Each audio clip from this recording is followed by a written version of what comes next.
The man opened his eyes and absent-mindedly took note of his surroundings. It was a place so dilapidated that it couldn't be considered a room. The dusty, cramped area made it difficult to even stretch one's legs. His head throbbed, memories surged forth like waves. If he were an ordinary person, his mind would have collapsed at this moment. However, the man only furrowed his brow. I am. The man continued speaking with an uncertain expression.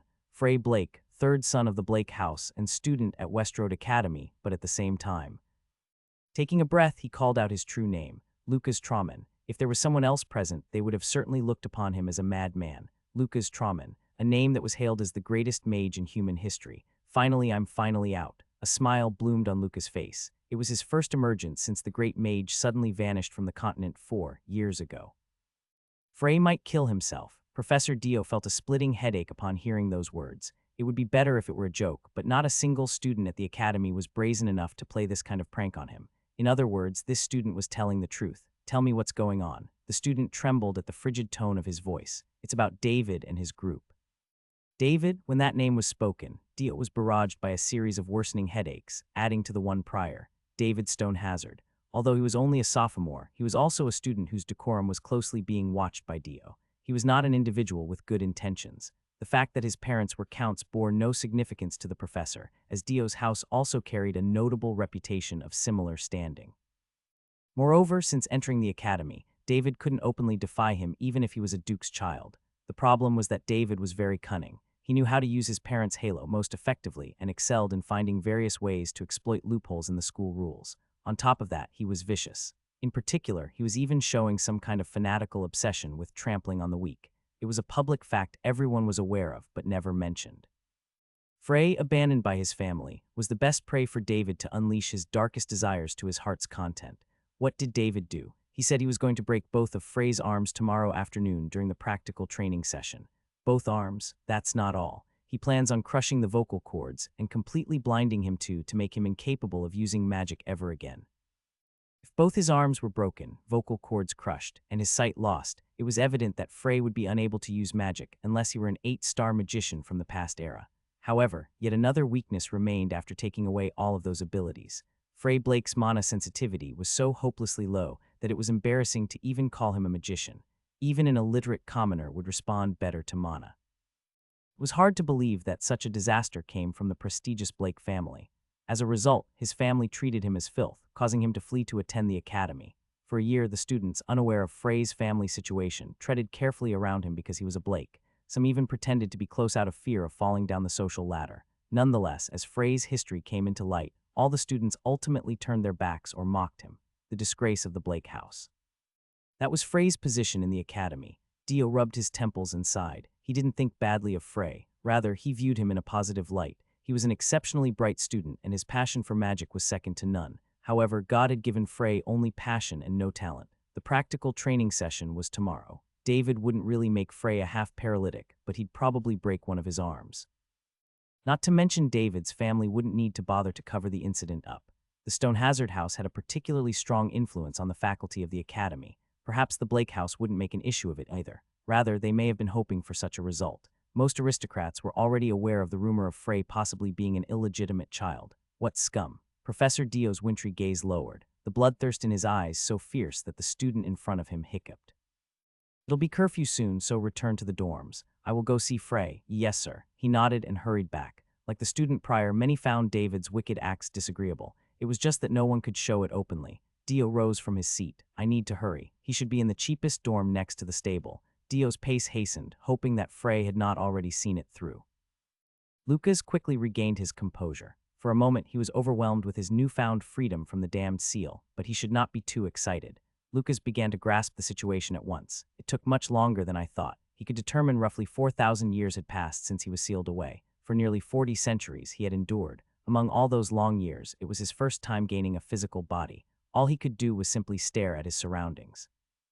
The moment he dreamed of became a reality at last. But there was a problem. This guy is my reincarnation. Recalling fragments of Frey's life left him with a migraine. Frey Blake. He was born the third son of a rather prestigious family of magicians. No matter. From the start, it was of no importance to Lucas whether his new body was the child of a commoner or an illegitimate one of the emperor. The problem lied with the man named Frey. His sensitivity to mana is abysmal. How could such terrible talent be born from a prestigious magician family? It was no exaggeration to say that he lacked talent entirely. Because of this, only the most basic one-star spell magic missile could be used. You've had a miserable upbringing. Frey's childhood was filled only with degradation from his mother, humiliation, and fear. He could not find happy memories no matter how hard he tried. For him, blood ties did not mean family. He had two older brothers directly above him, whose talents were outstanding. If Frey was a pebble rolling on the dirt, they were brilliantly shining jewels. Nevertheless, since they were a family, they should have taken care of them, but no one had even bothered. The two older brothers lacked upright personalities despite their brilliant talents, and so did their parents. And then he entered the academy as if he were driven out. Lucas's attention shifted to the dingy blanket where a large number of pills scattered about. Pills. It was a simple sleeping pill, but if he swallowed so much at once and waited, there was only one result: suicide. Frey wanted to escape his despair by death. That was how I was able to obtain this body. Though he couldn't say that they were entirely different existences, he accepted all of Frey's memories. He was currently Lucas, however Frey's mind and memories blended together with his own. Lucas gradually began to rummage through Frey's memories. He had been confined for as long as 4,000 years. On occasion, Lucas was able to catch glimpses of the outside world through the eyes of someone else, but the cycle was awfully long and even worse, irregular. Sometimes he had been left in the dark for hundreds of years. The information available was fragmentary, and his questions about the outside trends were more often amplified than they were answered. I need more information. Lucas closed his eyes and accepted Frey's memories bit by bit. However, his expression became increasingly warped. With his eyebrows furrowed, he scowled as if he found something distinctly abnormal. When he finished sorting through all his memories, he had no choice but to grind his teeth. Nonsense. It was difficult to accept. 4,000 years, no less than 4,000 years have passed. Magecraft should have already progressed by leaps and bounds. At least that was what Lucas had expected. Yet the current world he saw through Frey's memories was shocking.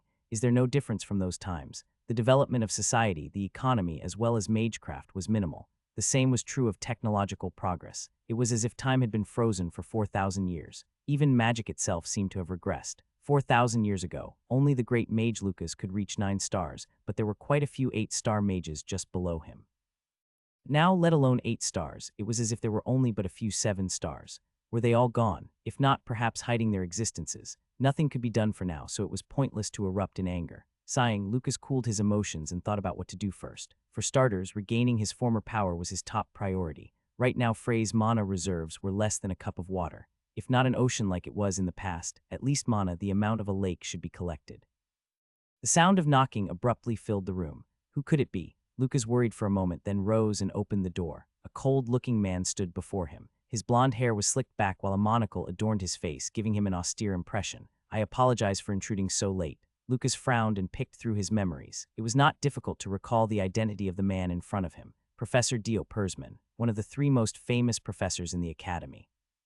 Students liked to call him Iron Heart. Befitting his nickname, he had an iron heart which rarely showed emotion. And pretty good. Lucas noticed Dio's level at a glance. He was a 5-star magician whose age seemed to have been somewhere in his 30s. It was a great achievement, even considering talent. He probably focused on training day and night. Meanwhile, Dio was surprised in his own way. He realized that Frey's mood had gone through drastic changes. His drooping eyebrows were strong and his shrunken shoulders were straight. His submissive appearance had become indifferent. That alone gave him a completely different impression, as if the person himself had become another. What in the world could have happened? Dio looked at Frey suspiciously. Those are. His face hardened at the sight of the large number of pills scattered about the bed. Frey, what are those? Lucas looked at the pills strewn all over the bed and replied, sleeping pills. That wasn't what I meant. What I want to know is. Swallowing 5 would cause you to lose consciousness, while 10 puts your life at risk. I'm aware of what you want to talk about, Professor. Was astonished. The timid Frey he knew would never cut him off. Moreover, the timbre of his voice was much more powerful than he could remember. I'm sorry to have caused you to worry, but it's not going to happen. His voice was firm, a quality not found in the original Frey. Dio was flustered, but soon made a guess. Was it a great awakening? Perhaps he did swallow the pills and arrived on the brink of death, only to survive by the will of the heavens. He must have gone through a multitude of inner changes. If an outsider heard this, they would object in fervor. But however rare, some magicians have gained strength after passing through the veil of death. Moreover, raising the level of one's magic a star higher also results in the strengthening of one's mental power. The more he thought about it, the more he believed it to be true. The reality was different, but Dio's mind was set. I'll need to retrieve the pills. Yes, sir. Lucas personally picked up the pills scattered on the bed and handed them to Dio.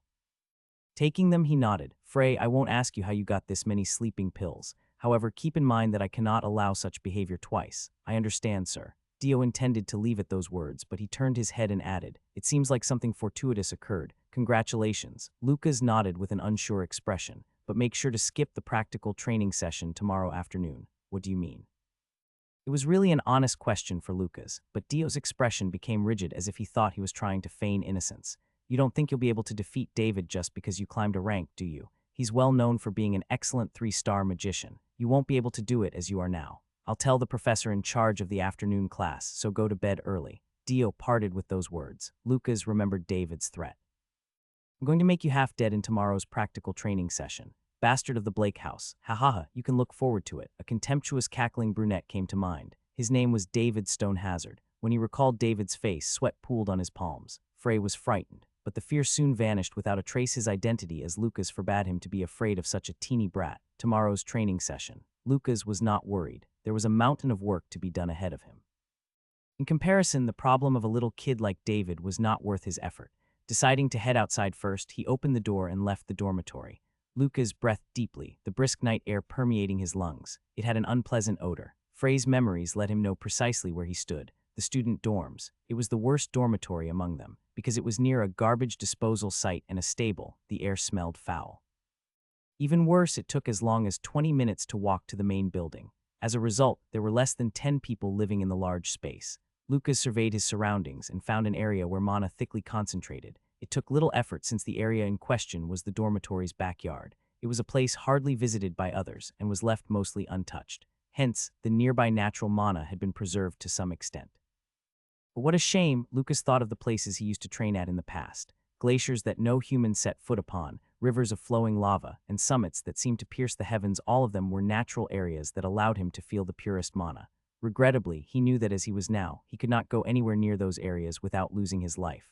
Let's not be impatient, Lucas muttered to himself. Patience should be exercised thoroughly. Not only that, it was crucial that he remained level-headed without ever losing sight of the anger which drove him. Closing his eyes, he began to steadily concentrate. What Lucas was practicing was the most basic training technique called assimilation. The goal was to become one with nature through immersion. It was his former friend, Schweizer Straw, who devised this training method. Recalling him left Lucas a bit nostalgic. The most distinctive feature of this practice was that the effect varied greatly depending on the mental discipline of the trainee. In the past, when Frey would do this training all day, the mana he was able to concentrate amounted only to a handful of dust. Lucas, on the other hand. The sun steadily climbed over the horizon. Nevertheless, Lucas did not move an inch and maintained his posture. He slowly opened his eyes, which were overflowing with a cerulean aura. To an onlooker, it would have been an astounding sight. The cerulean energy that was clearly visible at first glance was the manifestation of mana. The heady concentration was unmistakable proof of reaching 5 stars. Ugh! Lucas vomited a mass of foreign matter. The putrid black substance reeked. Before long, similar liquids began to trickle out from pores all over his body. It was the impurities accumulated in this body since Frey was born. In order to move mana more efficiently, they needed to be cleared first. The movement speed would increase drastically from just this purge alone. In addition, the body could now be cloaked with mana more easily, making it possible to engage in a fierce battle with sufficient maneuverability. Ugh. For about a dozen minutes, Lucas sat down and spewed forth an amount of black liquid so great that it was unthinkable to have come from such a small body.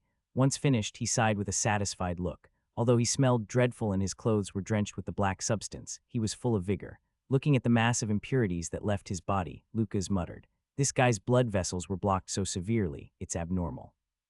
It was almost unbelievable that he was a child of a renowned magician family. His blood vessels were tightly clogged, and his sensitivity was hopeless. Though impurities this great cannot be natural, he couldn't tell if someone had a hand in this. It was not improbable, as Frey had a missing memory from his childhood. He decided to put away his thoughts for now. In any case, Lucas was successful in raising his power to the 5th star. Magecraft laid within the realm of the mind, not the body, though it was obvious that the two could not be separated entirely. However, as long as he remembered himself as the great mage Lucas Trauman, it was only a matter of time before he regained his original position. He was certain that time would be greatly reduced, but right now, 5 stars is the limit. Frey's body could collapse if he was too rash. How could he waste this body so vainly? Lucas shook his head and waved his hands. A loud rumble echoed. At that moment, the ground was uprooted and dirt rose from the earth. Transient spear. It was an advanced spell only 5-star magicians or higher could use with ease. Frey took some of the upturned soil and masked the impurities on his body. There was still an awful stench, but no one would find it odd since he resided near the garbage dump. He then returned to the dormitory, as cleaning his body took precedence. It was still dawn and not many lived there in the first place, so he was able to wash alone. When Lucas was done, he began changing into his student uniform. Seeing his face reflected in the dusty mirror, he murmured, "Well, you've got a pretty good face." Lucas said it offhandedly, but in fact his appearance had changed a great deal overnight. As the impurities in his body were removed, his skin became dewy while his eyes glistened. Even his unkempt hair was now as silky as a noble's. Frey was not ugly to begin with, rather, he was strikingly handsome. However, the usual Frey had always cowered with his back curved, shoulders shrunken and head bowed, but now he was different. His waist and shoulders were straight, and his always trembling eyes were firm. Overall, the impression he gave had changed remarkably. Frey's appearance now shone as if a diamond in the rough had been thoroughly polished through persistent workmanship, so much that the students who knew him would not easily recognize him. In that sense, Lucas was indifferent. As he finished changing, he realized that both his stomach and throat ached painfully, evidence that he needed sustenance. His thirst for mana was satiated, so now his body desperately craved a meal. He wanted to eat. Anything would do. He just wanted to chew, swallow, and drink. The cafeteria is in the main building. He headed straight to the cafeteria. It was early in the morning, so there were only a few people present. In the past, he preferred quiet meals, but after 4,000 years of being stuck in a space with nothing, more silence than necessary felt uncomfortable. The current low hum was just right. The clatter of dining utensils, the whirring of the busy kitchen, and the low roar of the students' chatter created a tranquil atmosphere. Wheat bread and hot soup. Something so simple caused tears to well in Luca's eyes as he ate. Delicious. It was his first meal in 4,000 years, so he probably would have had a similar reaction even if he chewed on roadside weeds. Lucas ate the soup with care as if it was the best one he ever had. The food at Westroad Academy's cafeteria deeply moved him, living up to its stellar reputation. With a sigh, he finished his meal. Lucas wanted to close his eyes and immerse himself in the lingering bliss of satiety, but he could not afford it. He quickly regained his senses and headed to the classroom where his first class took place. The reason why he wanted to attend class was simple. Frey's knowledge is lacking. Since he liked to study, he was a bit more knowledgeable compared to his peers, but he was still like a frog in a well. Lucas needed to figure out how the current world operated. In this sense, his position as a student at the academy was perfect. He intended to use his current status to its fullest until he could grasp the situation and gather enough information. Lucas decided to live as Frey for the time being. This is it. He opened the classroom door and entered not as Lucas, but as Frey. Such a shame, the coward couldn't even kill himself properly. As David spoke confidently, the man called Jack next to him shook his head. "Nah, someone saw that son of an idiot sneak a bunch of sleeping pills from the infirmary yesterday. He must have heard the rumors that you could die a painless death by swallowing a bunch at the same time. He must have not taken the pills then." David agreed with the other man, Anthony. "I think so too, damn it. Want to make a bet then?" "I bet 10 meal tickets that he died. Then I bet that he didn't. Same. Let's do 5 each." Looking at each other, they grinned. The other students in the classroom glanced in their direction distastefully. No matter how they thought about it, David's wickedness had gone too far. It was unbelievable how he could bet on others' lives so easily. Even so, there was no one who dared to openly defy him. It was not just his behavior that kept some of them quiet. David had better skills and was from a house of much higher status than them, but such students were usually indifferent to the business of others. They were the type to not move until David's party tried to murder someone in the classroom. The rest of the students were weak and clumsily avoided Frey out of fear of being targeted. Some were even thankful for Frey being there. It was then that the door opened, which quickly caught David's attention. A handsome man entered the classroom. His neat figure and calm expression exuded indifference, though now was not the time for such empty thoughts. "Isn't that Frey?" He almost didn't recognize him if it weren't for his unique, faded gray hair. "What, that's Frey, right?" Other students also chatted among themselves. It seemed that David was not the only one bewildered by his sudden change. Frey looked around the classroom and leisurely made eye contact with David. For a short while, their gazes were locked onto each other. David thought that Frey's expression would be full of dread as usual, but it wasn't. He didn't know what happened last night, but human nature did not change so easily. "Hurry and lower your eyes already." He had it seen dozens of times. The self-conscious demeanor that was unfitting of someone from the distinguished Blake house. But it was natural for Frey, the disgrace abandoned by his family and the academy's worst student. However, today's Frey was different from usual. He ignored David, and his typical high-strung appearance was strangely relaxed. He had never seen Frey walk with his back so straight. Frey went to his seat, sat down, and took out a textbook from his desk. He started reading each page in fascination as if he was lost in his own world. "Ha!" David unwittingly exclaimed, dumbfounded. His reaction was rather dry. Meanwhile, Jack and Anthony's faces were already distorted. They made eye contact with Frey and had the same reaction. Jack became impatient and wanted to speak up, but David called Frey's name first. "Frey Blake." Frey turned his head and looked at David with indifference. Even his uselessly glossy face today was unpleasant. He continued boldly, "Look, didn't I tell you, the bastard's a coward who's too afraid to even die." Jack and Anthony, who had frozen at David's words, quickly remembered their roles, their faces filled with ridicule and contempt. Yeah, you win. God, this sucks. Here, your meal tickets." Among them, Jack felt the worst, not just from Frey's attitude, but also because he just blew 10 meal tickets. He calmed himself, approached Frey and sneered. "What's wrong? Did you eat something wrong yesterday?" He spoke in a gentle tone that seemed to be filled with friendly concern, but his expression was murderous. But Frey did not respond and just kept reading his textbook. Jack's face hardened. Infuriated, he walked over as fast as he could and took away Frey's book. Only then did he look up at him. "What's your problem? What's your problem?" Jack was about to spew a string of curses. However, the moment he received Frey's attention, he stopped without even realizing it. What's with this bastard? Those eyes. His bottomless gaze seemed to peer inside of him. Jack forced himself to keep smiling, feeling both unnerved and terrified. "Why, you thought sleeping pills were good for your skin, seeing the oil oozing from your face." "Ha." Anthony busted out laughing at his joke, causing Jack to regain confidence. "Give me your meal ticket, Frey." "Meal ticket? Yeah, I just lost 10 from my bet." The tension from earlier had completely left him. Waving the book he took from Frey, Jack continued, "Biwahaha." "Yeah, it's Frey's fault." David and Anthony jeered enthusiastically. In comparison, Frey's reaction was simple: FCK off. Once again, silence engulfed the classroom. The students gaped at Frey with their eyes wide open.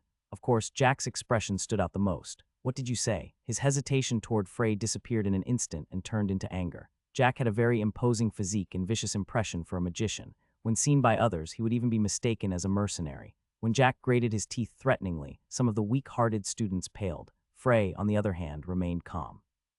Actually, he was rather annoyed by him. "Give me my book back and get lost." Jack was not the type to be babbling over such provocations. He immediately put his anger into action. His cauldron-sized fist struck Frey in the face. Or so he thought. What? Jack quickly realized that Frey was standing right next to him. What happened? When did the guy who was just sitting in his seat stand up? He felt like he had seen a ghost, whereas Frey simply stared at the dumbfounded Jack.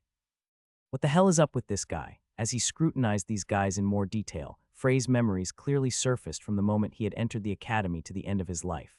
In the beginning, his life was decent. Everyone smiled and treated Frey well, and he was happy. He felt as if he had finally found a place to belong. That was until they had discovered the truth. He had a hopeless monosensitivity and could not even use one-star spells properly.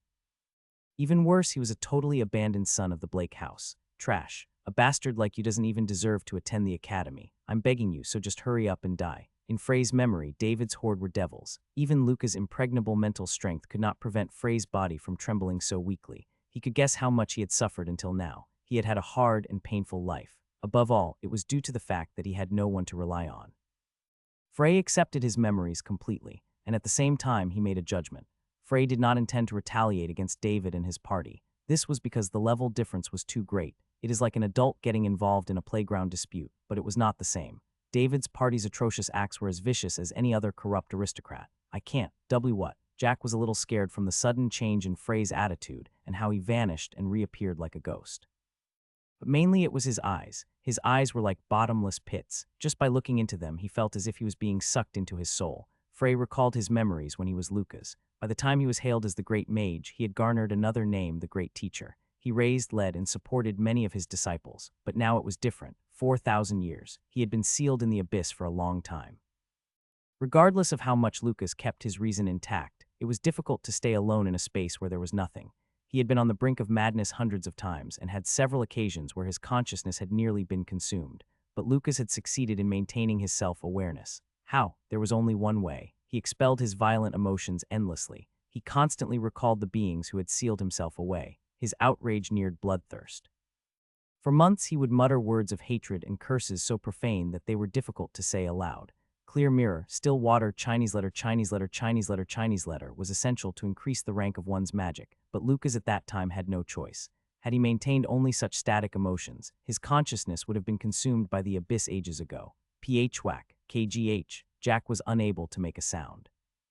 All of a sudden, he felt severe pain in his abdomen and could not even breathe properly. He felt like he had been impaled by a spear. His eyes rolled back and he lost consciousness, his body slamming against the ground with an audible thud. What was that? What's going on? Jack had fallen down in an instant. At least it appeared that way to the students in the classroom. No one saw what really happened. It was Frey. His actions were surprisingly simple. After activating mana all over his body to drastically improve his physical ability, he brought his fist into Jack's stomach, and with a faster move than the previous, he recovered it. However, this series of processes was unorthodoxly fast, at least to an extent the other students would never realize. Anthony rushed over to examine Jack. He fainted. Why, all of a sudden, Anthony's eyes turned to Frey. He was sitting at his desk again, reading his textbook. From the timing, I'm sure this jerk did something. But did he have such a talent? Wasn't he just a lowly student who could only use magic missile? Just as Anthony tried to speak, the door opened and Professor Dio came in. It was already time for morning class to begin. His gaze reached Anthony, who wobbled where he stood, and Jack, who was out cold. Anthony, what is going on? Why is Jack laying on the floor? That's he just suddenly fell down. Suddenly, puzzled Dio approached Jack. He then turned him over and examined his condition. Dio's face hardened. He felt faint, lingering traces of mana on Jack's stomach so weak that they would go unnoticed if it weren't for his keen perception. These are traces of martial arts skills using mana. It meant that this was the work of a magic warrior. Moreover, it was not something a mere student could have done, quick and intricate. He was certain that there was not a single professor who had this level of skill. Who could have done this? Dio's eyes wandered around and reached Frey. He was engrossed in reading, not sparing any attention to Jack, who had fallen nearby. Tell me the details. Dio's razor-sharp, azure eyes swept through the classroom. Every student who met his gaze flinched. After a moment's hesitation, David stepped up and said, Jack and Frey were talking for a moment, but those two talking, even Dio, who treated his students indifferently, knew of David's relationship with Frey. They were not on friendly enough terms to talk. David paused mid-speech when he met Dio's gaze. Just suddenly collapsed. When Dio looked away from him, David felt a cold sweat down his back. Then Anthony said, Professor, how's Jack? He seems like he'll be knocked unconscious for a while. Don't worry, it's nothing life-threatening. What made him collapse? Well, I think I'll need to examine him further. There was no need to tell the student about the martial arts, as he would not understand. Dio paused briefly, then said, I'm taking the morning class off. I'll arrange for a substitute professor. Everyone wait in the classroom. Dio intended to study Jack's symptoms in more detail. While unlikely, it could have been the work of an outsider. Which professor will take over? Professor Kevin arrived earlier today. I know he doesn't have anything scheduled this morning, so I'll ask him. At Dio's words, the students fell into despair. Professor Kevin. He was also one of the 3 most notable professors at the academy, which included Dio. However, his evaluation was the worst among the students. Although Dio had a cold personality, he was deeply respected by the students. His abilities were remarkable and his high-quality classes were easy to understand. But Kevin was different. He behaved pretentiously even though he had the worst skills among the professors and was extremely harsh. None of the students liked him. He had a severe inferiority complex, especially towards Dio, as well as another professor named Adelia.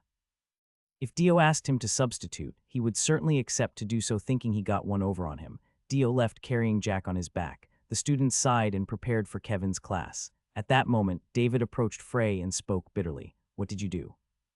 No, there's no way you could have done anything my eyes wouldn't catch.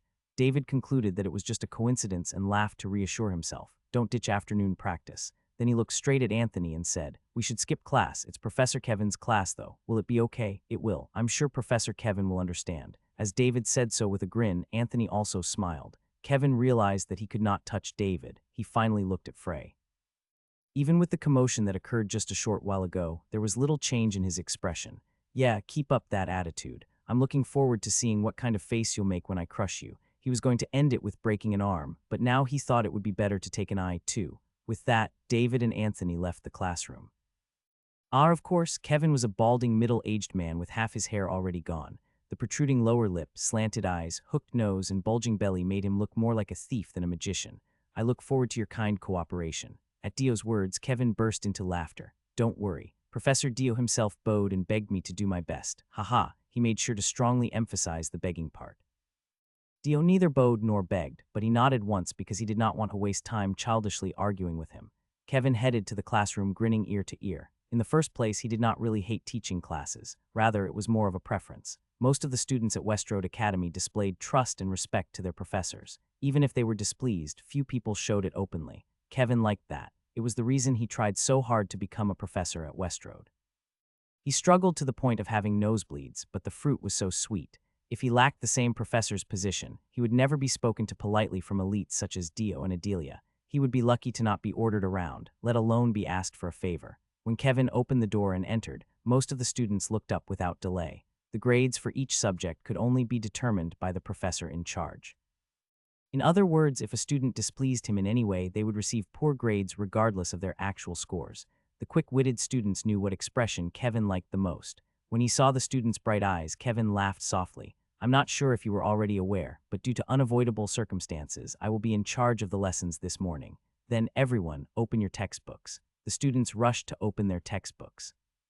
Knowing Kevin's fastidious personality, they had all taken out their books in advance.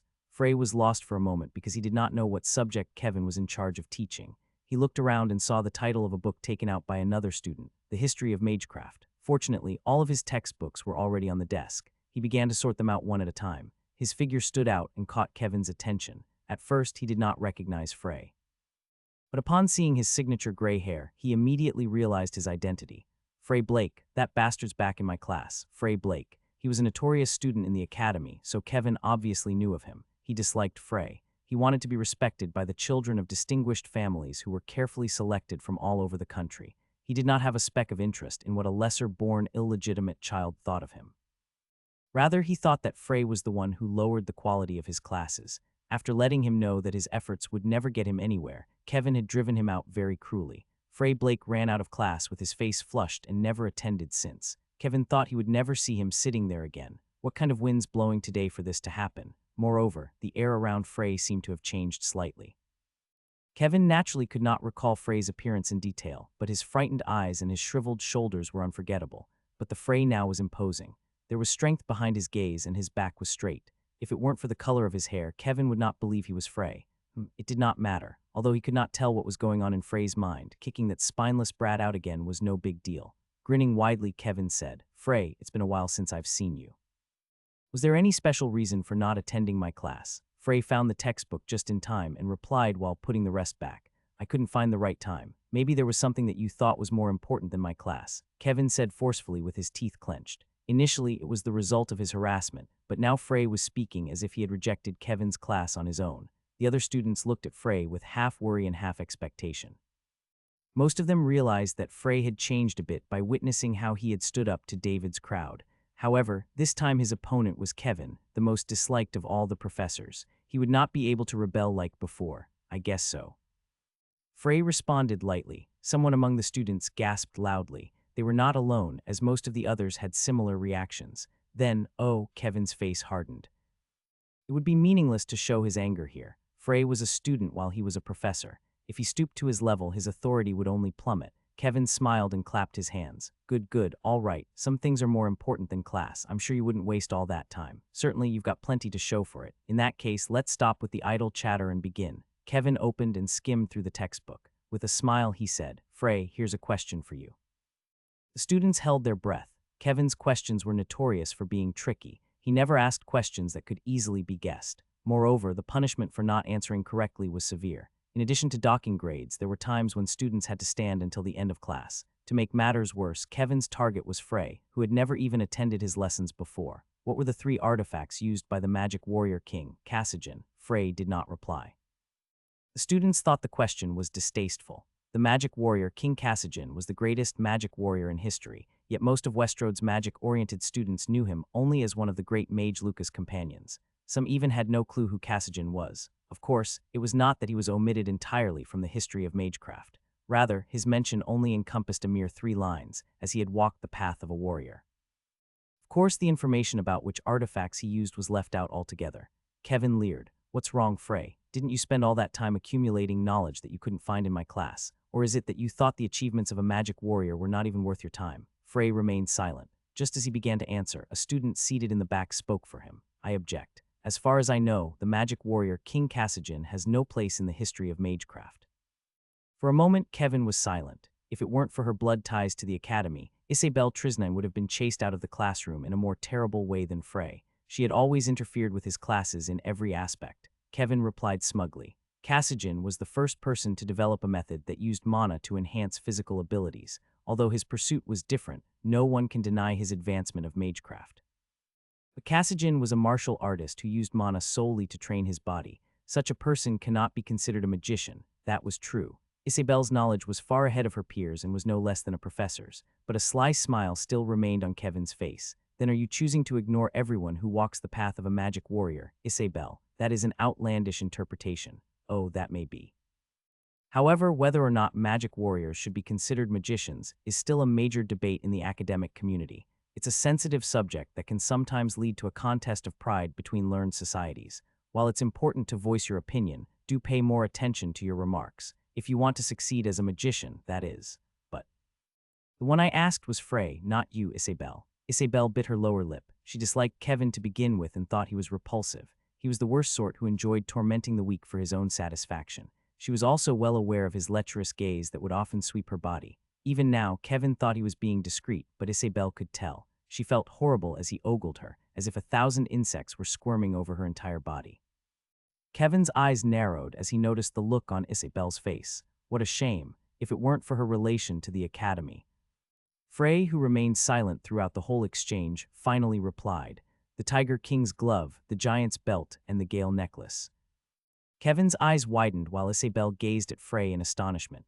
Am I wrong? His memory was hazy, though Frey left that part out. That is correct. What a relief. There was an uproar among the students. Frey answered the questions with ease even though they were meant to be nearly impossible to guess, but it would be even stranger if he did not know. The great Mage Lucas and his companions were very close. Those four were like family to each other.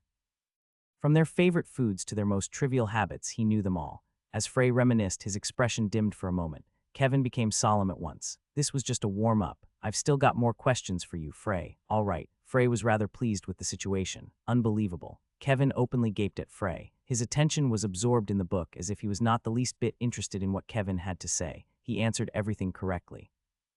Since the question about Kasijin, Kevin had asked about 5 more questions. All of them were difficult enough to baffle even the top students. The last 2 especially, since they could only be answered by professors in a specialized field. Frey did not immediately respond. Before answering, he would remain silent as if he was reliving old memories. His silence would last anywhere from a few seconds to a solid minute, but whatever left Frey's mouth ended up being correct. Kevin was at a total loss. Is this really Frey Blake? He was told that his grades were not bad. However, whenever Frey looked at him, Kevin would shrivel like a mouse in front of a cat. Frey's eyes were aglow with each answer he gave, while Kevin's voice gradually withered. Eventually, he could not make a single sound and could only stand still. Even though he should be the shame of Westroad Academy, the past Frey would have turned beet red by now. But what about the current Frey? He was not cowering in the least. He was neither reddening nor stuttering. Instead, his eyes were lucid and his voice was full of vitality. Kevin was very familiar with these types of people. Only those who had strong self-confidence carried themselves that way. Like Professor Dio and Professor Adelia. Impossible. How could Frey be in the same league as the 2 most distinguished faculty members of Westroad Academy? Kevin immediately withdrew his line of thought. That was good. Meanwhile, Kevin's barrage of questions was a great stimulus for Frey. Memories that he thought were long forgotten re-emerged and set off a chain reaction. Kevin would have never dreamed of such a thing, but the harder his questions became, the more helpful they were to Frey. Frey truly did not care if he was wrong. Rather, that was what he hoped for to some extent. He wanted confirmation that magecraft hadn't regressed for 4,000 years, but it never came. Not one field of magecraft had made even an ounce of progress. How absurd.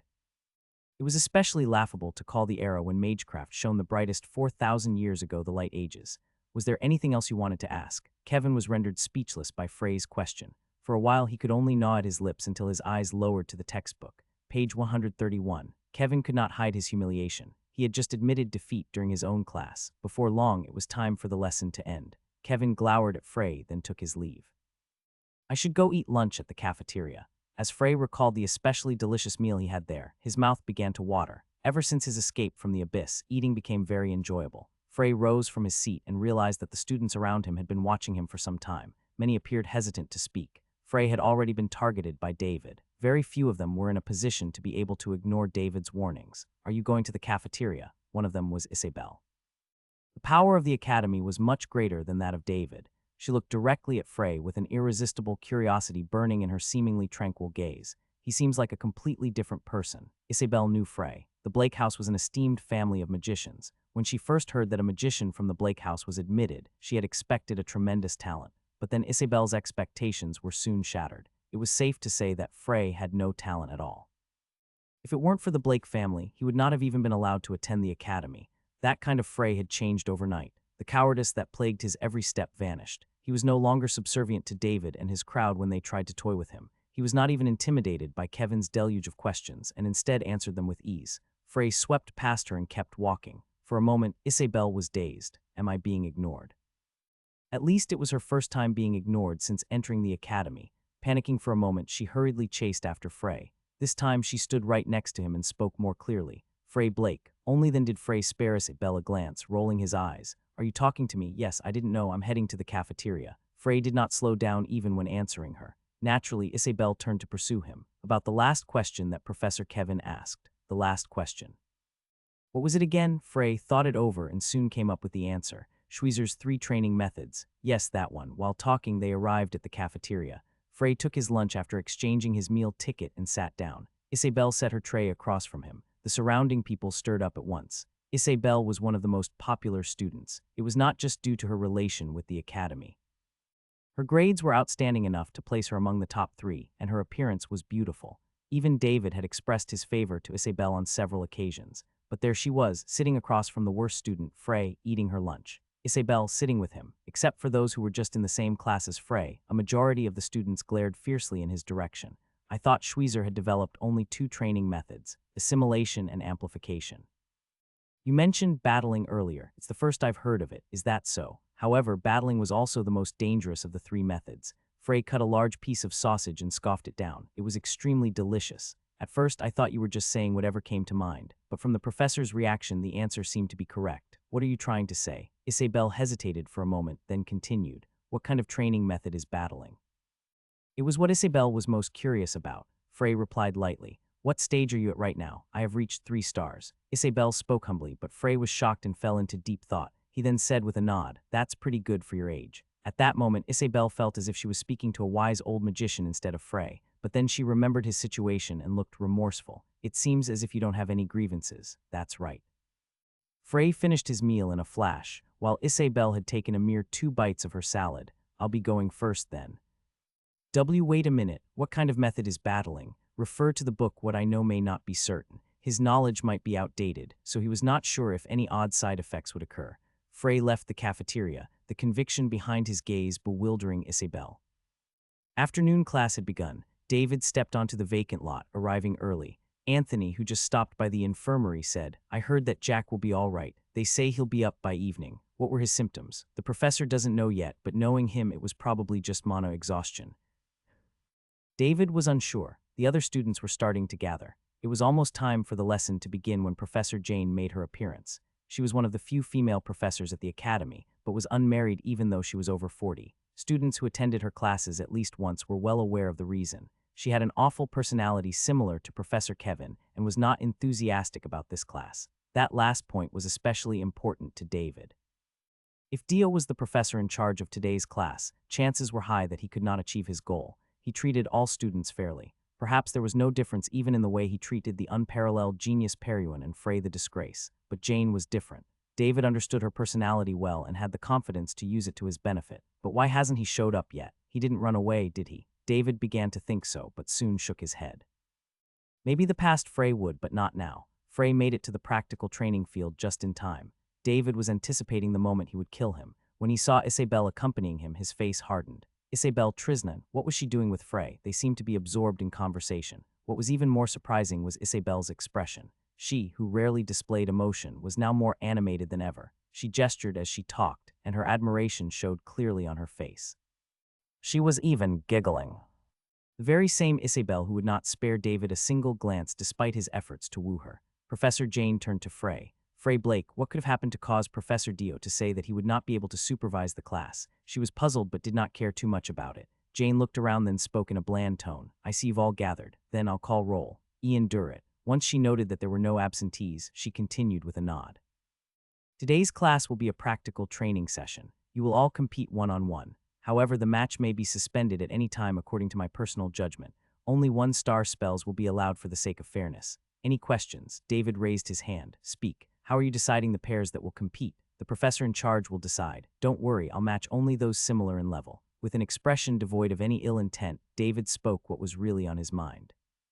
I'd like to be matched with Frey. Frey, Jane was baffled. Aren't you a 3-star, David? You're not on the same level as him, though. I don't think it matters since I can only use 1-star spells anyway. Jane knew that he was wrong. For example, she was confident that even if all the students here attacked her at once, she would be able to overpower them with 1-star magic, in the same way how a first-class knight would overpower scores of fledgling soldiers. David, who will soon reach 3 stars, and Frey, who will show signs of mana exhaustion after casting just a few shots of magic missile. The result would be obvious. Nevertheless, Jane was not going to fret about it. If it's the Stonehazard house, things shouldn't get too bad. Jane nodded, thinking of David's family. I'll allow it. Jane's words caused an uproar among the students. Most of them had seen David threatening Frey yesterday. Some even quietly disapproved of Jane's irresponsible decision. I have something to say. Frey raised his hand. David laughed, guessing his intentions. It's too late to back out now, no matter what you say. Only a very small portion of the professors did not need to be wary of the Stonehazards. Of those were Adelia and Dio. Tell me. As far as I know, a lot of accidents occur during practical lessons. If someone were to be badly injured, would the other get punished? Jane focused on Frey, nodding inwardly. So you're already assuming you're going to be the one getting hurt, since it would be impossible to defeat David by himself. He was asking if David could be punished by the school rules. Frey's intentions were clear, but she could not meet his expectations. Jane firmly shook her head. Dueling occurred frequently among those who studied magic in particular. He would have to accept the consequences of losing without arguing about it. It was a sacred battle held to put a magician's authority and honor on the line. Even one's house or parents could not interfere. This practical lesson has been conducted throughout the Academy's history. Frey, let's say you lost your arm in a future duel. After the duel is over, would you resent your opponent and borrow someone else's hand to plot revenge? No, okay, that's all I needed to know. Updated at Lightno, Velpub, Siam. Jane affirmed that he would not act according to her suspicions. He could not punish his opponent for the injuries sustained from losing the match. It would be different if he lost his life, but David did not want to go that far. I'll help treat you if anything happens. If he was crippled, the Stonehazards would not be able to avoid punishment, no matter how much power they had. David's smile grew. As I said before, I will stop the match myself if your life is in danger. Any more questions? None. Then let the first match begin. Frey, David, head to the practical training field. Frey and David went to the nearby training field and faced each other, surrounded by the rest of the students and Professor Jane. You've earned my praise for not running with your tail in between your legs. David laughed aloud. You want me to tell you what I'm planning to do to you now. First, I'm going to crush your vocal cords so that you won't be able to speak. Of course, I'm not going to stop there. I'll break all your limbs, too. I want to see you crawl, so your legs are going first. David was not planning to go that far, but he threatened him like this as a bluff, attempting to draw out the look the original Frey would make. Frey, however, asked without lifting an eyebrow. Can you even do that with 1-star magic? That doesn't matter. I'm going to use vision magic. His expressionless face he answered with irritated David. However, Frey's expression finally changed at the words vision magic. Vision magic, only the direct lineage of a family who carries it can inherit it. You're going to use that here. Yeah, why, you scared? David thought Frey's face would have been filled with fear. Vision magic was precious enough to be called a family treasure. The vision magic that most magician houses had was tightly veiled because it was considered the secret art of the family. But David paid it no heed. Vision magic won't make a difference. With the right conditions, even a 1-star wizard could use vision magic. It was one of the possible loopholes in the practical lessons. Although a strict professor like Dio wouldn't have allowed it, it was clear that Jane wouldn't be blamed. Begin. Jane's voice resounded throughout the field. David immediately used Stone Rage, the vision magic of the Stonehazard family. This technique was used to pull rocks from the earth and bombard the target at once. The size of the rocks could have been adjusted by David. However, even if a rock the size of a fist was pulled, it would be enough to crush Frey's vocal cords. David sneered inwardly. The earth shook and many stones rose. Looking at it, Frey muttered, "Magic missile, ha ha ha." David couldn't hold back his laughter. It was as he expected. After all, no one had ever seen Frey use anything other than magic missile. Nevertheless, he could not guess how he would use magic missile even in front of Stone Rage. You should have surrendered when you had the chance, Frey Blake. Crunch. Huog. David writhed on the floor, not realizing what had happened. Ugh, he felt terrible pain in his throat and tried to scream, but could not even do that. Were his vocal cords completely destroyed? It's unbelievable how shtty you have to be to waste vision magic like this. The Stonehazard house certainly is special. If he was in his right state of mind, he would have vented his anger. But at the moment, David was in tears from the pain. This was the first time he felt pain, who grew up under the halo of Stonehazards. Only then did David understand what happened. Frey's magic missile broke through Stone Rage and smashed into his neck. What did you say again, that you were going to break my legs after my neck? Another magic missile formed in front of Frey. David stared at the scene, his body limp. Stop it. I give up. I surrender. He cried frantically, but there was no sound.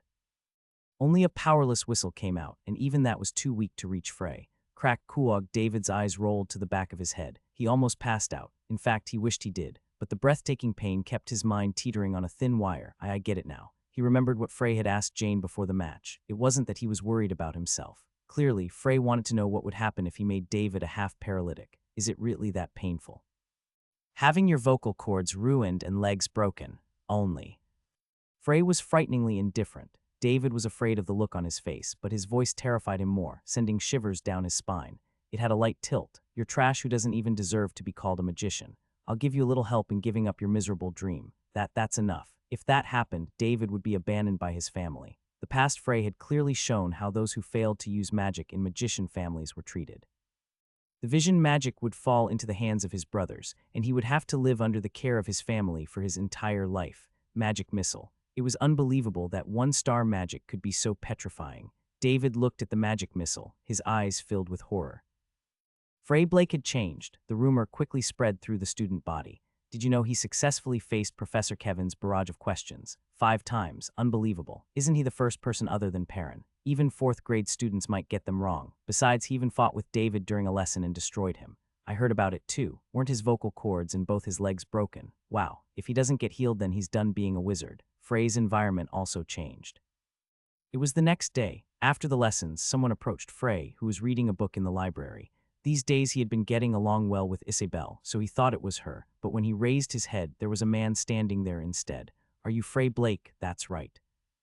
You don't say much, don't you know me? As he was trying to recall, the man frowned unconsciously. What kind of look is that? The man coughed lightly to break the awkwardness and introduced himself. I'm Dauman Mylost, a 4th grade student. Since he was only a 2nd grader, Frey bowed his head without any complaint. So you are a senior. What's the matter? Dauman sighed slightly in relief at the attitude that he was more familiar with from his juniors. Join the Troman Rings. Troman Rings, you don't know it. Frey nodded at that. The thing that he was curious about was the Troman part. That was Luca's own last name in the past. We are a group of students who represent the Westrode Academy. Of course, it's not just a social gathering. The Troman Rings is a club with a long-standing history within the Academy, and only those who are selected can join. At this, Dauman showed off the ring he was wearing with a confident expression. It was an orange-colored flat ring that was covered in runes. Even after you graduate, as long as you possess this ring, everyone will look up to you. From a simple village tower to a royal mage or even a mercenary, you'd be able to pick whatever career you want. Dauman licked his lips. An ordinary student would be quivering with excitement after hearing this, but this guy's reaction was very dry. It was the first time he'd seen such a reaction, so he took out his trump card. Perrin Jun is the current leader of the Troman Rings. Perrin Jun. Come to think of it, he'd heard that name many times before, like a world record that would continuously be boasted in the history of the Academy. He was a celebrity of the Academy in a completely different sense from Frey. That's right, Perrin Jun, the heir to the Jun family, which is one of the 3 great noble families of the Empire. When you join the Troman Rings, you'll be able to form connections with children from many aristocratic families, including Mr. Perrin. We can even rely on our senior students and professors to help us improve by point out our shortcomings. Dauman's expression seemed to say, could you possibly refuse that? Frey nodded at his words. I understand, but I will have to reject your offer. What? Dauman's eyes widened substantially. He thought that Frey was only pretending to be unimpressed, but he never expected him to directly refuse. Wow, wait a minute. Think this over carefully. I don't know if it's because you're just a 2nd grader, but if you join. I'd like to practice by myself now. Dauman's face became red. Then he turned around. He hid his face because he wasn't confident that he could hide his shame and anger. No matter how upset he was, he couldn't display his anger to his junior. Frey, on the other hand, maintained his nonchalance. I'm a bit interested in this Perrin, though. Genius. Frey had been taught by and shared opinions with geniuses before. In his life, he had seen countless geniuses. Nevertheless, he had never seen a genius who surpassed all form a group of friends. In his experience, geniuses didn't form groups. Of course, Perrin, who stands out among the crowd, could be a bit different, but right now he wasn't too interested. Frey had a lot of work to do. Frey Blake rejected the offer of the Troman Rings. The rumors spread very quickly. Maybe it was Dauman's handiwork. The students' reactions to the news varied. There were those who wanted to befriend him, those who showed hostility, and those snuck glances at him from a distance. Of course, Frey had a common response to all of them. Ignore. Frey became isolated. He got a bit stronger, and now he acts pretentious. Was his personality always like that? Just leave him alone. He even refused the Troman Ring scout. He's a lone wolf. The students began to see Frey as an arrogant brat because he had improved his skills. It was a rather biased opinion, but Frey didn't care. Rather, he felt like it was easier now because he didn't have to bother with socializing. Of course, there were exceptions. Isabelle murmured depressedly, and Frey looked at her. I still couldn't find anything about battling. When I asked the professors, they said it was a very dangerous training method, so there are no records of it in the academy library. That sounds about right. It was very dangerous. When Frey was Luca's, only wizards who had reached at least 5 stars were taught how to do it. Then where did you learn it? Book, can you lend it to me? No. Frey responded briefly and went back to reading the book in his hands. Isabelle pouted her lips as she saw him begin to focus on reading properly. She knew that in that state he wouldn't answer anything. As Frey read the book, he had a different idea in his mind. It had been about a week since he left the abyss. In the meantime, he steadily gained information from the professor's lectures and books. The existence of those guys was not revealed yet. It was quite different from the past. Conversely, there was little distortion of the history of Lucas and his companions.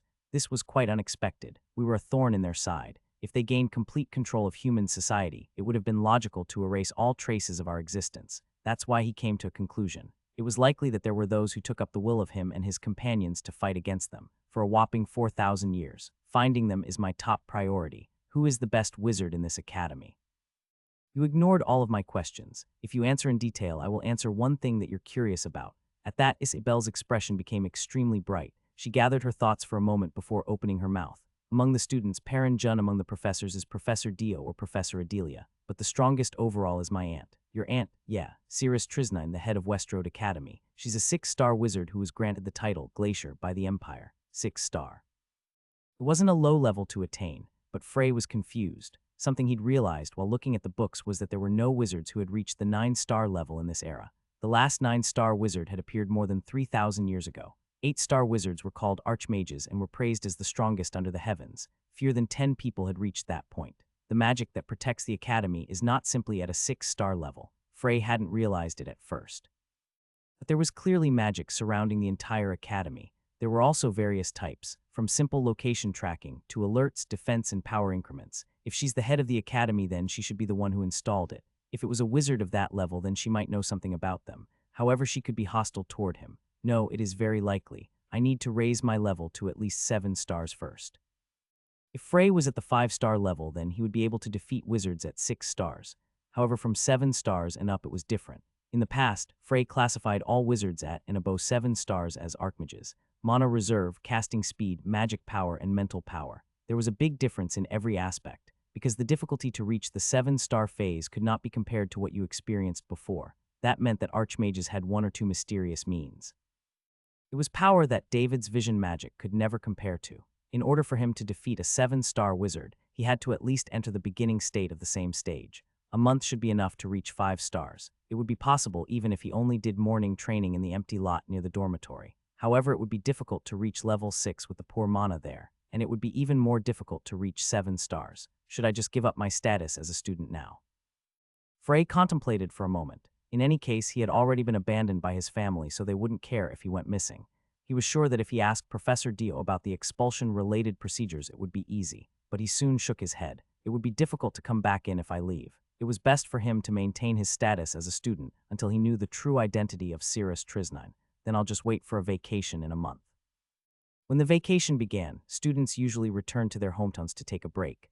Although a few tasks were given, they were not difficult as it was only a formality. Even if you didn't do them, the punishment wouldn't be too serious. The vacation was 2 months long. That was enough time. I should go to Schweizer's dungeon. Perhaps his dungeon had collapsed or been robbed already, but it didn't matter. In the past, Lucas Trauman had quite a few stashes.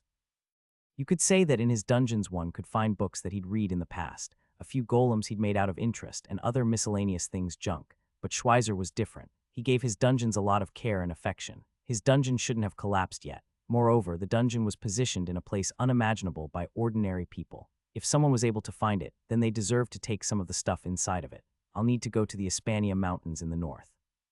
He was well aware of the strength of the monsters there. Even at 6 stars, it was impossible to guarantee that you can come and go as you pleased. Good. Frey's goal was set. First, he'd wait and hone his skills. Then, on his vacation, he'd go to the Hispania Mountains to find Schweizer's dungeon. After reaching the 7-star stage with the help of the magical equipment there, he would come back and meet the head of the academy. After a week or so had passed, David returned to class. As soon as he entered the classroom, he ignored Jack and Anthony who welcomed him and looked for Frey. After finding him, he headed over with a glare. Do you know who you threatened, you bastard? I'll never forgive you. I'll use all my connections and power to destroy you. Kuchik. David never got a chance to finish speaking as Frey's magic missile made contact with his face. David fell onto his ass. He put his hands to his face and blood spilled past his fingers. It was obvious that his nose was broken. Even though he'd created a terrible scene in the middle of the classroom, Frey was still absorbed in his book without any expression. The students stared at Frey with fearful expressions. It was because they couldn't imagine that he would break David's nose without responding to him. David returned to his family again to fix his nose. Frey was punished because it wasn't a duel that time. Fortunately, it was not severe punishment. Professor Dio used his strength. It was a week of suspension and extra study, but it helped him instead. The first day after he returned from his suspension, a senior student approached him with a glare. Are you the one who touched David? Who are you? Like before with Dauman, he didn't use honorifics. It was obvious that he came with hostility. I'm Alex, the youngest son of the Drimid family. I've admired the stone hazard since I was a child. I treated David as my cute little brother. So, as I've heard, you're a really cheeky guy. Is that the way you always talk? Are there any rules that said we need to respect our seniors? Alex seemed speechless for a moment before quickly turning red. A Blake family loser actually dares. You talk a lot. I don't know much of the Drimmer family, but it seems a characteristic is that you talk a lot. How dare you insult my family? Alex shouted, his face flushed with anger. Why? Do you want to duel? Huh, you're going to refuse anyway. It wouldn't change anything. I have no intention of rejecting it. Really? Right, if you want, I'll stick around after school. You became very proud after beating David. You better not regret it. I'll show you the dignity of a senior. Alex growled in a low voice and then left. After school, when Frey arrived at the promised spot, Alex was already there. Frey looked around. There are a lot of onlookers. Cuckoo. Why? Are you feeling regretful about being disgraced in front of so many people? He hated the noisy atmosphere. Alex's behavior was very similar to David, and he couldn't help but consider it troublesome. It seemed Alex had called a lot of people. Isn't that Alex Drimid the one who made it to the round of 16 in the last graded magic competition? I heard that many towers have eyes on him. There are rumors that he might become an academy professor. Alex seemed to be pretty famous, but Frey didn't care much. Magic missile. As Alex fell down while holding his stomach, Frey couldn't help but think. I was trying to get a feel first by using that magic. Frey's body is different from Luca's. Even if he used the same magic as in the past, the power was different, so Frey wanted to get used to that difference. He could tell by practicing alone, but he thought it would be easier if he could practice with someone. But against a weak man who was knocked down by a single magic missile, there was no practice for him to get. Is this the average level in the academy? The average age here was between 18 and 20. They couldn't be called old, but they weren't children. At least the wizard trainees he'd known in the past weren't this bad. When Alex fell, the students who were his friends walked forward with their arms outstretched. I'm Galgarex, the eldest son in the Gillard family. I'm Pri, the youngest son of the Finalac family. I'm Magic missile, cuck, ack, Frey didn't know what to say. Maybe this was the first time since he gained this body that he felt that magicology had degenerated. He felt that the current magic students were so poor. No, in fact, they were the worst. Of course, there were some students who were better than the rest. Frey, I did what you said. One of them was Isabelle, who was now talking to him in an excited voice. She seemed to be trying her best to stay calm, but she could not hide the excitement she was feeling inside. I knew that Troll's blood could be used for engraving formulas, but to think of combining it at a ratio of 73, it's a groundbreaking innovation. Half-troll blood is a bit more effective. The monster's unique dark energy is more diluted. I see. So what are you going to teach me this time? Next. Frey hesitated for a moment. I was treating Isabelle as a disciple without even realizing. Instinctively, he was giving her tasks just as it was standard for a teacher and advising her on what to do. In fact, Isabelle's talents were remarkable. If it wasn't for the current era, she had hope of reaching 7 or even 8 stars. Frey decided not to care too much about it. By the way, what have you been doing these days? What do you mean? I heard that Frey's nickname is now Death Missile. Death Missile.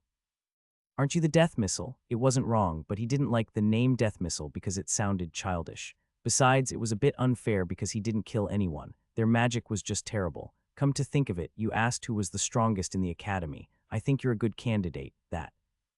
Frey thought for a moment. He thought that it would be better to get information by using this as a pretext rather than bluntly denying it.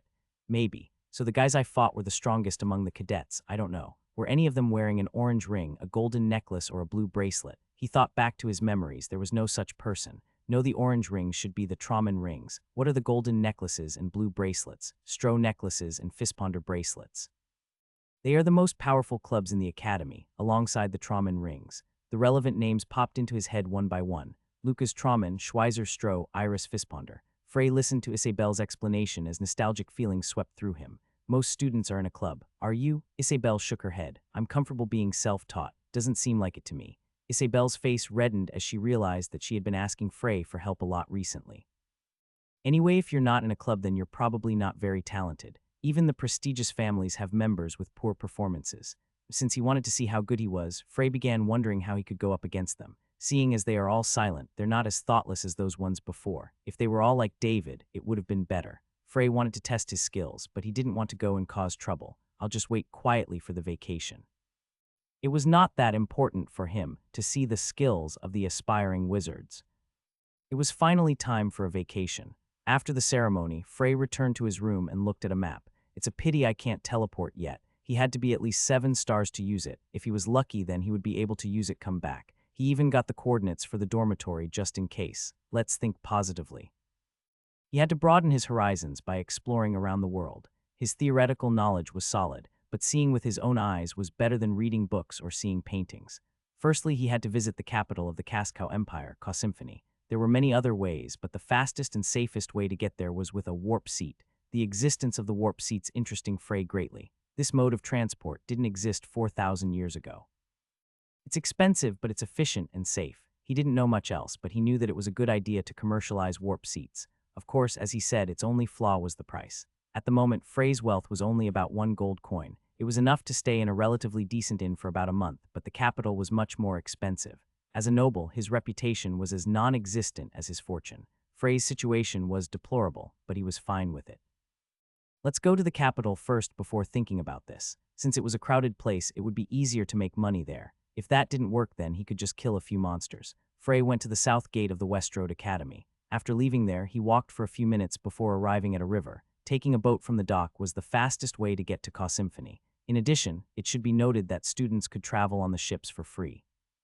As Frey walked along the way to the river, he looked around. There are many students. Cosymphony was home to 1/5 the population of the country, and its proportion of nobles is much higher. Before long, he arrived at a river. There he could see a ship in all its grandeur. If the river was any smaller, the bottom of the large ship wouldn't even be willing to fit. But the number of students was too large. By the time it was Frey's turn, the number of seats on the ship had already been filled. A sailor approached him. Are you a student of Westroad Academy? That's right. Can I see your identification? Frey showed the man his student certificate from the academy. The man, who appeared to be a sailor, especially checked for the official seal of the Westroad Academy before smiling politely. I'm sorry for the inconvenience. The Nautilus is already full. The next ship will only come after 4 days. If it's okay with you, would you like to come on our boat? Your boat? Yeah. As the sailor said this, he pointed toward one side. Hidden by the large ship was another boat. It wasn't very large, about half the size of the large ship that had been filled before, but it wasn't shabby. Rather, it seemed very simple and elegant even. It's via the Geotambul city-state, but if the weather is fine, then we'll be able to arrive in Cosymphony in 5 days. 5 days was not slow. Frey asked the next important thing. What about the fare? Of course, it's free for academy students. That was good too, since he intended to save every penny he could. Is there a reason that people don't get on your boat? As Frey said this, the sailor's expression became a bit dark. We only have 2 escort ships. As you know, the ships pass by the Oscar Islands, and there are rumors that the pirates there are terrible. After saying all of this, the sailor raised his head and shook it. Of course, you don't need to worry about it as much as Seagull's Hole. There are 2 4-star mages on the Cortez frigate. Battle mages from the Magic Tower. They are practically reapers in a sea battle. Those pirate bastards will run like hell at the sight of their mage robes. When he spoke in a hurry while being excited, bad words poured out of his mouth. Frey nodded his head and didn't give it much thought. The sailor's face brightened. Welcome to the Cortez. We promise to take you to your destination quickly and safely. The sailor's age seemed to be similar to or younger than Frey. He was smiling, but the only flaw was that he was missing a front tooth. Then I'll show you to your cabin. Frey followed the sailor. Let's have a hearty meal this time. Kunst, captain of the notorious bloodred plunderers of Oscar Islands, lifted his head as he said this. It will be a big one this time. The one-eyed man beside him also lifted his head. Although this man looked very dumb and naive, he was a madman who pulled out his own eye while saying, pirates should only have one eye. Well, it was nothing to be surprised about. There were a lot of crazy people there. Kunst stroked his beard and said, a ship carrying students from the Westroad Academy will be passing by the island. Doesn't this happen twice a year? Besides, don't they have warships overlooking them? These words came from the vice captain. He was a weak man, but he was very smart and cunning. That was how he made it to his current position. The Nautilus has them. but the Cortez that follow it is different. It is going via Geotanbul, which means they'll have to pass right by the Oscar Islands. Kunst laughed very loudly. They only have 2 escort warships with only about 50 guns. They are passing close to the Oscar Islands. One Eye asked angrily. What they were doing was similar to a rat shaking its ass while walking through a cat's den. However, the vice captain was much more cautious. You gotta remember, the academy is packed with talented people who are important to the empire. No matter how little it is, there should be some protection. 2 4-star battle mages are escorting them.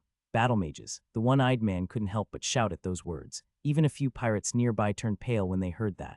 4-star battle mages were unrivaled demons on a naval battlefield. In fact, some of the men here had witnessed such a scene before. We're going to attack a ship protected by battle mages. Captain, did you get a knife to the head? The vice captain couldn't help but ask roughly. Kunst laughed loudly at those words.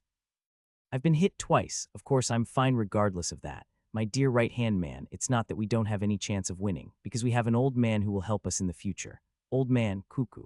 At that time, a dark sound came from behind Kunst, and all the pirates were surprised. Though it was dark, they should have been able to tell if there was someone behind Kunst. Although the person was wearing a black robe, they shouldn't have been hard for them to see.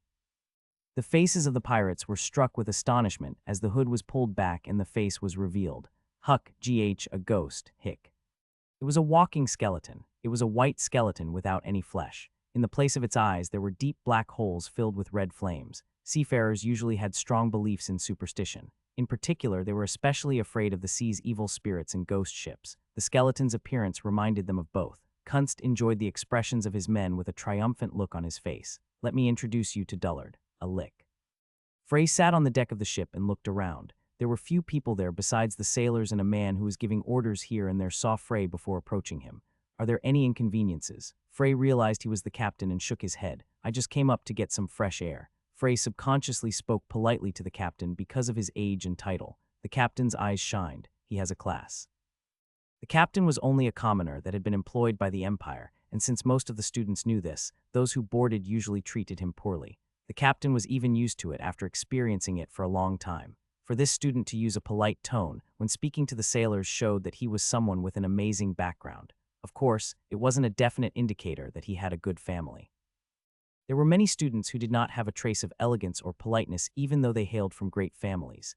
Either way, the man in front of him was truly remarkable. The captain took off his hat and bowed politely. My greeting was late. I am Mac Martinez, captain of the Cortez. I'm Frey Blake. Ah, you are a son from the Blake family. The surprise in Mac's eyes was easily noticeable. After doing this for such a long time, he was able to memorize the names of some of the noble families. He'd heard that the Blake family was one of the most prestigious families in the region. Indeed, as a child from a great noble family, Mac was inwardly filled with admiration. However, it was only an illusion. Had it been any of Frey's older brothers, he would have been disappointed. In any case, Mac liked this young cadet, so he smiled before saying, "Can I sit beside you?" Frey laughed at that as it was a bit strange. "Aren't you the owner of the ship? Haha." It meant that his permission was not necessary. Mac grew increasingly more fond of Frey. Frey mumbled softly while looking around the deck. It's a good ship. The most important thing about sailing is the division of the roles. Even though I'm a layman, the crew seems to be very organized. They were all carefully selected. Although they might not be very smart, they are all good at their own tasks. Praise to the crew and ship was the highest praise a captain could receive. Even those empty words managed to make him feel good. Mac couldn't help but smile and laugh happily. So what do you intend to do in the capital city? I plan to use the warp stone one there. I see. I've used it once before. In the blink of an eye, I arrived in Passfield across the East Sea. I'm not sure when I'll use it again since it is too expensive for me. Frey looked at Mac. The person in front of him was a captain who had probably traveled the world. I'm going to the Hispania Mountains in the north. Do you have a recommended route? The Hispania Mountains. Wasn't that the place that was called the Monster's Paradise? It was the Hell Mountains that even A-class soldiers would find it hard to return alive from. It was practically suicide for a wizard to go there without any protection. But Mac was smart. He knew that if he asked, he wouldn't get a complete answer. Mac thought for a moment before he opened his mouth. One of the cities with a warp stone that is closest to the Hispania Mountains is Hispaniola. If you walk about half a day from the North Boulevard there, you will arrive at the entrance to the mountains. Of course, it's an area where a large number of monsters appear. He wasn't completely sure, but he still added that information to his words. However, Frey was unsurprised at the mention of monsters. How much do you think it'll cost? It's quite the distance from Ka Symphony actually, so you will need at least 10 gold coins. That was 10 times Frey's current wealth. If he didn't manage to reach 7 stars and gain the ability to use teleport, then that would mean he'd need 20 gold coins. I need to earn money. 2 months of vacation. Initially, he had felt that it was more than enough time, but the more information he got, the tighter the time actually felt. Frey spent some time chatting with Mac. He was 44 years of age, and as expected, he was a veteran who had explored all over the continent. Their conversation was very helpful for Frey. Mac explained the situation around the continent in an easy-to-understand manner, and he sometimes answered without hesitation even when the things he was asked were mysterious or questionable. Unlike the other students, Mac didn't dislike him. In fact, the captain appreciated him a lot for the respect he was given. 3 days after, as they were passing by Geotanbul, Frey looked around before addressing Mac. There are a lot of warships. It's a maritime country. Moreover, these days, those pirates from Oscar Islands are very active. A sailor without front teeth was the one who answered him. Frey shook his head. The Geotanbul Navy seems to be very strong. Why can't they root out the pirates? There have been multiple punitive operations, but each time the pirates would come together and form an alliance. Mac sighed heavily. Can you believe it? Whenever those selfish and cruel creatures felt that their lives were at risk, they didn't hesitate to join hands. It's a horrific union. They are so powerful after joining together that it is impossible to get rid of them using only the power of Geotanbul. Besides, it is impossible to get rid of them completely. Are you unhappy? There are times when dangerous guys like that have their uses. How powerful would the city-state be while utilizing their power? Still, the existence of pirates was unpleasant. Frey frowned but didn't say anything as he didn't want to offend Mac. You don't have to worry. I'm not sure if you heard, but we have 2 4-star battle mages in our escort this time. In this modern time, a 3-star wizard was the standard, and 4 stars were considered elites. At 5 stars, he could be eligible to be the head of a small academy. In addition, wizards from the magic towers were seen as more reliable, so it was understandable why Mac was so confident. I'll say this, if pirates aim for us, it will be a bad day for them. Well, if they had brains, then they wouldn't aim for us while we're escorted by Imperial warships. Unfortunately, Mac's expectations turned out to be wrong. That evening, pirates raided. Even then, Mac was not afraid. They came to dig their grave at my feet. Soon, however, an amazing scene appeared before his eyes. The warships that were escorting the Cortez had been smashed by ice spikes. Huhahaha, did you see that, you bastards? The pirates were excited as Kunst shouted those words. Initially, they had only been half confident. They had only heard rumors of the undead beings. In fact, many ominous and horrifying things had been said about them, but the pirates wondered if it would be able to face off against the battle mages who were unparalleled in naval battles. As it watched the Cortez that floated in the distance, Lick Dullard began to murmur ominously as black smoke began to pour out from its body of bones. The pirates trembled in fear and took steps away from the Lick. Before long, Dullard's murmuring stopped. Soon words flowed from his mouth as he looked at the ships in the distance. Ice spear. Pitching, in an instant, an ice spear materialized before the ship. It was thicker than the ship's mast and looked like a giant awl. This awl descended to the ship at a furious speed. The battle mages responded as well, covering the ships with a light shield. However, it was to no avail. Quagic. The ice spear shattered the shield like it was glass and easily crashed into the warship. Woo-oh, the pirates cheered loudly. Even if all of them smashed with their mights, they would not be able to achieve a similar effect. They looked at Dullard with expressions of worship and fear. Kunst approached him with a smile. That was an amazing skill. It's a bit odd, Dullard muttered grimly. It was impossible to tell what he was thinking because of his empty bone face, but one could see that he was confused. What do you mean? No matter how good those battle mages were, they couldn't even protect themselves. I summoned 3 ice spears. Yes, Kunst had an odd expression before quickly saying, Lord, didn't we agree that the ship in the middle couldn't be sunk? The students there should be used as hostages. It wasn't large enough to sink it. It would just prevent them from running away or giving annoying resistance. What happened to it? It was blocked. What does that mean? Although Kunst could be considered a smart pirate, that was the extent of it. He still had a hard time understanding what Dullard was trying to say. Dullard glanced at Kunst's face for a moment before looking away. There is a skillful wizard on that ship. The bloodred plunderers swiftly closed the distance between them and the Cortez. They were trying to save lives instead of running away. Maybe they knew they wouldn't be able to escape. The Oscar Islands was after all the home of the bloodred plunderers, and even when considering the size of the ships, the bloodred plunderers would be much faster. The fact that he didn't have to go through any annoying chases made Kunst feel better. After the pirates got close enough to the Cortez, they threw planks and ropes to connect the ships, and some of them even directly jumped onto the ship. Kunst looked around and laughed loudly. Cuckoo, this is amazing. He hadn't had high expectations because it wasn't the Nautilus, but this ship had quite a few students on it. There seemed to be at least 40 of them. Most of the students in the academy were children of nobles. Since they valued their bloodlines and seeds so much, they would have no choice but to accept any offer he gave them, even if it was ridiculous. If I do it well this time, I can earn enough to play around and eat well for the rest of my life.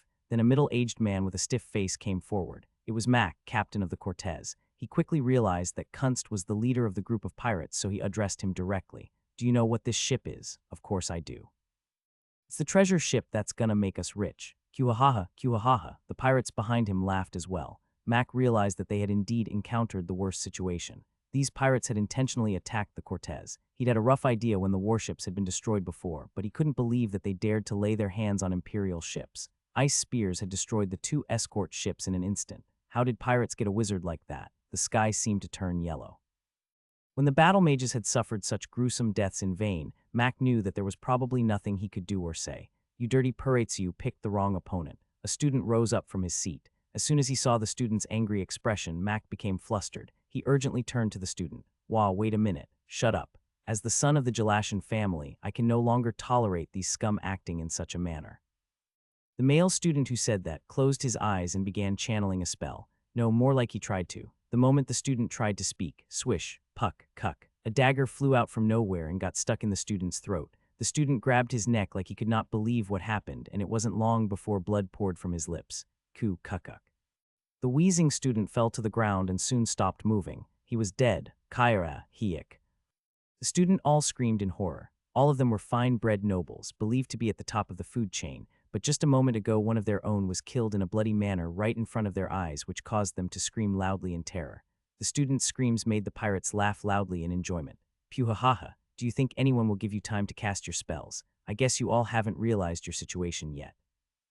If you wanted to use magic, you should have done it before I came over here. The pirate captain laughed loudly. Of course, if they had cast their magic before he boarded, then it wouldn't have made much of a difference anyway. One of the students collapsed and peed himself. Of course, the pirates wouldn't miss such a sight. Cuckoo, you disgusting bastard. It smells. Ah, I can't take it. Throw him into the sea so he can get clean. Wah, you. The student was so frightened that even though the one-eyed pirate approached him slowly, he did not have the strength to resist. One eye carried the student into the sea, and the student seemed like he didn't know how to swim as he was flailing around like a fish out of water.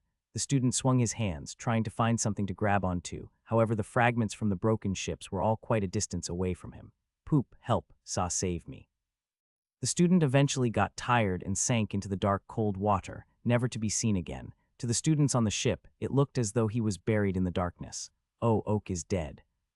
I don't believe it. He was a 2-star wizard. A 2-star wizard could tackle 10 normal men on their own. At least that's what the students were led to believe. However, before they could even do anything, 2 students had already died. Helplessness and fear slowly enveloped them. The students had never encountered a situation like this, and they did not know what to do. Only a few of the group managed to keep their resolve. The rest were huddled together, embracing each other. And that was exactly what Kunst wanted to happen. Each one of the students were a valuable piece of treasure, but he had killed 2 of them to get rid of the chances of any bothersome rebellion. He smiled and stepped forward. Now, Sir Captain, now that the mood has been set, how about we talk business? I'm just an employee. I know. Still, none of these brats would be able to talk to me. Mac couldn't help but think of one person who didn't seem to be affected by the situation at all, but soon shook his head and stepped forward. It was at that moment. A dark shadow appeared behind Kunst and began forming into an ominous shape. Mac was shocked at its appearance. Lee Lick, yo, you joined hands with an undead. I'm just getting some assistance from sir. Yo, you're crazy. Undead don't care about the living. You're nothing but a toy to him. That's just bullshit spread by some foolish old men. Mac grit his teeth. It was only then that he realized why the 2 4-star battle mages had been defeated so quickly. From its power, this lick had to be 5 stars at least. It wasn't just pirates. This is more dangerous than I thought. Kunst didn't understand how dangerous the undead were. Mac hurriedly opened his mouth again, but was interrupted by the lick. Come out. His voice was horrible, sounding like demons screaming. Some of the students trembled at the voice. I know you are hiding here. If you don't come out, I'll kill them one by one. Clang. At that moment, hundreds of ice spikes appeared above the heads of the students. If the lick made a move, dozens of students would die. Sick. Then someone stood up from among the students. The lick's red eyes shined brightly. Who it was? Yao who stopped my magic. Mac recognized that person's face and couldn't help but make a hard expression. He was the most important person on the Cortez, and he was who Mac believed to be the best wizard there. Mac didn't want anything to happen to him because he was quite possibly more valuable than all the other students combined. However, the person simply raised their head and spoke in an even tone. That's right. What's your name? The man's reply was as firm as his expression. Paranjun. Paranjun, throughout the long history of the Westroad Academy, there were few who were as talented as him. He was the head of one of the largest clubs in the academy, the Traman Rings, as well as the heir of the Jun family, which was one of the three most powerful influences in the empire. Even his appearance attracted attention, though it was not hard to understand why. With a pale but gorgeous face, whenever he laughed, the female students in the academy screamed. His aura of nobility was ever present, and his magical talent was not something that could be overlooked. Some students even called him the man blessed by God. The same Perrin, who would usually be smiling regardless of the situation, was now standing there with a pale face. It was because of the lick in front of the. Dullard looked at Perrin with interest. In his eyes, Perrin had to be at least a 5-star mage one. That was because it was impossible for someone to counter his spell if they weren't that strong at least. Meanwhile, Perrin was filled with regret. Why did they come to the Cortez? He disliked noise, so he avoided the Nidalis and came onto the Cortez. He even hid his face to ensure none of the other students knew he was on board. He had only given a slight hint to Captain Mac. If this situation didn't occur, no one would have known he was even there. Perrin had believed that with his magic power, he could handle any opponent that came during the trip, and he believed that it was not arrogance but simple fact. In fact, a 5-star mage could overcome most of the dangers that one would find around the continent, but the opponent this time was just too strong. This is a lick. Perrin couldn't handle this. Honestly, he was doing his best to not appear afraid because the pressure that was coming from Dullard was very heavy. Some of the other students had already fainted after being subjected to his presence. The only way they could escape was to trick the pirates who only knew about looting and murderer if there was a mage with strength that surpassed the lick. But there is no such mage here. It felt like even their most powerful teacher, Professor Dio Persimmon, would not be able to defeat the lick before their eyes. In truth, Perrin never really showed his true strength in the academy. With the exception of a few professors and the academy president, everyone believed that he had only reached the 4-star level. However, Perrin had already reached the 5-star level. You couldn't call a full 5-star mage because he had only just reached the threshold, but he had achieved enlightenment and released the impurities and debris from with his body. But Perrin's face was pale, his fingertips were cold, and his body was shaking. The ice spear that Dullard had cast had been blocked by Perrin before it was fully casted. However, forcibly interrupting the casting of someone at a higher level than you was incredibly dangerous. Although he had succeeded, the aftereffects were severe. He had already vomited blood twice. Nevertheless, Perrin was forced to show himself. If not, the students here would all be killed by that devil. Nice. I never expected to meet a talent like you here. Dullard laughed happily. When Mac heard his laughter, his heart stopped for a moment. That was how horrid the lick's laugh was. Perrin straightened his back so as to not appear afraid. He looked at Dullard and spoke with all his willpower. I have a proposal, tell me. Kunst watched their conversation with his arms folded. He had an unpleasant feeling, but he didn't dare to affect Dullard's plans. The lick was strong enough to kill every being on the ships. What is your objective? Do you want to divide us? Divide. The purpose of them and I are different. We are simply working together. As he said this, Dullard glanced at Kunst. Kunst caught the meaning of the glance and could only smile. He is right, our purpose is simple. Please tell me. Kunst shrugged. You all know that the Oscar Islands is a very dangerous place. It's a place where you don't know when and where dirty pirate bastards will jump out and threaten you. This was a fact that everyone knew. However, when it came out of the mouth of the pirate captain who captured their ship, it just seemed ridiculous. Kunst laughed. As proper seamen, we can't just stand and watch as academy students pass such a dangerous place. So you see we will politely and promptly bring you all to Ka Symphony. That's it. Kuhaha, what a broad-minded attitude. He is a true seaman. The pirates clapped their hands and laughed loudly. Kunst raised his hand, causing them to go silent. Of course, the students here all belong to prestigious aristocratic families, so I'm sure you wouldn't hesitate to reward us for our time. The pirates once again made a fuss. This time Kunst didn't stop them. Most of the students were pondering his words. It was hidden within the words, but in the end, what he said was that they would use them as prisoners to intimidate their families and gain money from it all. However, none of them were able to say anything as they were afraid of the pirates in front of them who were swinging their swords and laughing. The students had never seen such coarse and dirty people before. Most of the pirates had scars on their faces, and their bodies were dirty and stank. The lack of teeth was visible every time they smiled, and the clothes they wore basically pieces of cloth. A female student shuddered when she saw their enthusiasm. As they saw the reactions, the pirates enjoyed it even more. Then Perrin spoke. I alone am enough. What? The expression on Kunst's face changed. He had not been expecting such a response. Perrin did not panic. I will give you all the money that you need, so please release the students. Interest flashed in Kunst's eyes. That was because the face of Perrin after he finished speaking looked so noble and pitiful. The students standing behind looked at Perrin's back with emotional expressions. Some students even sniffled. That won't work. That was Dullard's answer. Perrin's heart grew heavy. Even if they were cruel and ignorant, it would be better to talk to the living. There was knowledge and perspectives that a human would have that the undead would not understand. Such beings were not meant to converse with. Perrin added in a hurry, "It's not a bad thing for you either. It's much more work for you to take care of all these students when compared to just one." "You are mine." What? Perrin had caught Dullard's interest. At that time, the skeleton looked particularly creepy. Perrin felt that the skeletal face without any skin was smiling at him. "Mages like you are rare. Since you're hard to come by, there are many ways that you can be used. I can kill you, then turn you into an undead to serve me, or I can eat you alive to absorb your mana." At those words, Perrin finally showed fear. Then Kunst laughed loudly again. "Kuhahaha, do not waste any time. Get on our ship quickly." Kunst pointed towards one of the boards they used to get on the Cortez, but the students stayed still. The vice captain couldn't take it and shouted, "Our noble children can't walk on the plank without the help from their servants. What are you doing? Hurry up and don't make us carry you there." I will escort the ladies over there." "Shut up, that's my job." The pirates laughed gruesomely as they stepped toward the students. Perrin was forced to watch this happen. At that time, a student that caught the one-eyed pirate's eye. He was a student with gray hair, and unlike the others who looked terrified, he was expressionless and even had his arms folded. "Ho, well, aren't you a brave one?" One Eye chuckled and approached him. In the beginning, he was bored because all the students from the academy had the same frightened expressions. The only person who was different, Perrin Jun, who had awakened his appetite, had been claimed by Dullard. But now he'd found another student with a similar temperament, and of course he had no reason not to move. "You, come here." The student with the gray hair turned to glance at him. "Are you talking to me?" One Eye was shocked by his reaction. This was because Frey's words were very plain, as if he was talking to a friend. "What's with this guy? Is he acting like this because he's scared?" One Eye laughed forcibly to calm down the odd feeling that came up within him. "Yeah, you, the one that looks like a stick.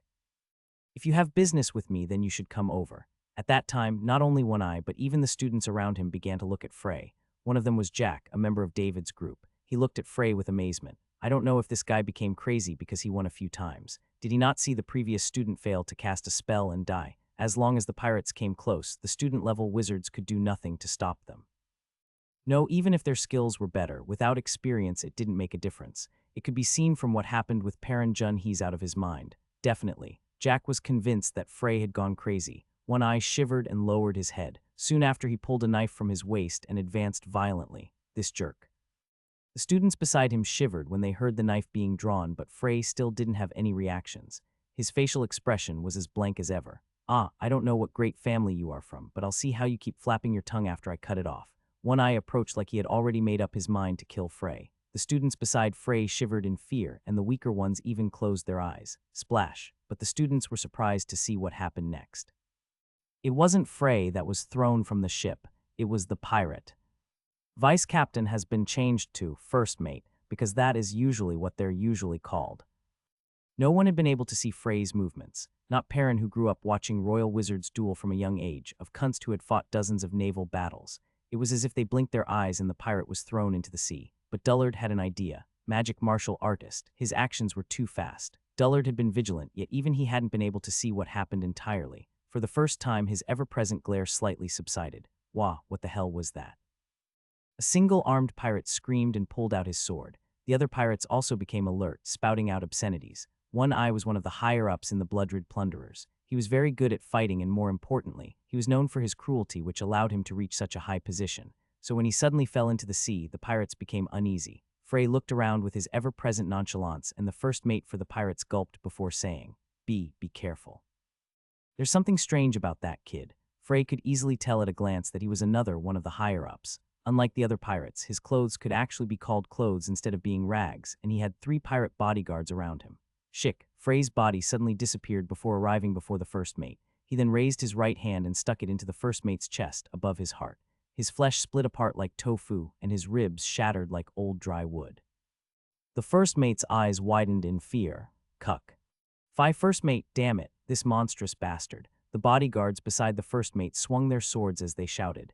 Even with his bare hands through another person's chest, Frey's expression did not change one bit. This caused even the pirates who were used to murder and looting to be afraid. Frey used the body of the first mate as a shield against their attacks, and the blades became stuck in the body. If they had been good fighters, they would have been able to cut through or around the first mate's body, but they were only simple thugs who only knew about slashing and stabbing with their blades. Frey threw the first mate's body at them without giving them a chance to react. 2 of the bodyguards were hit by the first mate's body, and only one of them managed to barely evade it by letting go of his sword. He fell to the floor, staring at Frey with a look of fear. Splash. If the ship had been noisy before, now it was completely silent. Everyone on the ship was staring at Frey. However, even with their attention on him, Frey, expressionless, shook his hand. Sticky blood splashed onto the deck. Frey Blake, Perrin stared at him with astonished eyes. He had heard that the formerly worst student in the academy had suddenly become amazing in the past month, but could it have been such a large change? He killed 4 people in an instant without batting an eyelid. Additionally, the martial arts skill that Frey had just showcased was the greatest that Perrin had ever seen.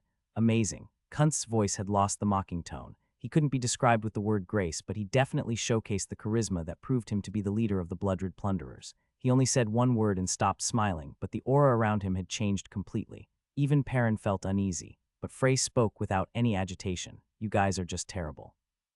Do you know who you just killed? Well, I think it was one of the higher-ups, but I'm not sure. He was my first mate, who, second in command. Bigger than I thought. Kunst nodded while watching Frey with his cold eyes. That's right. Are you a bodyguard who was disguised as a student? It was understandable why Kunst would have that thought. Even most of his pirates would sweat and avoid his gaze when he looked at them while releasing his aura like this, but there was no change at all to Frey's expression, as if he didn't feel anything. This shouldn't be something that a flower raised in the academy could do. Frey didn't bother to correct Kunst's misunderstanding. Kunst, however, took it as an affirmation. He hesitated for a moment before making up his mind and speaking with determination. Let's make a deal. A deal. That move just now. It's obvious that you're a mage with excellent skills, but can you save all the students here from us? Kunst looked at Dullard for a moment as if to give pressure using his presence. Frey chuckled at that moment, but Kunst kept talking. Half. Give us half the students on this ship, and we won't touch the rest. The nearby pirates looked at their captain with amazed gazes. It should be known that the captain of the Bloodred Plunderers rarely yielded to anyone. However, Kunst's judgment was a natural decision. This guy is a lot more powerful than I thought. The evidence of this was Dullard's silence. If he had the confidence to subdue the man before them, then he would have acted already. Even the Lick can't guarantee that he'll beat him. It was clear that Dullard didn't want to fight the man either. Frey raised his eyebrow and said, I killed your first mate. I also took care of 3 or 4 other guys. Aren't you going to take revenge? Revenge? You see pirates as too caring. Kunst laughed, revealing his yellow teeth. With the exception of me, the first mate has changed 5 times in the past year. They'd find it hard to hold the position for half a year. Frey seemed to not understand his meaning. Kunst continued speaking. Do you think it's bad? Don't you think the unnecessary bloodshed is inefficient? Additionally, we don't touch our prisoners. This means that the 20 or so people we are taking now will be released right away once we get our money. He then glanced at Perrin. Of course, the man from the Jun family must be taken unconditionally. You're not a man with no eyes. Although the ancestors of the Jun family were powerful, as long as they hid within the Oscar Islands, then not even the Emperor could do anything even if he brought his entire army. Frey seemed to hesitate. Kunst thought he had almost convinced him and smiled. I will leave the selection up to you. Send 20 people over, including Perrin. If he had common sense, then he would keep the students from the larger aristocratic families. That way he could be said to have protected the course students with the exception of Perrin, so his punishment would be minimal. Frey looked at him silently. The students looked at each other and began to shiver.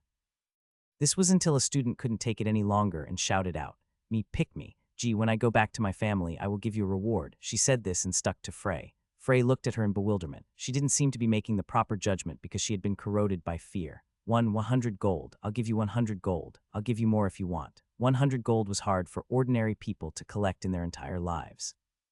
Her words seemed to have lit a fuse. Wow, what are you doing? I have to save myself. You know the power of the Placico family, right? I'll give you 150 gold coins. Damn it, I am Ian Corona. I'll give you 200 gold coins. So choose me, these guys. They didn't care to know what Frey was anymore. Whether he was the Academy's poor-performing student Frey Blake or a secret bodyguard placed on the ship, as Kunst said. The only important thing to them right now was that Frey held the right to their life and deaths. The appearance of the students shouting their family names and bargaining for their lives was incredibly disgusting. Even the pirates who were known for their craziness and shamelessness were speechless. At the end, those who kept their prides as nobles and didn't bow down their heads could be counted on one hand. Frey closed his eyes, and when he opened them again there was a sharp flash of energy within them. Shut up. He said it in a quiet tone, but it was heard by everyone on the ship. The crying voices of the students quieted immediately. He looked around slowly, and the students all shivered as his eyes landed on them. When he looked at Jack, Jack couldn't help but become afraid. The last thing Frey's eyes met were the fires within Dullard's head. Cuckoo. Suddenly Dullard let out a quiet laugh, causing Kunst to look at him. What's going on? I felt something strange in that man's mana. It was a unique mana that I had never felt before, so I was alert. Butit seems he's nothing special. Dullard laughed darkly as a smile stretched across his skinless face. He should be a 5-star mage at best. It seems he has a few good moves, but I've killed more than 100 such men already. Dullard lifted a black hand. Chujuk. A black shape began to form within his fingers. Living missiles. The black energy on his fingertips soon took shape before shooting toward Frey. Frey simply leaned back and dodged the attack. Hut. Dullard laughed. At that moment, the living missile that had passed turned around and headed for Frey again. Perrin realized what Dullard had done. It wasn't a magic that needed a preset direction. From the beginning, the magic of the missile was tracking magic. Dullard did not need to control the magic at all. That way, Dullard had no problems casting another spell. Bone Hand, Kugugu. Soon skeletal hands rose up from the deck. At a glance, there seemed to already be dozens of them as they shot towards Frey. Be careful, Perrin shouted subconsciously. With the bone hands at the bottom and the living missile at the rear, it seemed that Frey would soon become a pool of blood. But at that moment, Frey disappeared. Shick, cuck, everything happened in an instant. As soon as he disappeared, Frey reappeared behind Dullard, his hand protruding from Dullard's chest while holding a pulsating, glowing crystal. Perrin knew what it was. The Lick's life vessel. Dullard's flaming eyes flashed and he stuttered. Ho W moving, ship used blink. Blink, which allowed the user to narrow the distance within the blink of an eye, was a very well-known spell, so of course Dullard knew what he had done. However, this was Ona's ship. It should have been an impossible feat to use blink on a moving ship. Wouldn't you need to do at least 5 calculations at the same time? There was something else that he was wondering. How could he tell the precise location of the life vessel? As his vision dimmed, Dullard finally reached a conclusion. He was deliberately stalling for time. While pretending to hesitate under Kunst's offer, he had actually been observing Dullard. Even so, it didn't make sense. The guy had looked through him and discovered his life vessel, but that was only something that a 7-star archmage should be capable of doing. How could it be done by a mage who is weaker than me? If he had fought head-on from the beginning, then it would have been his victory. Frey did not have a way to beat him from the start and could only stall for time, but he was defeated by Frey's unwavering and creepy calmness. Even when Kunst had killed students and created such a horrifying atmosphere, he didn't lift a finger. Dullard was unable to complete his thoughts as his consciousness finally faded. When the glow of the fires in his eyes faded, his bones all shattered and spread in the air like dust. Once again, silence took over the ship. No one could believe what they had just witnessed. The mighty Lick had been killed before he could truly show his hand. Everyone stared at Frey, their mouths wide open, but of course Frey's expression remained the same. He looked at Kunst and spoke slowly. There will be no transactions. Then with the same face, he looked at all the pirates there and said in a flat tone, "You will all die here." Unfortunately for Kunst, he was the one who was closest. He quickly opened his mouth when he saw Frey turn to glance at him. Wow, wait, Pit. Kunst's head soared into the air in an instant. The pirates stared at the blood which was gushing up like a fountain with dumbfounded eyes as if they couldn't believe what was happening. One of them couldn't help but let out a sound of confusion, unfortunately, that became the signal for the slaughter. Papapat. Cuck saw save. There was no resistance to the murder. It was the same 4,000 years ago, and it was the same now. He didn't mind getting his hands dirty with blood even when he was called the Great Mage. Besides, the opponents this time were pirates. Frey knew that all of the pirates were garbage that had become insensitive to rape and murder, so he showed them no mercy. Those were some great skills. You're really amazing. Frey, who was looking out at the sea, turned to his right. Perrin was standing there and had spoken in a cool tone. Frey didn't respond and turned his head forward again. As he said this, Perrin bowed in gratitude. His figure gave a fresh feeling. He was different from all the nobles that Frey had met before, even though he was from one of the 3 largest influences in the Empire. Frey was pleased by Perrin's candid behavior and decided to change his attitude a little. How's your condition? It would have been a heavy burden to cancel the Lick's magic. You knew that too. Perrin laughed bitterly at that. I'm better. I spat out the dead blood several times. I now feel refreshed. Your exaggeration is large. Haha. He moved naturally to sit beside Frey. The sailors were busy cleaning the blood, guts, and bodies that had been scattered all over the deck of the ship. Most of the students had returned to their cabins, but some of them offered to help the sailors clean up. Perrin deliberately looked at the sea and said after a moment of silence, "Who are you?" That Lick was a wizard at least at the 6-star level. Even if it was an imperial mage, it would be impossible for them to deal with such a terrifying foe so easily. It was an existence that caused him to feel an overwhelming helplessness, as if he would die in the blink of an eye. He wouldn't overestimate himself. What was truly unusual was Frey's ability. Perrin recalled Kunst's words. "Are you really on board as a bodyguard? What do you think?" Frey asked in return. Perrin shook his head after thinking for a while.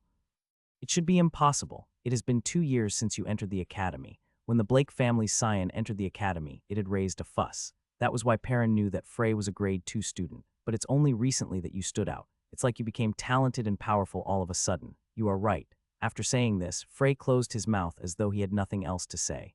Perrin realized that he had no intentions of continuing that conversation. There was no reason for him to continue to question his benefactor who saved his life. He got up with an awkward smile. "Would you like to stop by my family later? I will give you a reward." He was giving away the opportunity to become a guest at the Jun family, one of the 3 great noble families in the empire. To any other noble, such an invitation would be an unprecedented boon, but Frey was still indifferent. When the time commenced, Frey suddenly lifted his head and stared at Perrin. He had finally expressed a different reaction. "Can you lend me some money? About 20 gold coins. For common people, this was a large amount, but it was nothing to Perrin.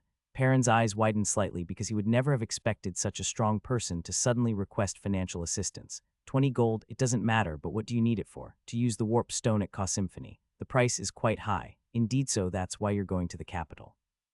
He'd heard that the Blake family was not located in the capital, but in Pillet on the eastern end. Perrin nodded before taking some coins out of his pocket and handing them over. "This is all the money I have, you can take all of it." They were 3 coins. Frey glanced at them before looking back at Perrin. "Platinum, you don't need to give that much, just 20 gold will do." Platinum coins were worth 100 gold each. There were 3 of them, so that meant it was 300 gold altogether. Perrin shook his head. "It's okay. They're nothing compared to what I would have lost. Plus, unfortunately, I have no change." Upon hearing that, Frey laughed heartily for the first time.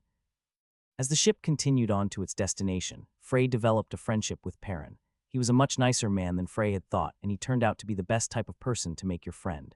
They quickly felt like they were very much alike. Compared to Frey, Perrin could only be considered a baby, but he had never been biased when it came to making friends. If that was true, then he wouldn't have been able to survive after thousands of years.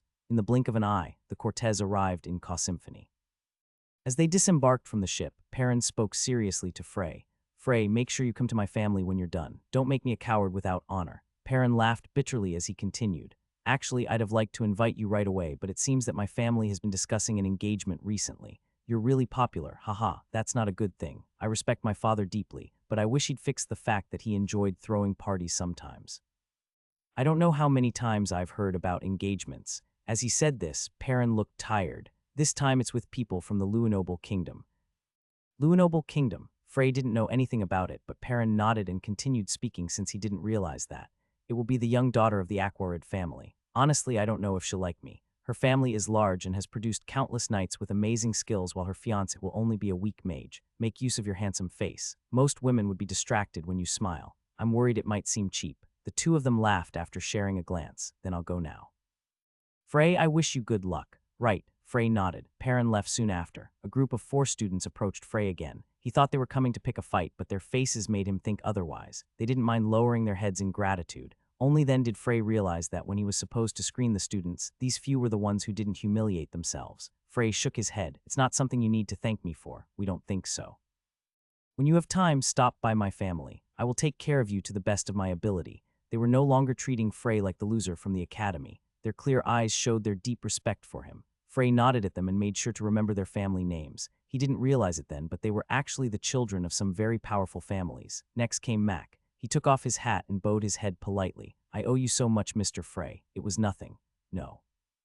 What would have happened without Mr. Frey's help? I don't even want to imagine it. Mac looked at Frey with a sincere expression, and Frey could only smile in return. "I wish the Cortez a safe journey." After saying those words, Mac took his leave. Frey looked around, but it seemed that no one else had any business with him. Only then could he finally take a glance at Symphony. As he walked past a group of carriages, Frey muttered quietly to himself. The population is clearly larger than it was in the past. The population density was very high. Frey looked around and admired the scenery in the city. There hasn't been a large amount of changes, but it is definitely different. There was a large difference in certain details, such as the style of the buildings, the streets, and the fashion. But it still didn't make sense since that kind of change could happen within 10 or so years. What did he do to stop human development? The most valid explanation was that he suppressed the growth of strong human beings. But didn't that guy usually treat human beings like bugs? It was a little strange. I will probably need to meet him in person and ask him myself. In order to do this, the first step was to find out about the past, something that could only be done a step at a time. That was it. When he had been Lucas, Frey had nothing to fear. Even beings who had supreme confidence in their strength were nothing but bugs in front of his towering might, but there were others that even he couldn't beat. And they were likely to still be alive even now. They grew older at a much slower pace when compared to humans. Even so, 4,000 years had passed. He didn't believe that they all wasted that time. As he thought about this, Frey suddenly had the feeling that the road ahead of him was filled with uncertainties. He felt a little helpless, but he shook his head soon after. There was no reason for him to rush his thinking. No one knew that he was back anyway. He just needed to advance slowly, step by step. No one knows I'm back. That is my biggest advantage. Frey decided to head to the Warp Stone first. Because it was at the center of the city, Frey was able to arrive there easily by following one of the main roads. Then he spoke to one of the guards near the Warp Stone. I would like to use the Warp Stone. Do you have anything to prove your identity? Frey took out an identification certificate. The guard examined the certificate closely before nodding. So you are a student of the Westroad Academy. Please tell me your destination. Hispaniola. Please wait a moment. After the guard said that, he began taking out some documents before handing them over. After Frey glanced over it, he realized that it was a kind of timetable schedule. I see. So I couldn't go right away if I wanted to. I need to set a time similar to a ship or a wagon. It was an efficient system. Frey was in admiration once again.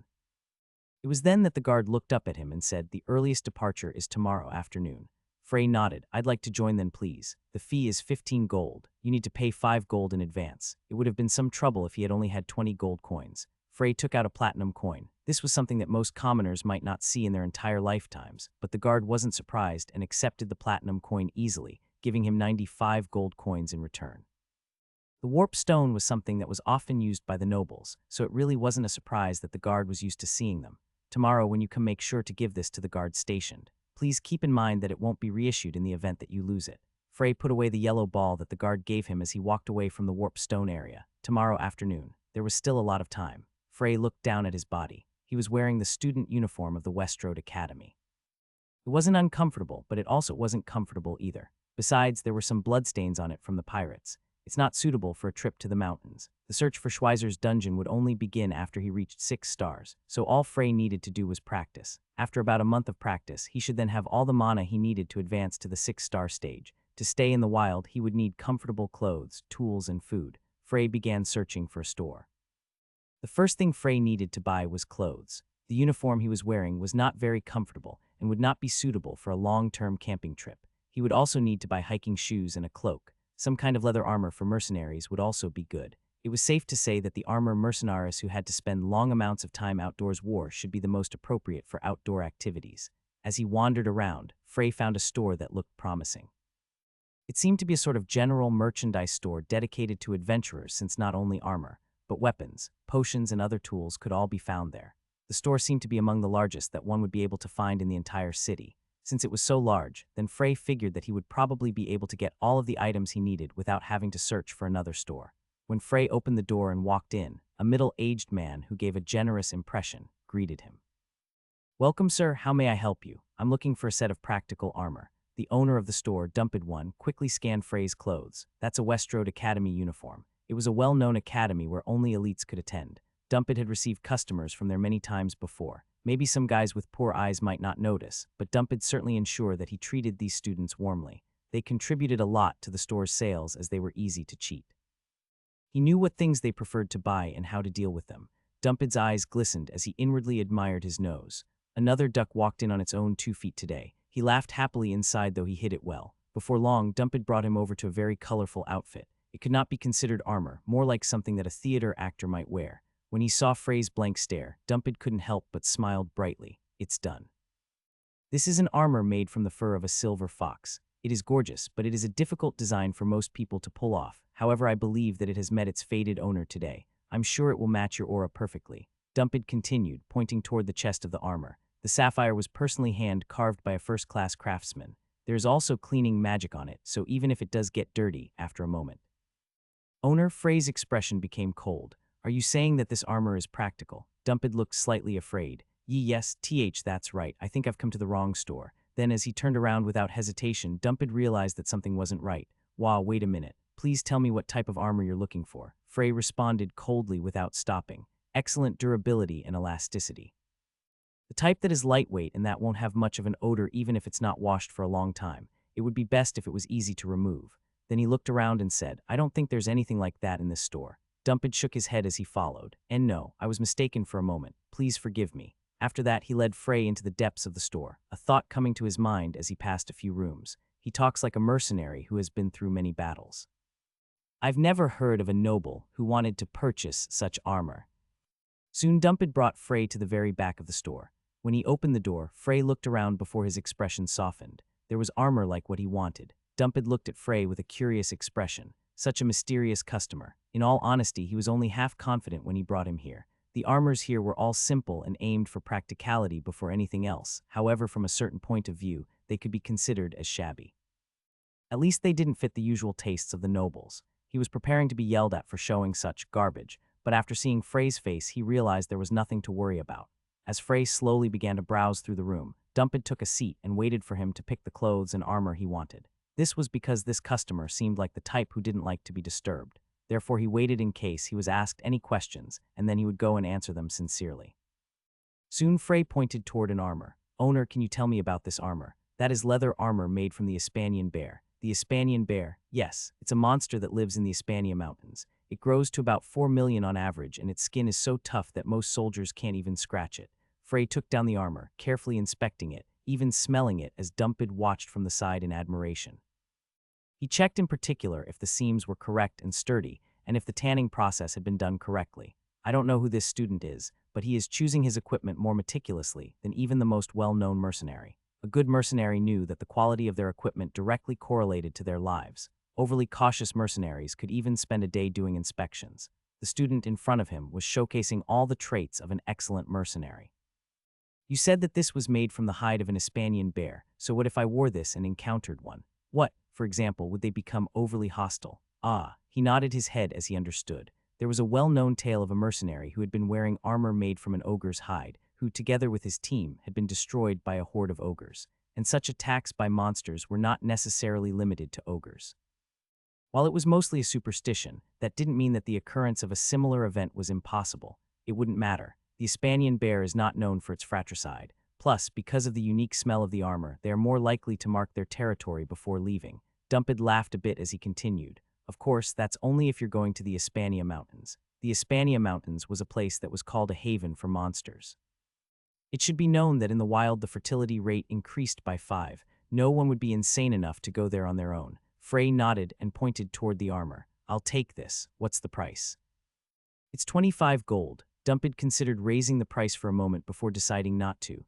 Frey paused while taking out the money before saying, "I want to get a few things beside armor." "What are you looking for? A leather bag or water bottle?" "Ah, do you have maps? I have everything. But what do you mean by bag? A bag to hold things in?" Dumped hesitated for a moment before speaking.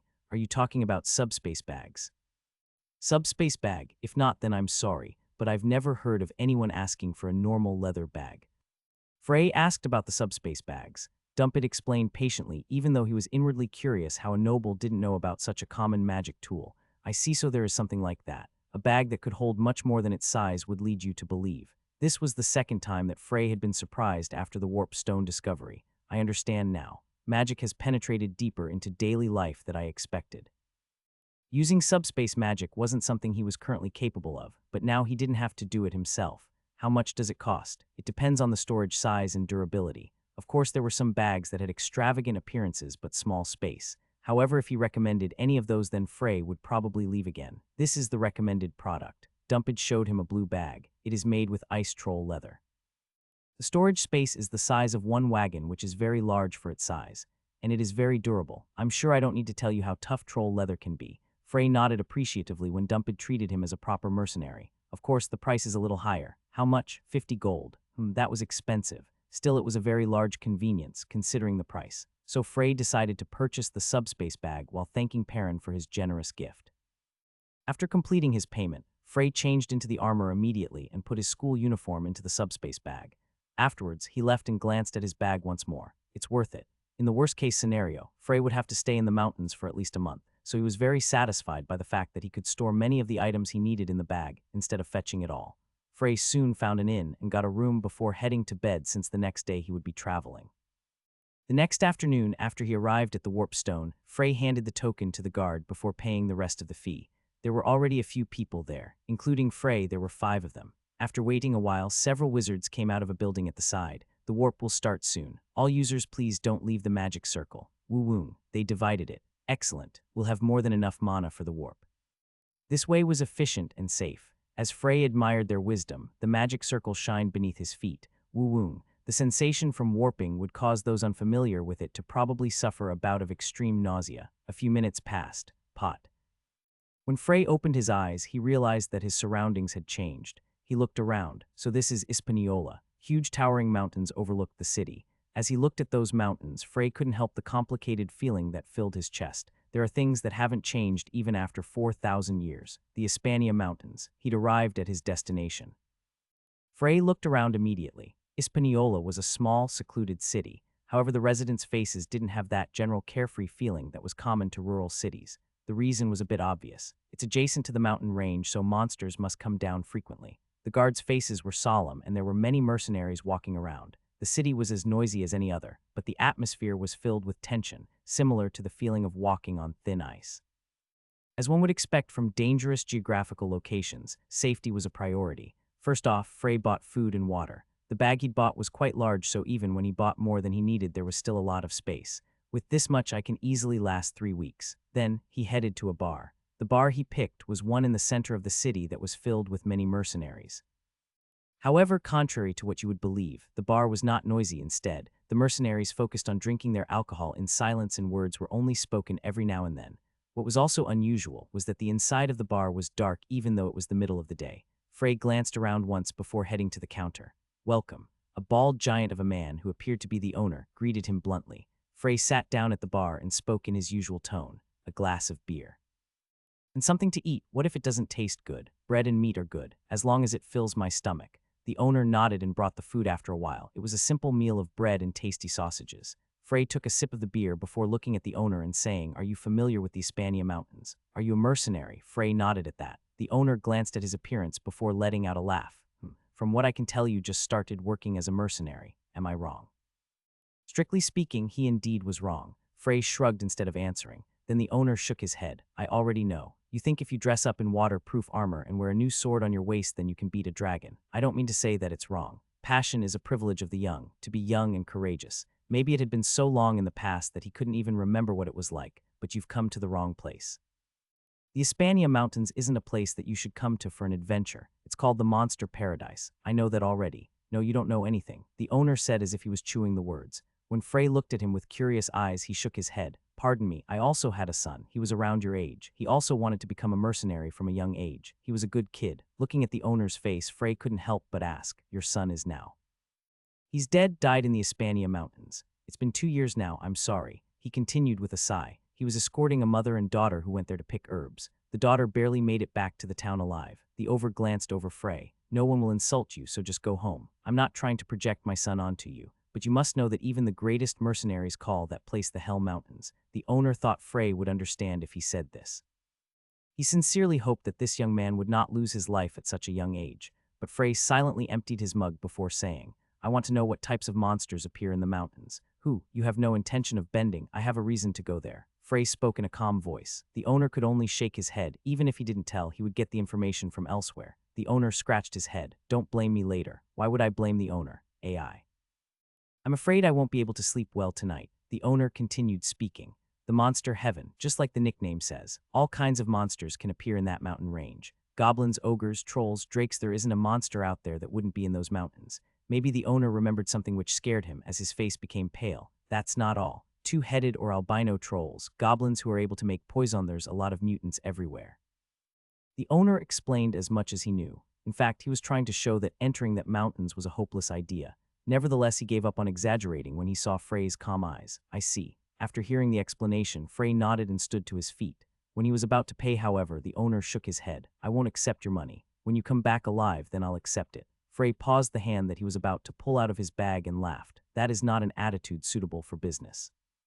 You're like my wife nagging in my ears. It's fine as long as I can feed my family."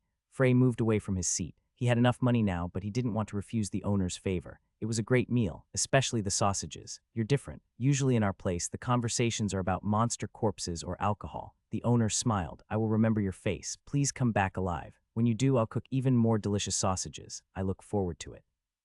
As Frey turned around, the owner called out to him again. "Oh yeah, corpses have been turning up near the mountains these past few days. Was it the monsters?" "No, the wounds were made by weapons." "Made by weapons." Frey understood what the owner meant immediately. Someone is killing by the mountains. That's how it seems. Even some of the best mercenaries were attacked. No one knows if it's one murderer or a group, but we do know is that they are highly skilled. Were there any bodies discovered recently? That's right. The owner's expression became heavy. Maybe he was thinking about his son. The guards are doing their investigations, but there hasn't been any results yet. As far as I know, some mercenaries have also been hired, but there are still no leads. I don't know what you intend to do, but you're going into the mountains, so be careful. He was reminding him to not poke the beehive for no reason. The place he was going was already dangerous, so there was no reason to add to it. Was he looking for something in the mountains, or maybe he was searching for someone? Frey nodded. I will be careful. Frey finally left the bar and left Hispaniola immediately after. Then he saw a huge boulevard. Max said that half a day's walk from here would allow me to reach the entrance. He had thought it would be completely untamed since it led to the mountain range, but surprisingly it was actually smooth enough to be called a road. Frey had this thought as he walked along the path. Schweizer's dungeon was probably not a cave, a mountain that pierced the clouds, with a beautiful lake on top and a serene island in the middle of the lake. Schweizer's previous words were the best clues, and he had an idea what they were describing.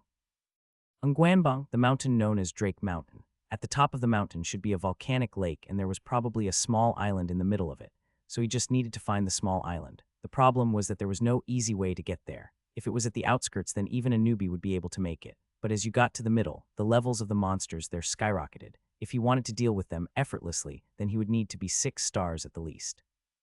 Of course, that was not much of an issue. Here in the Hispania Mountains, the natural mana was very high, so if he found a place to settle and train here, his level would increase quickly. It would probably take about a month. I've arrived, Frey thought to himself. In front of him, a lush forest could be seen. The forests continued up the mountains, and there were hundreds of mountains in his sight. In other words, he had finally arrived at the Hispania Mountains. Now it really starts. Clenching his fist, Frey headed into the forest. Frey wanted to focus solely on his training. I decided it would be a month. In fact, that was also pretty tight. Except for fulfilling his body's needs, all his time would have to be devoted to training. Even an experienced sorcerer might not be able to handle such torment, but for Frey, who had suffered for 4,000 years, it was not much. The most important thing was to find a place to train, and that place had to meet 2 requirements. It should be relatively safe. The mana should also be concentrated enough. Searching for the right place was time-consuming in its own way. Frey slowly began to look around. It was not smooth. There were many monsters around which suited the name Monster Heaven. 2 days later, Frey finally found a place he considered suitable. It was a spectacular waterfall. It had the classic feel of a training place. Of course, he didn't intend to meditate while having the waterfall pound onto his head. What Frey had noticed was a cave that was hidden behind the waterfall. It was a place where few monsters, let alone humans, would touch. It was dark behind the waterfall, but that was fine since he could make light with magic. This will be fine. The best part was that it could handle 2 of his needs at the same time. The cave was a good shelter since it was easy for him to get water and food. This meant that he would be fine even if the rations he brought ran out. Good. Frey deliberately spoke out loud as he settled his heart. The battle training was going to be hard. It was because of how dangerous it was that Frey did not tell Isabel about it when she was curious, as it would be risky. First, he had to collect mana. A smile stretched across Frey's face as he began to absorb the mana from the air. The mana here is not as dense as I remember. He had trained on Hispania Mountain in the past. His memory of that time was blurry, but he was sure the mana had been denser back then. SSS. The mana began to gather in Frey's body. After it entered his body, the mana gathered in the mana room 1 below his belly button. Frey had gathered mana until his capacity was almost filled, and all that was left was a sliver. SSS. The sun rose and set, and as it rose again, Frey finally managed to collect the last bit of mana that he had needed to fill his core. A sense of satisfaction, different from a sense of satiety, seemed to envelope his entire body in its embrace. This was a unique feeling that an organism would have only when it had filled its capacity for mana. Step 1 was complete. Frey opened his eyes and immediately took some drinking water from his bag as he let out a long breath. He couldn't help but be thirsty after not having replenished his body's moisture after an entire day. He didn't feel hungry, but that was only the feeling of the mana confusing his body. He forced himself to eat some of the jerky he stored, and immediately after, he found a comfortable position and went to sleep. After 5 hours of sleep, Frey woke up again. He'd slept much longer than expected. From now on it will be much more difficult, so this can be considered my last break. He sat up again before taking a deep break. Gathering mana was only a preparatory step. Frey then divided his mana room into 2. This process was easy to explain, but the actual process was incredibly difficult. After it entered the body, mana tended to stick together, but Frey skillfully separated his mana room into 2 equal parts, 50-50. His mana had been divided into equal parts. He was finally ready to start the battle training, from now on, it would be nothing but pain. Frey made the mana on the right take on the properties of fire. Conversely, he made the mana on the left take the properties of water, cuck. The mana, which now had opposing properties, immediately began trying to suppress each other. Frey could not stop himself from frowning as an intense pain rose from below his navel. It's been a while, so it's hard to control. This was the battle training. The mana room was now the battlefield instead of just a storehouse, and each side had become factions whose soldiers began a war. If you didn't pay close enough attention, the mana would go out of control, and in the worst-case scenario, you would die. Frey observed the struggle, giving a little assistance to one side if he felt like they were too weak. As the balance was regained, the mana was refined further, and while the mana was moving frantically, sweat began forming on Frey's forehead. A week passed. Frey looked extremely disgusting. Once he had determined that his spot was indeed safe, he set up a few alarms, took off his armor, and began to train wholeheartedly. It was more efficient this way. However, his beard began to grow and his body began to smell. There was a waterfall right in front of him, so he could decide to wash himself at any time, but in the end he chose not to. This was because his concentration would be broken by the cold water falling on his body. The situation he was in right now was extremely sensitive. Other than to take care of the physiological needs of his body, Frey devoted all of his time to training. Time passed. Cool. A week later, a blue haze began to form around Frey's body. His mana had become clearly visible. This sign meant that Frey was on the verge of breaking through to 6 stars. His mana capacity had more than doubled. The purity was also incomparable to the way it was before. Though this was an achievement that was almost impossible to attain in a week, Frey was still not satisfied. It was still not enough. More. He was as desperate as a person that had been condemned to death, but he wasn't impatient. It was like walking a tightrope, but Frey carefully kept the balance and perfectly digested it. Time passed again, 3 weeks, but this period was a little more stimulating than the other weeks. One of the alarms he'd set alerted him in the midst of his battle training. This, Frey's expression became hard. When doing this training, the wizard's body was as defenseless as a newborn baby. Just a simple touch and it was possible for the pulse in his body to become entangled and he would die instantly. He barely managed to calm the 2 halves of his mana room that were locked in battle. Then he removed the properties that he'd given them and waited for the mana within him to slowly calm down. Afterwards, he opened his eyes to look at the intruder. Black eyes were looking back at him. It was a bird, but it was no ordinary bird. It had a profound gaze with feathers that seemed to be made from flames and exuded warmth. Frey knew this creature. No, there was no one who did not know its name. A phoenix. A monster so rare that it was called a fantasy had appeared. A flash of happiness appeared in Frey's eyes. He had worked with phoenixes before. In general, they were incredibly difficult to tame. No, it should be said that it's impossible. However, this was only because they were very picky when choosing their companions, and only for those who were worthy would they bow their heads without hesitation. It is the Hispania Mountains which has all kinds of monsters, but he would never have expected to meet a phoenix here. Besides, why was it there? There was no hostility in its gaze. From the beginning, this divine creature simply waited calmly until he opened his eyes. Frey soon guessed why. It must have been attracted by the fire mana that I was manipulating during the battle training. What he also took note of was the state that the phoenix was in. Its feathers were soaked. Was it because it came through the falls? No, there was a faint rain smell coming from it. However, the flames on a phoenix's feathers burned so strongly that it shouldn't be wet by rain. But this guy's flames were weak and seemed as if they would go out at any moment. Looking closer, he realized that there was a large scar on the bird's chest, as if its body had been slashed by a huge claw. If the wound had been a bit deeper, it would have ripped through its heart. Contrary to what many people believed, this creature wasn't actually immortal. It was only called that because given the right conditions, it would be able to escape death compared to other creatures. Frey smiled gently and gestured. "Come here." The phoenix blinked and kept staring at Frey. "Are you going to keep staring at me? Didn't you come here for help?" His gentle tone was that of Lucas, who was praised as an amazing teacher in the past. The phoenix paused for a moment before making its way over to Frey. If anyone had seen this sight, they would have suspected that something was wrong with their eyes. A noble being that was famous for never obeying anyone had been attracted with a few simple words and gestures. Frey slowly stroked the feathers of the phoenix that had come closer to him. This action was akin to holding a ball of flames with your bare hands, but Frey did not feel any heat. This was proof that the phoenix felt no hostility towards him. "You must have fought a mighty creature. It's all right. I think I can help you." Frey immediately began pouring his mana into the phoenix. The mana had been given the properties of fire once again. Changing the properties of mana was a very difficult skill that even some of the most well-known mages would not dare to try it, but it was very simple for Frey. As he touched the phoenix's neck, Frey muttered, "You're taking away the fruits of my training, Kuruk." The phoenix stomped its feet and made a low sound. Frey laughed. "It was a joke, so stay still. It will be over soon. time passed slowly. The sound of the rain made the scene pleasantly harmonious without breaking the stillness of the image. Frey enjoyed this moment. Past places, past ties, past memories. A rare soft smile spread across his face. You remind me of the old times. My old friend looked just like you. Frey slowly stroked the phoenix's feathers. This is in return for reminding me of those good memories. Next time you see your enemy, beat him. Kurok. The phoenix looked at Frey with a deep gaze. Frey gave it another bright smile as he returned its gaze. The phoenix slowly turned around before separating the waterfall's flow and stepping out. Frey watched it leave with many complicated feelings before noticing something on the floor in front of him. It was a phoenix feather. You gave an excessive gift. Frey let out a low laugh. It was a gift that had endless value as it could be used from things such as healing wounds to manufacturing magic items. He looked at it for a moment. Then he sat down, closed his eyes, and returned to his training. 4 weeks deep in the cave, Frey had become completely indistinguishable from his previously handsome appearance. He didn't clean himself, so his hair, beard, and body smelled quite rot, and his face became black as if it had been painted with charcoal. His food had run out a week ago.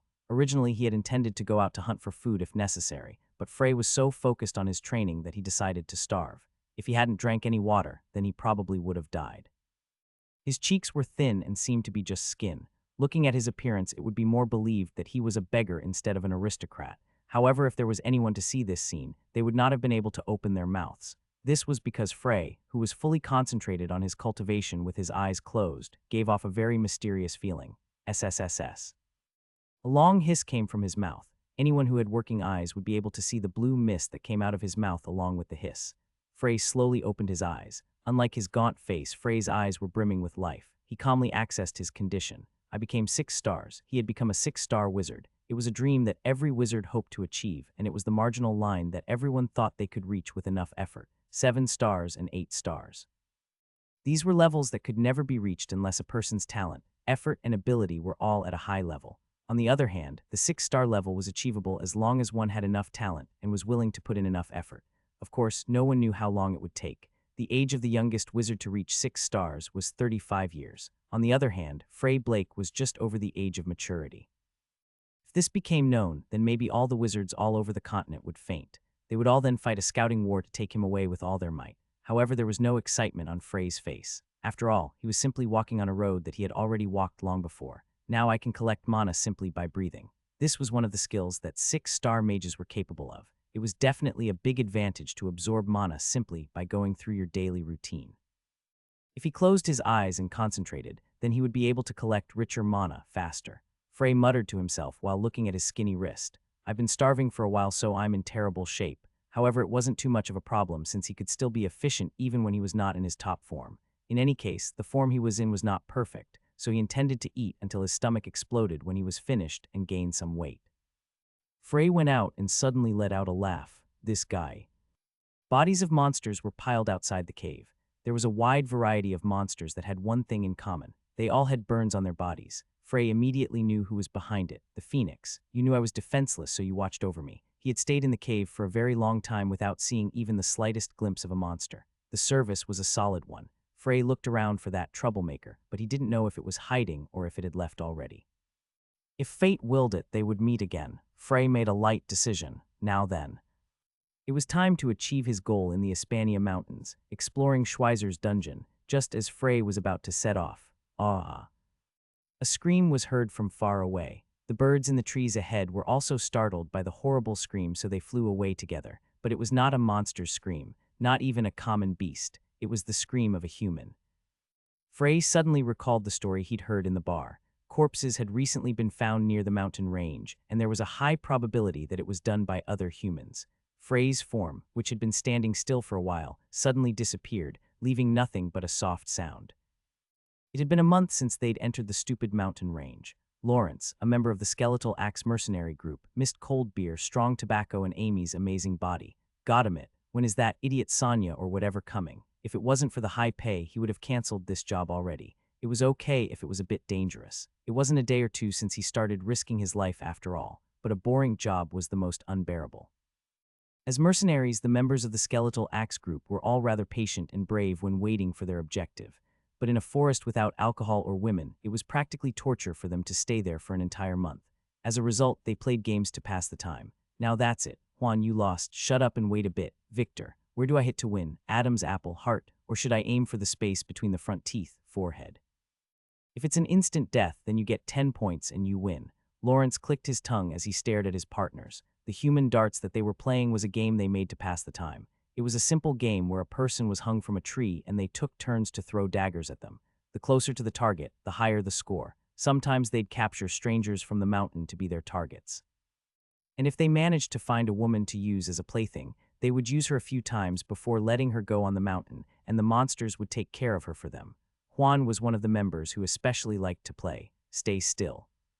He grinned maliciously and aimed his dagger. The man tied to the tree was already covered in blood. He was in such a bad condition that he would probably die even from a slight touch. When I hit the forehead, it'll be 10 points. Then I'll come from behind. Let's see if you'll get it. Wick. The dagger flew quickly, and if it continued along its flight path, it would hit the man right in the center of his forehead. Just as Juan was about to shout for joy, the man's head drooped down. Pack. The dagger ended up sticking to the tree just above the top of the man's head. Puhaha, Juan, you bastard, look at you luck. What the hell, did he die at such a time? Puhaha, I win, I get 10 silver now, haha. As his partners were all laughing, Juan's face became red with anger and his cheeks trembled. Who is this little idiot to bow his head? Juan approached the man tied to the tree and chopped his neck. Thump. The head bounced a couple times before it stopped rolling. The face of a man locked in an expression of pain and fear was revealed. To take out your anger on a man who's already dead. Let him be. He's already lost 5 games in a row. It's such a big blow that he had to let out the steam somehow. Hey, let's get out of here. I am the vice captain after all. You're right. When his other partners showed their intentions of returning, Juan had no choice but to follow them. However, before he left, he made sure to spit on the distorted face with an angry expression on his face. Damn bastard. Just as he said so and turned around, Juan was surprised. Huck, a man was now standing in front of him. However, the man's appearance was quite bizarre. The man was emaciated and his head looked messy. He had a long, tangled beard, and his face looked like it had been washed several times with mud. Even a cold-blooded murderer who had experienced many life and death battles couldn't help but find his appearance to be terrifying. Why, you bastard, what the hell are you? Juan quickly pulled out his knife. However, the man's gaze remained on the body without even taking a glance at Juan, who was standing there. Ghost, and no, there must be an explanation, the rotten smell-written smell. Undead. Did undead also appear in the Hispania Mountains? Juan kept looking at the figure's face with an uneasy expression until the figure finally opened its mouth. I was late. What did you say? Shick. Those were the last words that Juan ever spoke. At that time, a white sickle had appeared behind him and removed his head from his shoulders in one swipe. Juan died without realizing that it had been done by a 5-star spell light sickle. His head rolled to the body of the man that was still tied to the tree who had died a few moments before him. The skinny man, Frey, kept looking down at the body. The man had died because he was toyed with by all the mercenaries, not just Juan. Then he looked back. In the dark of the night, Frey's eyes could still clearly see the rest of the group of mercenaries who were heading back to their camp slowly and calmly while still in the mood to joke around with each other. Frey's pupils began to shine brightly like a burning flame. We lost contact with the vice captain. The head of the skeleton axe mercenary group, Carls, frowned as he heard those words. He was getting a lot of stress these days. Were there any survivors? Just me. What kind of monster was it? That was a ghost. Carls made an odd expression as his subordinate said those words. A ghost? Are you sure you know where we are? Yes, of course. We've been here for over a month. How could I not know where we are? You say you know, but you're talking as if you got hit in the head by a boulder. Carls stared at his subordinate with a vicious gaze before looking around. A vast forest, with tens of thousands of trees which towered high above their heads as well as the mountains, which stretched up into the clouds. This was the monster paradise, the Hispania Mountains. The mercenaries familiar with this place called it the Hell Mountains. It was one of the 3 greatest danger zones on the entire continent that even B-class mercenaries like themselves did not dare to go further than the outskirts. There was what in this place? A ghost. I'd rather see a ghost. I've only been seeing the faces of trolls this entire time, and I'm honestly getting sick of it. Carl's subordinates laughed insidiously. Is it a female ghost? Then it's more than welcome to come. It's not a joke. This is serious. 15 members of our group, including the vice captain, were killed by an unknown monster. If they lost more of their group, then it would be much more challenging for them to face off against the strong knights of the Aquarid family. It was natural that he took this matter seriously, and there was no trace of them, like they had all evaporated. I know, they were just joking around to help us relax. Carls doubted their story. If they were truly eaten by a monster, then there would be some traces left because monsters were messy. Even if it ate the whole body, would it also eat the armor and weapons? What did it look like? It was a man. With long scattered hair, it had a very rotten smell. rotten smell, yes. On top of that, it appeared and disappeared like a ghost, even though it was the middle of the day. Carls closed his eyes for a moment. Then he slowly opened them again. It was a wizard. He should be very skilled and capable of double casting as well, so that's why Vice Captain and the rest got taken out. A battle mage, maybe. After all, it's much more believable than some guy who came back from the dead to kill us. He let out a sigh. A mage in itself was tricking, but being able to fight so well in the mountains, as well as double casting and bare-handed combat, how many years have they been acting as a mercenary? If so, it would be the most prickly type of enemy. Strengthen the perimeter. That ghost, if you see that ghost, then kill it immediately. It could be a wizard sent by the Awakens family. All right, but isn't that strange? It's hard to believe that that family of high-ranking knights actually hired a sorcerer. It's not like it's not possible. It is to escort the only daughter, so they might have bowed their heads this once. Anyway, we only need to focus on our mission, so stay alert. As Carls was about to turn around, he suddenly thought of something and opened his mouth. Ah, you said yesterday that you found 5 guys around here. What did you do with them? I feel like they'd die if we let them go anyway, so we might as well play with them. Which ones do you mean? The women who came to pick herbs and the mercenaries were escorting them. Carl's subordinates let out a laugh. I don't know, but you kill anyone who comes searching for herbs. You never get tired of it and always want to keep going. It's human nature to share the good stuff with your fellows, isn't it? They want to die soon, we have to help them. Cuckoo. So what did you do to them? We used the women to let out our desires and used the mercenaries as targets. Ah, they died at dawn. The wolves ate them alive as they slept. One of them was actually played with by the vice captain yesterday. This time, Carls was the one who let out a laugh, and he laughed for a long time. Put all the toys away. According to the information, Awakens' daughter will be here tomorrow. Throw the bodies to the monsters. Don't leave them near the city like last time, all right? We're leaving this place soon, but it's still a hassle. Spare me, please.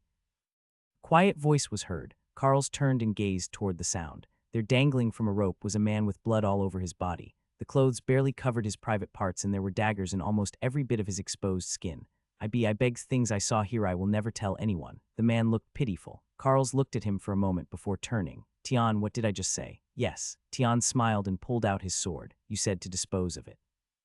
A woman with blue hair panted as she looked around. The mercenaries around her were laughing loudly in excitement. Her eyes became dark at the desperate situation. Her body was practically screaming at her to rest, that she was at her limit, but it would all be over if she did. Sonia Awakens took pride in her swordsmanship. From a young age, she had an exceptional comprehension ability towards swordsmanship, and her talent shocked the Awakens family, which had always been known to produce the most talented knights. If she had been born as a man, she would definitely have been able to take over as the head of the family. At 13, she was able to display sword aura. At 15, she was able to win in a fair duel against a royal knight. At 18, she was granted the title, Rainstorm, by the king.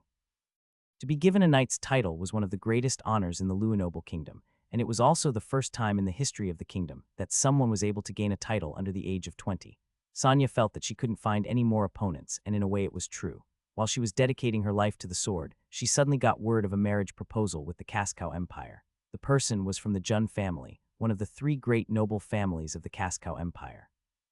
From generation to generation, the Noble Kingdom had always shared a close blood relationship with the Cascow Empire.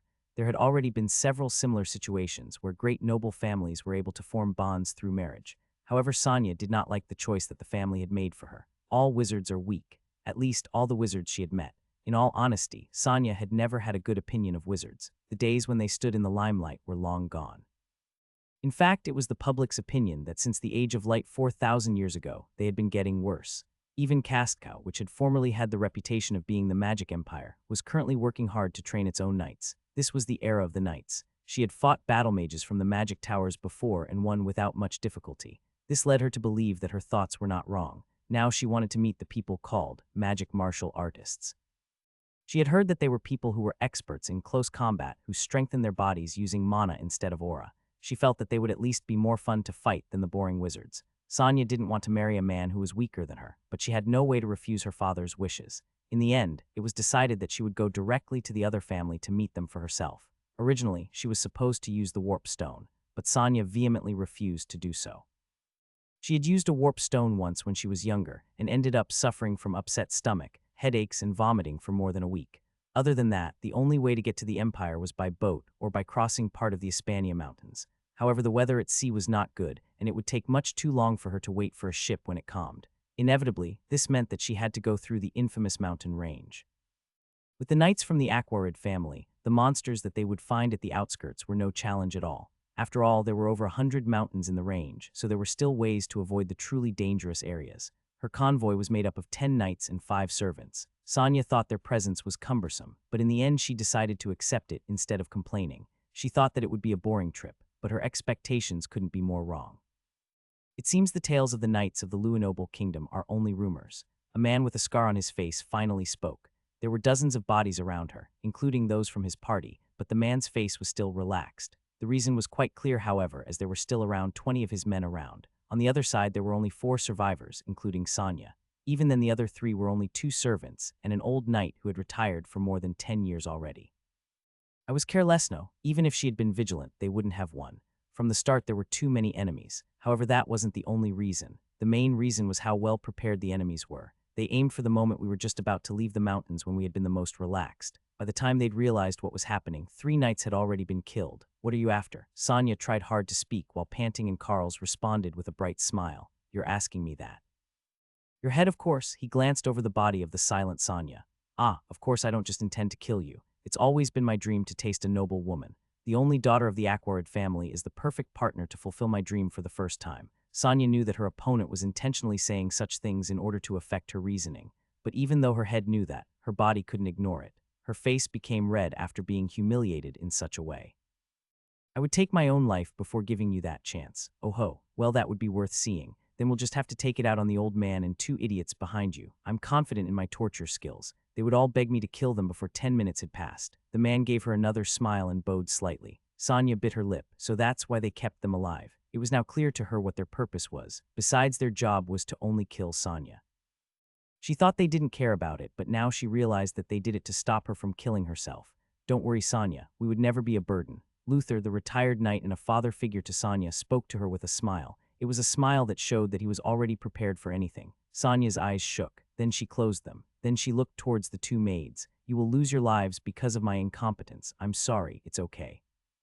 It was something that I prepared for when I became a maid of the Awakens family. One of the maids laughed. Would you please end my life by your hand? I do not want to become a toy for those beasts.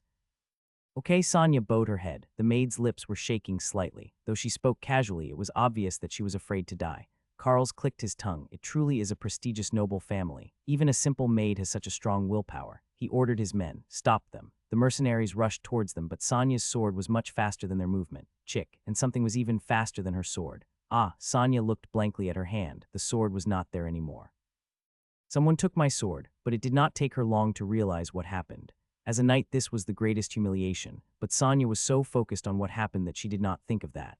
Instead, she pondered while shaking her head. Did any of them have that sort of skill? Didn't that mean that they could stop her desperate suicide if they wanted to? Despair flashed across Sanya's face. Just as she was about to try to bite her tongue in order to save her dignity, she realized that the mercenaries that had been previously running toward her were now looking behind her with wide eyes. What happened? Sanya looked back and was startled immediately. This was because there was someone behind her. It was a sloppy man. He had messy hair, a beard that was much too long, and he looked like he had not washed himself in a long time. Although his clothes and armor were in relatively good shape, no one noticed that because of his overall messy appearance. Sanya had never seen such an unkempt man. Nevertheless, she couldn't open her mouth. A sword was in the man's right hand, the sword that Sanya had just been holding. It was the same for the embarrassed mercenaries. They all turned to look toward the man that was standing in the center of them. This man, Carls, the leader of the mercenary group, rolled his eyes once. A ragged appearance, overgrown beard, and that gray hair, he then spoke quietly. Right, so you are the ghost. Even after the vice-captain had disappeared, members continued to vanish into thin air. Eventually, 10 more had been taken by him. Some of them held key roles for this mission. If it wasn't for those members that had disappeared, the number of members that had been killed in this raid would have been reduced by half. Frey ignored Carl's words. Instead, he looked at Sanya and returned her sword. Sanya hurriedly received her sword. Normally, she would have taken it calmly, but this was enough to show that she was not in her right mental state. Only then did he turn to look at Carls. You are the leader. The mountain range was so large that it took him a long time to find them. In the first place, Frey had no talent for pursuit or search. Because of this, he had not been able to clean himself since he wandered the mountain. Carls looked back at Frey, and a serious light flashed in his eyes. So he was looking for where the camp was. They had been there for a month, so there were a lot of things to be stored. It couldn't be neglected, or it would be taken by monsters, so he had to let 10 men guard it. What happened to my members? Exactly what you think. Carl's face became cold immediately as he realized something. This man never had any intentions of sparing them.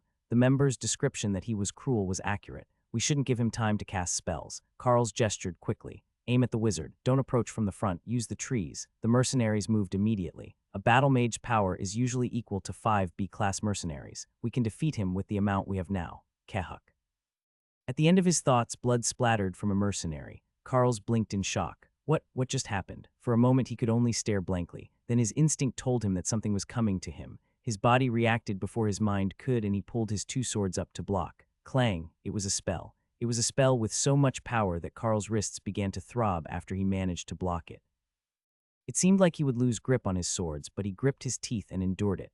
Carl's was an A-class mercenary. His skills were solid and his experience was abundant. He had even fought battle mages numerous times before. Therefore he knew that there was a certain cooldown after a wizard casts their spells. He won't be able to keep attacking. The moment that his attacks paused would soon come. No, it didn't matter if it came or not. He still had over a dozen men around him.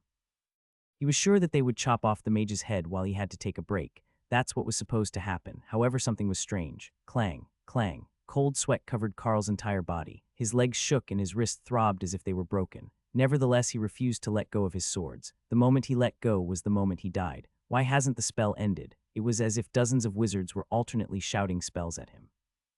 He'd been holding on for so long, but what were the other guys doing? Carl's decided to take a look around despite the danger. He immediately felt like he'd have a breakdown. Crazy, he wasn't the only one holding his sword desperately. All the mercenaries were being attacked by the spell. Who is that man? Was he able to cast and control this many spells at the same time? Even the deputy head of a magic tower that he had met before wasn't this powerful. It was at that moment. T-tuck, the magic finally stopped. Huck. The mercenaries lowered their hands and desperately took breaths of cold air. Carl's also lowered his hands while shouting loudly. Hi, his mana should be empty. We have to kill him now. If this missed this chance, then it was over. Carl's wasn't confident in withstanding such a barrage again. These words seemed to light a fire in the mercenaries who looked like they were about to fall over any moment. Kill him, this bastard. The mercenaries rushed forward at the same time. Sonia, who had been watching in a daze, hurriedly raised her sword and tried to confront them. She didn't know who this person was, but at least he wasn't an enemy. Then Frey raised his hand to stop her. Stay back, it's already over. Oh, it's over, what? Hua, at that time the ground began to shake. The mercenaries gasped. Earthquake, 5-star magic, damn it, let's get out of here. The mercenaries struggled to escape the spell, but the range was too wide. They didn't have enough experience when facing a wizard. Also, had they been in perfect condition, they might have been able to escape, but now that they had reached their physical limit, it was impossible. Even those who stood at the back could not escape the furious shaking. Cuck. The mercenaries were buried in the ground in no time. They tried to wrestle and dig their way out with their hands, but they were soon sucked into the ground. I can't believe it. The magic he used so far was simply to stall for time. Carl's was astonished as he felt the pain of rocks crushing him from every direction. This man had kept them in check with one spell while using that chance to cast another. He knew the wizard had been capable of double casting. But this was the first time that he'd ever seen such a powerful double casting. The entire mercenary group had been suppressed by a single spell before, and what was with the power of that earthquake spell? Rather than simply shaking and opening the ground, it had sucked them in as if the earth itself was alive. Oh no. In such a way, Carl's was filled with grief, but he had no way to escape. The shaking stopped and the ground returned to its previous appearance. Oh my God. Sonia stared at the man in front of her. Then it clicked in her brain. This man had wiped out the mercenaries in the blink of an eye. Luther hurriedly bowed. Frey looked over at him, and Luther immediately became nervous because he did not know what this strange man would say. He had helped them, but he also might not have approached them with good intentions. No problem. Are you hurt? As Frey responded to him, Luther let out a sigh of relief. Now that he thought about it, if such a powerful wizard truly had any bad intentions towards them, then they might have already been buried in the ground together with the group of mercenaries. The mercenaries, are they all dead? It was Sonia who spoke next. Frey nodded. Do you want to see the bodies? And no, that's okay. Sonia was a cold woman, so she wasn't usually embarrassed, but she stuttered because she was still amazed. She believed that he would really show her the mercenaries' corpses if she had answered too late. She cleared her throat a few times before finally speaking in the proper tone befitting a noble lady. Although he was her benefactor, it was not easy for her to speak formally. For a woman, Sonia usually spoke in a very cold, stiff tone, and she rarely used respectful speech. However, Frey shook his head slightly when he heard her words. Aquarid, I think I heard that somewhere before. It felt relatively recent, but since it didn't come to his mind after he thought about it for a moment, he determined that it wasn't that important. I am Frey Blake, from the Cascow Empire. Sonia was surprised when there was no change in his expression even after she had revealed her identity. This was because the Aquarid family was one of the most well-known knight families on the continent. Even if he was from the Empire, he should have heard of it. Is he a commoner? In reality, she thought he was a commoner because of his unsightly appearance. Even the beggars on the streets of the kingdom were much cleaner than he was. He was also smelly, but Sonia took care to not reveal her thoughts. However, Luther's next action surprised her. "I see, so you're a member of the Blake family." When Sonia turned her questioning gaze to him, he answered with a smile. "It is one of the most famous wizard families. It has produced some of the most outstanding wizards who supported the Cascow Empire." Luther continued, feeling his explanation was a bit insufficient. Earl Isaka Blake, the current head, is one of the 8 7-star wizards in the Empire, and is the head of one of the 6 magic towers. That's right, Luther's reactions indicated that he was a member of a family that was at least on the same level as the Aquarid family. Sonia turned to look at Frey in amazement as she recalled the magic that he had just used. Hundreds of light shapes had flown from his fingertips and constantly suppressed the mercenaries, and when they thought it was over, the ground opened up and devoured all of them. It had been a beautiful and also overwhelming scene. I could never beat all of them. Especially the man with the scar on his face.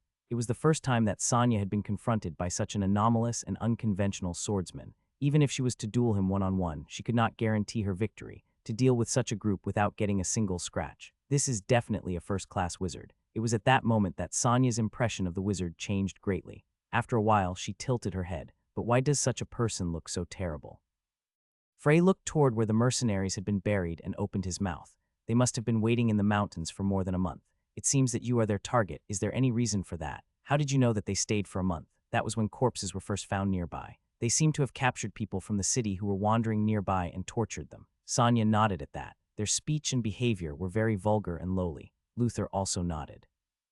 For a month, that seems to coincide with the time that we left the Luinoble kingdom. It could be that someone hired them. The Aquarid family has just as many enemies as we have comrades, but they knew one thing. Given that these mercenaries were so strong, the person who hired them must also have a considerable amount of power. Frey seemed to think about something before saying slowly, "So what will you do now? First, we need to go to a city. I heard that there is a city called Hispaniola nearby. Just follow the boulevard when you meet it. It is not that far away." Luther sighed in relief. "That's great. On the way here I found traces of battle. A lot of the corpses seem to be from your party. What will you do with their bodies? They all have families. It would be great if we could take them home, but we can't afford to. So the least we can do is bury them. I'll help." Luther wanted to refuse as a courtesy, but Frey's offer was like a welcome rain after a long drought. He couldn't help but ask with a happy face, "Are you sure?" "Yes." Frey shook his head. Luther sobered up and felt that he had asked for too much, but Frey then spoke. "Hispaniola. There is a warp stone there. I'll take them there so you can send them back to Luinoble." "Can you really?" It was an unimaginable proposal. Sonia, Luther, and the 2 maids could not help but stare at him with wide eyes. Frey nodded. "I have to stop by the city anyway, and I need to take care of the other bodies as well." Frey showcased his amazing magic again as he carried the bodies to the city. He stacked the bodies on a wagon with broken wheels and used that to move them. Sonia and her maids only looked on in admiration, but only Luther knew how ridiculous his actions truly were. He should not be more than 30. He could not imagine how heavy the wagon was to move. Moreover, Hispaniola wasn't only 10 minutes away. Instead, it took them a few hours to get to the city on foot. Nevertheless, Frey did not show any kind of strain at all. In fact, he was still able to have normal conversations with Sonia and Luther. This was proof that he was not devoting much of his attention to the spell that he was using. 20? Really? That's right. I thought you would be at least over 30. That's rude. Frey and Sonia seemed to become quite close. The two seemed to be years apart, but in truth they were the same age. Luther looked at the sight with a curious gaze. She's fully acknowledged him. Usually it was incredibly difficult for Sonia to become acquainted with a man, especially when it was not someone that she was related to. Even in Luinoble, the number of true friends that Sonia had could be counted on one hand.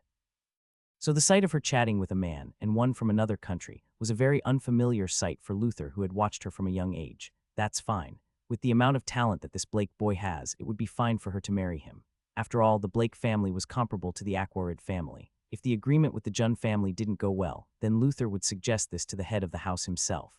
Eventually, they arrived at the city without Frey losing a drop of sweat. By this time, Luther was looking at him as if seeing a monster. His mana capacity is amazing. Only then did he begin to ponder about Frey's unkempt appearance. Perhaps it had something to do with training. After all, the mana concentration in the Hispania Mountains was known for being extremely dense. Even so, there were probably extremely few people who would be willing to train in the place that was given the name Hell Mountains. Shortly after arriving in Hispaniola, Luther immediately sent the bodies back to the Lewinoble kingdom. He hired a mercenary guild to escort them and sent one of the two remaining maids to guide them. Meanwhile, Frey seemed to have left the other bodies with the city guard. These bodies belonged to the inhabitants of the city that had been murdered. When it was all over, Luther seemed to come out of his daze. Although Sonia had higher status, she had the least amount of experience, so it was up to him to express his gratitude first. It was nothing. Frey didn't seem to be very sociable. He never had much to say and seemed very cold. Then I will take my leave. I hope the rest of your journey will be better. Wah, please wait. Luther hurriedly tried to stop Frey. Frey only turned his head to look back at Luther. Please let me give you a reward. I didn't do it hoping for a reward. I know, but please. If I was to let you go like this, then the Aquarid family would be considered dishonorable. Luther was quite desperate. As long as Frey was a child from a noble family, then he should show them this bit of courtesy, otherwise they would be in his debt.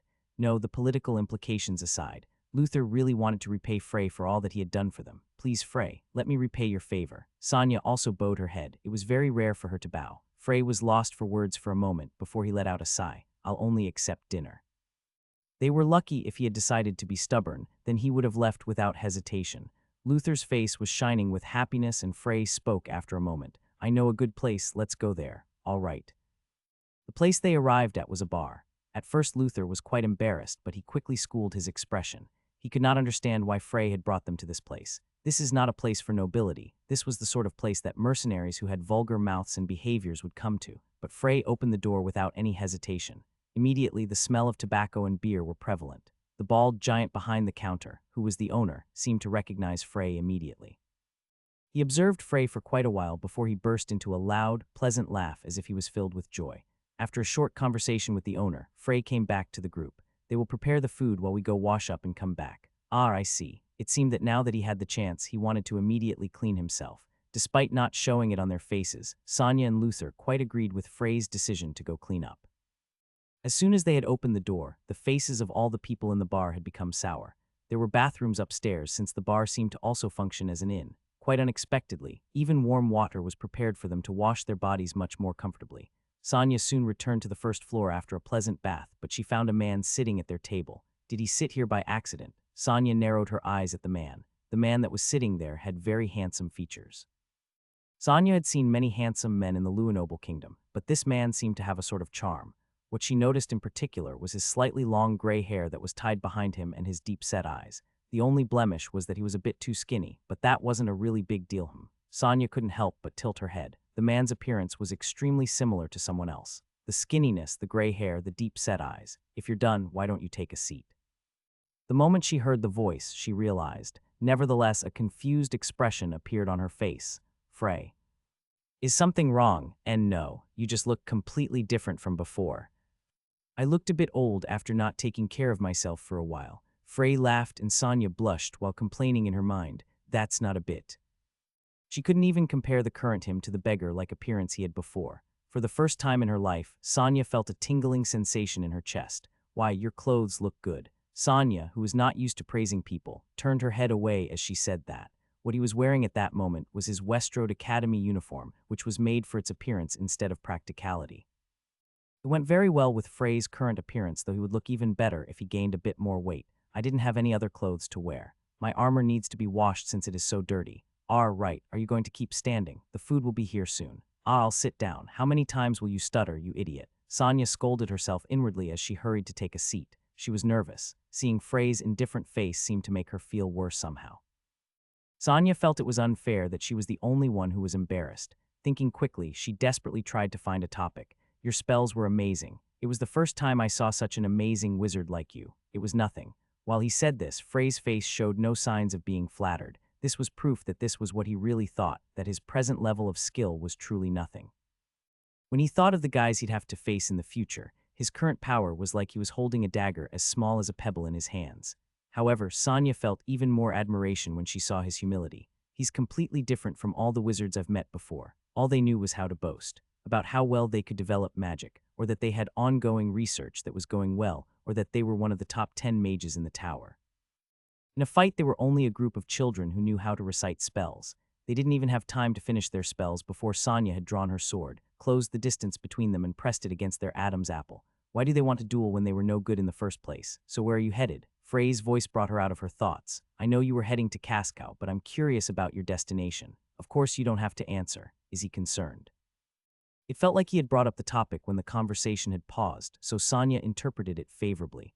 She replied without hiding anything. I'm going to the Jun family. Jun family. Frey raised an eyebrow. For some reason, Sonia felt proud that she had finally managed to get a reaction out of this man. What are you going to do there? Thought a marriage proposal. She didn't know why her face became red and her voice cracked a bit. Frey didn't notice Sonia's behavior. Ah, right.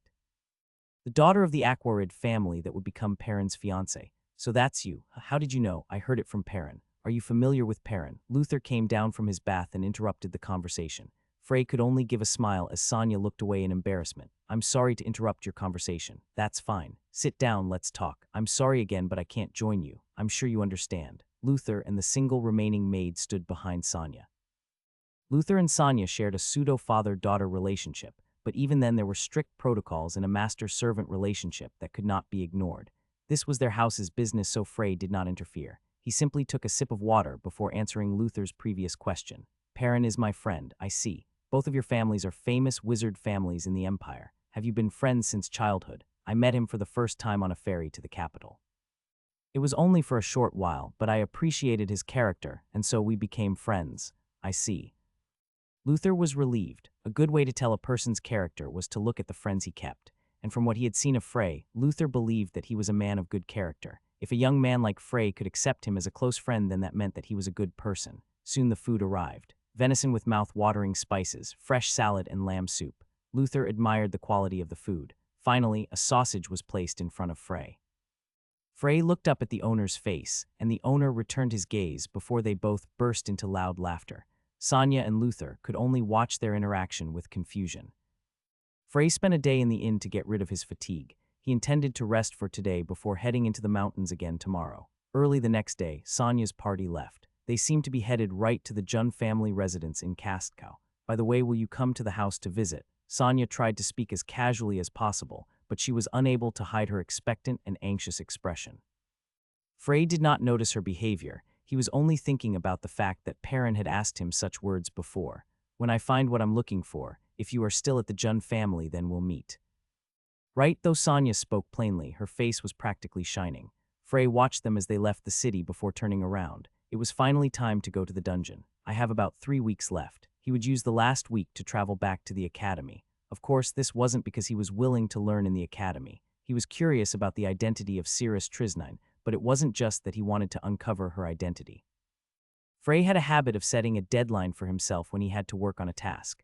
There were more than 100 mountains in the Hispania mountain range, and naturally it would be almost impossible to search all of them quickly. Fortunately, Frey had some clues as to what mountain Schweizer would have put his dungeon on. That should be the place. Frey looked up at an extremely tall mountain in the distance. This mountain, which was twice as large as most of the other mountains, directly pierced the clouds, Ungwanbang. Though it also had another name, Drake Mountain, Kua. A drake's roar pierced the ambience of the mountain range. Frey narrowed his eyes and looked towards it. Drakes were among the best predatory monsters, and the ones that lived in the Hispania mountains were especially powerful. Just their teeth alone were enough to easily destroy huge boulders. The worst part was that these creatures lived in packs. This was the reason why Frey decided to move only after achieving 6 stars. Now I should be able to handle about 20 drakes. However, there was no one who could say just how many drakes could be found in the Hispania mountains.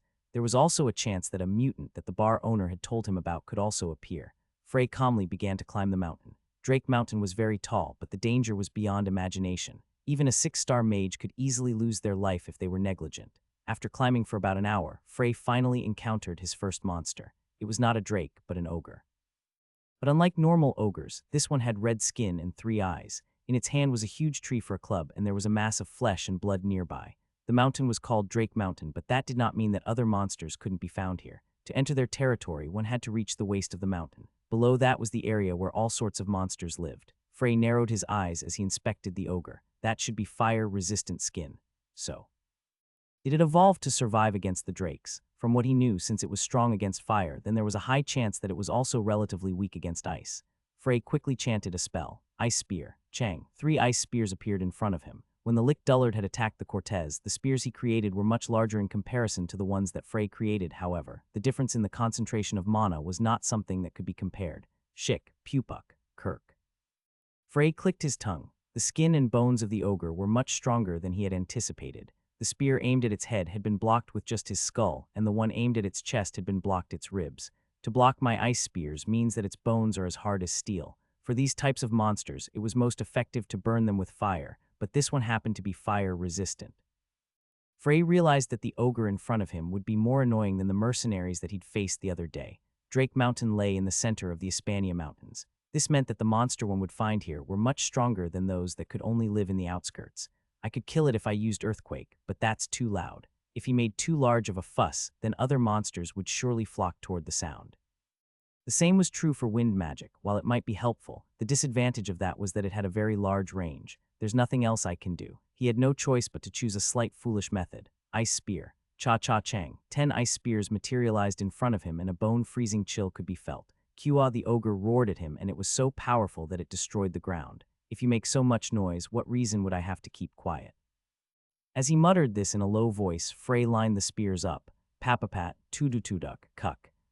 The ogre opened its eyes wide. An ice spear was sticking from his forehead. Frey had hammered the ice spear as if it was a nail, sending it deeper with each successive spear. Kung. The ogre's body fell to the ground, causing it to shake. As he looked at the body, Frey couldn't help but mutter, that wasn't bad. The fight just then had been pretty helpful for him to adjust himself. Fighting the students in the academy could never compare to this. This one battle had been much more beneficial to him, even when compared to fighting the mercenaries of the Lick Dullard. This is what I want. This was something he could become immersed in. Frey's eyes shined. It seemed that this trip wouldn't be as boring as he thought.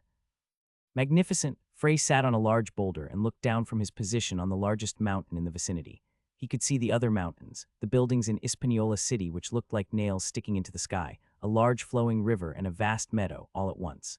The process that he had needed to see such an amazing sight was incredibly difficult. He looked down at his armor. The armor was ragged and his overall appearance was rather messed up. He did not have any healing spells, so he was covered in wounds. If before he had looked like a beggar to Sonya, now he looked like he had been on a battlefield for a week. The strength of the monsters which lived on Drake Mountain was much higher than he had expected.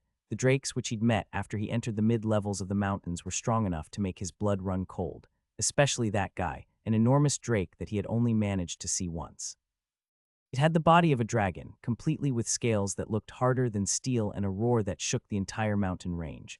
Frey was able to roughly tell how strong an opponent is just by looking at them. It was a skill developed with age, and that skill told him one thing. He couldn't beat it. It's the king. Perhaps the entire mountain range was his territory. It was a monster lord. Frey made sure to avoid that guy. This was because this was not an enemy he could defeat, even if he tried to resort to tricks. I finally made Frey's body mine. Such an adjustment was only possible through real-world experience where the pressure could push him over his limit. He was now convinced that he had fully gained control over Frey's body, without the slightest error. However, it had taken him 2 weeks and 3 days to reach the summit, which had exceeded his expectation. It was the result of him being too focused on his practice.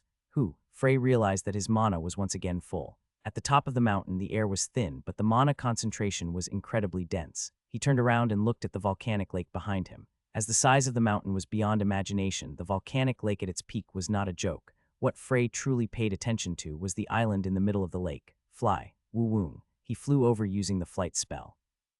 However, he still remained wary of the lake. It would not be weird if that freak had raised a monster in the lake. Tat. Fortunately, nothing happened, and Frey was able to land without any trouble. He looked around. The island was small, but it was very beautiful. Frey recalled Schweizer's words from the past. The peak of a towering mountain that pierced into the clouds, where there would be a beautiful lake with a small island in the center. It was consistent with what the guy dreamed about every day.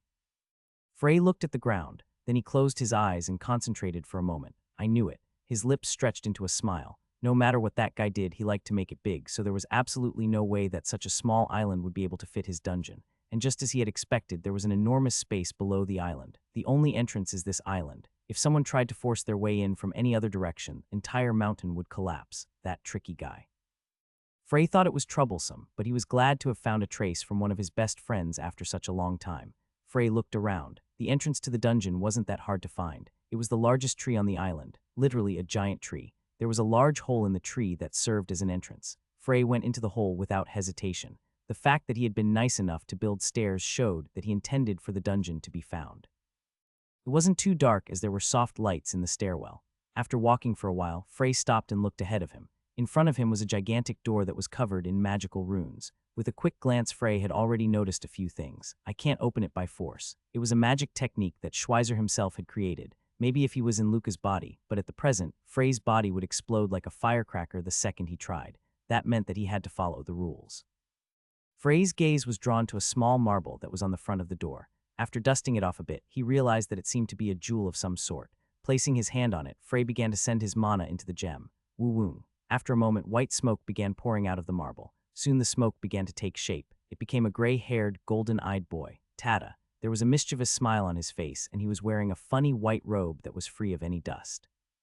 He looked like an immature child who was pretending to be a wizard. Ahem, can you hear me? Can you hear? Frey felt like crying for a moment. It was a voice that he had missed more than he himself had realized. The smoke figure had a face that he had not forgotten even after all those years that he had been stuck in the abyss. Schweizer's straw. Frey knew that it was only a simple illusion, but he could not prevent the flutter in his heart. Long time no see. First of all, congratulations on finding my dungeon, though I don't know what you're here for. You old man without a conscience, did you feel good making yourself look that young? If you've come all this way, that must mean that you have a great interest in the study of magic. Congratulations. No matter what it is that you want, you will get it here. Because this is none other than the dungeon of the great sage Schweizer Straw. You ha-ha-ha. Yao, how did you die? They were standing in front of each other. Nevertheless, Frey felt empty because the figure of Schweizer just kept saying what it was meant to say. It could not respond to Frey's voice at all. Schweizer giggled and kept talking. Of course, I can't just let you into such a place so easily. I will give you a question. If you get it right, you can get into the dungeon. Frey clenched his teeth as he felt like tears might roll down his cheeks. 4,000 years. It was so long. It was a long time filled with only loneliness and pain, but he had made it through. It was an accident, but in the end he still got a body. Frey had believed that after he had made it through it all, he could withstand anything, but it wasn't true. The moment he saw Schweizer's face, the moment he heard his voice, he felt lonely, like he was once again stuck in that huge ocean filled with nothing. All those that he had known were now dead. No, not everyone was dead. There was still one left. Sparks seemed to fly from Frey's eyes. It was ironic. All his family, friends, and everyone he'd had a close relationship with in the past were all dead, and the only one who was still alive was the enemy that he hated more than anything else in the world. I hate dragging my feet, so I'll ask right away. At that moment, Frey felt like Schweizer had truly made eye contact with him. What does Schweizer Straw hate the most? Though he was still smiling, there seemed to be a light in his eyes that was different from before. Of course, Frey knew the answer to that question. How could he not? The thing that Schweizer hated the most was the same thing that he himself hated. Frey's face became ice cold. He then spoke a word as if he wished he could destroy what it meant. It was his lifelong enemy, the one who had sealed him into the abyss, the one that killed all his friends, Demigod. That's correct, Schweizer smiled faintly, and then the smoke disappeared. KRRR. The huge door then began opening slowly. Frey, who was one step away from it, stood there and watched this happen. Finally, the inside of the dungeon was revealed. However, Frey didn't seem the least bit happy about it. The huge room behind the door was empty. No, it wasn't empty. There were two metal figures standing there that seemed to be made from an unknown metal. They were iron golems, but these weren't something that could be taken away because they were, in essence, the guardians of the dungeon. They were so powerful that even Frey might not be able to defeat them. Originally, this room should have been some powerful spells, magic research notes, or amazing equipment. Frey had thought that no one had visited this place before, but he had forgotten to factor in the fact that it had been there for 4,000 years. I don't even know when they were taken. Frey paused as he looked around quietly. This space was so small. When he had checked from the island, the dungeon had appeared to be much larger than what he was seeing. As he looked around in confusion, his gaze was drawn to another door on the other side of the large room. On the right side of the huge door, which looked just like the one he'd just opened, was another marble. Frey approached this marble and infused it with his mana. PSHHH. Then just like before, the smoke once again poured out before taking the shape of a gray-haired figure. Schweizer had reappeared. The only difference was that this time he appeared to have aged a bit. The first illusion had been that of a boy. This time he appeared as a young man. Then for the second question. I might not have explained it properly. The further you go inside, the greater the legacy you will obtain. And keep in mind that you can only remove one item. Schweizer didn't actually respond to him. It was just that the timing of his question had been so perfect that it seemed as though they were actually having a conversation. Schweizer pointed toward the iron golems. I won't be responsible if you decide to break this rule. I might be able to forgive you, but they definitely wouldn't allow it. Then he gave a bright smile. If you're wrong, then you'll be sent out immediately, so there's no need to be nervous. Then let's move on to the question. At that moment, Frey began to feel a bit nervous. He felt that he knew a lot of things about Schweizer, but he didn't know if he could be said to know everything.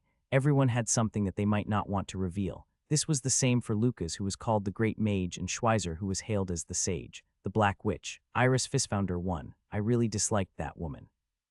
It was a very random statement. Frey tilted his head slightly in confusion. He knew that Iris and Schweiz didn't particularly like each other, but was there a problem with Iris? Frey narrowed his eyes slightly. That woman seemed to personify the word riddle. She liked to hide away, and she was even good at it. While Frey was contemplating seriously, Schweizer continued. She pretended not to care while we were running around and saving the world. At the start, I really disliked that witch because I couldn't understand her way of thinking. Did she really have to fall in love right before the continent would become a sea of fire? Who? This was interesting. Frey began to recall Iris. She was a woman who always wore a mysterious smile which went perfectly with her dark hair. He'd never known if she tried to seduce because she was truly sex-starved or if it was just her character as a witch. But what did he mean there was a man that Iris liked? There was never any gossip about her having a relationship in their group of friends. Lucas, that stone-headed bastard. He was the only one who could never see that she was blatantly flirting with him. Frey's face became a little pale at those words. What are you talking about?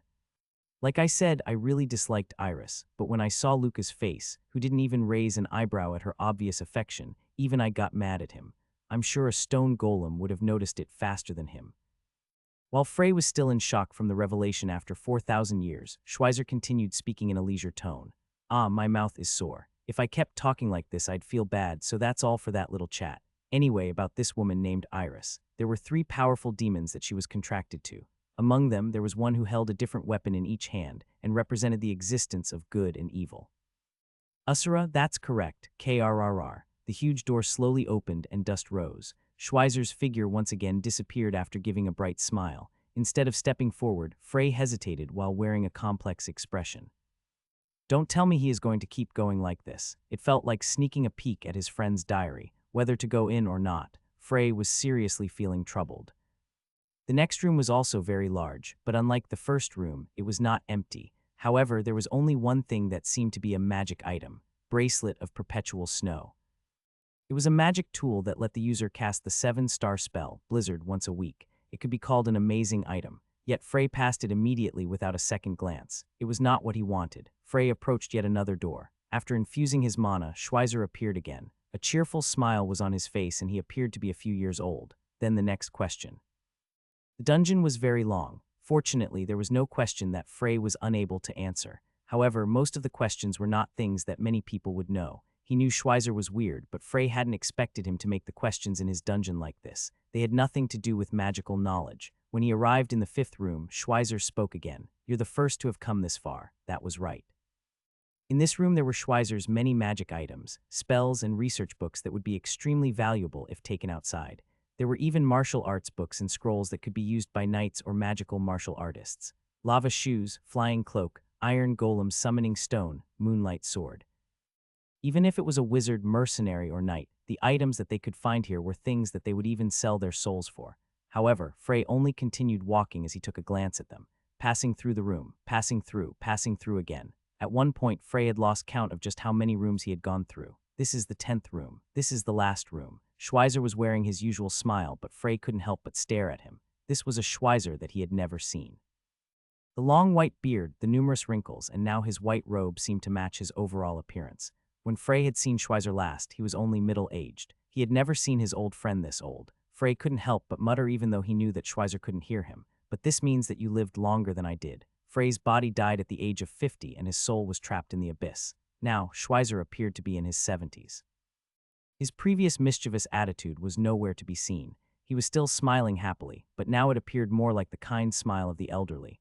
Frey listened to what Schweizer had to say. Lucas Trauman. At those words, Frey's body shook, because his name was called in a voice that seemed to contain an indescribable sense of sadness. Standing at the top of the world by the age of 40, the great Mage, the master who received the respect of everyone in the world. Being able to be his friend is one of the things I'm most proud of in my life. Me too, Frey's lips twitched and he felt an itch in his eye. I do too. I will give you the last question. What is my real name? Frey shuddered. He felt like Schweizer was smiling and looking at him. This question, maybe in the entire world only Lucas would know the answer to that question. At that time, Frey truly began to feel like Schweizer was looking at him, like he was looking at him with an expectant gaze. Schweizer Wilson. Schweizer let out a laugh. It was bright and refreshing. That's correct. And everything inside is for you. Did you know? Wait, Frey, with a voice filled with longing, hurriedly asked, knowing that his voice could never reach. Schweizer still smiled and moved his lips. What was that? Frey could not hear the words. Schweizer's figure slowly disappeared like a ghost. The size of the last room was very small compared to the ones before. On the left was a desk and chair, and on the right was some shabby-looking storage boxes. If the rooms that he had seen so far were storage rooms, then this room seemed more like a room that someone lived in. First, Frey went to the boxes. There were two of them. When Frey opened the first box, he found the item that he had been looking for. Inside was a small bottle filled with a milk-like substance. Looking at it, Frey couldn't help but say its name, Frozen River. It was a liquid that could only be found in the Wailing Cavern out of human reach and formed at the rate of 1 drop every 1,000 years. Drinking just 1 drop would activate all the veins in the body and increase the maximum volume and sensitivity to mana explosively. In addition, the size of one's mana room would also increase by several times. If the original, Frey, had taken a single drop, then he would be able to directly reach the 4-star level in 1 leap. Frozen River was one of the treasures that no one truly knew whether it actually existed or not. It was also the thing that Frey needed to reach 7 stars as quickly as he wanted. He carefully put the bottle away in his bag. This was the only thing in the first box. He opened the second box on the right of it. What he found there was a pair of earrings, a blood-red gem, and a blue bracelet. Frey closed his eyes. On the way here, Frey had seen numerous magic items. These magic items were ones that wizards would exchange for even at the cost of their lives. However, while looking at them, Frey had no reactions at all. But now it was different. The earrings in front of him now were his own, typhoon earrings. It helped the mind concentrate smoothly and also contained barrier magic. It was not an amazing item, even though it was in the last room. In the beginning, Frey had made them just to pass time, but he had given them to Schweizer after he had said that he liked them for some reason. Nevertheless, Frey lifted the earrings out of the box like they were a treasure. I can't believe you left this in the last room. Frey smiled and then looked at the bracelet. This was something that transcended all of the magic items that he had seen so far. The Great Sage's staff. Although it was in the form of a bracelet right now, it was the staff that Schweizer loved dearly. It was also his symbol. It made your mana purer and concentrated it to the maximum, increasing your magic power by several times. It also had the effect of storing 5 spells that could be used in emergency situations. Frey didn't use magic items, but now he decided to change his mind. Because above all else, the item belonged to Schweizer, so he wanted to use it. Frey immediately wore the earring and put the bracelet on. Then he picked up the red gem. This is a golem's core. He didn't quite understand. Schweizer was an excellent wizard, but he also had a habit of creating dolls. Just by looking at how much mana was in the core, he could tell just how much work had been put into it. Finally, he looked at the desk. It was warm as if someone had used it just moments ago. In fact, there was a candle on that looked like it had just been lit. What he found on the desk was a book. Was it a diary? He opened it and read it. Lucas is gone. This was just the first phrase, but Frey's chest felt heavy. The elegant handwriting that he was used to was completely disheveled, as if the writer could not control their emotions. It's obviously the work of the Lord. No one else could make him disappear without leaving a trace. His judgment had been correct. It was the Lord that Schweizer mentioned that had sent Lucas into the abyss. Lucas was the peacemaker. It was a role only he could play and a job that no one else could take over. I tried to bear his burden, but there's not a moment that I don't feel that it is not enough. I'm sorry. I'm so sorry. Lucas, it's impossible for me. The words in the book ended there. No, there seemed to be one last paragraph. If anyone sees this, please complete Anastasia. The clues are there in my greatest masterpiece, Anastasia. Frey took out the gem again. When he looked at it carefully, he could see letters engraved on the gem. They formed a word, Anastasia. I see, so this is a golem created by Schweizer. Maybe he made it after he disappeared. Frey was curious. From what he could remember, Schweizer had reached the pinnacle of puppeteering. He also loved every golem he made, but he had never expressed such confidence in any of his golems. A golem that Schweizer was able to call his masterpiece. How much power would it have? Frey shook his head and put the golem core back in his bag. It was basically the nucleus. It was the most essential part, but it still wasn't enough to create a golem. He knew almost nothing about making golems. The golems that he had made while bored had been so disastrous that it drove Schweizer crazy. Schweizer had even burst out laughing. Never try to make a golem again. He remembered that guy laughing so hard that he shed tears until he was hit in the face by a fireball. Anyway, he didn't have any ingredients and he didn't know how to do it, so he would need to look for a talented puppeteer to make it for him later on. If I make that golem, then I'll have a clear picture of how things went after I disappeared. The information in the book was too sparse. It was closer to Schweizer whining about his situation at the time. Most of the information that Schweizer had left was probably with Anastasia. Frey glanced around the room. There was one more door which seemed to be the exit. He looked around the room one more time to ensure that he had taken everything he needed. Frey hesitated for a moment before putting the book and pen on the desk into his bag and leaving. Krrrr. Immediately after Frey left the room, the door closed. Chang. Defensive magic also appeared to protect the room. This meant that one could not re-enter the room after leaving it. Of course, this didn't matter because he'd gotten what he wanted anyway. Frey walked through a dark cave, and when he reached a few steps from the exit, he stopped, his expression becoming hard. He looked back. The cave he was in was a dead end, so he'd have no choice but to go out. He was sure that he knew this and was waiting for him outside. Taking a deep breath, Frey left the cave.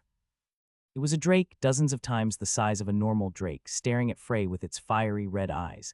Every one of its sharp teeth were about the size of Frey himself. Drake King. He was the ruler of the mountains that Frey had not wanted to encounter. It was not just him either. As if guarding the king, there were dozens of drakes hovering nearby. Frey looked around. This is the worst position. It was a sheer cliff with nowhere for him to step properly. The opponent was also a monster that could fly and had tough skin that magic would not work very well against. Frey sighed and opened his mouth. Were you waiting for me? The Drake King's bright eyes just kept staring at Frey. Frey continued calmly. I know you have intelligence. Answer me. Were you waiting for me? Kukuku. The Drake King laughed. The drakes in the surroundings also screeched like they were responding. You're a pretty interesting guy. Yeah, I was waiting for you. I was waiting for the human who entered the mountains of Torkunta without fear. The Drake King, Torkunta, let out another laugh. You're here to gain the power that is hidden in this mountain.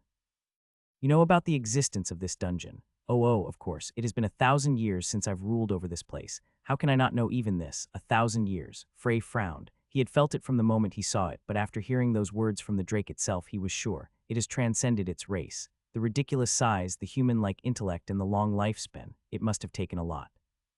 A mutant that stood out from the moment it was born, with superior intellect compared to others in its race, and the luck to eat a few magic herbs or items.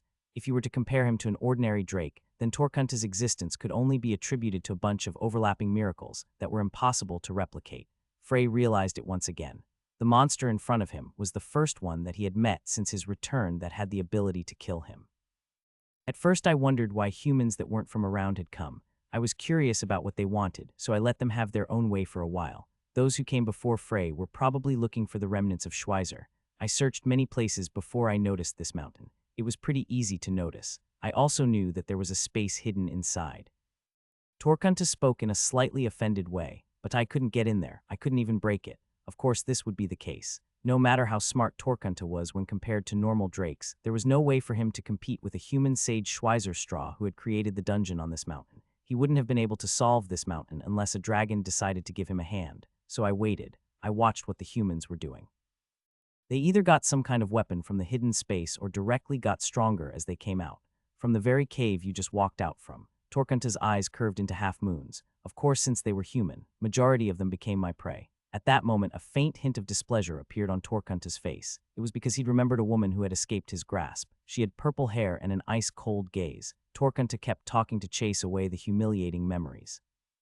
It made me very happy. Some of them had weapons that even I couldn't break. They were annoying to handle, so I disposed of them. But what I paid most attention to weren't the ones who came out with weapons. Torkunta let out a low laugh. The ones who took elixirs, these smelled so delicious, and as I ate them, I became stronger. From then on, I waited for humans like you to come. Torkunta looked delighted. Frey now understood how Torkunta had been able to get such an amazing lifespan.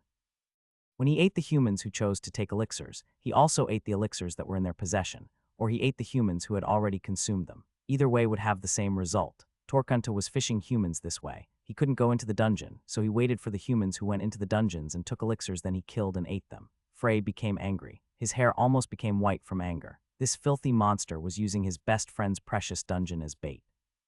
It was a disgrace to Schweizer, who treated this dungeon as his own child.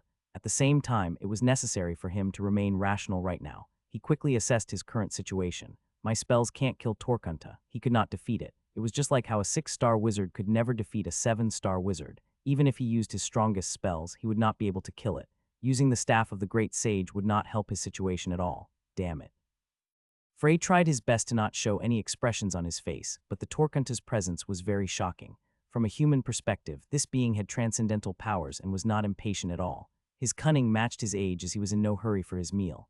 Your eyes are pretty fierce, but that is all you can do. Kamayu will be my nourishment. Torgunta opened his mouth wide, and a lava-like flame could be felt climbing up its throat. Frey put his mana into the bracelet.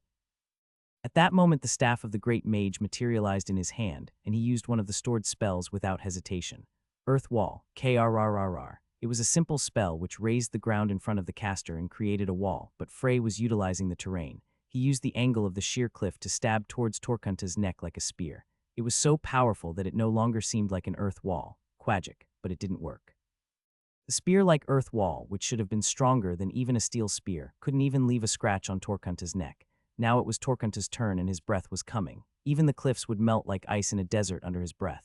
Frey leapt into the air and activated flight magic, Hook. Then he felt something hot flow past his back, but Frey did not pay much attention to it. Quyek. The drakes who had been watching from the air all began to swoop down. Frey bit his lip and began casting spells with both hands. Ice Spear, Wind Storm. Ice spears appeared in the sky and, empowered by the wind storm, flew with incredible power toward the drakes. The spears tore apart the drake's thick skin like it was paper. Frey was able to do triple casting now, but he did not have the time to do so. There's too many of them. Krrrk. His barrier was scratched. It had been formed from his typhoon earrings.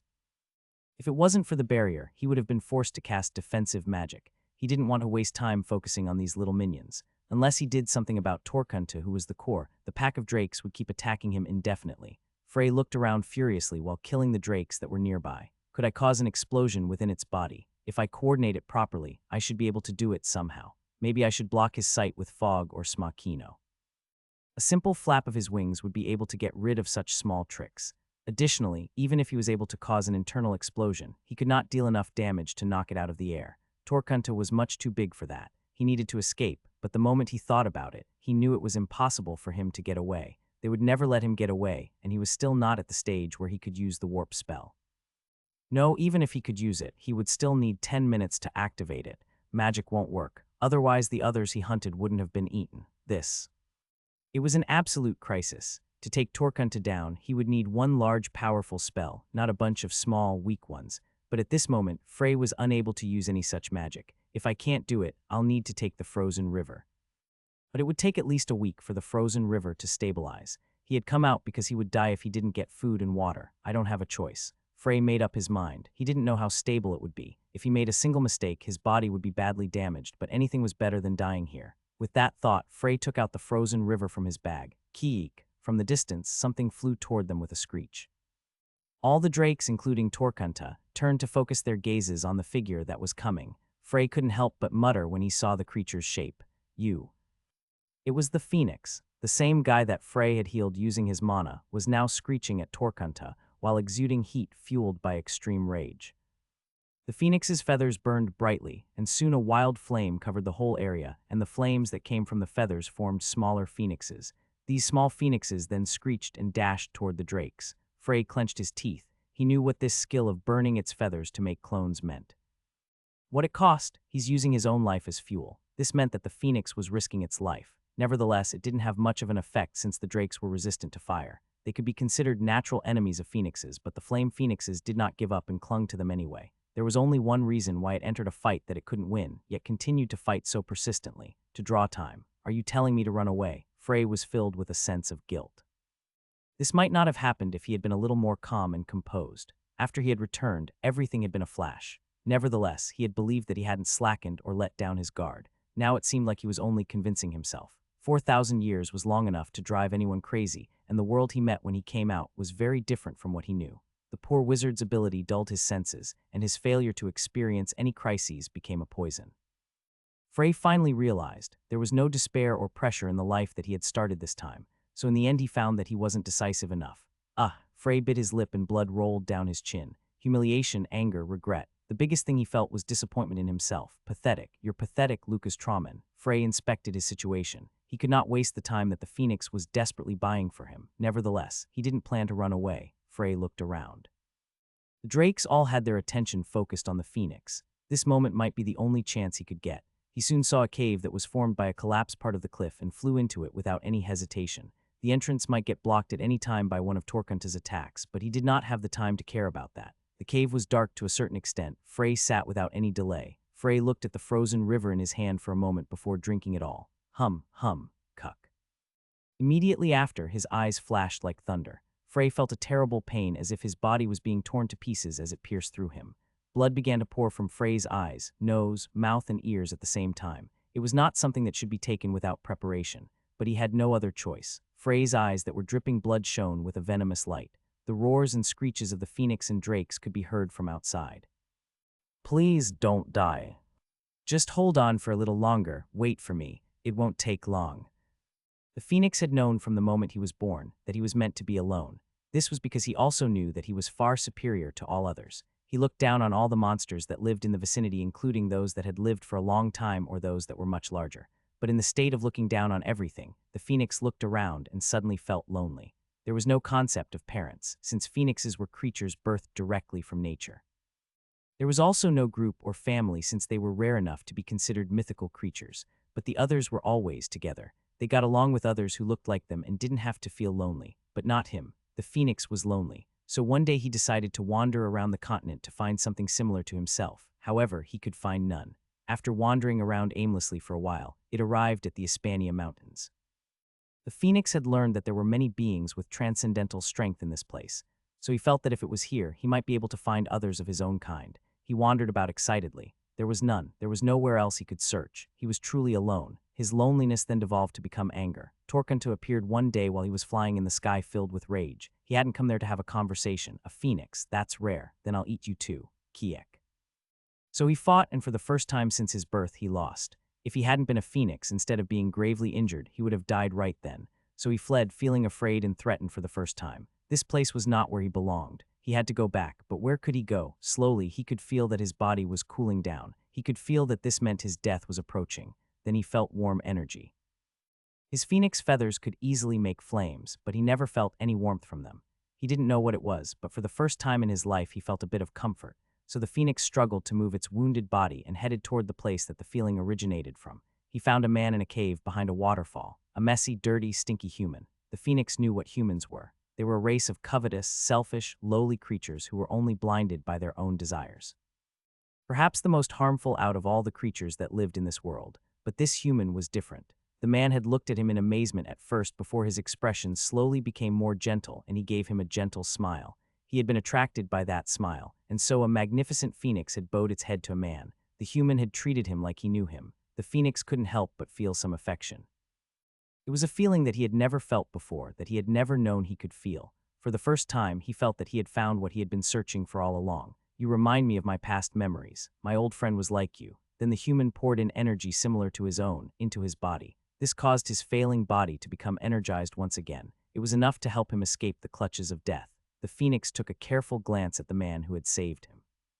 The man was still giving him that gentle, yet somewhat sad, smile. Then the phoenix turned and left the cave. He realized that he was hindering the human from doing something. Nevertheless, his smile, his touch, and his face would never be forgotten. After that, he secretly followed the human. Even he didn't know what he intended to do at that point. However, a dangerous situation had occurred before he could obtain an answer. When the human came out of the cave, he was attacked by Torquato. Before he could realize what he was doing, the phoenix was already flying towards Torquato. Torquato laughed at the phoenix. He was the one who had failed to catch it the last time. He already knew what it was, a creature that was called a mythical being. Are you coming to me again? Do you think I can't burn you with my flames just because your feathers are made of fire? Cool. Torquato opened his mouth once again and his flames spewed out toward the phoenix. The phoenix twisted its body in pain. Why did you come back here after running away in fear? I never miss a prey twice. Eating a phoenix might give its persistent vitality to him. Torquato had gained the special properties of several monsters in this way. This time he wanted it to happen again. Tuck. The breath attack stopped and Torquato looked down. He hoped that he hadn't burned the phoenix to ashes. However, it still seemed to be okay. It was strain. Torquato understood his power very well, and it was also possible for him to guess the approximate level of his opponent. Originally, he just had to use his breath and the phoenix would be panting and barely holding on. So you were hiding yourself. Torquato laughed happily. There are many humans that I can step on. That guy who ran away also seemed to be a rare talent, but not like you. Good, let's have some fun. Cuck. Frey let out a pained grunt. A storm-like chill seemed to be rising from his body. White frost clung to his face and he looked quite pale. There was white steam leaking from his mouth. His fingertips were cracked like pottery and his lips were blue. If anyone touched his body at that moment, it would be as though they were touching ice. Frey's body was cold to the extent that even the North and South poles could not compare to him. This was the frozen river, an elixir of extreme coldness. If Frey hadn't been able to reach the 6 stars level before taking it, then his body would have slowly become an ice sculpture, and his heart would have stopped completely. No, the power of frozen river was so strong that even a 6-star wizard would have troubles handling it properly, but Frey was able to. Ultra-precise mana control, a sense of balance that did not tolerate errors even if they were the width of a hair, and mental power that couldn't be distracted by the pain that was ripping through his body. Without even one of them, his body would have already shattered like a piece of ice. Originally, he had intended to take the elixir together with a potion that had a large amount of flame power, or after his body had reached the stage perfection.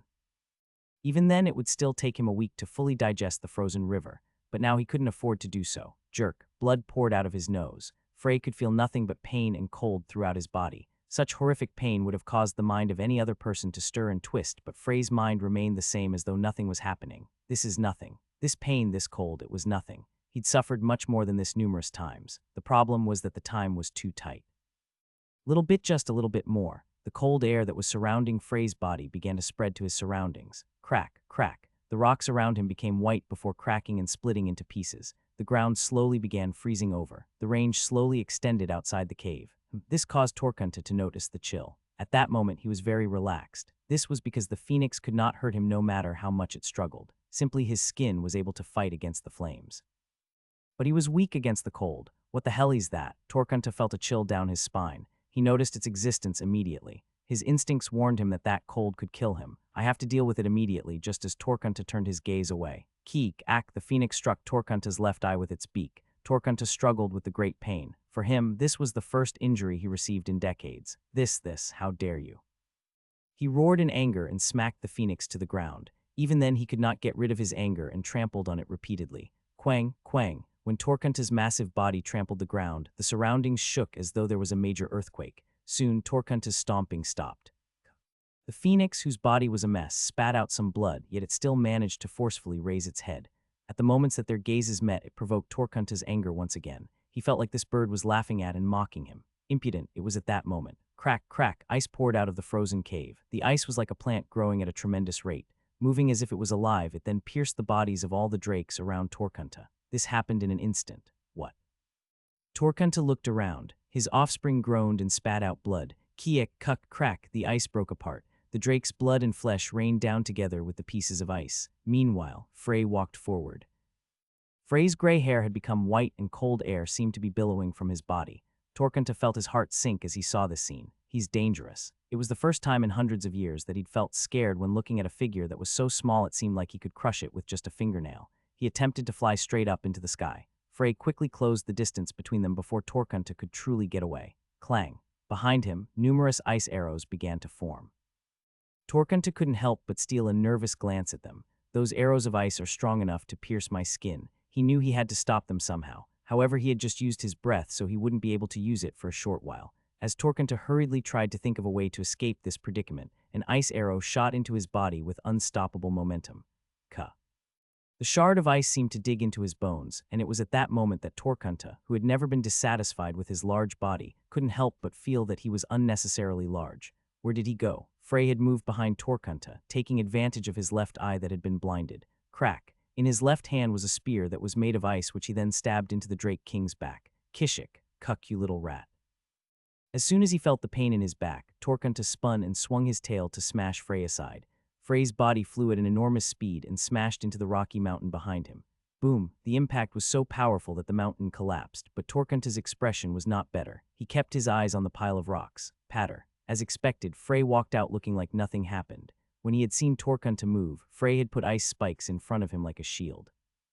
Instead, Torkunta felt his tail throbbing. Torkunta felt shocked when he looked Frey in the eyes. Human, this is a human. Torkunta had reigned over the mountain range for quite a long time, and he had seen numerous humans. He also knew that the humans who could reach this location were all very strong individuals, but even they were just bugs. No matter how excellent a human was, to him it was only an ant who could carry a larger amount of bread than the other ants. But this man was different.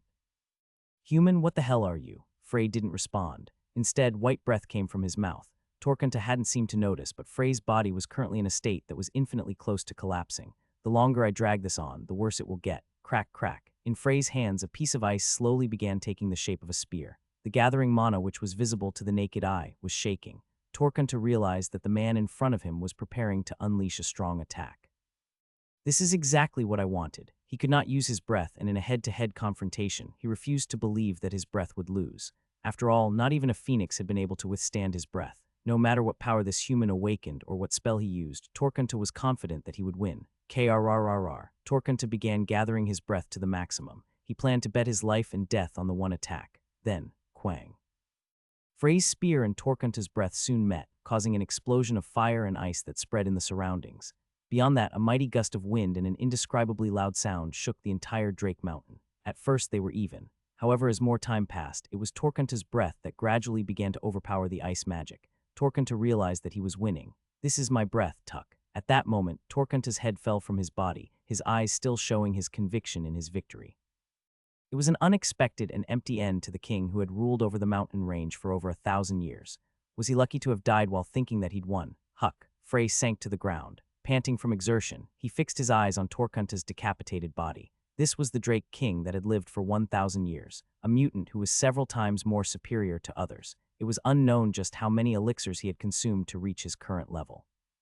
Such miracles, which had overlapped continuously, had strangled him now. He didn't have much fighting experience. He may have had a lot of experience from the fights that he had had over the years, but he was a guy who had never fought someone on a similar level as him. He was used to and good at trampling his enemies with his overwhelming power, but he didn't know that winning and losing in a fight among those of similar power levels could be decided in an instant.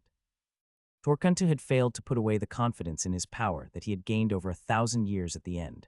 During that last moment, Frey had created a spear of ice using only 80 of his power. However, he had deliberately caused a mana reaction to make it seem like he was giving his all in that attack. Right after he had thrown the spear forward, he immediately moved over to Torquunta. At that time, the Drake King was completely defenseless because he had put all his focus on resisting the flying spear. In that moment, Frey was able to decapitate Torquunta using a scythe of ice. Somehow, he had managed to defeat his enemy, but his appearance now was so disastrous that he did not look like a winner at all. He had used his body, which was in a bad state, to cast spells that were much too powerful, too many times. He needed to get his raging mana under control, but instead Frey began to approach Torquunta's body with a sword made of ice in his hand. Then he stuck it into his chest. Crack. Although there was no power left in his body, Torquunta's flesh was still incredibly hard for Frey to cut in his weakened state.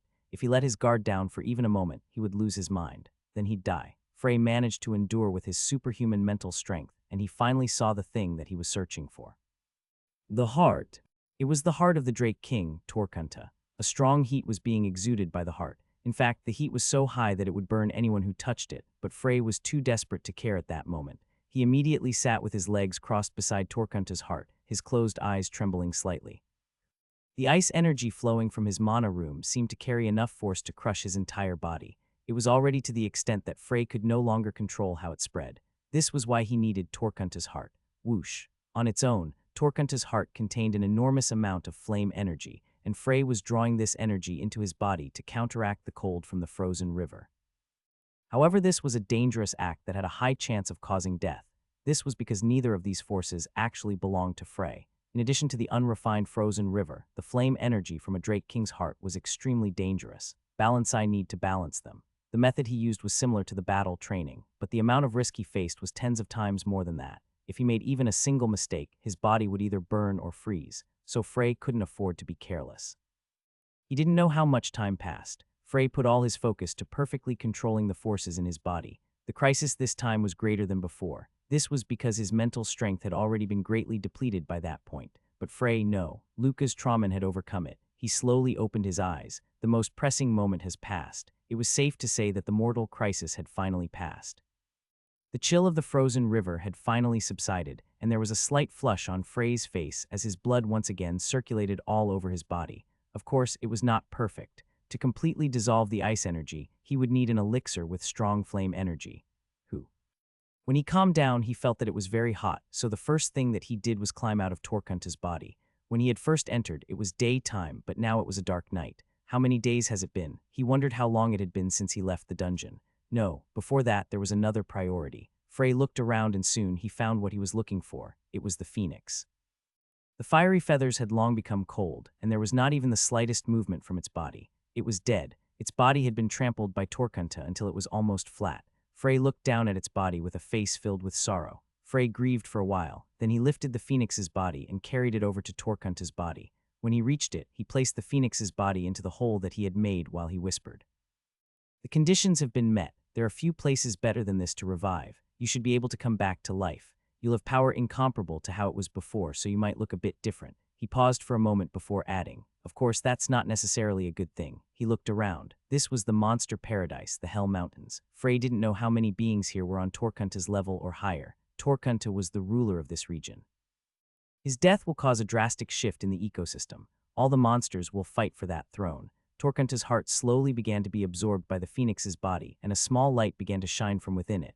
"You will reign. Follow Torkunta's footsteps and become the ruler of these mountains. Protect my friend's dungeon." Of course, he didn't know how long it would take, and he did not have the time to wait until the phoenix absorbed all of Torkunta's power. Frey drew his hand back as he got up. Slash. Torkunta's heart split in half. Frey then took out the bottle that the frozen river had been stored in and murmured, "Completion. Gugagugu." Half of the heart was sucked into the bottle. The bottle made by Schweizer was a well-crafted magical tool that had been able to hold the frozen river. The reason he was taking half of the heart was not hard to understand. It would be extremely difficult for the phoenix to accept all of Torkunta's power. This was why Frey took it. Additionally, Frey also needed this power to fully absorb the power of the frozen river. As he looked at Torkunta's body, which was hiding a scene that many would find unbelievable, Frey muttered quietly to himself, "I look forward to seeing you again someday." Frey's body, which was about to descend the mountain, stopped. Torkunta's words suddenly appeared in his head. "Some of them had weapons that even I couldn't break. It was too troublesome to deal with, so I put them in my lair." He should have been talking about the items that were taken from Schweizer's dungeon. Torkunta said he put them in his lair. After thinking for a moment, Frey flew up into the sky. When he reached quite high, he could see all the mountains that were right around Drake Mountain. There was a reason for him to pay attention to these mountains, and he soon found a hole in one of them. It was a cave, large enough to accommodate Torkunta's body. Frey dived into it without any hesitation. Near the cave there were about 15 drakes, and when Frey approached, they all opened their eyes and looked at him. Frey shook his hands slightly. Crack, crack. The bodies of the drakes quickly became frozen sculptures. Frey looked down at his palm. As long as it's water or ice spells, then it's not inferior to 7-star magic. But only those two types would be able to display such power. He couldn't use the rest. This was because the power of the frozen river had caused the balance of his mana to become skewed to one side. This was a situation that Frey, who liked balance, could not tolerate. It'll take about a month to digest this energy. He needed to use the half of Torkunta's heart to digest and regain the balance of the energy. After that, he'd be reborn as a complete 7-star wizard. Frey put those matters aside for now. Inside the cave was very large, and a warm energy could be felt immediately. This was similar to the heat that he felt from Torkunta. Therefore, Frey was certain that this play was Torkunta's lair. Frey looked around again. On the left wall, there were a dozen or so smaller holes. He frowned as he glanced over at them because there seemed to be a bad smell coming from within them. There were monster and human corpses there. Some of them were just bones, while others were more fresh. Frey searched through the holes a bit and found what he was looking for in a hole at the top. Schweizer's items. It's not just a few. After all, quite a few people had gone down to the dungeon. While unsurprisingly, no one had made it past the 5th room, that didn't mean that they didn't leave with anything valuable. Salamander's robe, Kunkanal's dagger, 4 seasons, E's necklace. The Salamander's robe was particularly resistant to fire magic. It would have been better if he had been wearing it during the fight with Torkunta. The other 3 were useless to Frey. He wore the robe right away and placed the others into his bag. Now it was time to go down. Hurried, but he didn't get into the town until the sun was coming up. He then headed to the bar where the owner looked at him with a dumbfounded expression. "What are you doing that every time you come, you are this messy? And what did you do to your hair?" Compared to his messy appearance, which he had seen before, the white hair caught his eyes the most. Frey's hair seemed to contain a chilling air that even as he was looking at it, he felt a shiver go down his spine. It's called the Hell Mountains. Anything can happen. When Frey refused to answer directly, the owner shook his head, but he did not continue questioning him. "Go up to the room. I'll send some hot water." Soon after, as he'd said, a middle-aged woman came up with a bucket of warm water. She was probably the owner's wife. After washing himself and fixing his messy appearance, Frey changed back into his school uniform. The Hispania bear armor was basically rags from his recent trip, so he decided to throw it away. Then he headed straight toward the warp stone in the town. To return to the academy, he first had to go to Symphony. He checked the schedule and found that the nearest warp to the capital was at 7 p.m., so he still had over 12 hours to spare. Frey returned to the bar and ate breakfast before deciding to rest his eyes. He was very tired and quickly fell asleep, but he was still able to get up on time. I feel a bit better after that rest. He felt that some of his tiredness had been relieved, although it was still not enough for him to completely recover to peak condition. When Frey was ready to leave, he first went downstairs and greeted the owner. "I'm about to leave." "Right, did you get what you wanted?" "Yes, that's good. Have a safe journey." The owner saw him off roughly at the end. Frey left without saying much. When he arrived at Symphony, the sun had already set, but the streets of the city were still very much alive. The street lights were so bright that it might trick someone into believing it was still daytime. The capital is truly the capital. When he came back from Hispaniola, which could be considered a rural city, he truly felt the difference. In fact, Frey had only stayed in Hispaniola for less than a week. "I was going to look for a ship, but there doesn't seem to be any here now." He would have preferred to ride on the Cortez and have a conversation with Mac, who he found to be far-sighted and good-natured, but there were no vessels at the harbor. Frey looked around and tried to find an inn before suddenly thinking about Perrin. He had requested him before to visit his family. "I should stop by." One thing that stopped, though, was that he didn't know how to find Perrin's house. After thinking about it for a moment, he just decided to ask someone who was walking down the road and ask them, "Where can I find the Jun family house?" The man, who was in a hurry to leave the office, wondered why he was suddenly asked about a noble house from a little beggar kid. His thoughts weren't completely unwarranted. He had looked a little better because he'd washed up in Hispaniola, but his appearance was still messy. His previously smooth skin was rough and dark, and his hair was long and unkempt. This was only natural after he had been rolling around in the mountains for a month. Also, Frey hadn't realized it, but the insignia for his prestigious school, which was on his uniform, was covered by the salamander's robe. In other words, Frey did not appear to be a noble in any way. The man looked down at him. Is he going to sightsee? The residence of the Jun family was large and elegant, so it was normal for people to travel the distance just to take a look at it. If you go straight down the west road, you will be able to find it. It is the largest and most spectacular mansion in the area, so you will know it immediately. Frey walked down the west road for about 30 minutes. By the time the sun was almost completely set, Frey managed to find the mansion. That's the building. It was truly the largest and most spectacular, as the man had said. The mansion was so big that it was hard to see all of it at once. The size of the garden that stretched from the front of the house to the 10 million tall fence was enormous.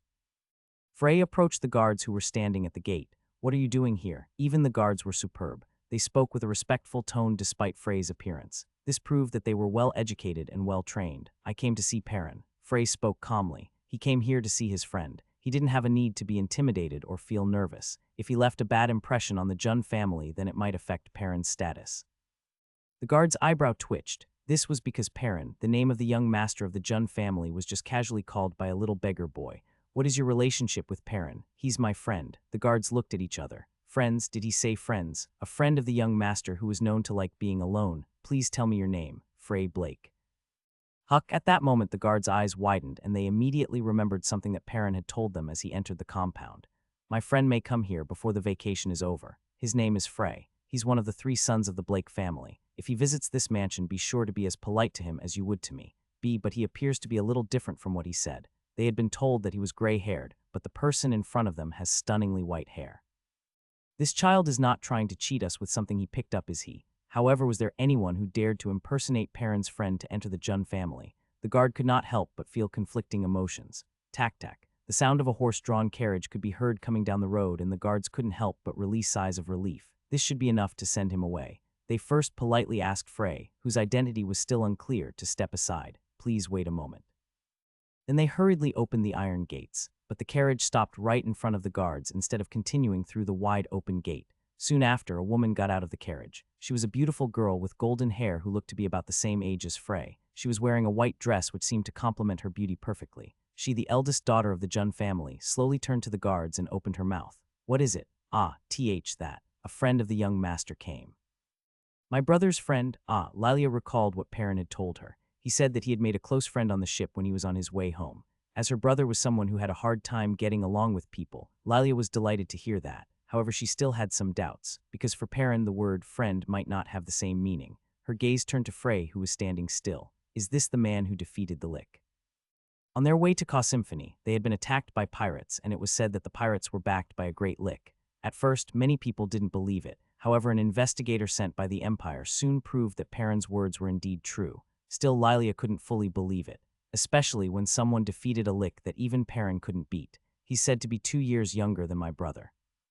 Man who was the same age as her was stronger than Perrin, who was said to be one of the world's greatest geniuses.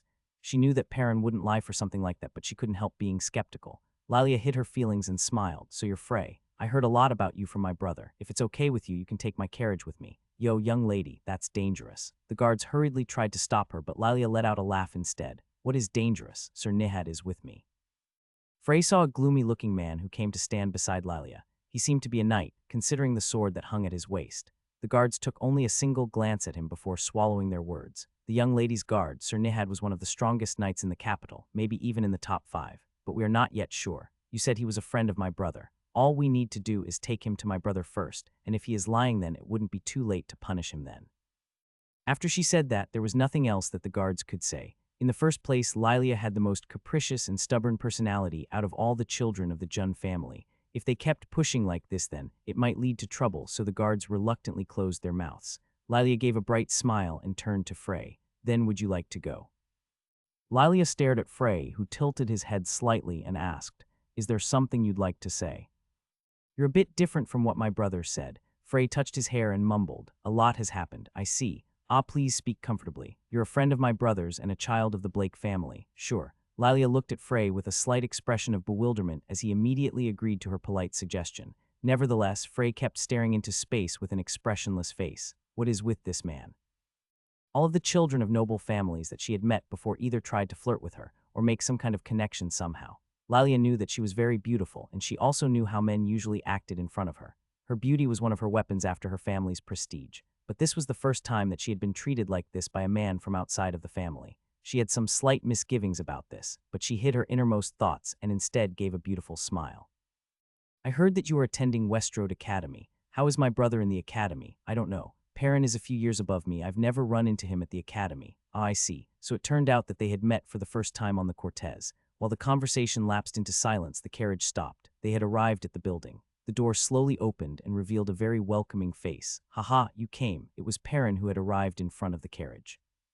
He spoke to Frey with his voice brimming with joy. Man, you were almost late. I had a lot of work to do. I'm glad I somehow managed to get here in time. It was a close call. Lilia looked at Perrin with a somewhat shocked expression. It might have been the first time that she'd seen him so happy. He was soft and always smiling, but he still knew how to control his emotions. That Perrin that she knew was now smiling like a little boy. When she realized that not even the family had ever seen him like that, she felt a little jealous of Frey. Lilia gracefully descended from the carriage and spoke. I'm here too, brother. I can't miss our princess. How was the party? You ignored me until just now. What was that? It was nothing. Lilia looked away sharply and walked into the mansion. Perrin turned back and said with an embarrassed face, I still don't know how I made Lilia upset. Do you have an idea? No, well, I'll have to cheer her up later. Let's go inside first. There is so much that I want to talk about. Perrin looked at Frey, who nodded quietly. He was just skin and bones. He had thin cheeks, and his wrists, which were revealed from within the robes, could have been held together with one hand. His skin also looked rough. Above all else, the white hair on his head was the most eye-catching. He must have worked hard. Perrin wished to know what he had been through, but first he wanted his friend to get some rest after his long trip. We'll take our time to talk. Dafgon, please bring Frey to one of the guest rooms. Frey, how about a meal? It's okay. I only need some lukewarm water. Sure, then let's talk tomorrow. You should get some rest for now. Frey followed Dafgon to the room. Shortly after, they arrived at a large room that had enough space to run in. The furniture was also of very high quality. Frey gave a wry smile when he realized that the size of the room and bed were much bigger than his dorm room. Dafgon smiled and put a bottle of water on the center table. Here is the water you requested. If you have any other needs, please tell the maids. He pointed to the maid behind him, but Frey shook his head. I would like to be alone. Frey realized that Dafgon was actually a fairly powerful mage that might have been placed to watch over Perrin. He did not wish to be rude even if it was someone younger, or if they were just a guard at the front gate. Dafgon looked perplexed. But I apologize for the rudeness of rejecting your favor, but please understand that I am a mage before I am a guest. Ah. Meditation. Obviously, wizards would want to keep their privacy. In particular, when they meditated from time to time, they would be particularly sensitive. Dafgon bowed his head. I understand. Then these maids will be waiting in the next room. If you have any requests, please call for them immediately. Dafgon was inwardly impressed. I heard that the Blake's third son not only lacked talent as a wizard, but also basic etiquette and refinement. Because of his job, he was sensitive to rumors about nobles, and he had heard some about the three sons of the Blake family. So when he'd heard the identity of the young master's friend, he had congratulated outwardly, but on the inside he was worried. Perrin was excellent in many ways, but he was too young to fully grasp the thoughts of man. But his face-to-face encounter with Frey had given him quite the shock. Like any good son of a prestigious family, he had a very disciplined attitude, seemed to be a simple person, and was firm enough to not be swayed easily by others. Dafgon thought of a man, the Blake family. Compared to the Jun family, it was slightly less, but it was still powerful enough to be among the 5 most powerful families in the empire. The eldest and second sons were good, but the main power behind the Blake family was Isaka Blake. He was one of the 5 7-star mages in the empire, and at the same time the master of the 6th magic tower. He was younger when compared to the other archmages, but he still had the ability to afford the name. Dafgon had also met Isaka Blake once. He left a rather cold and dry impression. Is it that a man like this is not enough to be his son? Dafgon couldn't help but wonder, but he kept it within him and spoke instead. There will be a banquet tomorrow. A banquet, yes. Since you will be going back to school soon, the family decided to host a banquet. The young master seems to want you to join him. After thinking for a moment, Frey nodded. All right. Dafgon retreated as hot water was brought to the room. Frey washed himself with the water and then changed into the pajamas that were placed on the bed before going to sleep immediately. The next day, Frey awoke at dawn. Immediately after he woke up, he sat down and began working on suppressing frozen rivers' freezing energy. This will be all I do for the time being. When he opened his eyes, there was a maid from the day before in front of him. She immediately kneeled before him and looked at Frey with a pale face. I have sinned. What? PL, please spare my life. I am sorry. Frey had no idea why she was so terrified. After comforting the maid who seemed like she was about to burst into tears at any moment, he asked her and found that she was under the illusion that he had been meditating, and he knew that Dafgon must have told them never to disturb a wizard's meditation. She had only entered the room to change the water used yesterday and bring him breakfast without having any other intentions. It's okay as long as you don't touch their body. After he sent the maid out, Frey briefly washed himself with the water that he controlled to float. Then as he finished the simple meal, he heard a knock on the door. Can I come in? Yes, it was Dafgon who came through the door. Even though it was early in the morning, he seemed undisturbed. Did you enjoy the breakfast? It was a little small. Is that so? I will have them double the amount from tomorrow. The more food he ate, the better, because he needed to gain weight urgently. And Frey was also very fond of food, especially after his return. And as expected, the food served by the Jun family was incredibly delicious. The young master is waiting for you. I will guide you there, so please get ready. Frey changed back into his uniform. It was a bit shabby, but he had nothing else to wear. After leaving the room, he followed Dafgon once again. Perrin was looking into a fountain in the garden, but he let out a bright laugh when he saw Frey. You look so thin. I guess you haven't been eating. It was a terrible month, but I gained what I wanted. That's a cause for celebration. Perrin smiled softly, then he suddenly spoke again as if something had just come to his mind. I never would have thought that your destination was the Hell Mountains. Did we talk about this? Frey pondered for a while before remembering the existence of a girl with blue hair.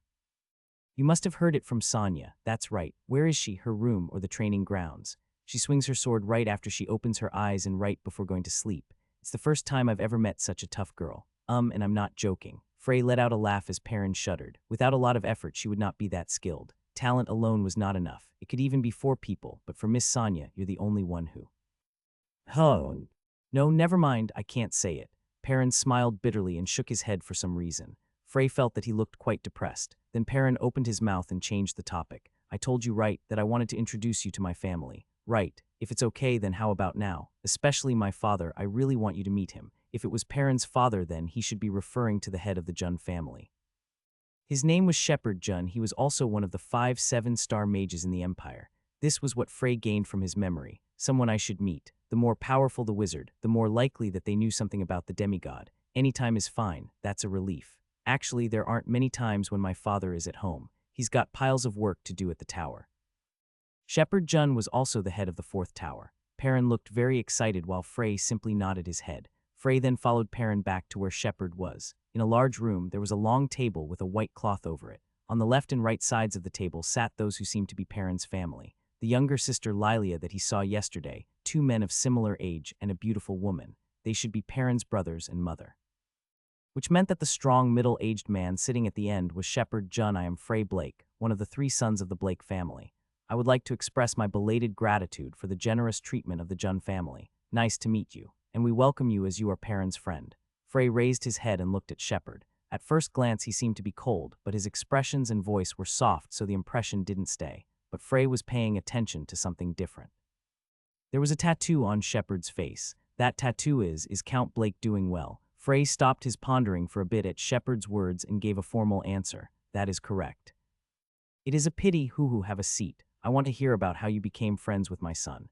As he said that, Shepard gave a bright smile. Frey bowed his head, but his thoughts were completely different. There was a six-pointed star with a crescent moon in the center of it under his left eye. There was nothing else that he paid attention to, because that was one of the magic tattoos that Schweizer had made and used.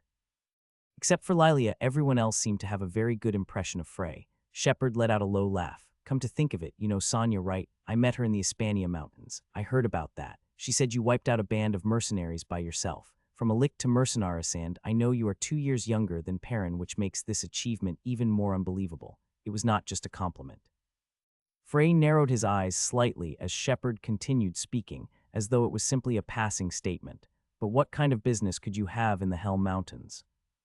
The timing of his question was simply exquisite. Frey, of course, had no intentions of telling the truth, but he had gotten a clue as to what Shepard was trying to do.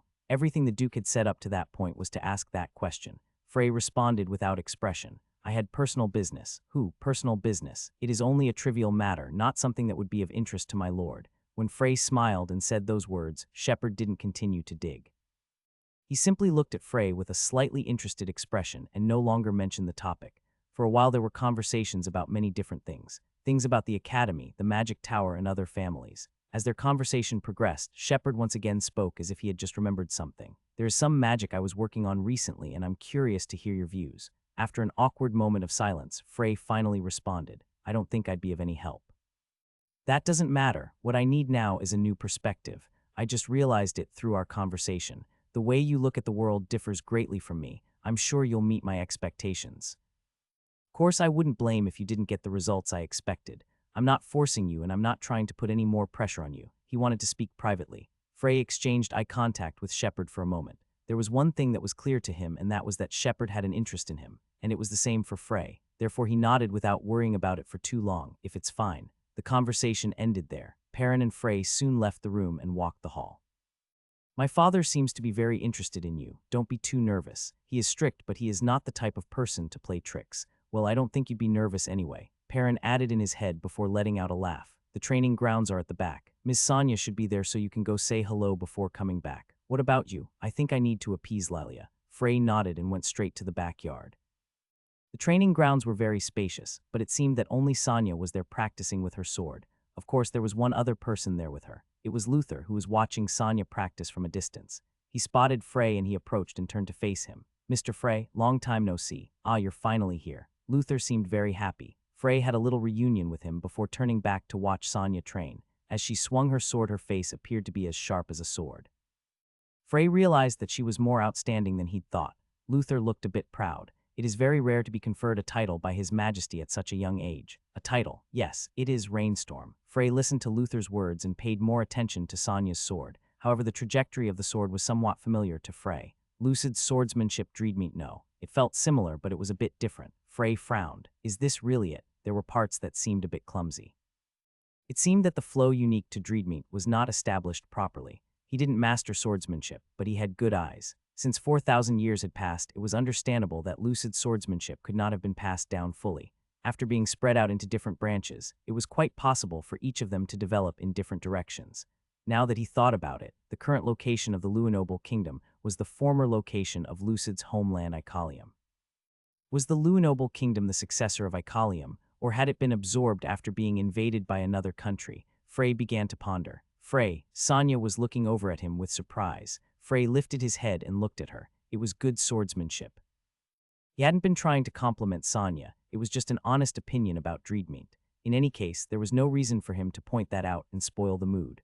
Frey talked to Sonya for a while, but the conversation was not very good. Sonya was unable to truly concentrate on the conversation and was showing signs of restlessness. Luther could only smile bitterly when he saw that. Then Dafgon came. He spoke after a brief look of understanding to Sonya and Luther. Mr. Frey, the Lord is requesting you. I'll head over now. Sonya, let's talk later. You, are right. Frey immediately followed Dafgon. He was led to the top of the mansion. After walking for a long time up ordinary stairways and spiral staircases, they finally reached the rooftop. There was a garden on the roof, and it was well made to match with the garden that was on the ground. Shepard was sitting at an outdoor table there waiting for him. Dafgun left after bowing. Now there were only the two, Frey and Shepard, on the roof. "Would you like to take a seat?" Frey complied and sat in front of them. The two men shared a gaze for a long time, then Shepard slowly opened his mouth. "What brings the Trauman Rings to my house?" What was he talking about? Wasn't the Trauman Rings a club in the academy? A club that was led by his own son. Of course, Frey had nothing to do with that. Didn't this guy know that? In addition, there is some warning in his voice. "I am not in the Trauman Rings. You can stop pretending. You must have come here because you had something to say." Shepard's eyes turned cold. Using Perrin was a pretty smart strategy. "Did you hear it from my son that I was in the mansion at this time? There seems to have been a misunderstanding." Misunderstanding. Right, let's say it's that. Then why did you do something that would be misunderstood? What typhoon earrings? Didn't you wear it openly to show me?" He knew about the typhoon earrings. It wasn't entirely surprising. Perhaps when Frey had noticed his tattoo, Shepard had noticed the earrings. The thing that bothered Frey was his attitude. Shepard was confidently pressing him about something and didn't realize that he was wrong. "I don't have any idea what Lord Duke is talking about. Isn't the Trauman Rings a club in the academy that's headed by Perrin?" Shepard paused for a moment at Frey's words, and it seemed that he was pondering. If he had said all of this and didn't raise doubts then, he would not have had more to say. However, Frey did not believe that Shepard was a foolish person. It was not long before Shepard sighed. "I see, you are a wanderer." Wanderer. That was not something that could be used to describe one of the three sons of the Blake family. Although he was treated like a stranger by the family, he was not kicked out of it. Shepard glanced up at Frey and continued talking. "Just like you said, I have misunderstood. Right, I see. The typhoon earring must have come from the Hispania Mountains, right?" Frey looked at Shepard without answering. "Are you wary of me?" "To the same extent that the Duke is wary." Hoo, how bold. "It's not like you don't know where this is. I'm well aware, of course. It is the home of my friend Perrin.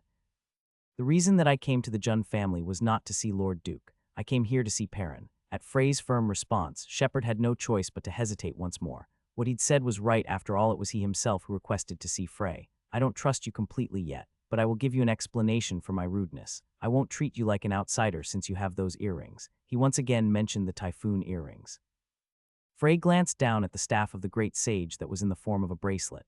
He recognized the earrings, but he didn't notice the bracelet. Did he know about the salamander's robe? He listened to Shepard while hiding his innermost thoughts, and his following words exceeded his expectations. In a good way. "Who do you think is the owner of this continent?" Others might have considered it as an absurd question. However, Frey's eyes became sharper instead. Shepard continued without realizing it. "Cascow Empire is the greatest among human nations. However, it couldn't claim more than a tenth of the land of this continent. This matter was quite understandable. The power of the intellectuals living on the continent could be taken as 10 fingers, and the human power could be said to be barely within 3 fingers. This was to say that humans were not the owners of the continent, but Frey knew this. He knew of the existence of transcendental beings who controlled the continent from the shadows. Frey stared at Shepard's mouth, almost forgetting to blind. Would he say the word that Frey wanted to hear the most? Demigod. That one word made Frey shiver all over. At the same time, numerous questions of his seemed to be answered. The reason why Shepard wasn't completely wary of him. The reason he had Schweizer's tattoo on his face. In the first place, he'd never considered him to be a complete enemy. Shepard was the one that Frey was looking for, to learn about the demigod's presence. Knew their purpose, the ones who wanted to stop it. The transcendental beings control human society. We are trying to break free from that control. Are you smiling? Shepard stopped and asked, wearing a confused expression. This was because Frey had suddenly given him a bright smile as though he had gone mad. In the old days, there were only 5 humans fighting against the demigod. Only 5 of them rebelled against that transcendent entity, and they lost. It was a crushing defeat, and years passed. 4,000 years had passed. Frey was sure that now there were much more people who shared the same purpose as they did in the past. They had found out who the demigod was, and those who were struggling to not give in were holding their breaths, waiting for the right moment. Why was he smiling? There was only one reason. He was truly happy. What is it? Shepard was unsettled. He had felt that he had misunderstood after hearing Frey's words. Nevertheless, it did not completely dispel his doubts, and he still felt like he was in control of the flow of the conversation. That fact was very important, but suddenly the flow had changed. When he had mentioned the demigod, the wariness on Frey's face had disappeared as if it had been washed off. There was even a smile on his lips. Of course, the smile disappeared just as fast as it appeared. Please continue. Do you know of the demigod? If he didn't know, then his reaction could not be explained. Frey nodded, a little. How? When I got my hands on these earrings, there was a note from Schweizer near to them. Shepard was shocked. Schweizer's notes, do you still have it? Maybe. First of all, I'd like to keep listening to your story.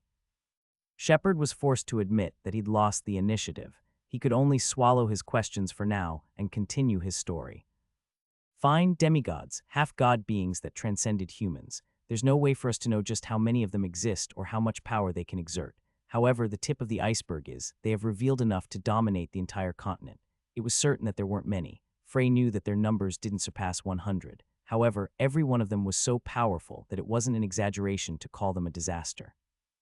We don't know how many of them exist, what their purpose is, or why they choose to remain hidden, but there are some things that we can be sure of. Shepard's gaze sank, that it is possible for them to destroy every race other than themselves on a whim, that it has been done a few times before. They knew the most important thing, so that was enough. 4,000 years ago, there were 5 heroes who fought bravely against them. Shepard listed each of them. The Great Mage, the Sage, the Magic Warrior King, the Sword King, and the Black Witch. But after Lucas disappeared, the relationship between the rest became fractured. There was fighting between the King of Magic and the Swordmaster. The Black Witch disappeared and the Sage struggled on his own, but it wasn't enough. That was the point when the most powerful rebels against the demigods disappeared from history. Shepard said this and pointed at his tattoo, and the magic tattoo shined slightly as if in response. Our circle is an organization that inherited their will. Frey didn't expect Shepard to claim to be their successors. He felt a bit odd. Is Circle the name of the organization? That's how it's usually called, but it is actually a bit more complicated than that. As the years have passed, the circles could not be united as one.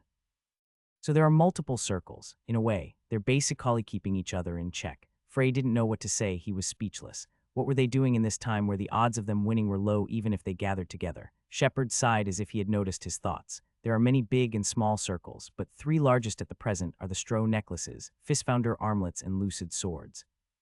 The names were familiar. They were like the clubs at the Westroad Academy. Other than that, there was still a question. 2 of the names were missing. I don't know much about the other circles, but I've heard that the current situation of the Trauman rings isn't very good. There are rumors that they are on the verge of collapsing. Not long ago, the circle master died and half of the executives moved to other circles. What about the King of Magic, Cassigen?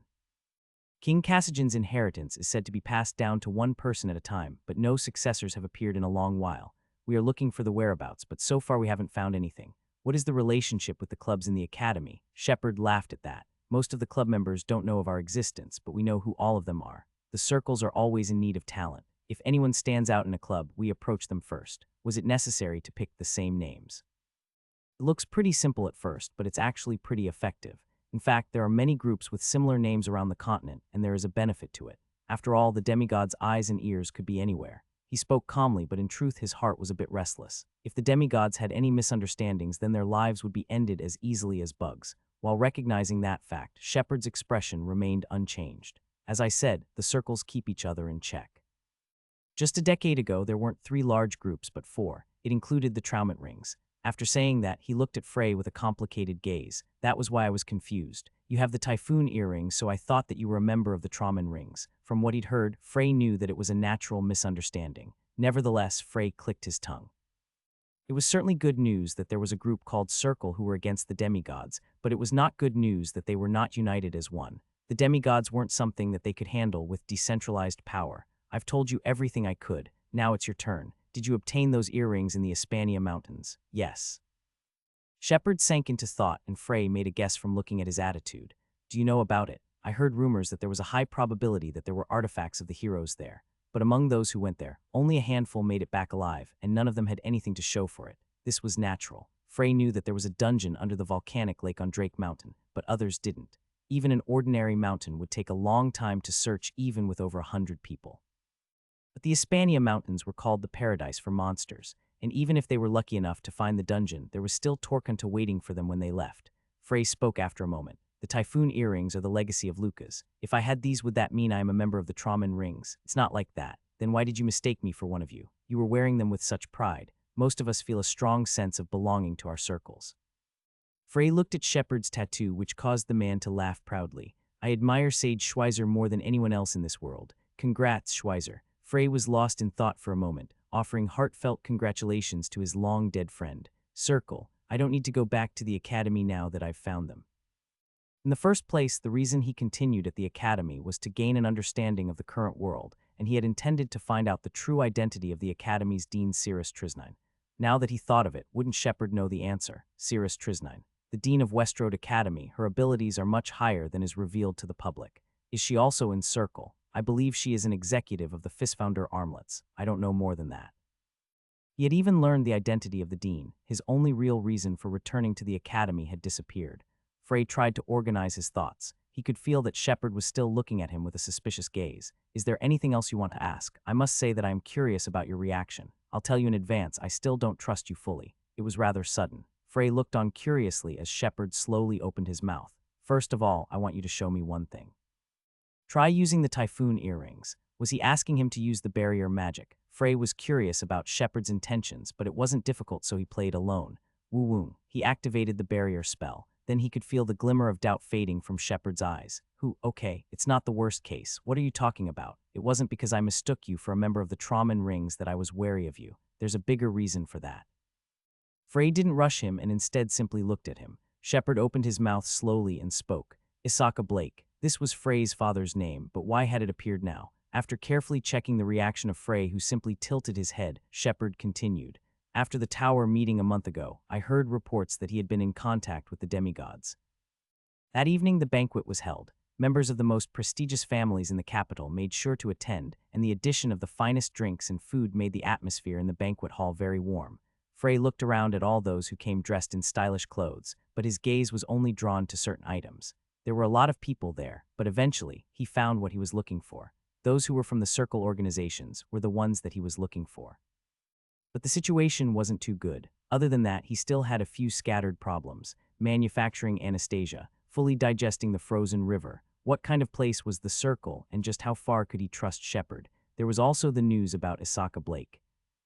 Shepard also didn't fully trust him yet. No, he was still rather suspicious. One reason was Isaka Blake's suspicious behavior. At the same time, he had gained another piece of important information. It was the fact that the demigods' informants can't use the heroes' legacies. This was why after he'd used the typhoon earrings, Shepard's doubts had lessened a bit. It's best to not reveal the staff of the great sage if possible. It was the symbol of Schweizer. The reaction would be completely different from the typhoon earrings. He didn't need to reveal it and complicate matters even more. Frey shook his head. All of his problems were rather difficult, and it was impossible for him to solve all of them at once. He would take it one step at a time, as though untangling a knotted thread. Frey felt that the most pressing matter was to make the frozen river's power completely his. At the same time, it would restore his currently unbalanced body. He saw someone walking toward him as he tried to think of how to solve his problems. After a glance, he realized it was Sonya. She was wearing a white dress which seemed to go well with her blue hair. "Frey, you're here." Perhaps she walked around the banquet looking for Frey. When he thought about it, he realized that as a foreigner, Sonya probably didn't have any other acquaintances at this banquet. The main character of the banquet, Perrin, would show up when the atmosphere in the banquet had reached its peak. "You're attending as well? Right, I see." Frey tried to continue thinking, but Sonya didn't leave, and it seemed that she still wanted something. "Sonya, Huh." When she heard her name, she looked into his eyes. Frey asked a question after seeing her attitude. "Do you have something to say?" "Oh, it's nothing." Then she shook her head with a sigh. Frey handed her a glass of wine, thinking she was thirsty. Come to think of it, what about the engagement? He thought for a moment. In truth, it was very easy to ask, but he wasn't actually that interested. As soon as he was about to think again, Frey saw that a fat man was looking at him. His clothes looked like they were about to burst and his face was covered in oil. The moment their eyes met, the man approached him. "Frey, right, you are, haha, what? Are you trying to look cool, huh?" Frey tried to jog his memory. His attitude suggested that he was Frey's acquaintance. "I think I met him at the academy." Just as he was trying to dig deeper into his memories, the mouth of the man who'd walked towards him twisted into a sneer. "It's been a long time, loser Frey." Frey stopped trying to jog his memory. It was clear that this guy hadn't approached with good intentions. "Haha, are you sure? That's great. It's no big deal." Guspa Peleros laughed cheesily while drinking his wine. A banquet held for Perrin himself. How hard did he try to get in here? It wasn't just about the food and the wine, friendship. It was to build friendships with the prominent nobles in the capital. Guspa was a provincial nobility. When he was young, he felt that he was among the top of the empire, but when he grew older, he realized how far from the truth it was. In the capital, banquets were held almost every day. They were places for friendship and exchanges, a different battlefield. The nobles would prove their worth while checking the others, and those on the same level would naturally gather together to form a group. Such relationships might have a profound effect, as they might later inherit their respective families. But Guspa didn't get the chance to participate in the banquets held in the capital because he was from a province. That was why this banquet was a great opportunity for him. For this day, he did clothes custom made by a top-notch store, and he had learned the names of many expensive wines and other local specialties. This was to keep up with the current trends. Guspa's strenuous efforts soon paid off. By nature, he spoke well so the nobles in the capital could easily ignore his origins. Of course, the fact that the Peleros family was a well-known provincial aristocratic family also helped him out. It'll be difficult to talk to Perrin. Perrin Junhee was a man who stood at the apex of the capital's society. Even the most high-nosed and snobby nobles would have to lower their heads to him. Even if he managed to have one conversation with Perrin, it would be difficult for them to have a deep relationship. Guspa had heard that despite his soft looks, he was surprisingly picky when it came to making friends. After learning this, he wisely chose to change targets. Patrick Dursity was the one that he was working on. He was the eldest son of Marquis Dursity, and the child of one of the 5 most prestigious families in the capital. I heard rumors that Patrick's sword skills were not inferior to the regular knights in the Luinoble kingdom. Ha ha ha. Well, if a man focuses on one path, shouldn't he be at least at that level? Outstanding. Patrick was a very easy man. He was a man who believed himself to be quite exceptional and carried himself in such a way. It was quite easy to deal with this type of person. I should get invited to Patrick's banquets in the future. Guspa was convinced that this social debut was a complete success. Therefore, he slowly sipped his wine as he looked around. There are so many nice girls. They were definitely different from the girls in the province. They all had killer bodies, beautiful appearances, and cunning personalities that knew how to control a man's heart. Guspa inspected them one by one, carrying the wicked thought that maybe one of them would become his wife. Then a woman caught his eye. In that moment, Guspa had been instantly enchanted. She was still incredibly eye-catching even while she was surrounded by other beautiful women. She had stunning, water-colored hair, purple eyes and lips that seemed to draw the eyes of everyone looking. There is such a beautiful woman. Was it Lilia Jun who was said to be the queen of social gatherings in the capital? No, he'd heard that she was blonde. It was not just Guspa. Most of the nobles kept stealing glances at this woman while pretending not to. Nevertheless, no one approached her because of her stunning beauty and unfamiliar presence. It was then, as if she'd found something she was looking for, her face brightened considerably, and she immediately headed in the direction that she was looking. Guspa hurriedly turned to see who this beautiful woman's acquaintance could be. It was a very skinny man. Guspa didn't find it hard to spot him. This was because the man's hair, which had been bleached white, stood out among the crowd. At the same time, he judged the man to be a nobody. This was because the man was alone at the banquet. If he didn't have any acquaintances, then he should be walking around and sweating like himself. What was that attitude? Surely he must be a novice who was lucky enough to have been invited to the banquet. That was what he thought. What's their relationship? Guspa watched the conversation between the two of them with a jealous gaze. It was at that moment, when he looked closely at the white-haired man's face, he felt that it was very familiar, almost like he had seen it somewhere. Isn't that Frey Blake? The Blake family was one of the 5 greatest families in the empire, but it has nothing to do with this timid guy. All of the nobles from Pilet knew that Asaka Blake didn't treat Frey like a son. How could a loser like that know such a beauty? After thinking for a while, Guspa came up with a guess. It must have been because of the name of the Blake family. Otherwise, there was no other explanation. Hoo-hoo-hoo. Guspa came up with a good idea. He had the thought of giving a blow to Frey and raising his own status at the same time. After thinking for a moment, he approached Frey. Frey, you're Frey, right? You are. At that moment, Guspa had a strange feeling. That was because Frey's voice was much colder than he remembered, but he still shook his head. Haha, what, are you trying to look cool, huh? He looked calm on the outside, but he was going crazy on the inside. When he thought about it, his mouth curled up subconsciously.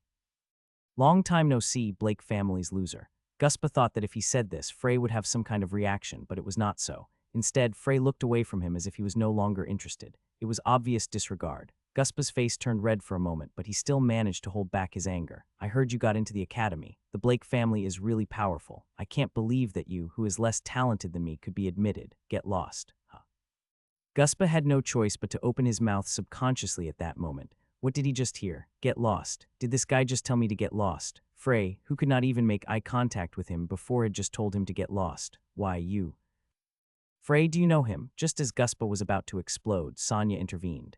He thought that her voice was incredibly beautiful, and so he tried really hard to suppress his anger. He could not show an ugly face in front of a beautiful lady. He gave Sonia his greasy smile. I am sorry, my greetings were late. My name is Guspa Peleros. Would you give me the honor of knowing the lady's name? Sonia forcefully suppressed the twisting in her stomach. The moment she saw his face and heard his voice, it made her feel sick. In the first place, the nobles in the Luinoble kingdom were very informal. To her, the attitudes of the nobles here just felt pretentious. That was why she looked for Frey, who spoke to her with a blank face. Sonia Aquarid. Still, she couldn't ignore it, so she could only answer reluctantly. Ah, now I see. You are Perrin's fiancé. The engagement has not been confirmed yet. Guspa smiled. Right, now he understood. She's from another country, so she was fooled by him easily. In truth, the fact that Frey was the shame of the Blake family was an open truth that was known to everyone in the aristocratic world. However, if the other person was a noble from another country, it was understandable that they wouldn't know. Guspa, what's going on? That's when Patrick's group came over. They came seemingly for Guspa, but their eyes were obviously on Sonya. Guspa had an absurd thought as he saw their gazes. They're like a pack of dolls. It seemed that he had already forgotten that he had approached for the exact same reason. It occurred to him that a number of obstacles had appeared, but he soon thought of a way to take advantage of the situation. Once again, he gave his greasy smile and said, "My lady, there is fine wine on that table over there. Would you like to go over for a drink?" And no, I'm talking to Frey. She didn't add any honorifics. She was already close enough to call your name. Guspa's lips twitched. "My lady, you seem to be mistaken about something." "Mistaken? My lady, this man here is indeed a member of the Blake family, but he is a loser who is unable to use magic. He is even called the shame of the Blake family." Guspa spoke quietly, but his voice certainly reached Sonya's ears. When she then looked at him with a very confused gaze, Guspa became even more excited. Earl Isaka has already given up hope in him and instead stuck him into the academy.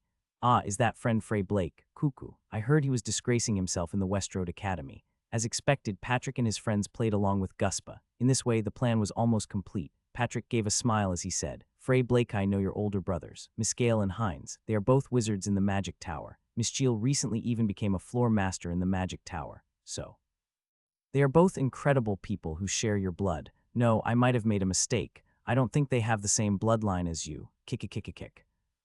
Frey was annoyed. It was only because this was a banquet for Perrin that he tried to put up with it. If he hit these guys here, then the atmosphere of the banquet would be messed up, which would then cause trouble for Perrin. However, the sarcastic remarks from these few were truly going overboard. It was then, "I think that's a bit harsh." Someone approached the group while saying those words, and everyone's eyes turned to see who it was. There were 4 people there, each of them a familiar face to Frey. Looking closely, they were the nobles who had expressed their gratitude to him on the Cortez. Guspa looked over at the man who spoke in surprise. "Isn't this Enzo Tafels?" He was a child of the Tafels family who Guspa had also been paying attention to. He wasn't as influential as Patrick Dursity, but his family was still one of the best among all of the participants in the banquet. Why would such a man side with Frey? What do you mean by harsh? Frey's skills are such that he has no competition in the entire academy. Don't disregard him. Are you talking about people like us, or are there so few talented people in the Westroad Academy? Compared to Patrick's smiling expression, Enzo's face looked fierce. That wasn't all. The expressions of those standing behind him were similarly hostile. They knew how amazing Frey's skills were. Frey was even stronger than Perrin, who was recognized as the best genius in the academy. He had the ability to defeat a Lick who was said to be around 5 stars, however few nobles knew about it. It was none other than the Imperial frigates that had been escorting the Cortez. No matter how powerful was, the fact that 2 Imperial frigates were sunk before they even had the chance to retaliate could damage the prestige of the Empire. Because of that, the matter was buried. The majority of the noble students also refused to admit that their lives were saved by Frey, who they considered inferior. Some of them even said that it was Perrin who saved them. However, Enzo didn't forget that he owed Frey his life. When he'd seen him at the banquet, he'd initially wanted to go talk to him, but when he saw that he wanted to stay alone, he decided against it. Enzo and the others were in awe and greatly respected Frey's power, but then they saw that Frey was being disregarded in the banquet and they could no longer stand still. But now, not only Frey, but the entire Westroad Academy was being insulted. Don't talk about the Westroad Academy. It was a joke, so why don't you relax? I don't want Enzo to get flushed. If you apologize to Frey, then I'll accept it. Apologize to him. Patrick put on a look of bewilderment. He didn't understand why Enzo was suddenly biting him. Of course, he didn't intend to apologize. "I'm sorry, but the Dursity family never bows their head. More than that, the friendship in the Westroad Academy is really touching. Were you the one who invited this pathetic man to the banquet? Cuckoo. Now the water's all muddy. It wasn't me who him." Enzo didn't finish his statement. Instead, he was staring behind Patrick with a blank face. Then Patrick heard a cold voice in his ear. "I what?" Patrick looked back and his heart almost stopped. He saw a blonde-haired man walking toward them. He invited him. It was the first time that Frey had seen Perrin's angry face. "I guess this wasn't the face you were expecting. I'm sorry to disappoint you." Perrin. Patrick's face had turned white. Perrin Jun, he was a scion of the Jun family, which was one of the 3 major noble families in the Empire, with power just below that of the Imperial family, as well as a genius of the Westroad Academy.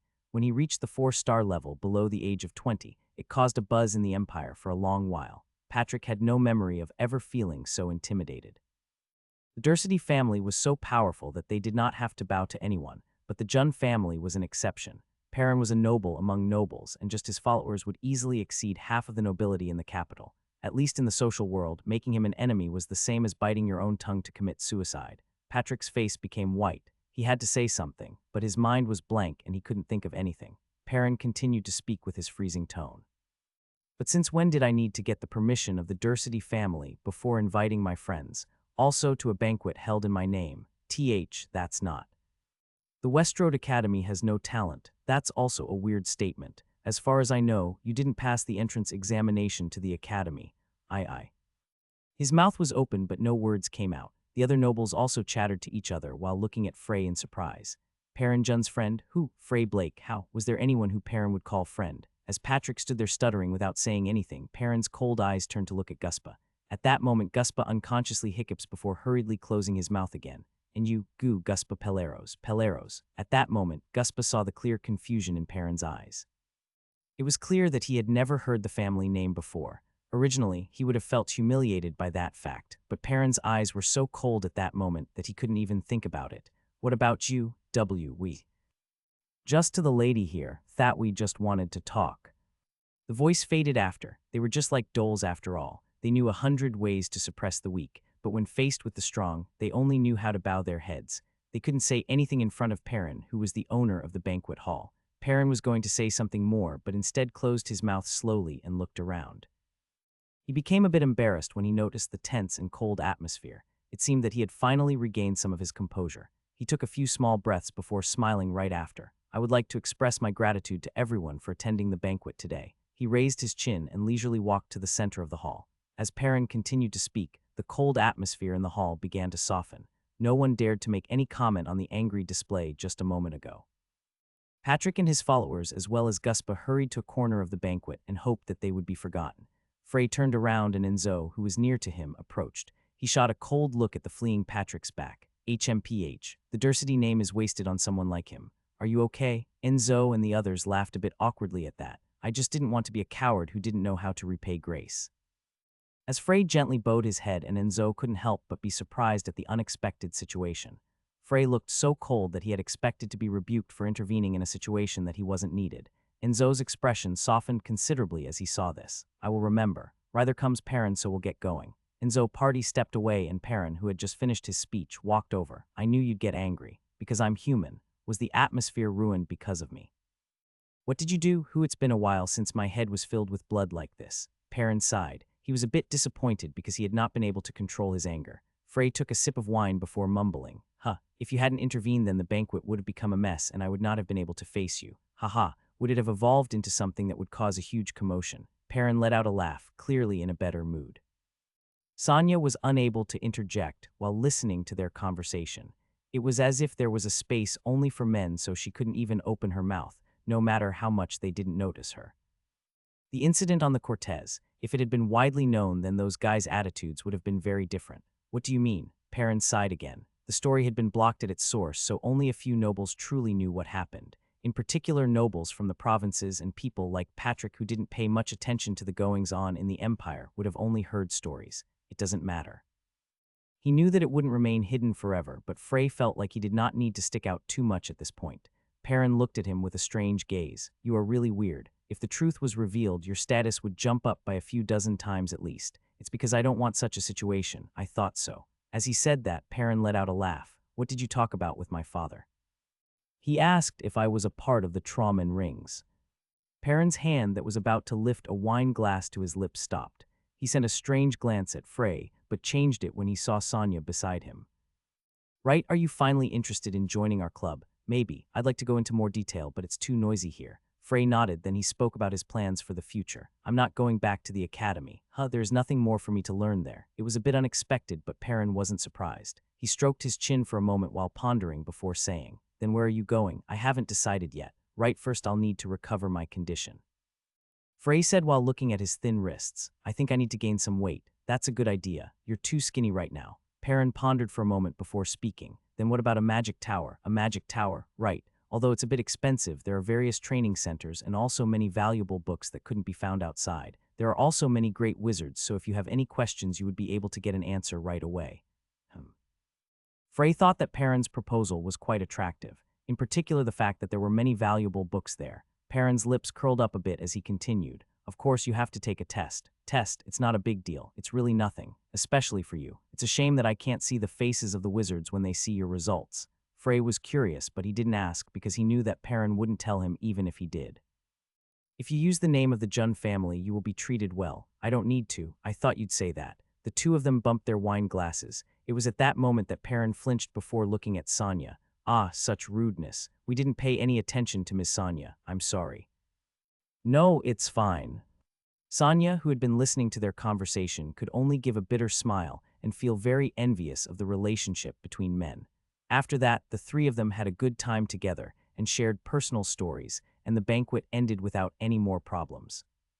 The next morning, Dafgon came again. The master would like to speak with you. Now, he is waiting in the rooftop garden, and he said to find him when you are free.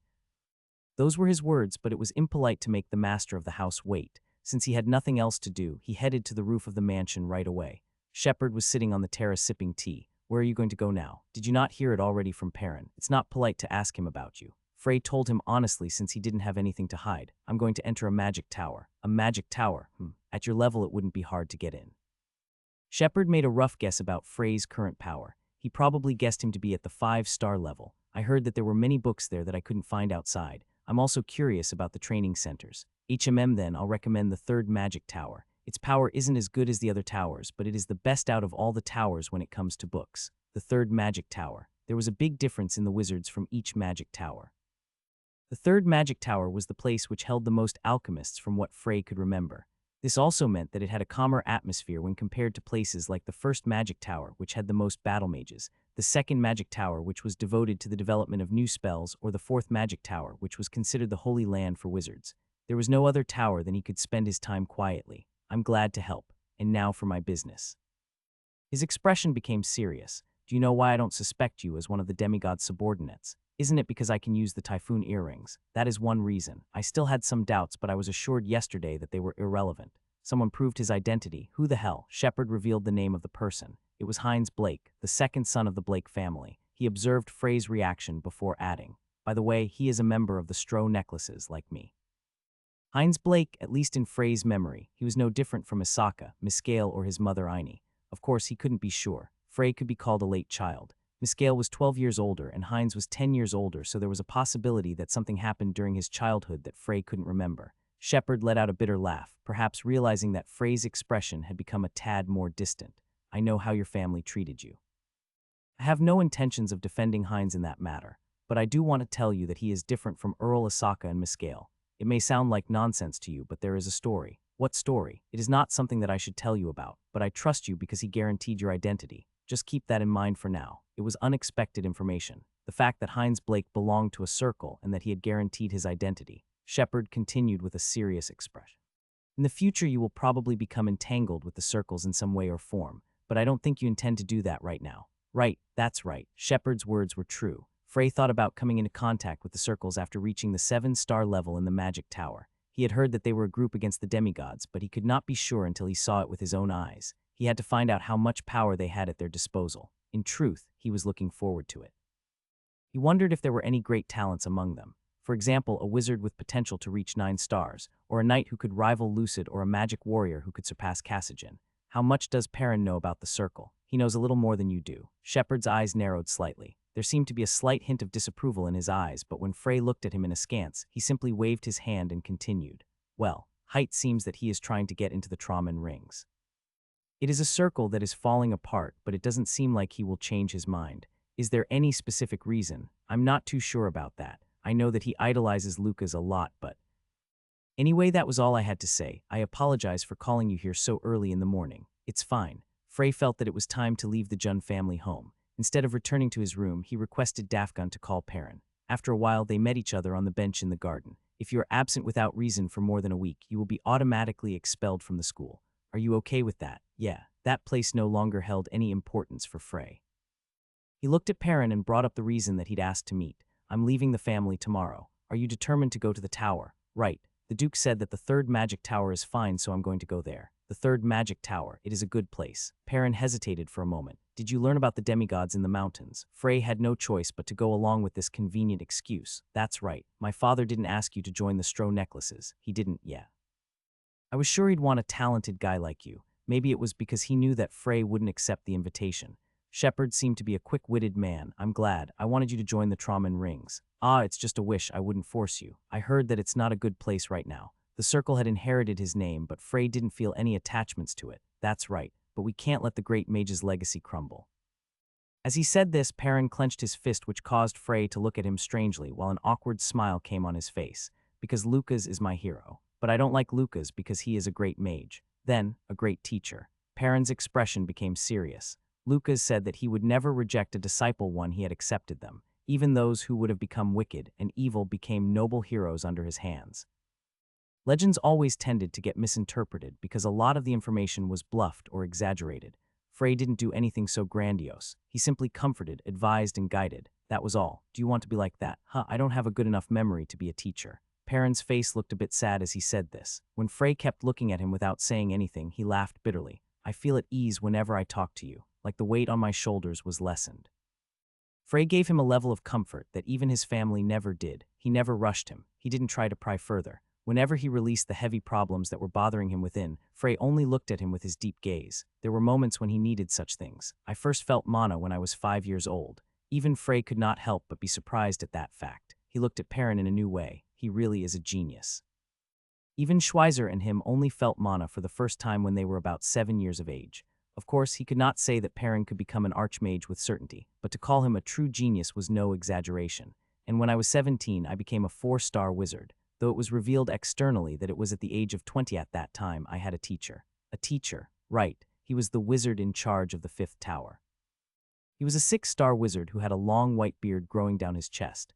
Frey without for him to continue his story without hurrying him. He was a very knowledgeable person. He had a smile as if he was able to answer any question that I could ask. Every time he answered a question, he would pat my shoulder, and I don't know why, but it made me happy to the point where I even asked some unnecessary questions. It was an ideal master-student relationship, at least from what he had heard. But Frey was able to discern from Perrin's tone that the story came with some kind of twist.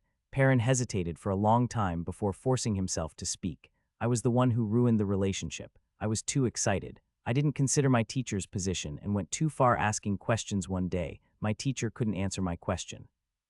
He yelled at me in anger. Monster, you are a monster. Perrin laughed bitterly again. He sighed and forced himself to brighten his expression. You are the first person I've told this to. I didn't even tell my father. You've been afraid to progress since then. Perrin was silent as the answer was obvious. Learning magic is still fun, and I know that my aptitude for magic is high, but I'm not sure. Perrin looked distressed. His face was twisted in pain. The moment that I truly immerse myself in it, my teacher's face keeps popping up. Am I really a monster? You overestimate yourself. At Frey's words, Perrin looked up with wide eyes, but Frey kept talking in a calm tone. And you're underestimating magic. Listen, Perrin. Even when labeled by the word genius, if a person does not work hard enough, even to the point of vomiting blood, then it is impossible for them to unlock the true meaning of magic, even if they have the most luck in the world. Your talent is obviously excellent. That man who was your teacher was afraid of it, and maybe he was even jealous. He knew that sooner or later you would surpass him. Such creatures could not be called teachers. Frey looked at Perrin with a calm gaze. He knew how to deal with this type of personality. What are you going to do now? First of all, I will return to the Westroad Academy. Perrin responded while wondering about the sudden change in topic. Westroad Academy's education was essential for him to carry on the family that he would inherit one day. Then, I was thinking of entering a circle. Then it looks like it would be a very long time before we meet again. I assure you, by then I will be several times stronger than I am now. Don't you understand yet what I want to say? Frey kept looking at Perrin. I want to continue an equal relationship with you. Of course, such a relationship is not necessarily determined by your strength. I also don't make friends for things like that. What I'm truly worried about is your level of thinking. If the gap widens much more than it is now, I believe that you yourself would not be convinced. Perrin was speechless. He was right. Perrin was unexpectedly a very proud person. He knew that Frey was stronger than him now, but he did not think that it was at a level that was completely different than his own. But what if it kept going on like this? What if the next time they met, Frey was much stronger than his current self while he had made no progress at all? He would not be able to accept that and would end up suffering from self-loathing. Perrin hesitated. Can I really face it? I assure you, the world is very large. There are many other geniuses. If you enter a proper magic tower and pretend to be a genius, then you can continue living as you are now. But if you want to face the demigods and the other transcendent beings, then the current you is not good enough. Perrin's eyes shook violently, then he closed them and muttered softly. You're right, that was the end. There was no conversation afterwards. How Perrin took his words, what he was thinking, and what conclusions he had made. Frey didn't ask him any of that. Looking at a flowing stream of water, he didn't know why, but he felt like it wouldn't be much longer before he met Perrin again. And the next day, Frey left for the third magic tower. Shepard had told him that there was a circle hideout nearby, and before Frey had left to go to the magic tower, he had offered to him there once, but Frey refused. Although he was still curious about the tower, he had decided to make it his priority to restore the state of his body and enter the 7-star stage completely, because I don't want what happened with Torquanta to happen again. Pride and carelessness had caused him to encounter a crisis. One such experience was enough for him. Good luck on your test. As he said that, Shepard gave him a square card. On it there were many elongated circles overlapping over to form a strange ring. In half a year, the circle will be recruiting people. You'll have to go through some tests, but you will be able to get through them with ease. Is it like an entrance exam? It's the same concept. As long as you have that card, you will be able to participate in the test. It was in half a year, so there was plenty of time to spare. Of course, it's fine if you don't want to participate. I'm not forcing you. Then he looked at the card that he'd placed in Frey's hand before saying, "There's also a card with my name on it. There are many benefits to having it, but..." He looked back at Frey and gave a big smile. "You don't need it, right? Yes, this is enough. Hoo-hoo, I knew it. So will you be staying in the tower for half a year, unless something special happens? If you want to take part in the exam, look for a man by the name of Lucas or Mikkel. They're not Stro necklaces, but they are also in the circle, so they would be able to help." Frey bowed his head. No problem. Before leaving the mansion, Frey went to visit Sonya last. It seemed that she would be leaving the mansion soon as well. Although the engagement was not successful, it did not seem to cause any serious problems between the two parties. Frey finally asked her a question that he had from long ago. "Sonya, I'm curious about the swordsmanship you were using. You mean Dreidmint, right? Is it a swordsmanship passed down by the Luinoble kingdom?" "No, it's my family's arcane swordsmanship, so it wasn't from the kingdom but was instead a family technique." Then was Lucid the ancestor of the Aquarid family? Frey wanted to ask more, but family secrets was a sensitive topic, so he did not dig any further. It could have been his student. Unlike himself, Schweizer and Iris, Lucid had many disciples. One of them might have been from the Aquarid family. Maybe Sonya is also connected to the circle. One of the 3 large circles that Shepard had mentioned was called Lucid's sword, but he couldn't jump to conclusions. Frey then said goodbye to the regretful Sonya. There was nothing left for him to do in the Jun family. Frey left the mansion. The third magic tower was located in a city south of Cosymphony called Uthiano. As a city with a magic tower, Uthiano had its own warp stone which allowed Frey to arrive there the same day. Miscale Blake, the eldest son of the Blake family, looked at Patrick with a frown. "So Frey is Perrin Jun's friend?" "Right. It turned the banquet hall upside down. They seem to be pretty close." "I thought Floor Master needed to know this, so I came to tell you. Then I will take my leave." Patrick bowed and left the room. Miscale, who was left alone in the room, frowned. "Frey friends with Perrin Jun Frey Blake. There never was and never will be someone with such horrible talent in the Blake family. He was the shame of the family with no sensitivity to mana, a timid and docile personality, no stubbornness, no passion, and no ambition. That guy could become Perrin's friend."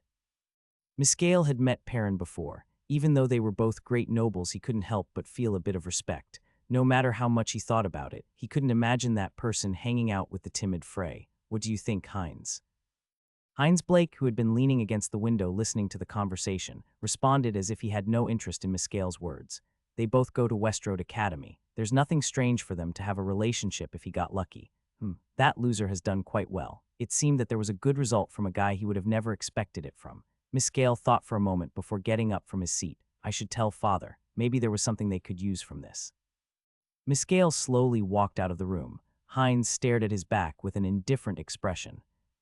Frey arrived in Uthiano and began looking around. It seemed to be a moderately bustling city, but because he had been staying in the capital for a while, it did not leave that big of an impression. But there was something that Cosymphony didn't have. He looked up at the big tower that was in the center of the city, which could probably be seen from any direction within the city. It was very tall and wide. Frey immediately headed toward the tower. Up close, he felt that it was even grander than he had thought. Frey was absorbed by emotion. Was it when I was 20? The first place that he had become seriously immersed in magic was in a magic tower. There he had met Schweizer and Iris too. The tower at that time was shabby compared to this one, but it was still fun. It was good to have friends to learn magic together with. He had been so absorbed that he didn't even want to waste his time sleeping. The 3 of them gave each other positive stimulus. Competition had been an excellent facilitator, allowing them to become the best wizards. A smile stretched across Frey's lips. In a way, the days he'd spent in the magic tower were some of the best days of his life. a time when he could happily wait for tomorrow without having any worries or burdens. As he looked up at the tower and became filled with nostalgia, he noticed a group of people passing by him. They were all wearing brown robes, but their robust physiques made it seem like they weren't wizards. They weren't even human. They had eye-catching dark skin, contrasting silver hair and pointed ears. Elves. They were also dark elves, which were said to be incredibly rare. A group of dark elves were in a human city. This was a sight that was unthinkable 4,000 years ago. Looks like the walls between racial groups have been torn down. When he was in the academy, he had read something about it in a book. In particular, he learned that the relationship between the elves and the dwarves was so good that they continuously traveled between each other's land. And it seems like the elves have been able to accomplish unity and harmony. It seemed like the destination of the elves was also the magic tower, so Frey naturally followed after them. Nick, one of the receptionist wizards at the third magic tower, stood at the front desk with a nervous expression. Unable to contain his anxiety, he shifted his feet and let out a few coughs for no reason. He had no choice but to be nervous because a group of guests were going to visit the tower today. Raynal's Great Forest, guests that hailed from the lands of the elves. Those who came from the Great Forest were of course elves, and the Dark Elves were known to have the smallest population. A long time ago, the elves in the Cascow Empire signed a mutual non-aggression agreement which later became an alliance. Of course, there were some people who criticized this alliance. After all, it was not easy to tear down the racial wall. Nevertheless, over time these stereotypes and prejudices began to fade away. At least the humans living in the empire no longer considered elves to be strange or hostile. Nevertheless, there was still a sense of awe. Their lifespans, physical capabilities, breathtaking beauty, and natural talent with spirits completely overwhelmed humans. And recently the elves had grown interested in human magic. That was why they would sometimes send their people to human countries like this. The group of elves would stay at their third magic tower. By order of the imperial family, they were to ensure that the elves lacked nothing during their stay as they were here to learn magic. At that time, he spotted a group of people wearing maroon robes in the distance. Nick was able to realize right away that they were elves. Firstly, their average height was much taller than that of humans. The men easily passed 2 meters, and the women were only a head or so shorter than them. Are you the group from Raynal's Great Forest? The dark elf at the front stared at Nick with cold eyes, causing him to sweat slightly. His eyes were ferocious. Hidden by his robes were muscles that were lithe and firm. He appeared to be nothing like a man from a race of gentle forest lovers, but instead seemed to be a warrior who had seen many bloody battlefields. Is it true that dark elves are an arrogant and aggressive race? The gaze seemed to give his brain the same flight response that he would get when he encountered a monster. At that time, a male elf who appeared to be shorter than the others stepped forward. That's right. His tone was a bit awkward and rough, which proved that he was not used to using the human language. Welcome to the third magic tower. May I see your identification? The man took out a ruby from his breast pocket. After he received the ruby, Nick also took one from his breast pocket. It was almost identical to the one that he received from the elves. When the two gems faced each other, a small resonance occurred. Woo-woo. Nick observed the lights coming from the gems for a moment before returning it to the elf. It has been confirmed. How many people are in your group? 11 people. Nick counted the elves one by one before nodding. It has been confirmed. I will now show you to the rooms that you will be staying in the tower. Then the small elf at the front spoke once again. I heard that you have to do some tests before you can enter the magic tower. He didn't know where he had heard it, but Nick still nodded because it was true. In principle, yes, but our dark elf guests do not need to do it. I would like to try. Yes, I said I would like to try. Can I do it? Nick rolled his eyes, not knowing what he should do in this type of situation. At the same time, he felt a little resentful to the short elf. Why couldn't he just stay still? Of course, the ferocious eyes and aura around the dark elves made it so that he did not say these words out loud. Okay, then I will carry out a simple and concise test. Liamson, why are you creating more trouble? A cold-faced elf woman shot him a glance as she asked. The short elf, Liamson, only responded with a smile. Aren't you curious how accurate the human tests are and what our current stages are? Our state is about 5 stars. That's what the wizard from the Empire told us last time.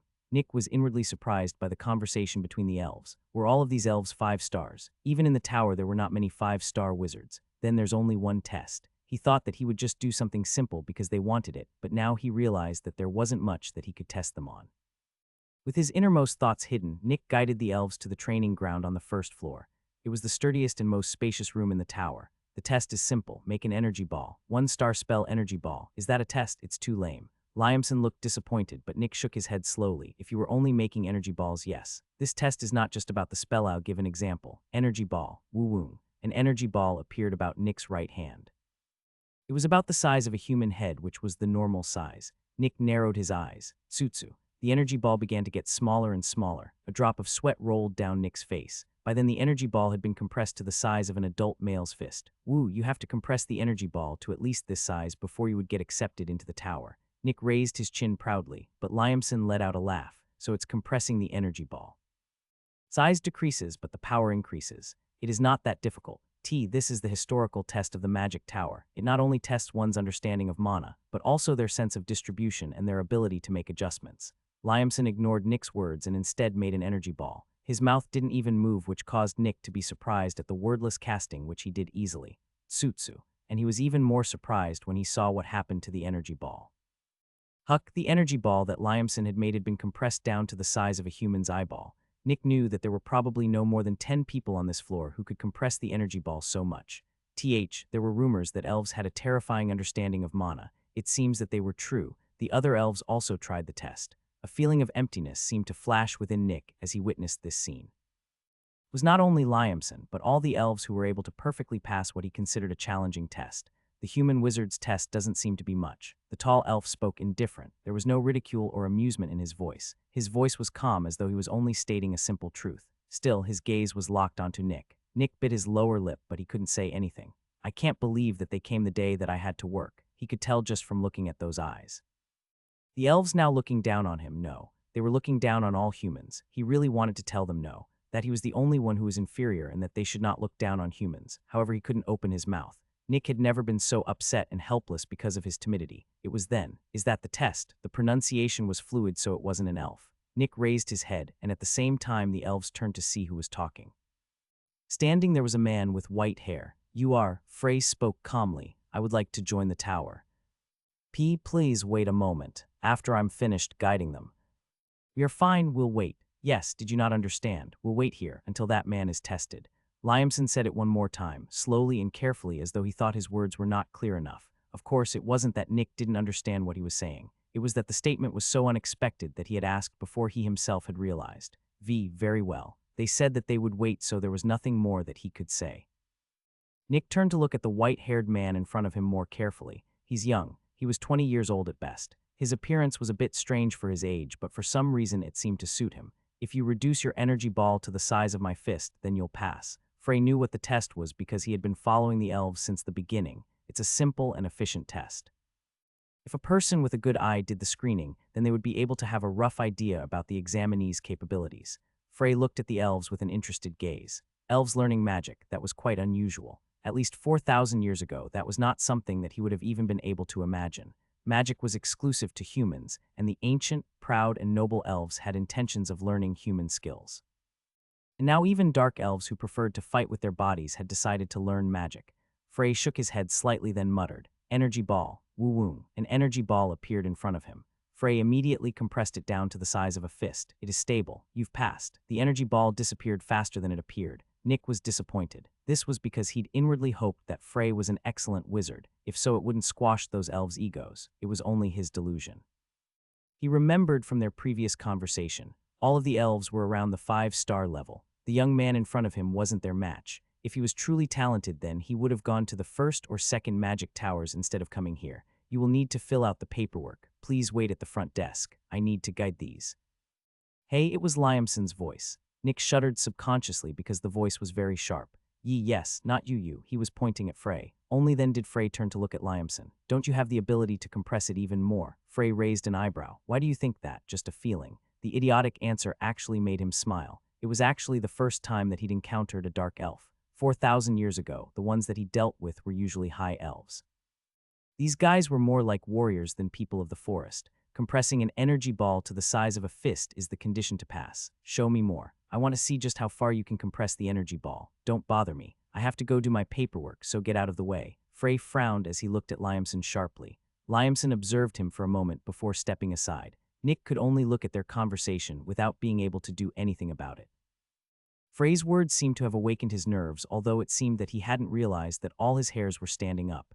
I'll guide them to their rooms before returning. Please wait at the front desk. Frey nodded and Nick began leading the dark elves up the stairs. Hey human, Liamson called out again. Frey responded without even turning his head. It's Frey. Frey, are you staying in this tower too? That's right. Liamson threw another weird glance at him before heading upstairs, leaving Frey alone in the training ground. He made another energy ball. Smaller, the size of the energy ball gradually reduced. The size of a head, the size of a fist, the size of an eye. The energy ball continued to shrink until it was almost invisible to the human eye. It is pretty efficient. Frey's voice rang out in the quiet hall. Ah, you are a child of the Blake family, and you've been a student of the Westroad Academy for 2 years. I dropped out of school. Dropped out. Westroad Academy is a very prestigious institution, famous for its systematic curriculum. Usually, only wizards above the age of 30 who could handle themselves would enter towers because of the slightly neglectful manner in which they were treated. Nick wondered why he had come to the magic tower, but he had no courage to pry further than necessary. See. How long do you intend to stay at the tower? I think it will be about half a year. Half a year. It was a time that was neither too long nor too short. It will cost 1 gold coin for 6 months. Meals are served twice, in the mornings and evenings, and facilities like the library or training center are free except for special places. That's very cheap. It was already pretty normal for it to cost as much as 1 gold coin to stay in an inn for a month. Didn't that mean that staying at the tower only cost around 20 silver coins a month, including the cost of using the library and training center? That's because this is a place of learning. We are willing to accept anyone as long as they meet the minimum requirement for talent and dedication. This is a great place. Nick handed a ring to Frey. It was a simple silver ring that had numbers inscribed on the band. You don't need to wear it all the time, but it costs 1 silver coin to get another one in the event that it is lost. I understand. Frey put the ring on his finger. The number engraved on the ring is also the number for the room you will be staying in. It has 613 inscribed on it. That means the 13th room on the 6th floor. You should be able to use it right away. Just put the ring in the groove on the door and it will open. It is the same process to lock it. Frey thanked Nick before immediately heading to his room. It was a small room, but it had everything that he would need. A single bed, a desk, a chair, and a table to eat on. Frey felt that they had used this narrow space to the max. Above all, he liked the fact that it had windows. They were at just the right height so that the view outside was really clear, and it was quite the sight. Frey unpacked before roughly hanging his robe over the chair. Then he sat on the bed and began to contemplate his future plans. The first objective is to completely digest the frozen river. To do that, I'll need to make Torkunta's heart into an elixir. Frey took a glass bottle from his bag. Inside this bottle was the compressed heart of the Drake King Torkunta, which was shining a bright red similar to magma. It would work if I took it just like this, but Frey wanted to get the maximum effect. Torkunta's heart would certainly be of great help to him if he was able to digest it perfectly as well. When it comes to fire and water magic, I would have power similar to that of transcendence, and that would be a great help to him in his fight against the demigods. To make the best elixir he could, he would need the best ingredients, the best recipe, and the best manufacturer. Frey was no stranger to making elixirs. Rather, he had quite a high level of knowledge, but he still didn't think that it was enough. I have to go through the books in the library, the third Magic Tower's library. This was the most decisive reason that he had come to this place. Frey immediately left his room in search of the library. As Shepard had told him, the library in the third Magic Tower was exceptionally large. He had been told that there were millions of books stored in this place. In addition, they were well sorted by category, so it wasn't hard to find the books that you wanted. After looking around the library for a bit, Frey returned to his room and thought about how to spend his days. In the morning, he focused on digesting the power of Frozen River. Meditation was also one of the most important forms of training for wizards. Frey realized that the Magic Tower had been built on a mana vein one. That wasn't all. Every single brick in the tower was engraved by a first-class craftsman so that one's concentration would be noticeably increased just by being in the tower. The assigned rooms were completely soundproof, and the curtains were capable of blocking all light, which made them ideal places to concentrate. In the afternoon, he exercised his body. After eating lunch, it was easy to get tired due to satiety, and so it was the most likely time when one would be unable to focus. So for those like Frey who valued efficiency, the afternoon was the best time to exercise. His body that had been damaged by his tussling in the Hispania Mountains would be returned to its original state. No, he would make it much better than it was before. A healthy mind resides in a healthy body. Frey knew that that widely used phrase was in fact true. A normal lifestyle, balanced diet, and steady exercise. As long as these three things were combined properly, his physical condition would improve rapidly. The tower also had a training center where the magic warriors trained their bodies and practiced martial arts. He then locked himself in the library during the evenings as it was open 24 hours a day. Frey realized that he quite liked his life in the Magic Tower. His current autonomous behavior suited his taste much more than his days in the academy where he was suppressed by the schedule. And like that, time passed. I lost. HMPH. Liamson snorted and retracted his fist. The man in front of him, Nikita, lowered his head with a sad expression on his face. He's a monster. Nikita was a magic warrior, and he had pride in his skills that weren't too bad. Although it was not possible for him to enter the fourth magic tower, which was considered the holy land for magic warriors, he still considered himself as one of the top 5 within the third magic tower. Then he heard that dark elves were staying in the tower. Dark elves had a reputation for being mighty jungle warriors rather than a gentle forest-loving species, but magic warriors had always had a feeling of superiority towards them. Then one of the dark elves approached him. "Let's fight." He spoke in a very crude tone. However, his words had awakened the superior feeling within Nikita. Therefore, Nikita accepted the challenge, but he lost. Horribly. I couldn't even touch. It couldn't even be considered a fight. As soon as it began, he felt a sharp pain in his abdomen. Then, before he was even given a chance to react, his body was sent to the floor. Nikita didn't even feel any resentment or disgrace from the loss, because they were on completely different levels. He looked at him with a respectful gaze, but Liamson was already looking somewhere else as though he was no longer interested in him, and his eyes seemed to be filled with curiosity. Naturally, Nikita also turned to look at what he was looking at. That guy, wasn't that the nerd who came to the training center every now and then, but hung around the library most of the time? He remembered him clearly because of his hair, which was like a mixture of gray and white. Why is he looking at him? Even Nikita didn't pay any attention to him. At first, he had observed him because of his strange behavior that he had never seen before, but his actions seemed to have no real purpose. As Liamson approached the man, Nikita recalled his name. "Was it Frey? Are you a magic warrior?" Frey stopped moving and looked at Liamson. He was wearing a thin coat that was very different from his clothes a month ago. It showcased his body that was filled with muscles. Even his cheeks didn't seem to be as skinny as they were before. "No, I'm a wizard that walks in such a way." Liamson, who was pondering for a moment, soon smiled. "Human, it's Frey." It was a repeat of their conversation a month ago. Liamson nodded. "Right, Frey, fight with me." "What? No, it's not fight." Liamson seemed a bit frustrated because he could not find the right words. Then he heard a voice from his left. "Spar." "Ah, right, that." It was the only woman among the elves' party. She approached with an expressionless face before looking at Frey. "Call me Camille. Frey, you can ignore that idiot's request." Her words made Liamson a bit angry. "I'm not an idiot. Teacher, didn't you see how this man moved? He has to be a warrior." It was in the elf language. Of course, when they spoke to each other, they would use the language that they were all more comfortable with. Besides, this woman was his teacher. There was nothing more difficult than trying to determine the age of an elf. Both Camille and Liamson appeared to be in their 20s. Camille's eyes turned cold. "You still haven't fixed your habit of sticking to warriors yet, but you should properly ask the other person's opinion first. There are times when warriors are restrained by their own beliefs." Liamson bowed his head at those words. Then Frey spoke. "I don't care, if it's just a battle." The two elves turned to look at him in surprise. They did not think that anyone there would be able to understand their conversation. Even Camille, who had remained expressionless so far, could not hide her surprised expression. You know how to speak Elvish." Frey nodded, a little. "You are a strange human. You use magic, move like a magic warrior, and you even know how to speak Elvish. From my perspective, elves learning to use magic is also quite strange." That's exactly what an old person would say. After all, it was a very conservative statement. She couldn't imagine those words coming out of the mouth of a human who was less than 100 years old. Frey was silent because there was nothing he could say. He felt Camille giving him a curious gaze. "Liamson will become the next leader of our tribe. If it's fine with you, why don't you fight him? A good spar." Just as Liamson constantly observed Frey had also watched a few of Liamson's battles, so he knew that his skills were substantial. There were 5 main stages for magic warriors: apprentice, 3rd class, 2nd class, 1st class, and finally warrior king. Liamson was at least a 2nd class magic warrior from what Frey had seen.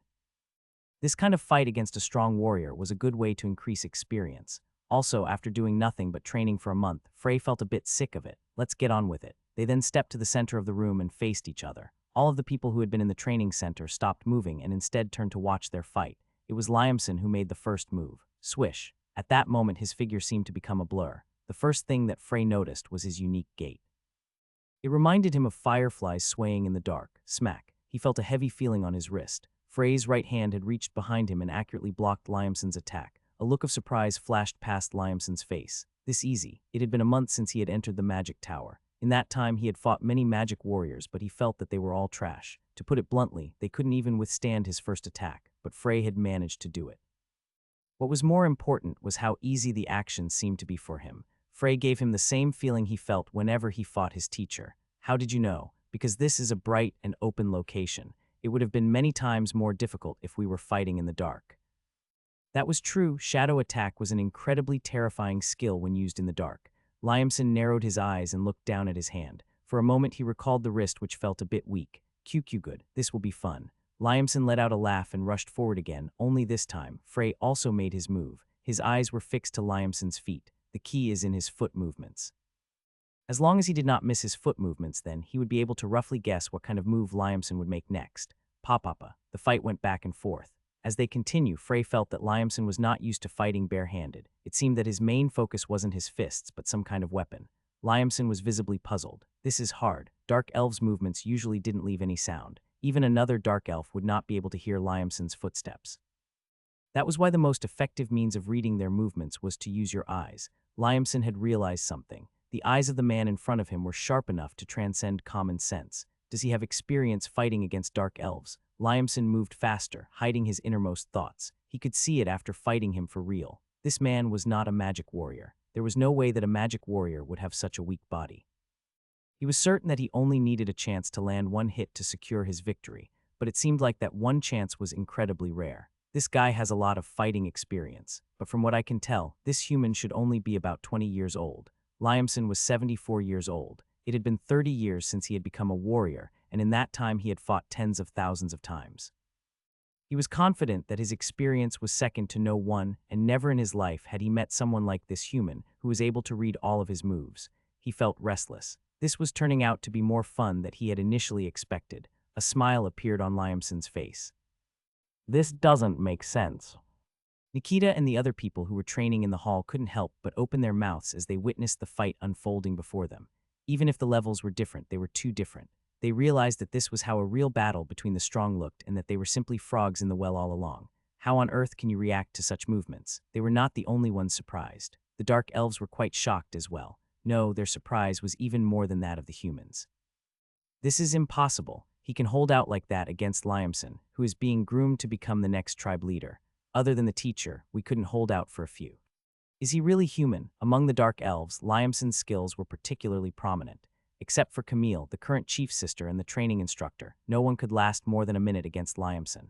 This was why they could not believe it when the human, who had been doing strange movements in the corner of the training center from time to time, continued to fight equally against him. Camille narrowed her eyes. His physical ability is poor, she was certain. This man, Frey's body, did not have the suitable musculature for such a fight. In the beginning, he had said that he was a wizard and not a magic warrior, and from what she could see, Camille knew that he was telling the truth. But even when that was true, he was still able to fight on equal footing with Liamson.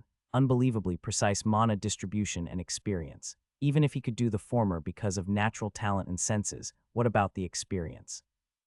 The average human lifespan was 100 years, and no matter how old he was, he would not have surpassed 30 years. Who the hell is he? Camille's curious gaze never left Frey. Liamson attacked endlessly while Frey blocked or avoided them. It seemed to be a simple, boring battle, but both men were soaked in sweat as though they both had just taken a shower. This couldn't be decided by a spar. In terms of physical ability, he knew that he had an advantage. Maybe in another 10 minutes or so, Frey would be too exhausted to continue and he would naturally win. But Liamson didn't want such a victory. Liamson stopped attacking. Then Frey naturally stopped moving as well. For a moment they did not say anything and simply maintained eye contact. It was Liamson who broke the silence. How long will you stay at the tower? About 5 months. Will you keep coming to the training center? Maybe. Good. With those words, Liamson turned and climbed up the stairs. While the dark elves chattered among themselves, Camille approached him. You have a tremendous amount of skill. I didn't know that you were on par with Liamson. Camille didn't look down on humans. It was simply that there were few among them who were capable of fighting toe-to-toe with Liamson. Camille was purely expressing her admiration for the man in front of her. Can you occasionally spar with him in the future? It doesn't matter. I was getting tired of my normal exercise anyway. Frey nodded and turned around. At that moment, his fluttering earrings caught Camille's eyes. Her mouth opened but then closed just as fast. Frey returned to his room and sat onto his bed while thinking. It was an unexpected harvest to get the chance to fight against dark elves. Any opportunity to increase his actual combat experience was always welcome, especially because Liamson's fighting prowess was excellent. If you wanted to claim that you were a warrior, then you needed to have at least that level of skill. This was the level of skill that Frey had hoped to find from the nobles in the Westroad Academy in the past. Of course, he knew now that his expectations in the academy students were too high. Other than that, there was some more good news. SSSS. Frey closed his eyes and inspected his mana room. That was when he realized. The freezing air of the frozen river had been completely melted. His hair had started turning gray again about 2 weeks ago, so there had been signs. Then now. He had to eat Torkunta's heart. Frey took the glass bottle from his pocket before looking at it. He had read many books in the tower in hopes of finding some way to refine it into an elixir with no luck. Of course, his desire for knowledge had been satisfied, but it still wasn't enough. Frey left his room and headed for the library once again. When he got there, he went to look for the librarian in charge. Are all the books that the third magic tower possesses stored in this library? Of course not. The only books that can be found in the library are rank 3 books. Rank 3? Yes, books in the Magic Tower are separated into 3 levels. Rank 3 can be easily obtained in the market and can be read by the general public without repercussions. Rank 2 can only be read by wizards who have made contributions, and Rank 1 can only be read by those who are approved by the third Magic Tower. Then he added, Rank 1 books are commonly called grimoires. What should I do if I want to read a grimoire? In the tower there is the Tower Master and 10 Floor Masters. To read a Rank 1 grimoire, you must be approved by 3 Floor Masters or by a Deputy Tower Master or the Tower Master. Then he looked at a calendar before he continued talking. A test is held every 2 months. 5 Floor Masters are the judges. You just need to get their approval. The next exam is just around the corner, only 3 days away. He turned to look at Frey's eyes. Would you like to participate? Frey nodded. 3 days passed. The test was set to be held in the basement of the tower. This was the first time that Frey learned that the tower had a basement. Quite a few wizards gathered in the basement, each of them forming their own small groups of 2 or 3. In the tower, Frey usually stayed by himself without interacting with others. Nick from the front desk was one of few wizards that he had spoken to, most of them out of necessity. Of course, the other wizards were not that interested in Frey. But now he knew that they would pay more attention to him. Is that him, the guy who fought hand-to-hand with a dark elf? He doesn't seem like much from first glance. Don't say anything. He was moving so fast that he did not even seem like a human being. Then why is a magic warrior taking the test? It seemed that they had mistaken Frey to be a magic warrior, but Frey had no reason to clear up the misunderstanding, so he simply stood silently in a corner. Then someone approached him. He looked up and found that it was Camille and Liamson. You guys are here to take the test. There's a grimoire that I want to see. What about the guy beside you? Camille let out a laugh and poked Liamson in the side. I just brought him because I was bored to come alone. Then a group of people entered the basement. Frey glanced over at them. They were all wearing clean white robes and all seemed to be past their middle ages. Frey realized that they were the Tower Masters that the librarian had told him about just a few days before. There are a lot more here for the test than I expected. It doesn't matter since the group will be thinned out pretty quickly. Right. There's no need for me to explain, so let's just start the test right away. First of all, we need to set the minimum qualifications. Everyone cast Energy Ball. As he said those words, energy balls began appearing here and there. Frey also created an energy ball. The eyes of the wizards once again turned to the Floor Masters. One of them spoke in a calm voice. Now compress them. Someone made a rude noise. Could it be that these tests were actually so simple? Maybe it was because it was the first test, so it was quite relaxing. This was the thought that most of the wizards had. Then one of the Floor Masters took a small bead from his pocket. The bead was smaller than a knuckle. Those in the group couldn't help but look at the bead with confused expressions. Those who were quick-witted looked suspicious instead. The minimum requirement is to make it smaller than this bead. All of those who do not succeed, please go back up. The faces of the wizards hardened collectively. They shared a thought. The difficulty of the first test was incredibly high. Nikita grunted in pain. His face was red and his eyes were bloodshot. This proved that his focus was concentrated to the limit, and yet the energy ball before him was no smaller than a fist. He turned to look desperately at the Floor Master. Please wait a little longer. You've reached your limit. If you try to make it smaller, you will overexert your concentration. Retrieve your mana. It wasn't just him. Most of the wizards who were taking the test also had the same limit as he did. Those wizards who were unable to compress their energy balls to the desired size could only go back upstairs with drooping shoulders.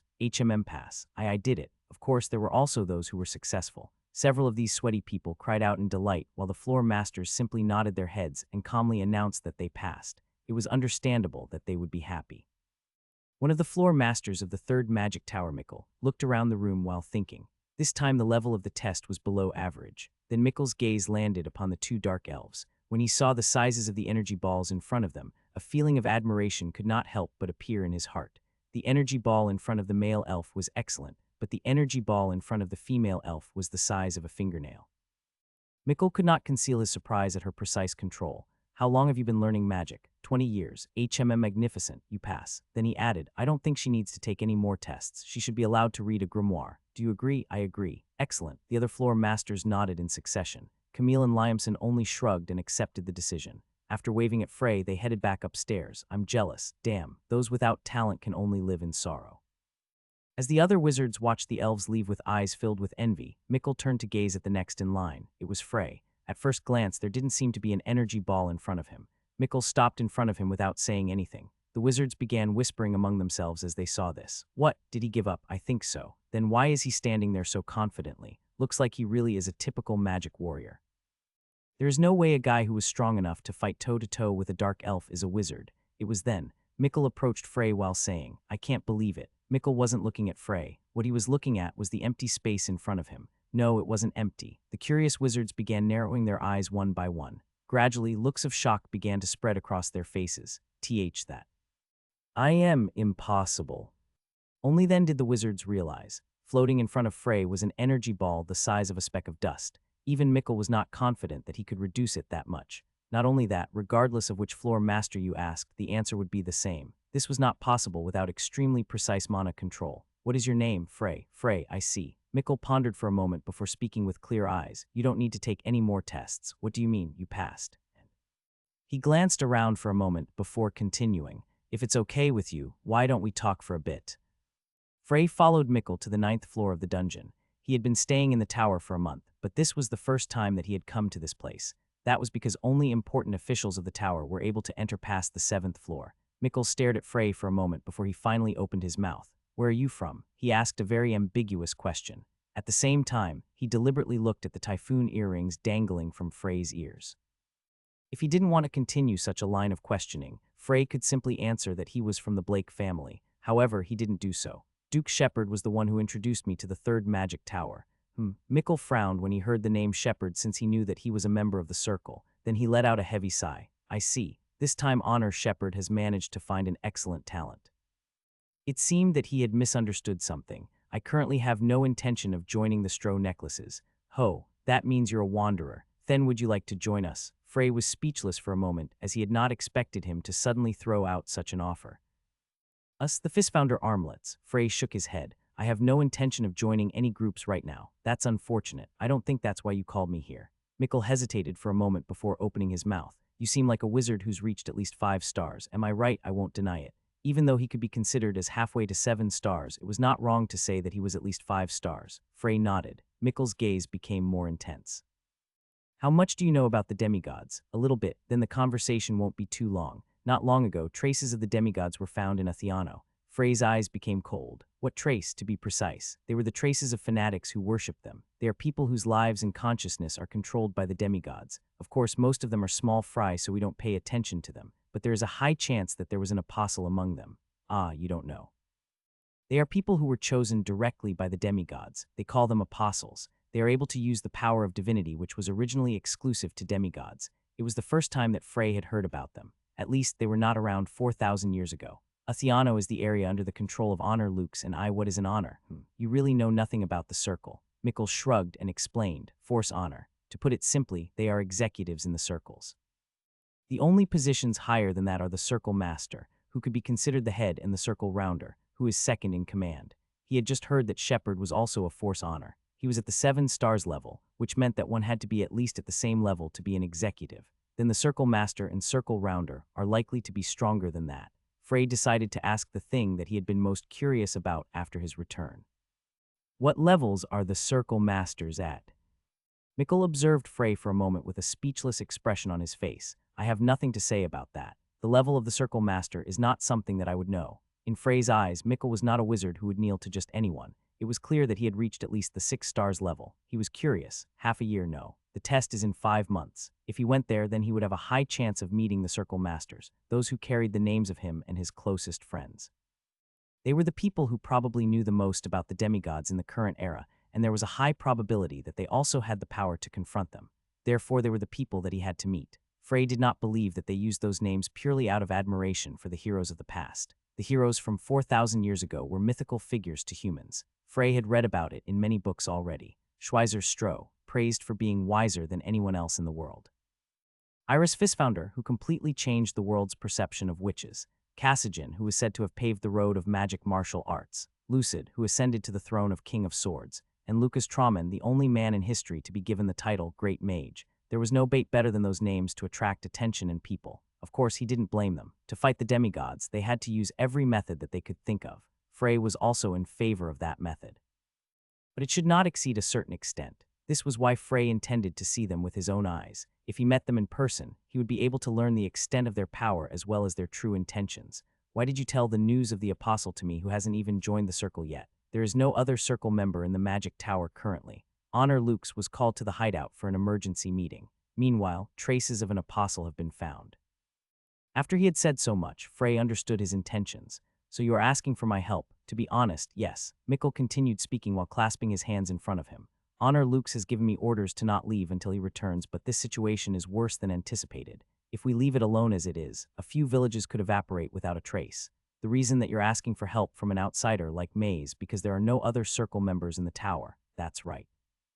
Swish, Mikkel lifted his sleeves, revealing a black bracelet that was tightly fastened to his wrist. Frey realized that it was a relic of Iris. The circle has to move more secretly nowadays. Since the death of the circle master of the Trauman rings by the hands of the demigods, they have been more active. Originally, we wouldn't have had to talk in secret like this. It's true, you may have noticed already, but there is a spell on the walls. It can't completely stop someone from eavesdropping, but you designed it in such a way that you can tell immediately if someone tries to break it. That's right, Mikkel spoke after a moment of shock. He hadn't even looked at the wall properly, but he was still able to easily grasp the true nature of the spell that he had used. He doesn't seem like a 20-year-old at all. It was like talking to an old wizard. In addition to the size of the energy ball, which had been smaller than a speck of dust, and the sheer volume of mana that he had sensed within it. Mikkel had never been jealous of another person's talent, but the young man in front of him became an exception, but now was not the time for that. Mikkel, who had coughed for a moment, finally revealed his intentions. Of course, I don't intend for you to play a major role. I'm taking you as insurance. Insurance? Mikkel's expression became serious. Actually, I asked for reinforcement from our allies in the circle. That was a month ago, if it was a month ago. Mikkel nodded when he saw the realization in Frey's eyes. The Dark Elves, they are also a part of the circle. At the same time, they are the reinforcements from Blacktooth that I requested. Indeed, he could now understand why he allowed them to read the grimoire in the tower so easily. They say that they are here as reinforcements, but I don't completely trust them. I've heard a lot of bad rumors about the Dark Elves. That's why I saw you wearing the Typhoon earrings. Frey fiddled with one of his earrings. The Typhoon earrings were magic items that Frey had created himself, but they seemed to be more widely known than he had expected, yet no one seemed to recognize Schweizer's bracelet. Shepard hadn't noticed it, and neither had Mikkel, who was in front of him right now. Perhaps no one knew that the staff was usually stored in its bracelet form. In all honesty, the Typhoon earrings could not be considered high-quality magic items. However, the Great Sage's staff was different.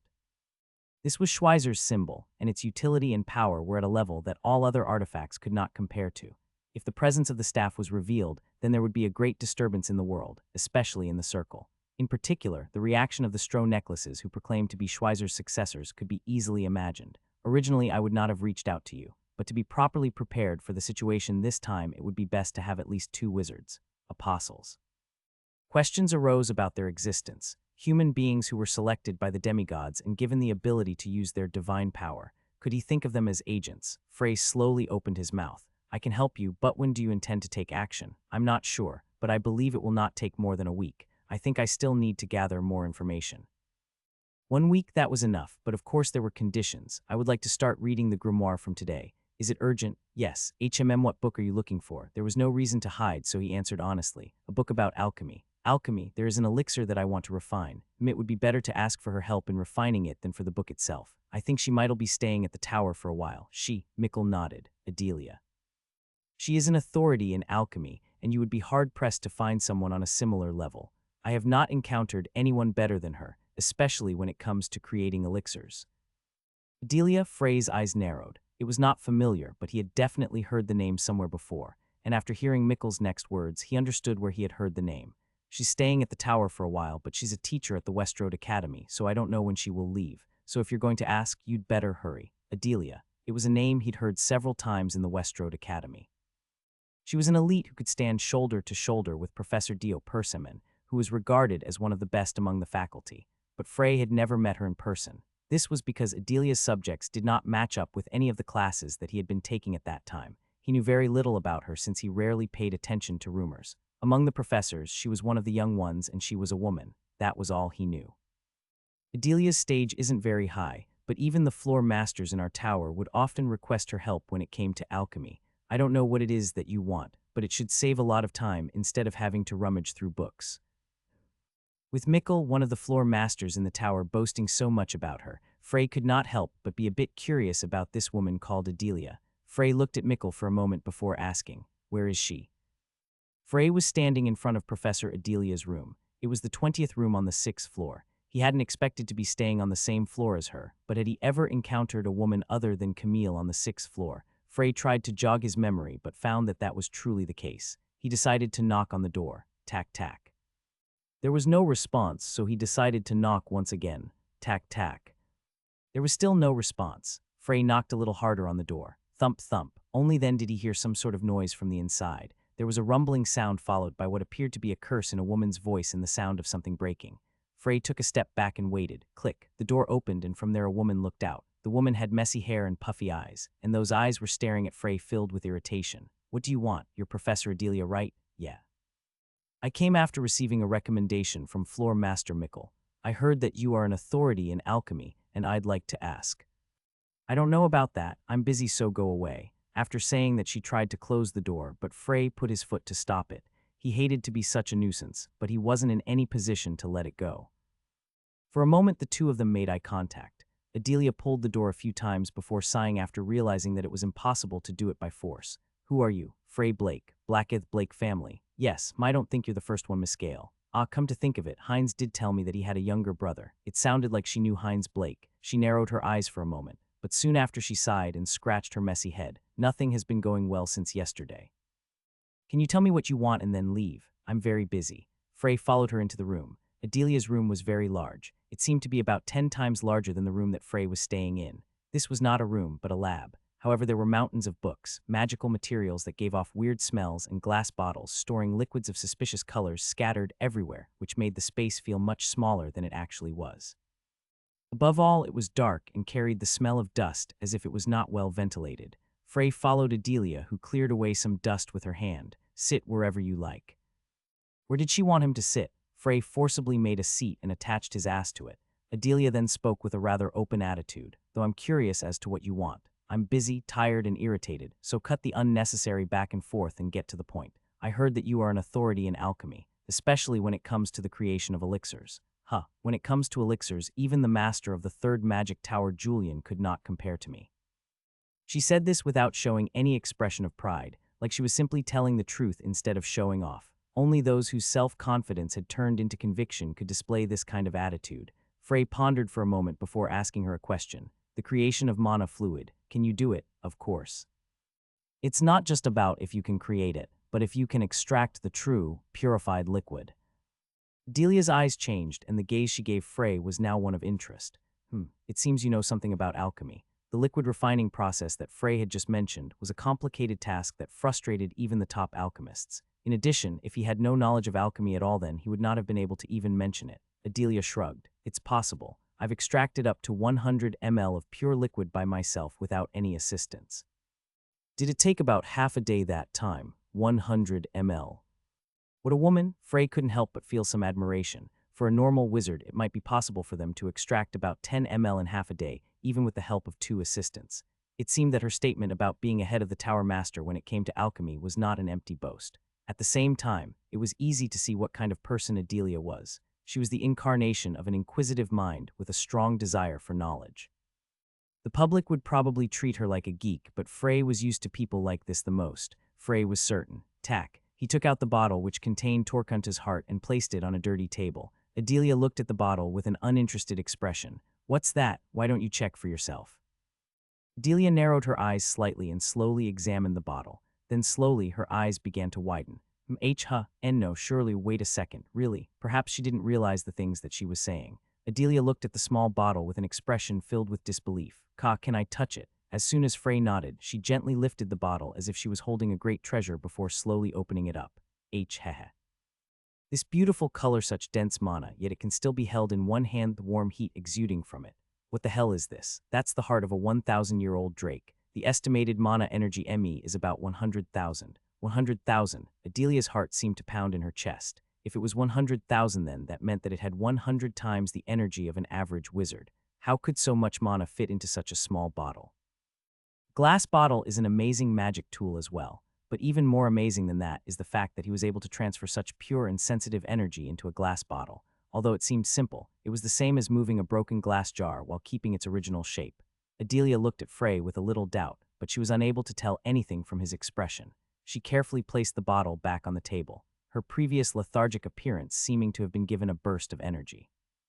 She stared at Frey with a slightly excited expression and said, "So what do you want? To make that into an elixir that I can take? That's crazy." Frey let out a laugh. "Your expression says otherwise." Adelia touched her cheek and found that, without her realizing, her mouth had spread into an excited smile. This is just a habit. All alchemists are like this, and I'm not just saying that. Why is it crazy? The difficulty of the refinement is already high, but the real problem is the ingredients. The other thing, right, I can get everything else. Most of them are here right now, and for the things I don't have, they are not too hard to get.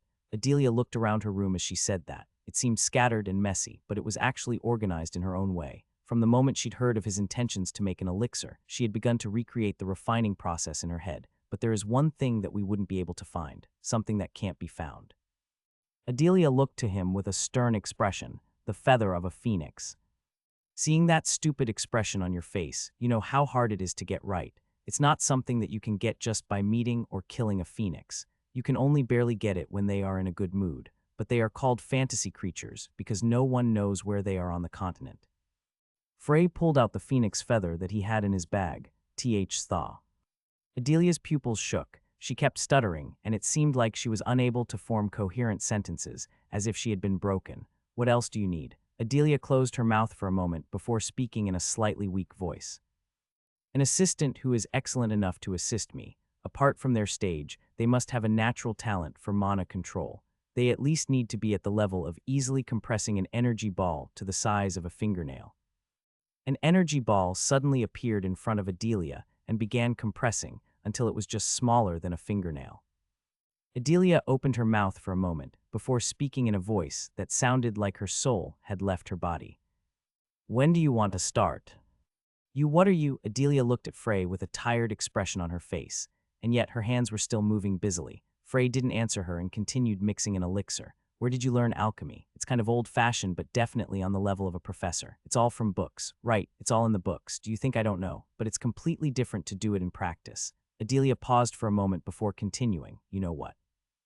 Would you like to be my assistant?" If any of her acquaintances had been around, they would have wondered if something was wrong with their ears.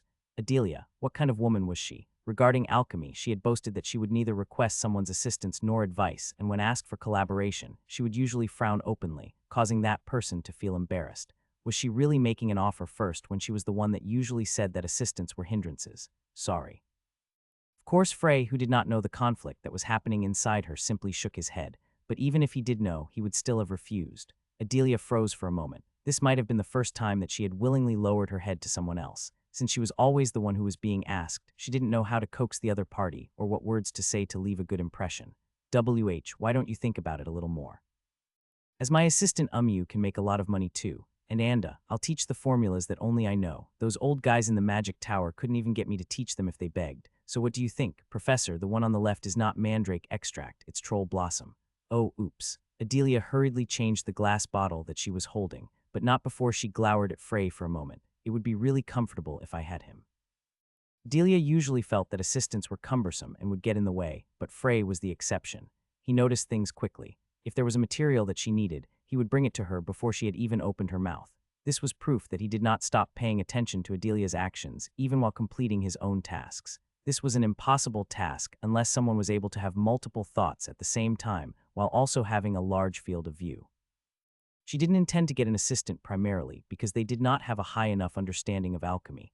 However, Frey knew very well the moments to help, the moments that he should stand back, and the moments he should give advice. It was as if he had done similar things hundreds or thousands of times. Moreover, Frey didn't lack the necessary knowledge of alchemy. In fact, there were even some areas where he was better than her. How am I supposed to entice this guy?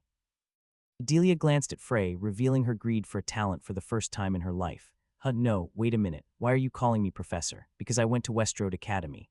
Really? Then why don't I remember seeing you before? I didn't take professor's class. Let me get this straight. Are you saying that there was nothing for you to learn in my class if I wanted to?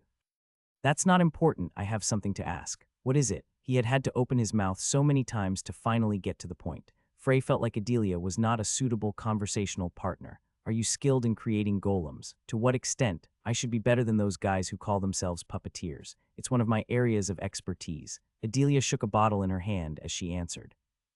For example, Frey carefully told her the story of Anastasia. If I gave you a core with 1 million ME, could you make it into a golem? That's crazy.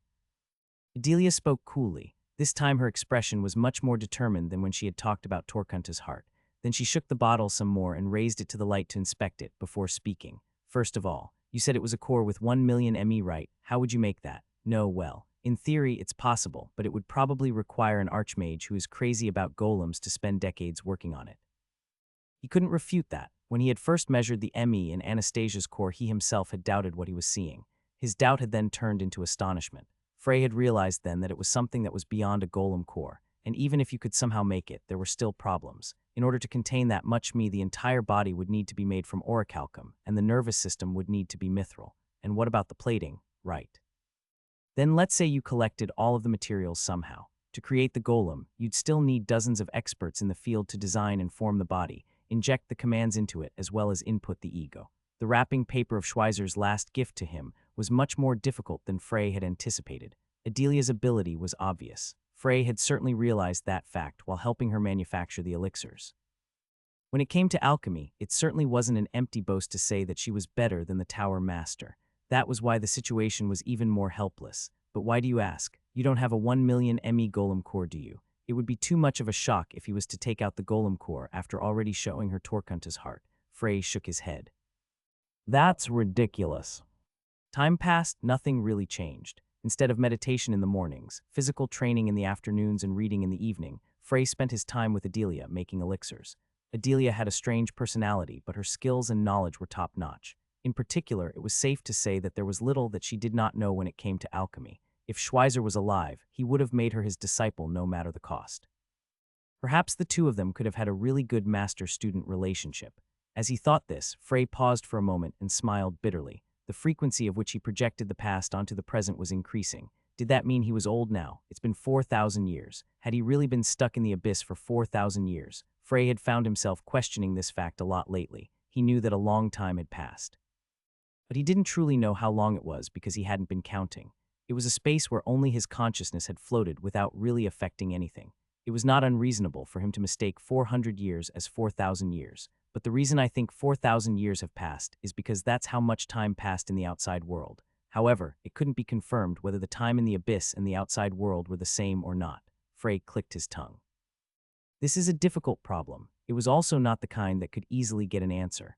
Frey decided to reconsider this matter at a later date. Smack, thump, I lost. Liamson lowered his head for a moment with a somber expression on his face. Frey smiled and reached out a hand to him. I'm now completely used to your movements. Ha, you just caught me off guard. He spoke roughly but still reached up and accepted Frey's hand. Their win-loss ratio was 5,050.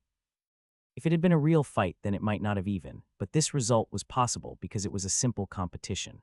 Frey glanced at him. The Blacktooth tribe. It was one of the circles among the elves. Frey was pleased with the fact that different races had knowledge of the demigod, and they all had the will to rebel together. This was completely different 4,000 years ago. At that time, only the humans and the dragons dared to bare their fangs at the demigods. Dragon, associated with this word, was the face of his teacher. On the off chance that teacher is still alive, he would be a great help. In that case, he wouldn't even need any more reinforcement. But he soon shook his head. The probability of that was too low. Even in the past, lives were at stake. Moreover, dragons wouldn't easily cooperate with humans. This was because they insisted on being mediators, in a way.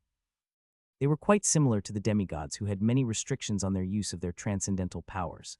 Frey, I have a question today. You can ask me anything. As Frey nodded, the other dark elves also gathered around. He no longer needed to melt the power of Frozen River, so he had a lot more spare time. During that time, Frey helped the dark elves learn magic. Of course, it wasn't just a one-sided relationship. How was yesterday? Camille asked, to which Frey responded.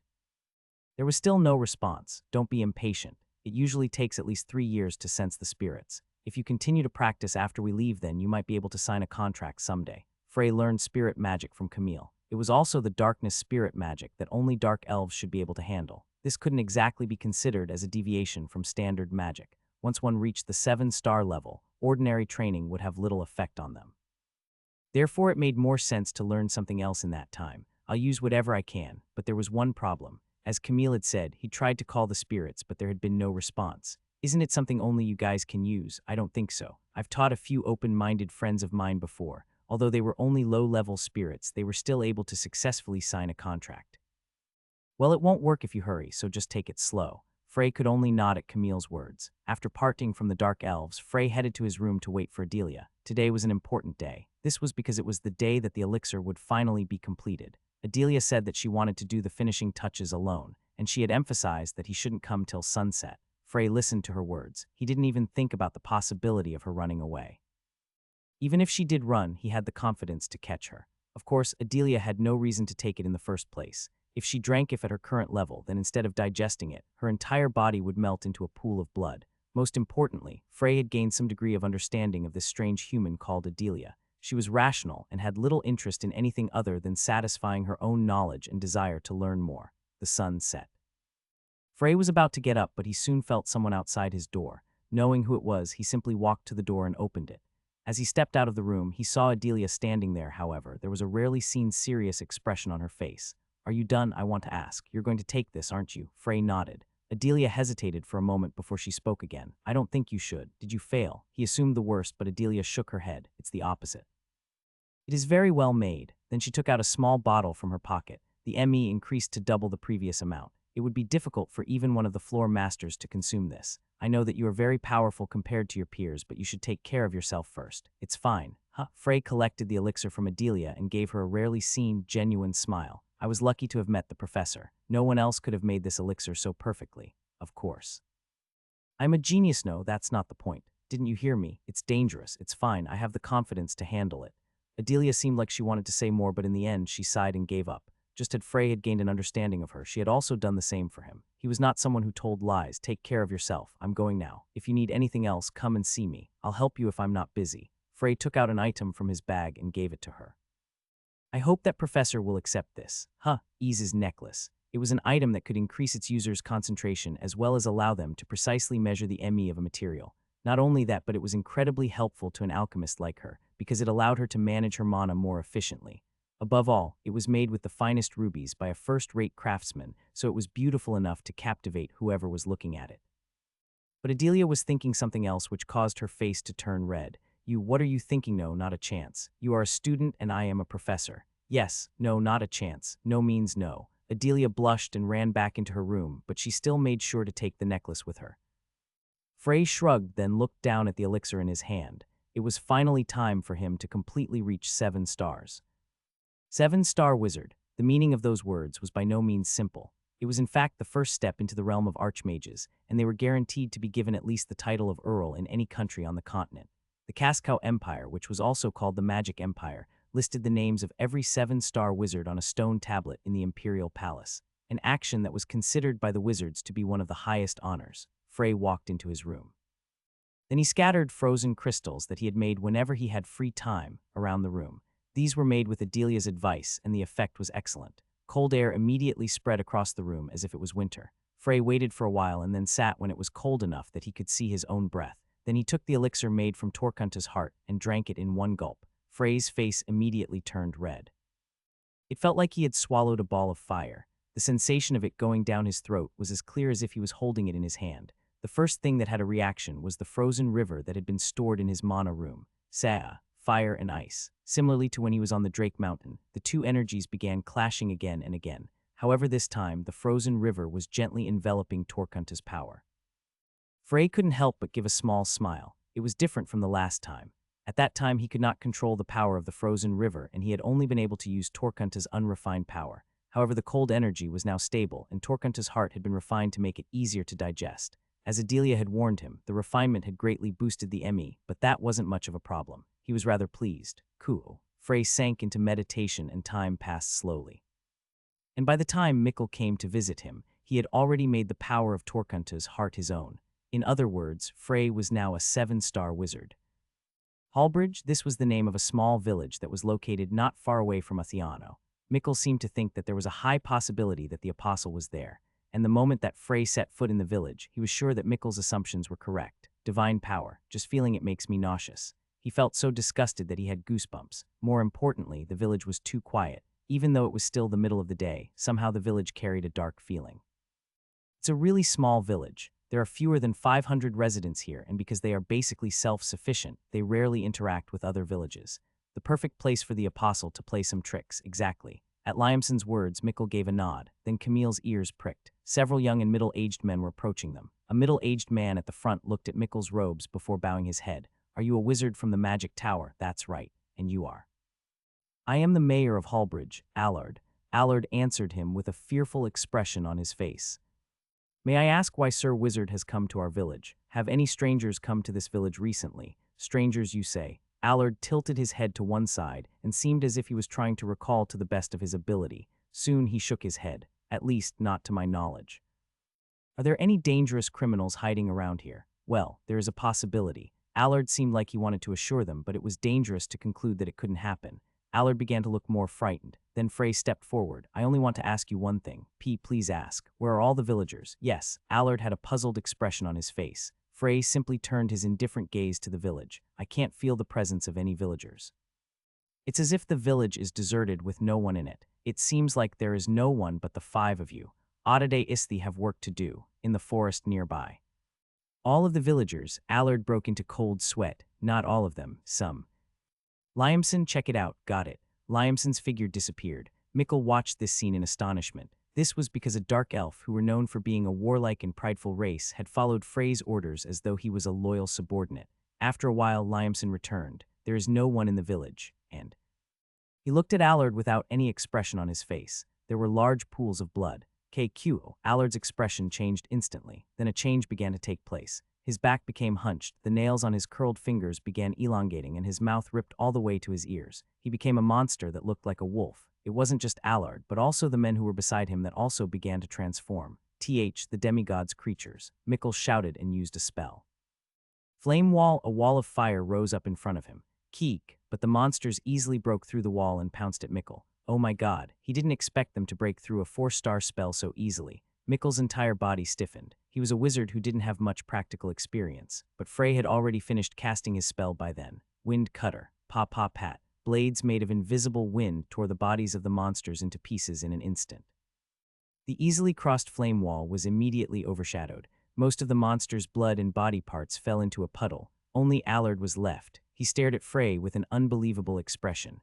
Impossible. A creature who directly received his power died from just a simple wind cutter. Bam's thud. Liamson overpowered Allard, and Frey walked up to him before speaking in a cold voice. "Tell me everything you know." I don't know anything." Of course, he didn't expect him to open his mouth so easily since he was a demigod fanatic. Therefore, Frey decided to use the most efficient method of torture. Fire. What are you doing? Crackle. When a small flame appeared in Frey's hand, Allard began shaking his head with a horrified expression on his face. "Stop, Liamson, hold his left eye open." Liamson did as he said and forced Allard's left eye open, and as he did that, Frey's flame began shrinking until it would be able to fit in his eye.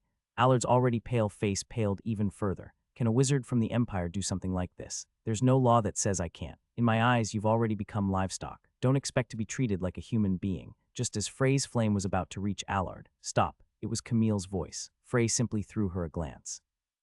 Instead, it was Liamson who got angry. "You're not going to talk about morality and ethics here, are you, teacher?" "Of course not. It's just that there is a simpler and easier way." After saying that, she began muttering in a low voice. Frey recognized the language even though he did not understand her words. Ancient Elvish, Shiik.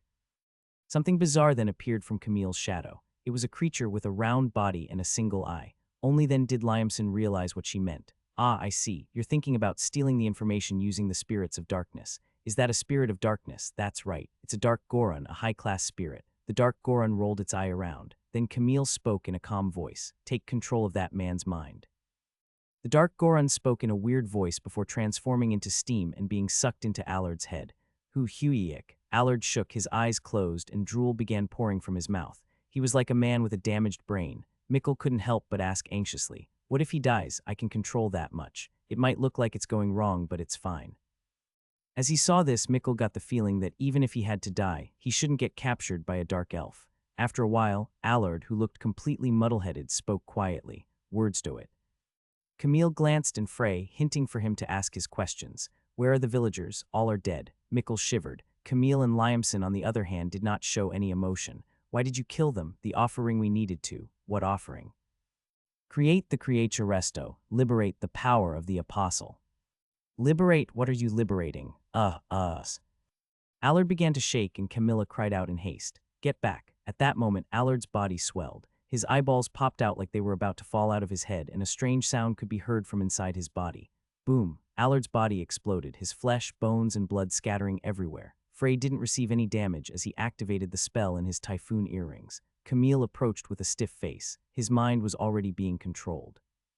He was supposed to explode right before revealing any important information. That's cruel. He's treating his own men as expendable. The situation is not good. Mikkel approached with a stiff face. He pointed at the monsters on the ground and continued. There are also grades among apostles. Weak ones can't create creatures, and they're not too hard to deal with. If he can make creatures of this level, then the power of this apostle is considerable. Thisthi's problem is out of our league. So, do you intend to withdraw? In the first place, this was only for reconnaissance. First, let's head back to the tower and wait for Honor Luke's to return. We have to continue. For a moment, Mikkel and Frey's gazes clashed in midair, neither of them appearing like they would back down. Finally, it was Mikkel who opened his mouth. Why? The apostle is already aware of our approach now. We don't know when Honor Luke's is returning, and there is no guarantee that the apostle would still be here when he gets back. Which means you might lose him. Is there any other reason? He wouldn't have time to come up with a contingency plan to deal with us right now. These flimsy creatures and the empty village are proof. When you return the next time, you can be assured that he would have prepared effective countermeasures to welcome you. You don't know anything. Mikkel shook his head. I've heard your reasons. We can say that they are not wrong and that there are benefits to going now. However, the disadvantage of not having Honor Lucas still outweighs them. What do you mean? He's a 7-star wizard. You need at least one archmage to fight an apostle head-on. It's not a recommendation, it's a requirement. Just like a knight uses a sword and a wizard uses a staff. I can fill the space for Honor Lucas. Ha. A look of coldness flashed across Mikkel's face. I admit that you have great talents and accomplishments for your young age, but arrogance will only lead you to an early grave. I'm not being arrogant. Do you really want me to get angry? Frey simply stared at Mikkel, and at that moment Mikkel felt a shiver for some reason.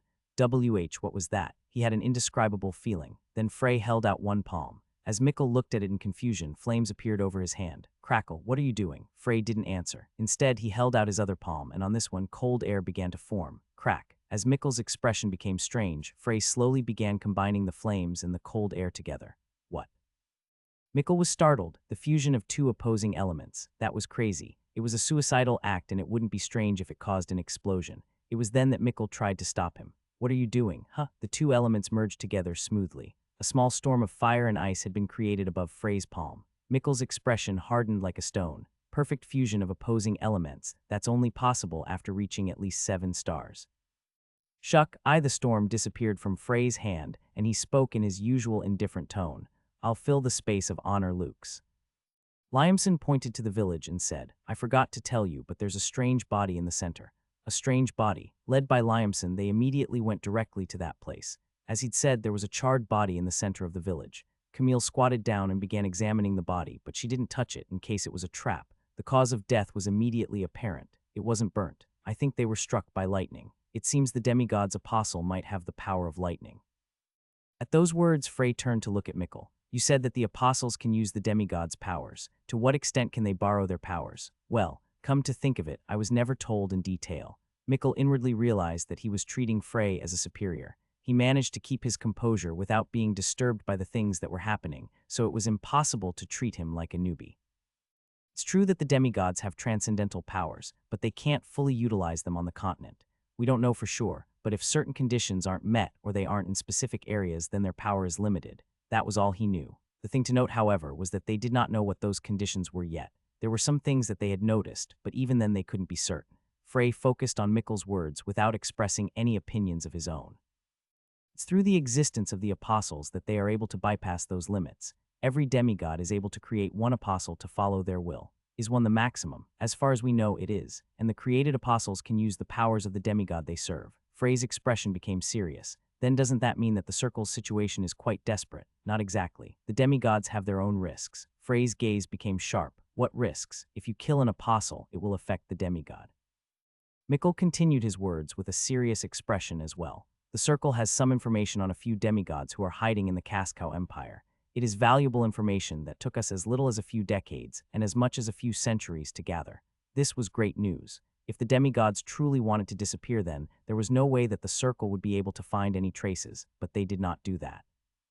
However, Frey had been given a glimpse of the demigods' arrogance from this information. It was almost certain that they knew the humans were keeping tabs on them, yet they chose not to respond to it. This was obviously a sign. They were convinced that regardless of what they did, the humans would be unable to stop them. We once defeated a demigod's apostle in the Cascow Empire. Then something strange happened. Something strange, the demigod disappeared. Mikkel's eyes sharpened. It was then that we were sure. Killing the apostles has some effect on the demigods. Frey had never heard such rumors. Because he had experienced it in the past, he knew how impossible it was to face the demigods head-on. He had thought that it would be nice if they had found some way to deal damage to them, but now he had learned of the existence of apostles. But why did they create such an existence? They weren't there 4,000 years ago. Did they learn how to create apostles over the years? Or were they able to do it from the start, but there was another reason why they decided to use them now? Anyway, there were now even more reasons why they couldn't back down here. If they could really deal damage to the demigod, then it was worth it to risk it and try to kill the apostle. That's all I know. It's enough. As Liamson looked around, his eyes were soon drawn to a hill behind the village. Now that we're done talking, we can start looking for the apostle. My teacher and I will go up that hill. We will be able to see the surrounding area from there. Then Mr. Mikkel and I will look around the village one more time. Sure. Liamson and Camille then left. Mikkel, who was now alone with Frey, turned to him and asked, "How old are you this year?" "I'm 20. Mikkel's body shook for a moment. 20. At that age you managed to reach the 7-star level. Really, I really can't believe it. His astonishment was natural. There had never been a 7-star wizard in history who was as young as he was. Could the word genius even describe him? Aren't 7-star wizards common in the circle? Not really. If you're 7 stars, then you would get the position of force honor in any circle. Shepard and the wizard named Lukes were force honors. He had also learned of the higher positions Circle Rounder and Circle Master. Frey slowly feigned ignorance and said, "I'm a bit interested in the Fistfounder armlets." "You're interested in our circle. If you're not interested in Iris Fistfounder's black magic, contracts and summons, you couldn't claim to be a wizard." "Ho ho, that's right." Mikkel smiled proudly at those words. From his conversations with Shepard, Frey had learned that each circle member had an extreme amount of pride in their respective organizations. However, Mikkel let out a low laugh, unaware of Frey's thoughts. If Frey joined our circle then it would be a tremendous boost in strength. Maybe he could be a step ahead of the lucid swords and Stro necklaces. If the talent of this up-and-coming young man was revealed, it would certainly cause a huge commotion within the circle. They would all go all out to invite Frey. This was his chance to put in a few words before the massive recruitment war started. It was a huge advantage. Mikkel opened his mouth the same moment that he came to that conclusion. The Fistfounder armlets, lucid swords and Stro necklaces. These 3 circles are normally referred to as the 3 heads. This is because they have the most strength, numbers, and influence out of all the circles. I see. Our Fistfounder armlets are a bit smaller when compared to the other 2 circles. However, we have a large number of contractors and summoners. Of course, the number of pure wizards like me is not small either. Contractors were those who made contracts with demons from the demon world, while summoners were those who summoned demons to do their bidding. Mikkel explained that becoming a contractor or a summoner relied more heavily on talent than being a pure wizard. This meant that simply putting in the effort would not be able to help them much.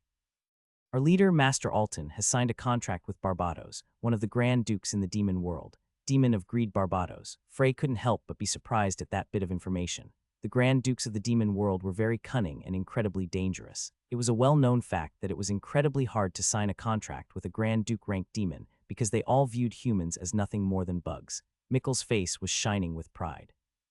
"I guess you know a bit about the demons of the demon world. Everything I've said is true. That's pretty amazing." Iris was the only one that Frey knew who had been able to sign a contract with the Grand Dukes. Although she had signed contracts with 3 Grand Dukes, he didn't know if Master Alton had also signed contracts with more Grand Dukes. It seems that the Fistfounder armlets aren't all witches. I told you, there are pure wizards like me. It is the same in all the circles. There are magic warriors in the Stro necklaces and wizards in the lucid swords. It's only that the numbers are slightly lower and their strengths are a bit weaker. As Mikkel said this, he turned to look at the hill that Liamson had gone to. Actually, that's not that big of a deal. It might seem funny to say this, but the circle is an open organization, although only a few people would actually admit, well, he'd never expected to fight side by side with dark elves one day. I'm telling you this specifically, but among the force honors in our circle, there is a half-demon. Afterward, Mikkel continued to list the advantages of the Fistfounder armlets. Frey nodded cooperatively, pretending to be interested, but the thoughts in his head were completely different. He hasn't told me any key information. There was absolutely no words about the identities of the Circle Master or Circle Rounders who Frey was most interested in. Although he knew the Circle Master's name was Alton and that he was contracted to a Grand Duke-ranked demon, it seemed that he didn't know any other useful pieces of information. Perhaps the fact Alton was contracted to a Grand Duke was something that was known by most of the Circle members. With that kind of achievement, they would not embarrass the pride of the three head circles. Or maybe Mikkel just doesn't know much. Mikkel was powerful enough to become a floor master in the third magic tower, but in the circle he was not even strong enough to become an executive. It seemed that if he wanted more information, it would be better to talk to an executive like Shepard. By the time their conversation had ended, Liamson and Camille had returned. Camille spoke with her characteristically calm face. "There is a forest over the hill. It seems to be suspicious." Suspicious. There was a bloody smell, but no traces in the forest. Gave me a bad feeling. Dead forest. It's a dead forest. Liamson had an unpleasant look on his face. Regardless of their behavior, dark elves were also a race of the forest, so seeing damaged trees made them upset. First, they headed toward the forest. Frey felt the strangely unpleasant air and finally understood what Liamson meant by dead forest. There wasn't even the sound of small insects or the fresh smell of grass. It was as if all life was missing from the forest. Camille clicked her tongue. "Only a shell is left. Even the trees are dead. It was all absorbed." "Right." Camille nodded at Frey's words before kneeling on one knee and putting her palm on the ground. "The entire forest is likely a trap. It's impossible to get a sense of what's happening inside because of some sort of array." Everyone's eyes simultaneously turned to Frey. "What should we do?" Frey, though, for a moment before opening his mouth. "You said that this forest is already dead, so you wouldn't mind if I destroyed it, right? It doesn't matter, but how? It won't be easy to burn the forest with the interference from the array. I don't intend to burn it. It was dangerous to set fire to the forest." Frey got closer to the forest and looked around. "This is it, the array." Just as Camille had said, he could feel something covering the forest. Frey stood there blankly for a while. Liamson looked toward Camille and asked, "What is Frey doing?" "I think he's looking at the array. The focal point of the array." "That's right." Camille was looking at Frey with a dubious expression on her face. Breaking down an array that had already been activated was very complicated and time-consuming. Mikkel was also aware of this face.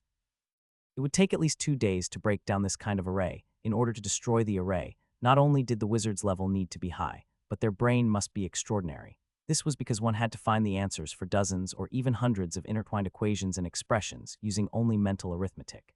If one made even a single mistake, then there was a chance that they would entangle the array even more, or there could be backlash that they would suffer from directly. Then Frey seemed to come out of his daze and walked back to the group. Camille looked at him and said, "If you intend to destroy the array properly, then we will stay here and stand guard. There's no need for that." Frey shot a strange gaze at Camille. "Then, the array has already been destroyed. Now all I need to do is destroy the forest."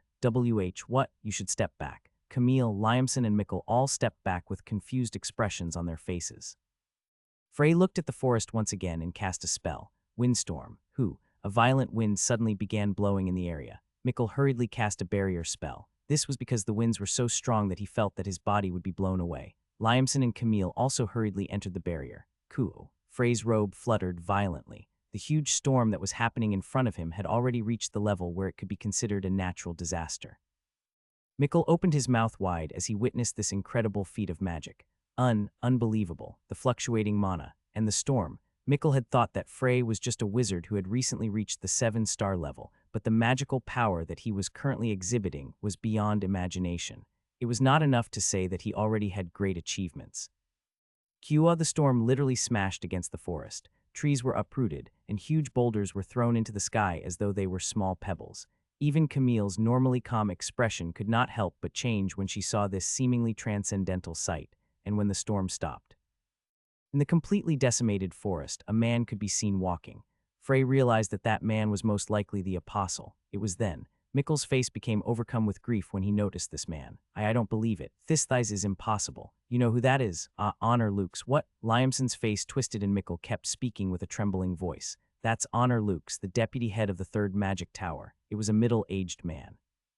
He didn't have any distinct characteristics, but there were no clothes on his upper half, exposing his skinny form. His body was not trained. However, Frey and the other three immediately became tense. It's been a long time, this dirty feeling, divine power. Seeing that the man in front of him gave off remnants of power similar to that of the demigods, he was certain that the apostles were able to use a bit of the demigods' powers. Honor Lukes, why are you here? Frey sighed deeply. Mikkel did not make a good judgment, or he was forcefully averting his eyes from the truth. The situation was clear to everyone who witnessed it. Honor Lux was one of the demigod's informants. He might have been a true circle member in the past, but now he was nothing better than a servant for the demigods. Mikkel was the only one here who could not accept it. Lux spoke with an indifferent tone. Mikkel, my friend, didn't I tell you to wait? I thought you were supposed to be good at following orders. There's something wrong here. Tell me this isn't true. That's too bad. You could have lived if you had killed your curiosity. Lux pat his waist. I don't think I need to answer to a wizard, then goodbye. There were no signs. After speaking, Lux simply glanced at Mikkel, but Frey, who had fought the demigods many times before, was able to react to it. Clang, Mikkel collapsed. All he'd felt was a faint lightning energy coming from Luke's fingers. He looked at Lux with a horrified expression. Mikkel knew that if he had been hit by that attack then, he would have died immediately. Lux turned to Frey with a surprised expression. You were able to block that. What are you? Indeed, it wasn't just the two Blacktooth members who came. Which circle are you from? Frey didn't answer and instead glanced at Mikkel, who climbed up from the ground. Nonsense, a circle executive becoming the servant of a demigod. Then the artifact that you have note was tempted to use BS, since that also works. I can't use it, of course I am unable to use mana anymore, but it doesn't matter. I now have a much more powerful form of energy. There was a glow of madness in his eyes. Frey looked at him with an unpleasant expression. Fanaticism. There might not have been any apostles 4,000 years ago, but there were still enough people who chose to worship demigods. He'd seen them, fought them, killed them. Frey realized the man in front of them wasn't being manipulated or confused.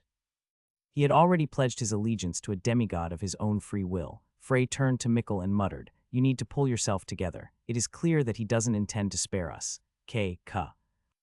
Mikkel's shaking eyes became clear and firm. No matter what, he was a floor master who had gone through his own share of hardships as well as a circle member. The stronger a wizard was, the better they were at controlling their own mind and calming their emotions. Mikkel managed to regain his composure without embarrassing himself further. Lux looked on with interest. I see. So you are the one who broke the array and destroyed the forest. That isn't something that Mikkel could do. You've already reached the 7 stars levels. No matter how I look at you, you're not over the age of 30. Impressive. Why did you betray the circle? Kukuku. Lux let out a low laugh. I realized that no matter how hard we struggle, we couldn't defeat them. We are less than worms in their eyes, a fly that can be trampled to death at any time. Flames seemed to flutter within Frey's eyes. There were people who'd made the same argument. The unpleasant memories of that time seemed to come back to him. We're not worms. Humans are not worms. Frey spoke each word slowly as though he was chewing them, the anger in his eyes clear. Frey. Liamson took a quiet breath at the sight. In the short time that he'd known him, Liamson felt that Frey had a very special countenance. He seemed to always be in control of his emotions, and he didn't speak easily. His smiles were faint, and he was calm even when making jokes. Liamson could hardly imagine the sight of him expressing intense feelings such as anger or sadness.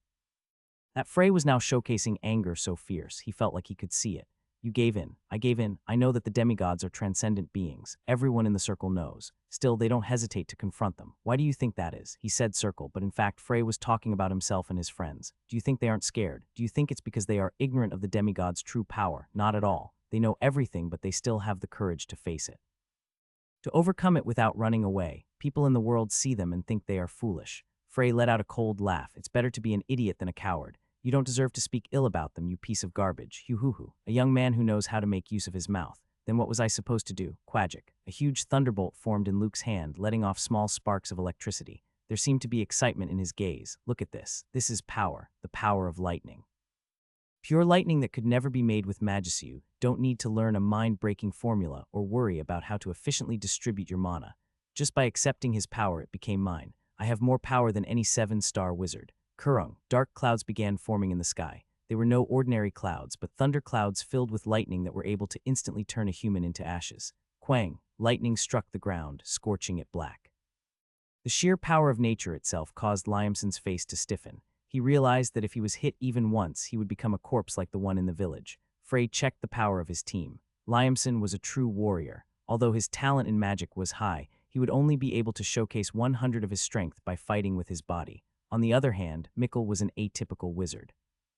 For example, a warrior like Liamson would only need to take 3 steps before he slit his throat without giving him a chance to launch his spell. Camille was an all-rounder. She was a better warrior than Liamson and a better wizard than Mikkel. Maybe she would be the key to this fight. Frey came up with some of the most efficient tactics with this group, and then he picked the most appropriate one for the current situation. Liamson, you'll take the lead. You have to pay attention to that guy's movements. Imagine that the lives of the other two are in your hands. Understood.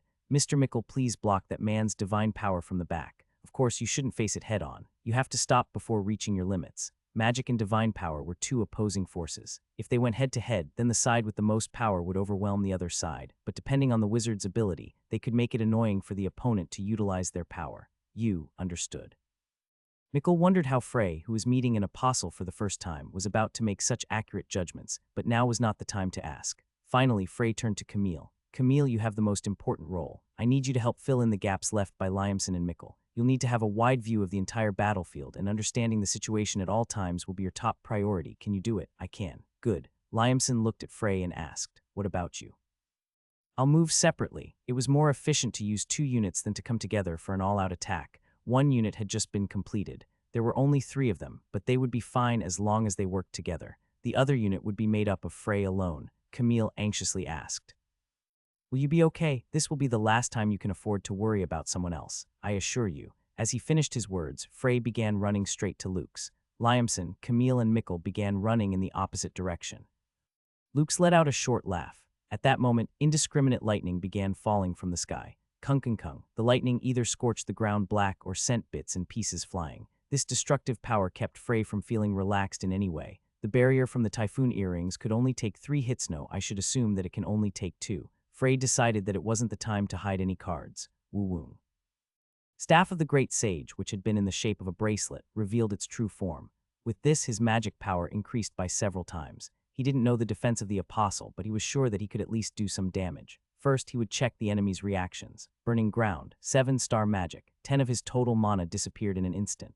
Frey's mana pool was incredibly high, but the 7-star spell Burning Ground required much more mana than other spells of its rank.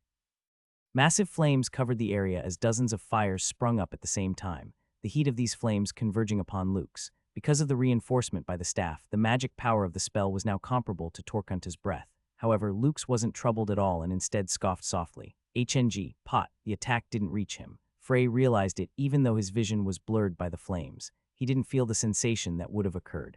Pidgic. The flames slowly disappeared and the figure of Luke's was once again revealed. His body was wrapped in a sphere of lightning. What tremendous defense, he didn't even scratch it. Ha ha ha, you are fairly skilled for a 7-star wizard, but you could never crack my lightning barrier with just that level of skill. Frey ignored his words and swung the staff of the Great Sage. Kugugu. There were 5 skill storage slots. In them he had stored 3 attack spells, 1 blink, and 1 warp. Frey used 2 of them simultaneously. Dozens of 5-star flaming balls appeared, followed by a 6-star spell, Frost Scream. It's no use, boom boom boom. The sound was loud, but there was still no significant damage. However, Frey had gotten an understanding of the lightning barrier. It's not that it takes no damage, but that it recovers faster than the damage is being done. And the thing that provided the necessary energy for it to recover was none other than the thunderclouds in the sky. The vacant location where the dead forest had once stood had become a devastating battlefield that would never regain its former appearance. The lightning that Luke's utilized himself, and the lightning that constantly fell from the sky with bright flashes of light and loud sounds could easily distract the mind. Even a wizard who had encountered many hardships would not be able to cast their spells in all of this noise. As he tried to come up with a plan, Frey avoided Luke's indiscriminate attacks with a combination of haste and blink. Even so, he did not forget to counterattack occasionally. Frey specialized mostly in spells of the fire and water attributes. Even when he didn't cast the spell that took longer, he was still able to present a formidable and destructive power. However, the 2 attributes weren't enough. Even if they managed to reach the barrier, their power would be reduced by half. Wind attribute magic, wind magic, which showed its strength in destroying spells. Terrain and barriers was his best option to eliminate the thunderstorm. And of course, the range was also fairly high. However, it was difficult for Frey to do it directly, not only because it would lack power when compared to his fire and water attributes, but because he could not make the time to do so. It's not possible to significantly shorten the casting time like with fire or water magic. To be able to accumulate enough power to blow away the thunderclouds, he'd need to charge the spell for at least 1 minute. Luke's wouldn't miss that opening. Even now, Luke's was giving almost all of his attention to Frey. Casting for 1 minute in this situation was tantamount to suicide, but it didn't need to be 7-star magic. He pretended not to notice the weakness of the lightning barrier and intended to give a mission to the other group. Frey telepathically contacted Camille when he had a bit of breathing space. Camille, we need to get rid of the thunderclouds. Can you do it? One of the most important things when casting spells was how calm and stable the caster was.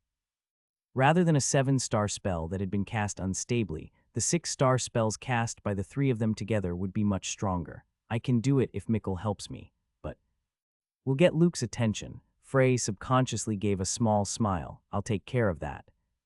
What the hell is he? Luke's looked at Frey with a surprised gaze. Even though he was a 7-star wizard, he couldn't be older than 30. It was surprising, but it was not exactly impossible. He had seen a few people in the circle who had ridiculous talents. The reason why Luke's was shocked was not because of Frey's talent. Instead, it was the composure that he was displaying.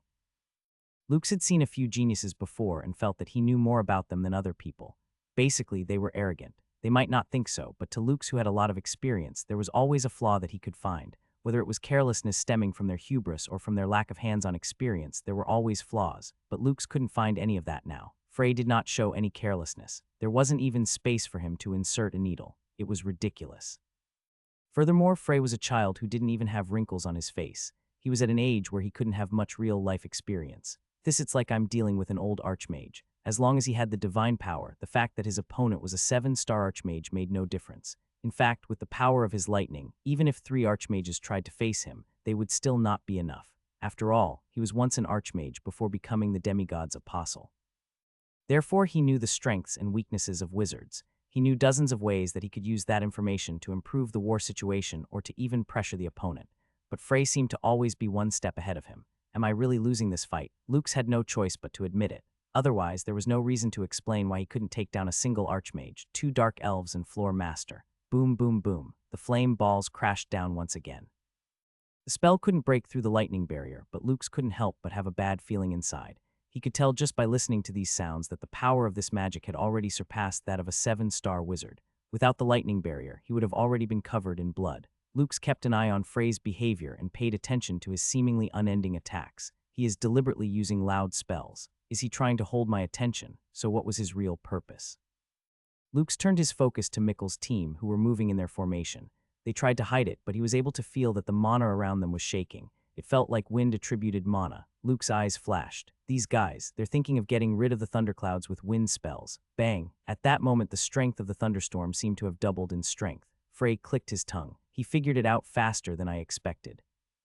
Perhaps because he had been a former wizard, but it was difficult for them to completely conceal their intentions for long. Frey didn't think that he was in any position to conserve his mana anymore. The most powerful spells he could use at the moment were from the fire and water attributes. However, water attribute spells would have a disadvantage against the power of lightning. Therefore, there was only one option left. Cool. Mana began soaring rapidly around Frey.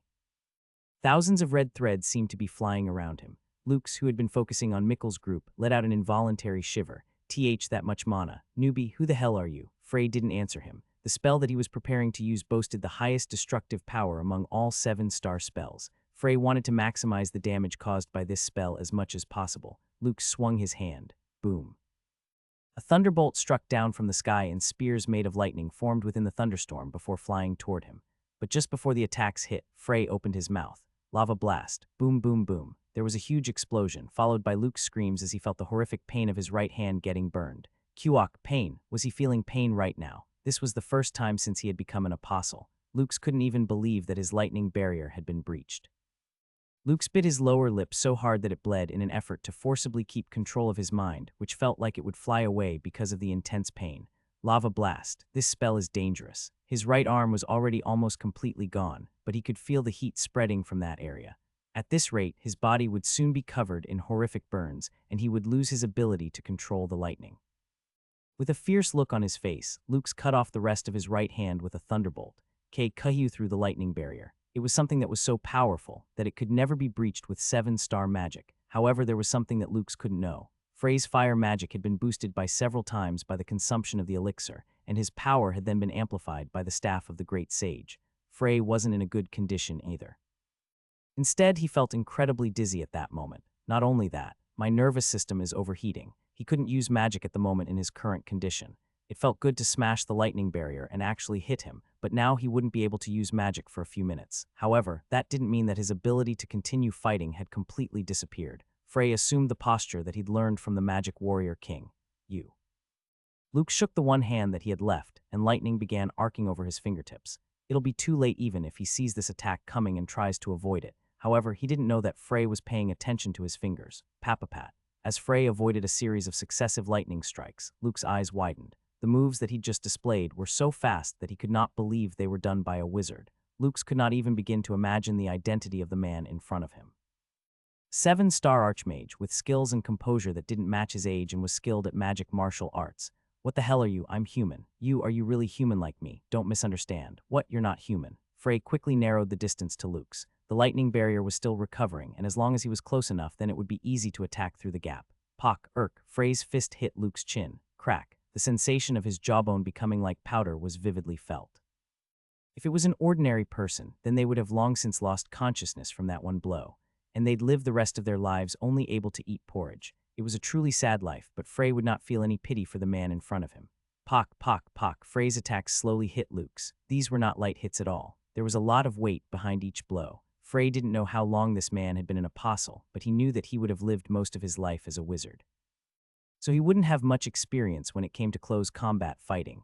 As Frey expected, Lux was unable to make any proper situational judgment because his brain had been shaken. Of course, this positive situation didn't last for long. Crackle. At that time, the lightning barrier recovered fully, and a lightning bolt repelled Frey harshly. Frey's body flew dozens of meters away because of the tremendous shock before landing on the ground. He hit his head hard on the ground. He felt blood on his head, and it seemed that he had been cut on his forehead. Did he bite his tongue? He could also taste both soil and blood in his mouth. Frey looked at Lux while spitting out the bloody mess. His appearance was terrible enough that calling him a wreck didn't seem to be enough. He was incredibly hideous to look at. I won't forgive.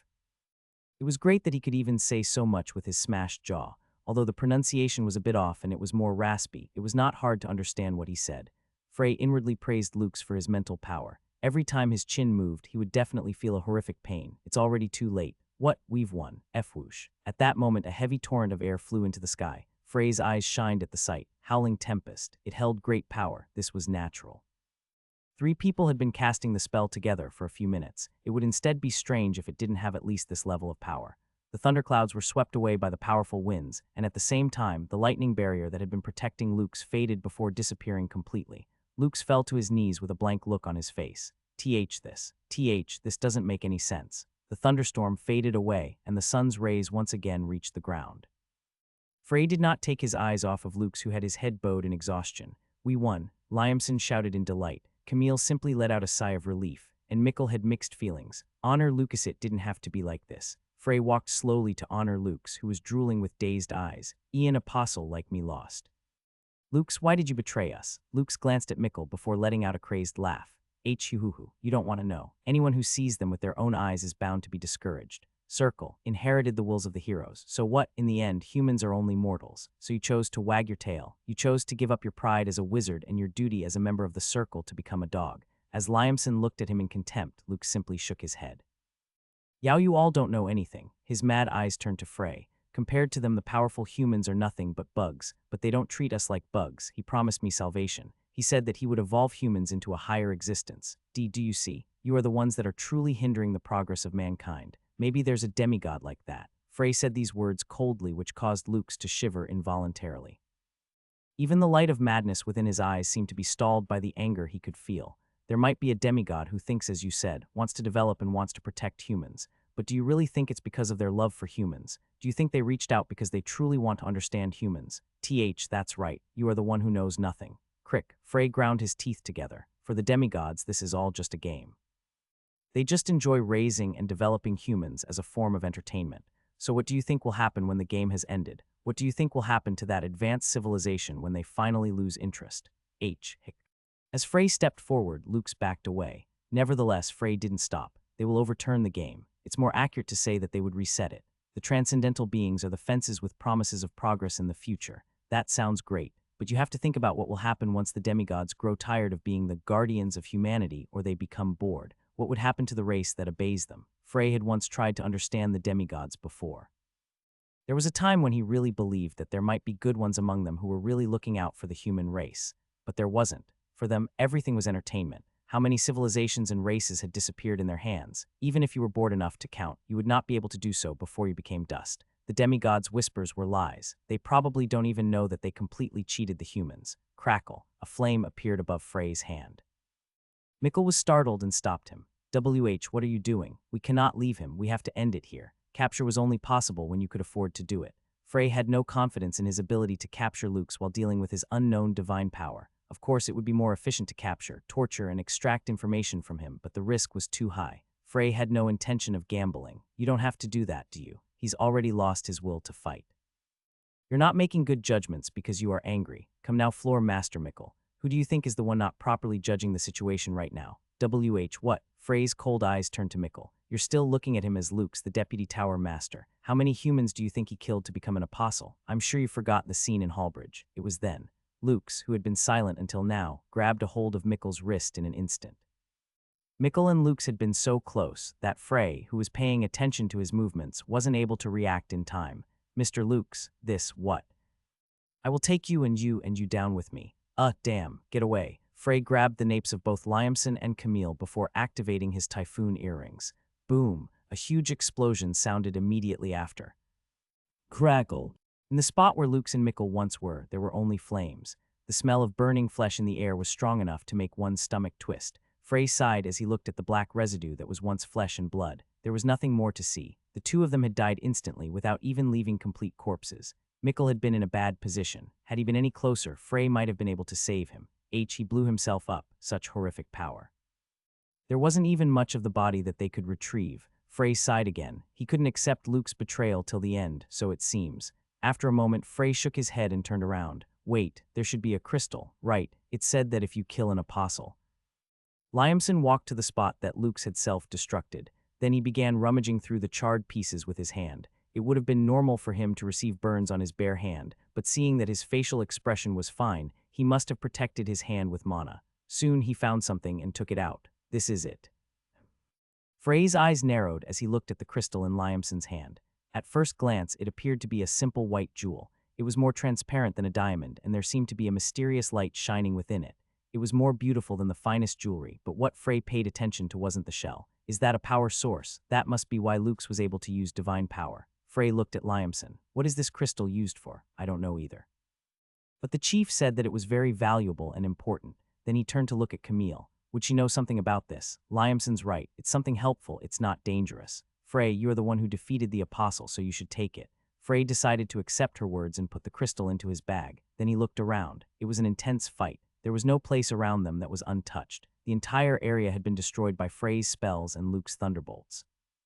That's what I said, but what the hell are you? What do you mean? Liamson was looking at him as though he was looking at a monster. You're magic. I've seen 7-star wizards a few times before, but none of them displayed such tremendous power.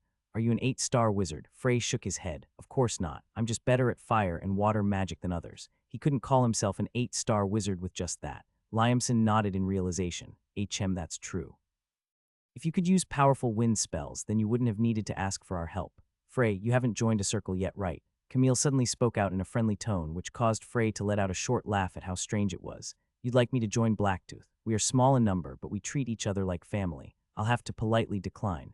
Camille shrugged as if it had only been a half-hearted invitation. It seemed like she had done it to soften the ice-cold atmosphere. But what do we do about this? It feels weird to just leave everything like this. The circle will clean up the mess. First, let's get back to the tower and report this incident. It's a huge achievement to take down an apostle. Camille had a curious expression on her face. One of the Fistfounder Armlet's hideouts should be nearby. We'd better go and report it to them directly. Are you going to go, teacher? I can't let you go. I don't mind. No way. If I sent an inexperienced guy like you, our entire tribe would become a laughing stock. You are so harsh. Camille let out a laugh. I'm just kidding. It'll be faster if I go and maybe I'll see someone I know. Frey nodded as the plan was finalized. Then let's head back to the third magic tower first. When they returned to the magic tower, the sky had already become dark. Camille seemed to be planning to leave early tomorrow morning after taking a short break in the tower for the night. Frey suddenly tilted his head. I'm sure the tower master here must be incredibly powerful. Does he not have anything to do with the circle? I'm not sure. I don't have much information concerning the human situation. But since the deputy tower master and a floor master were members of the circle, then he should know of its existence. There are actually quite a few people like that. They are powerful enough to be executives within the circles, but they choose to not get involved. Frey washed away his fatigue and fell asleep soon after. The next day, just after he woke up, he heard a knock on his door. As he opened the door and stepped out, he saw Adelia standing there. She stood there, absent-mindedly twisting her hair. Old man Julian is requesting to meet you. Who is Julian, the third magic tower's master? He was initiating contact. Frey had also been feeling the need to speak with him at least once. Adelia gave Frey a once-over before saying, "I guess you just woke up. Wash up and eat first, then come to the 10th floor." Suddenly, he realized that she had not looked him in the eyes even once. Frey found it odd, but as she'd suggested, he washed his face and headed to the 10th floor of the tower after having breakfast. It was his first time going to the 10th floor. 2 wizards were guarding the entrance. They did not say anything and simply let him enter, probably because they had been given instructions already. When he opened the door, he saw an old man. Frey immediately realized that this man was a wizard who wasn't inferior to Shepard. "Are you Frey? Nice to meet you. I am Frey Blake." Adelia was standing beside this man. She still had a lazy expression, but she was acting much more politely than usual. "This is my first time seeing you in person. I am Julian Montalivo, the master of the 3rd magic tower. I've heard of your great name before." Adelia let out a low laugh as she knew that he definitely had not heard of his name before that moment. "I don't want to take a lot of your time, so I'll get straight to the point. 4 days ago, Mikkel left to complete a job for the Circle, accompanied by you and 2 dark elves. That's right. What happened to Mikkel? He died." Adelia shuddered. Julian closed his eyes for a moment before speaking. "I see." Frey wondered if he should tell him about Luke's, but he decided to wait in silence for the moment. "And his body, I'm sorry. There wasn't anything to bring back. It must have been a terrible fight." Julian sighed. "That was all I wanted to know. Sorry for taking your time. You may leave." The fact that Luke's had betrayed them would probably be better for Camille to reveal when she came back from the Circle hideout. Frey got up and left the room. Adelia followed him. "Is Mikkel really dead?" "Yes." "Who did it?" "An apostle." "Apostle." Adelia bit her lip. He should have waited for Tower Master Luke's. Frey once again wondered if he should reveal that they had been betrayed, but there was something that he wanted to know first. "Is Professor also a member of the Circle?" "That's right. What's your affiliation?" Adelia scratched her cheek before saying in a low voice, "Tramen rings." "Isn't that almost destroyed? If it's the professor, then you must have received invitations from better places." Adelia's talent was fearsome. Aside from her level, she was so smart that it would not be strange for the other circles to scramble to get her to join them. "There's nothing that I need, so shouldn't I go to a place I like instead?" "Well, I'm only a member in name in the first place. I rarely interact with the other circle members." At that moment, Perrin came to Frey's mind. Frey wondered why these incredibly talented people were so interested in the collapsing Tramen rings.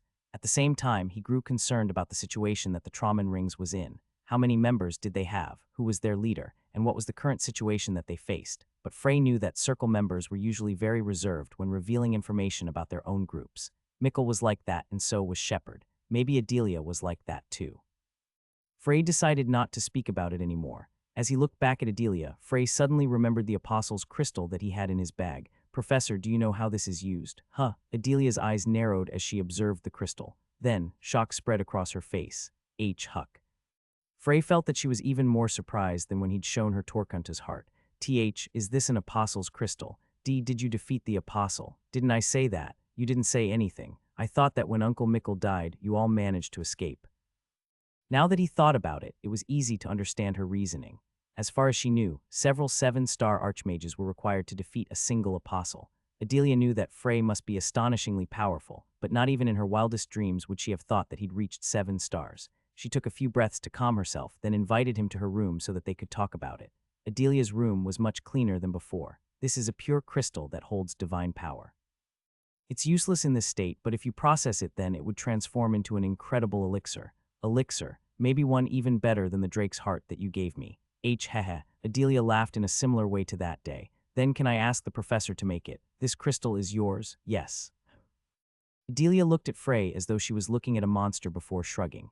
"It doesn't matter, but I felt it last time. But don't you trust people too easily?" "I do, that's right. The Drake heart before and this crystal now. What if I took them and ran away?" Adelia inspected the crystal with one eye closed. An average wizard would even sell their soul for stuff like this. "It's not that I'm not worried, then.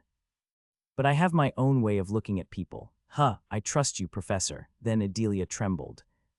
If you say that one more time, then I won't accept your request." "Yes, shut up." Adelia quickly disappeared into her room. "It'll only take a month. I've done it a few times before." Frey burst into laughter. Frey spent his time reading grimoires or sparring with Liamson. On the first day of the next week, Camille returned from her trip to the Fistfounder Armlet hideout, and she didn't come back alone. Instead, she returned with 2 new companions. One of them was a stern-looking middle-aged man wrapped in a pure black robe who exuded a very powerful aura. However, Frey had no choice to ignore him when he saw the person that came together with him.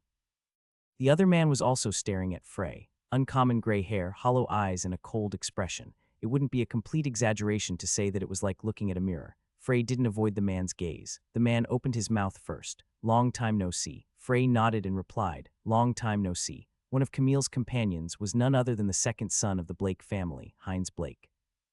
"Do you know each other? This is my younger brother." Huh. The middle-aged beside him glanced over at Frey with a cold look. It was a very rude action to do to someone whom he'd just met. In fact, it made Frey feel rather uncomfortable. It was then that Camille came to his side and whispered in his ear, "This man is Dujanjar, a force honor from the Fistfounder armlets. He has a nasty temper, so be careful." Then she continued with a slightly surprised expression. "By the way, I didn't know Heinz was your brother. You know him. There's no way I wouldn't know a force honor from the Stroh necklaces. He's a big celebrity. Even a circle as isolated as ours has heard of his name." Frey's gaze met Heinz's once again. His eyes and facial expression carried no emotion, so it was impossible for them to guess what Frey was thinking. "Then we can now hear about this nonsense." Dujanjar spoke to Frey in a sharp tone, his voice filled with arrogance. "Explain the situation in detail." It was a very high-handed attitude. Frey opened his mouth without showing any expressions on his face. "Lux, the third Magic Tower's deputy master, betrayed humanity. He became an apostle, and in the process of defeating him, Floor Master Mikkel died. I already know that. Fool, didn't you understand my words? I'm telling you to explain what happened in detail." Liamson's face twitched. Frey was someone who had received his acknowledgement and respect. When he'd left the forest, he didn't expect that one day he would have such a strong friendship with a human, but Frey was different. With the power and achievements that he'd shown, Frey was someone who truly deserved respect even after climbing over the wall of race. But when an old bastard popped out from nowhere and began disregarding him, it made him very uncomfortable, and if he knew anything about Frey, it was that he would never accept such treatment. "I am not a member of any circle yet. What are you talking about?" Dujanjar had an irritated expression on his face as though he didn't expect Frey to talk back to him. "I'm telling you to stop speaking down to me. I am not your subordinate." At Frey's words, Camille's eyes widened and Heinz couldn't help but raise an eyebrow. Liamson burst into laughter, but it was Dujanjar who reacted the most violently. This, the Somyon who doesn't know their place. Dujanjar's beard trembled and mana began swirling around his body. Seeing this, Frey's face was filled with contempt. He didn't like arrogance, but as he saw Dujanjar venting his anger because he could not handle the humiliation, he truly felt that it was pathetic. Since he was a Force Elder, this meant that he was at least at the 7 stars level, but Frey could not help but feel that he was very weak. "I can't believe this trash is a circle executive." He felt disappointed in the circle, no, in the Fistfounder armlets. "Honor Dujanjar, let me talk to him. I will explain the situation in detail to you afterward." It was Heinz. He stepped forward with his signature expressionless face, but Dujanjar did not calm his anger at all. "Are you siding with him because he is your younger brother? Do you really think I will put up with his rudeness? He is still young. I hope you will be understanding. I don't tolerate humiliation. Stand back, who?" Heinz sighed and sent an annoyed glance at Dujanjar. Then Dujanjar shuddered. "I will get my brother to explain the situation to me. Do you need me to repeat myself again, Honor Dujanjar?" At that moment, Dujanjar was opening and closing his mouth, but no words were coming out. Frey managed to see a flash of fear in his eyes. "No," Heinz nodded stiffly before turning back to look at Frey. "The two of us will talk. Is there anywhere we can go?" "We can go to my room." Frey got up from his seat while wondering what Heinz was thinking, but he also welcomed the chance to talk with him alone. The two then headed for Frey's room. Closing the door, Frey sat on the bed. Heinz remained by the door and observed Frey for a moment before speaking. "I heard that Honor Lux betrayed us. Camille has already given us a report, but explain what happened one more time for me." "Understood." Frey explained what happened in as much detail as he could.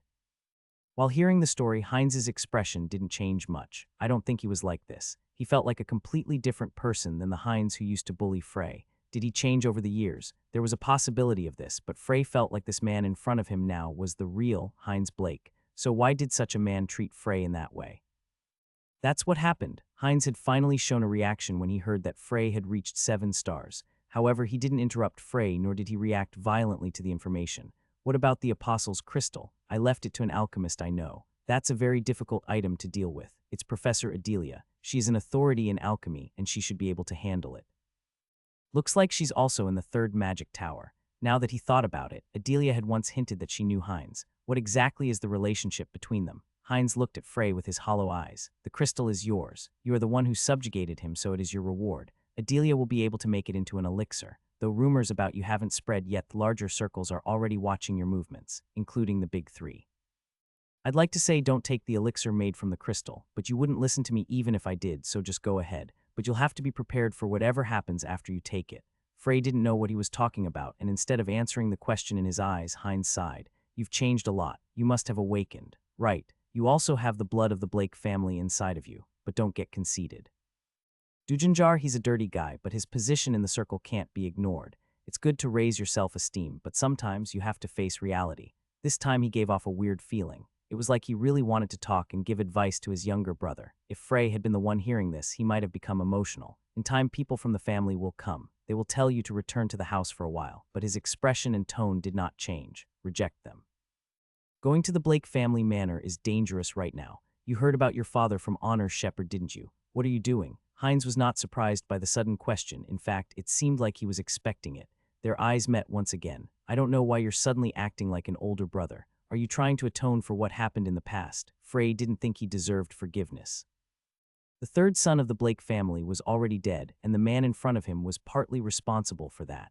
That was why he was able to become Frey. In his eyes, Heinz's current behavior was hypocritical. In fact, it made Frey feel nauseous watching him pretend to be nice all of a sudden. No matter what the reasons for Heinz's actions were, the fact that he was one of the persons who drove Frey to death remains unchanged. Atonement. I don't want that. I don't even reflect on what I did to you. It's just, the look in Heinz's eyes changed for the first time. Honestly, I never wanted you to learn magic. Also, you shouldn't trust the circle too much. Why? You will find out soon. With those words, Heinz left the room. Frey didn't try to stop him. The Blake family's blood. Frey's eyes were cold. At that moment he became sure he would have to go to the Blake family. Frey never met Dujanjar again. They left the magic tower after having a short conversation with the tower master. If that was all they wanted to do, then Frey could not understand why they had come all the way there. Did they come to see me? He had this thought for a moment before discarding it. Strangely enough, the moment he saw Heinz, his best friend had come to mind. Schweizer Stroh. It wasn't difficult for Frey to realize why. Heinz looked like he was carrying many heavy burdens. His expression was that of a man who faced a situation beyond his own capability, and it probably had something to do with the Blake family. Frey tried to think of what it could be, but the answer never revealed itself. This was because there were no clues in Frey's memory. I guess I'll find out when we meet face to face, especially the family head Asaka Blake. The key was most likely held by him. He would see for himself. Frey was extremely sensitive to divine power, however. Heinz's advice prevented him from going to check right away. If Asaka Blake had truly become an apostle, then it was highly likely that he would be more powerful than Luke's. I won't find the answer even if I continue to ponder it. Frey decided to stop thinking about it and enjoy this brief moment of peace. But his peace was immediately broken the next day. It's been a long time, young master. It was a middle-aged man with neatly styled gray hair. Frey knew who this man was immediately. Alexandro, the steward of the Blake family. He had come to visit Frey himself. They came much sooner than I expected. Frey immediately bent his back and cowered. He also rolled his eyes nervously while deliberately lowering his voice. I don't know how much they investigated me beforehand. First, there was no need for him to show them any signs that he had changed. Although he had talked informally with Heinz, that didn't really matter because Frey had decided to not think of him as an ally or as an enemy. How did you know I was here? I checked the records for your warp stone trips. A background check, and he said it without displaying any shame. No matter how important the steward was, in essence, he was still a servant, yet he used the smallest amount of respect possible when talking to Frey, just as Frey was observing him.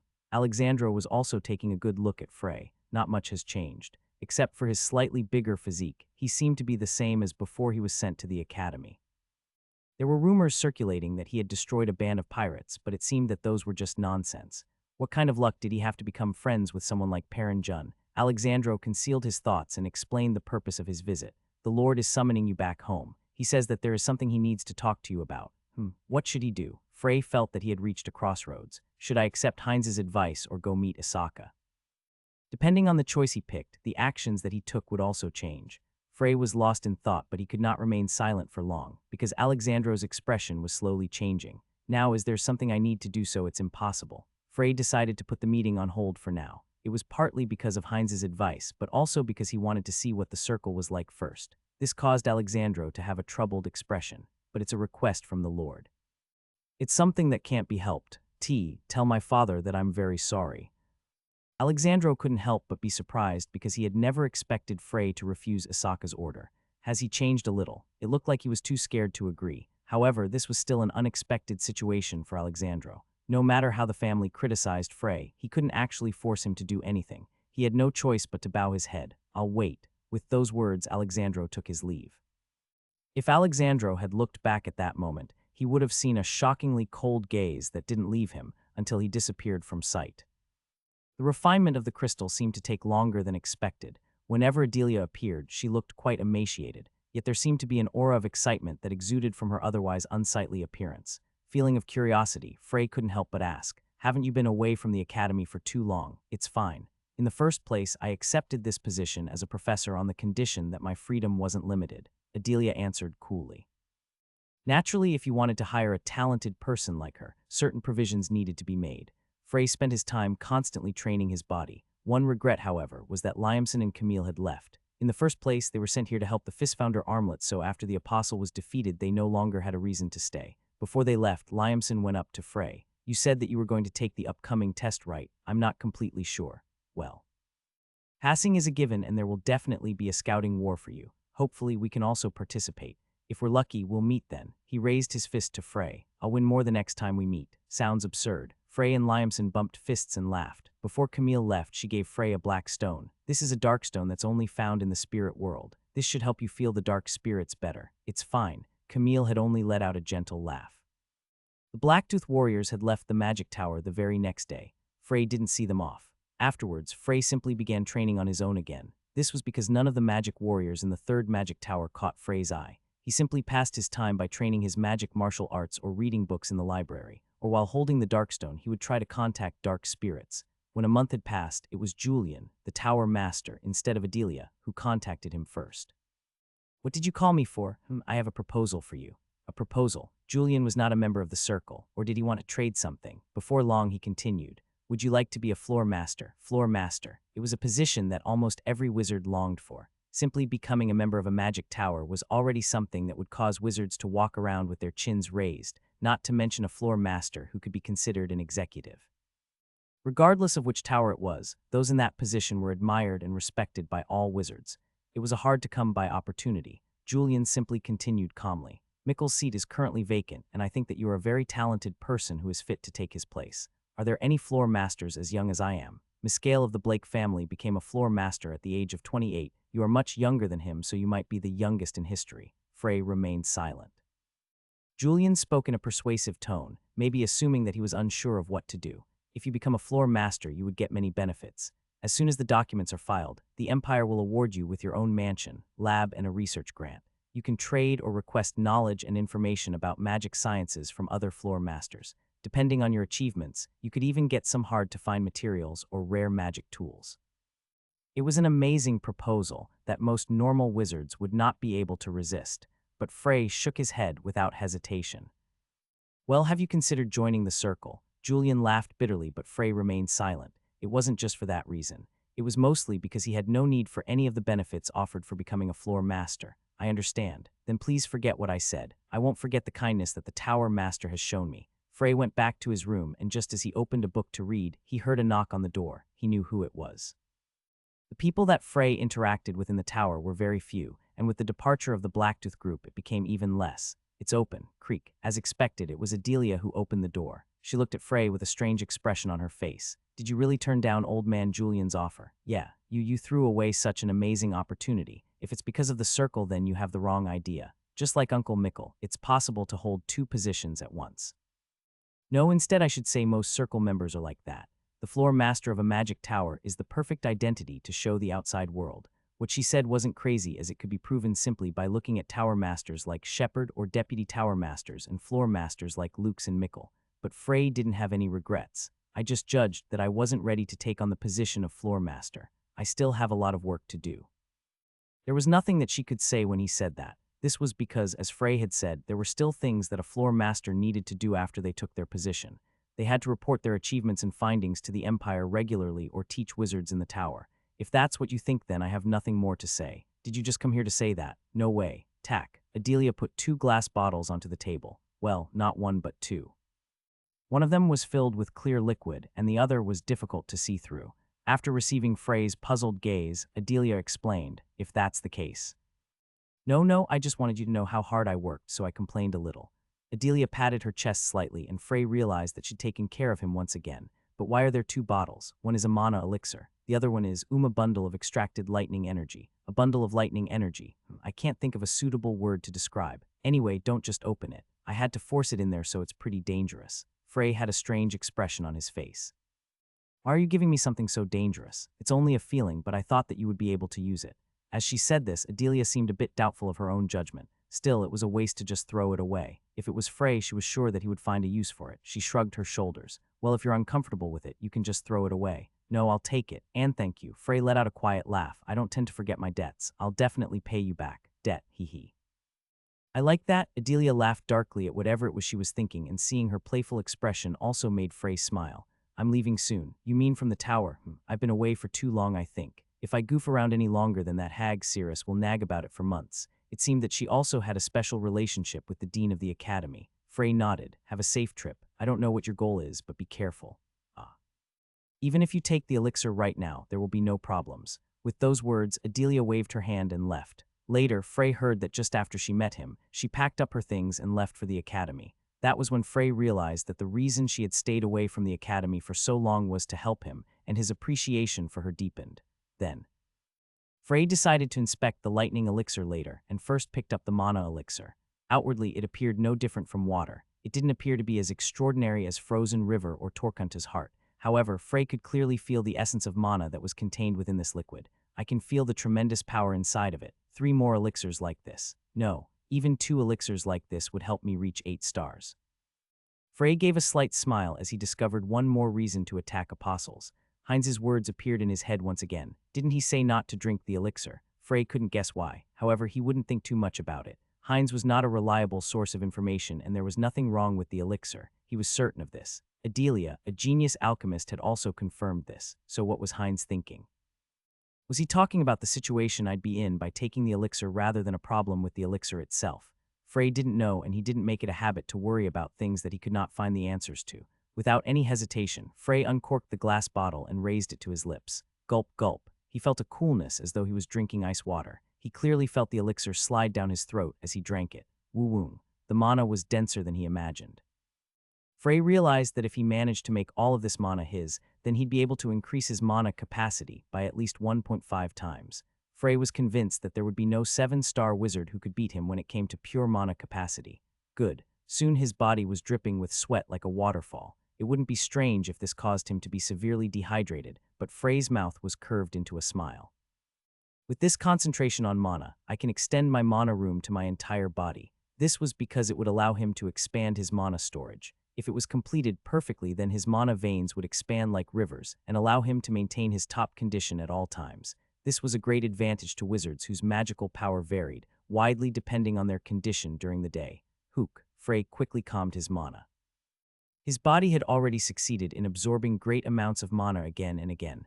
The mana in the crystal elixir wasn't negligible, but it wasn't dangerous. It wouldn't take too much time to absorb. It would take a month at most. After that, he would probably leave the tower.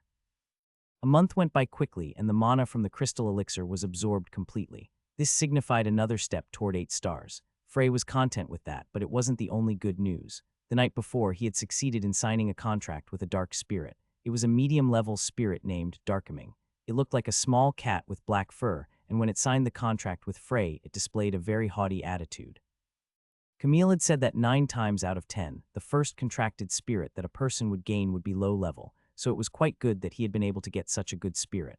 At this point, Frey felt like he no longer had any reason to stay in the magic tower. There was still some time till the circle's test, and he felt that it was much better to travel around the world than stay in the tower. With that in mind, Frey immediately packed his things and got ready to leave the tower.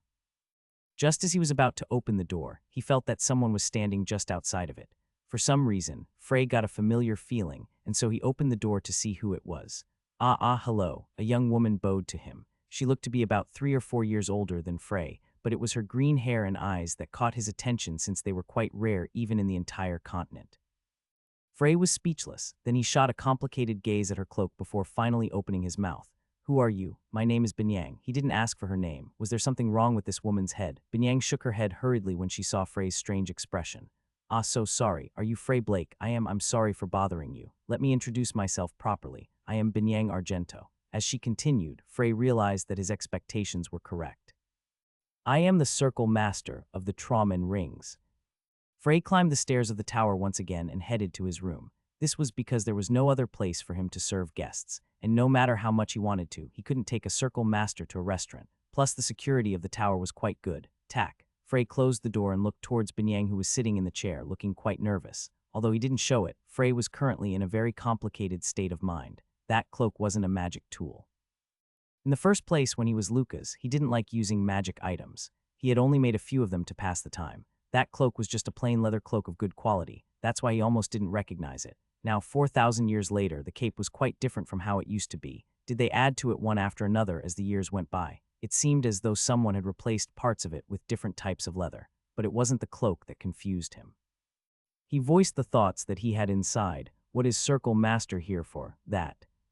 Watching her become embarrassed as she searched for words to say gave Frey a new feeling.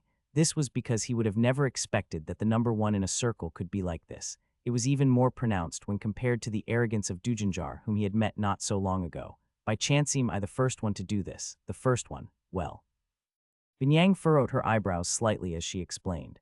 It doesn't often happen, but when a super rookie like you appears, they will sometimes be approached even before they take the test. Before they even take the test. Yeah, and you won't have to take the test. With your subjugation of an apostle, you've already been judged to be stronger than an executive from the big three. He didn't have to take the test. It seemed like he'd be able to avoid something troublesome, but he couldn't trust the circle just yet. What if they tried to force him to do something else? Are there already rumors of me defeating the apostle? Not yet. Only a few circles know about it. I only managed to hear about it with luck. That's when he understood what she meant. Binyang had come here to invite him to join the Trauman Rings. Frey was surprised. He didn't know how things were done in the circle, but he was certain that the circle master didn't go to recruit members personally. Have you already decided on which circle you're going to join? I've heard that you're Heinz Blake's brother, and you also have a relationship with the Stroh Necklace's honor shepherd. Even this information was leaked. Frey had a feeling that these circles were releasing the information on purpose. From what Binyang had revealed, it seemed that they wanted him more desperately than he'd originally thought. I haven't thought about it yet. I see. Binyang tried to calm the flutter in her stomach. At least she didn't come here for nothing. She glanced up at Frey's eyes before continuing. What do you think about the Trauman Rings? I don't have any particular thoughts. It was the truth. Even if the woman in front of him was the leader of an organization bearing his last name, that fact remained unchanged. Binyang was disappointed. It could be said that 9 out of 10 wizards would have great respect for Lucas Trauman, but now her plan to build a common ground by talking about Lucas has failed before it could even begin. Hey, is it okay if I tell you about our circle? I'd love to hear about it. When Frey responded in such an unexpectedly positive way, Binyang's face brightened up considerably. He was very curious about it. This was because many of his associates were either directly or indirectly linked to the Trauman Rings. Perrin said that he really wanted to join, and Adelia is a member of the Trauman Rings circle, our circle. Binyang began explaining with a nervous face, while Frey simply listened to her quietly. Frey's expression remained the same throughout the explanation, so Binyang had no idea what he was thinking. And when she was done, Frey quietly brooded over Binyang's words. From the other circle members that he'd spoken to, whenever they spoke about their circle, it was always wrapped in a veil. What surprised Frey was that Binyang unexpectedly revealed just how bad the situation of the Trauman Rings was to him. If her purpose was to recruit Frey, then it would have been better for her to conceal some things. To put it mildly then, at least she was honest. Otherwise, it could be said that she was inflexible. If Frey comes to our circle, I can also give you some magic items. Magic items. Yes, Frey didn't realize it, but this was actually an incredibly aggressive move. Except for the big three, the number of artifacts that the circles had in their possessions was not high. At most, there would be 2 or 3, and some circles didn't even have any at all. In the past, there were only 5 magic items in the Trauman Ring circles, so giving one to a rookie was quite shocking. Binyang thought that there would be a change of expression on Frey's face when he heard this, but he simply lowered his head as if he was thinking about something. This reaction was rather discouraging for Binyang. I'd like to ask you a question.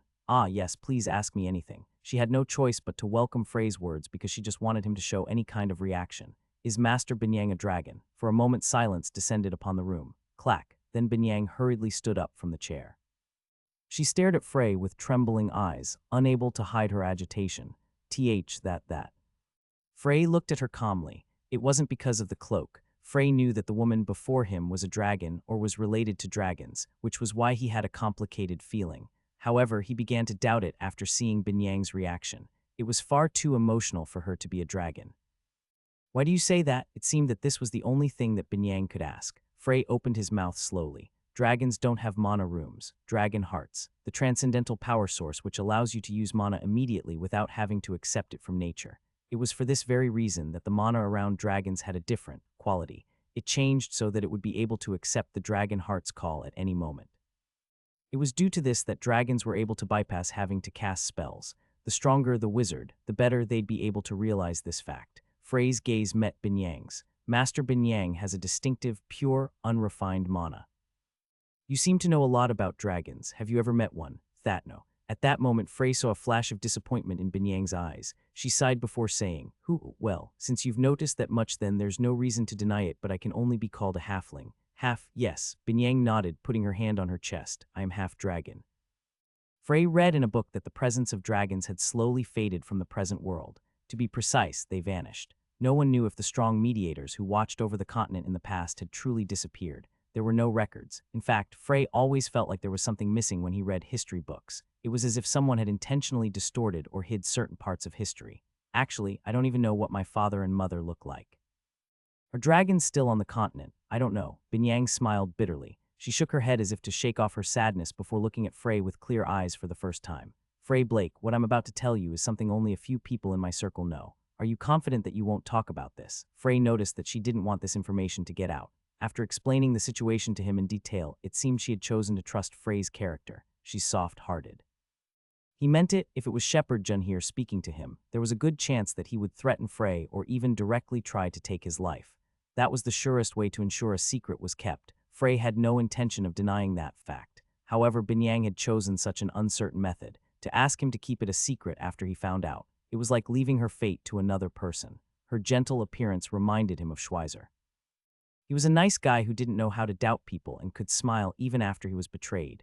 Once again, he had felt a semblance of his old friend in these modern humans. Frey shook his head. I won't tell anyone. Binyang continued speaking in a calm voice. My egg is said to have been found in a green dragon's lair that had already been swept through by demigods. 200 years ago. 200 years ago. It was much longer ago than Frey thought.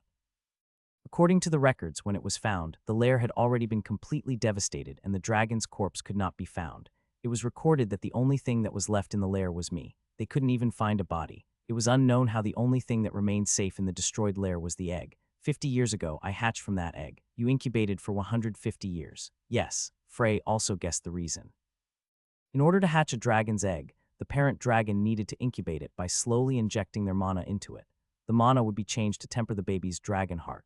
This process alone greatly reduced the incubation period, as well as ensured that the hatchling would be healthy. But Binyang did not get to receive this process. No, it was already a miracle that she had even hatched in the first place. Now she must be so unstable and weak that she couldn't even be considered a half-dragon.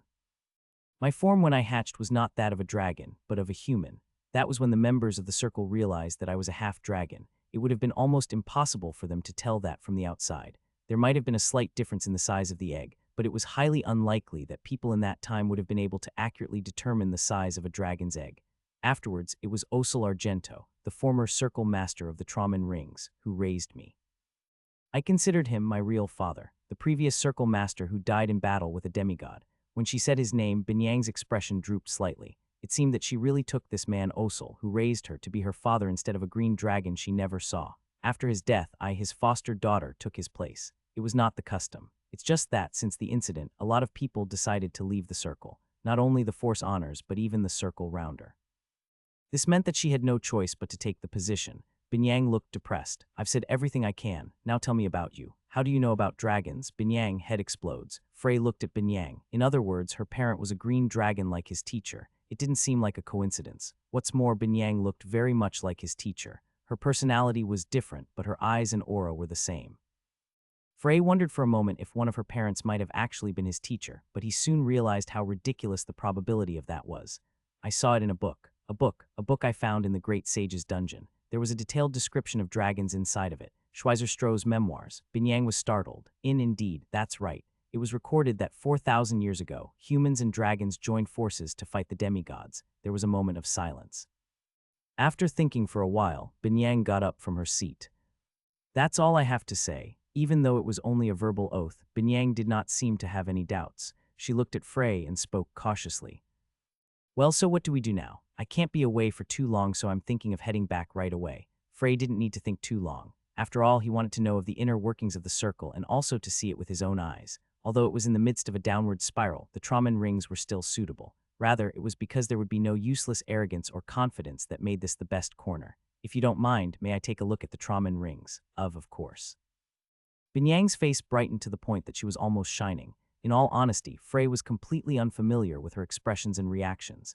This was because Frey had never met a dragon who expressed emotion so clearly. No, she's a half-dragon. I'll just pack my luggage and go down right away. Yeah, then I'll wait downstairs. Binyang headed downstairs. He had no luggage to pack. Frey just wanted to take some time to organize his thoughts. He had always been thinking about creating a strong force. It was impossible to bring down the demigod all alone. That was why he was overjoyed when he learned of the existence of the circle. There were limits to what one could do on their own, especially when it came to humans dealing with demigods. Therefore, Frey needed a force behind his back. To be precise, what he needed was a force he can trust. Although he withheld his judgment on the circle, Frey couldn't help but feel extremely disappointed with the things that he had seen recently. It was enough for him to feel anger at the big three who were playing with their power but were still unable to unite together. We need to unite our forces. The circle should be one. If the executives of the three largest circles heard that, they would definitely laugh, but Frey had the confidence to do it. To do that, they needed a central point. Frey was planning on going to the Tramen rings and taking a look around. It didn't matter how powerful they were. The important thing was not their external strength, but their inner strength. He wanted to know what their standpoint was on the fight with the demigods. If he felt that the Tramen rings was the right circle to be the center, then he would revive them. Frey, no. The great mage, Lucas Tramen, was confident in his ability to do that. That's not. What are you so upset about? Did I say something wrong, Master Binyang? As Frey came down to the ground floor, he frowned as he heard a voice that he was sure he'd heard somewhere before. There seemed to be a quiet conflict happening not far away. When he turned his head to look, he found where Binyang was standing. She was standing with her head lowered, biting her lips, and in front of her was a man who did not seem to be pleased to see Frey. Oh, you're finally down. You seem to have more weight than a circle master. How impressive. A middle-aged wizard who was a blatantly arrogant force honor of the Fistfounder armlets and someone who Frey had had a dispute with not long ago. It was Dujanjar. Frey looked around. Standing beside Dujanjar was a bald man who appeared to be in his 30s who had a sword at his waist and a young man with a gentle expression. It didn't seem like these three were in the same part as there was a subtle distance between all of them. Unfortunately, Honor Hines isn't here today. Thinking that Frey was looking around for Hines, Dujanjar gave a snide remark. However, Frey ignored him and instead turned to the men beside him. You are. I am Jerome Berner from the Lucid Swords. I am Steve Jacks from the Stroh Necklaces. Do you have any business with me? Yes. Well, I think we're a step too late. Steve smiled bitterly and looked over at Binyang. Frey realized that these people were scouts from the big circles. He became speechless for a moment when he realized that all of the big circles were interested in him, as this was happening. Dujanjar, who had been completely ignored, slowly became redder at the face. He was the worst possible person to send as a scout. No, he didn't have any intention to recruit him in the first place. Dujanjar looked at Frey and said, Are you going to join the Tramen rings? So what if I am? HMPH, like subtract. It was just a murmur, but everyone present was still able to hear it. Binyang bit her lip. Frey was sure he saw something flash in her eyes for a moment and couldn't help but feel a bit of relief. If she had become submissive here, then he would have been very disappointed. Binyang was timid, but that didn't mean that she was without pride. For those who walked the path of magic, a certain amount of pride was important, maybe even more so than their lives. Frey Blake, do you intend to join the Tramen rings? Stroh Necklaces member Steve asked straightforwardly. He was nervous inside. Even though he had hurried as much as he could, he still didn't arrive first. The internal meeting took longer than I expected. Besides, the Tramen rings hideout was much closer to the third magic tower. Anyway, the circle had come to a conclusion, and that was to attract Frey Blake even if it meant that they had to bleed a little. The fact that Frey Blake, who was only 20 years old, had defeated an apostle was already becoming widespread. As long as it was a 7-star wizard, every circle, including the big three, would covet them. Besides, look at his age. In all honesty, Steve still couldn't completely believe it.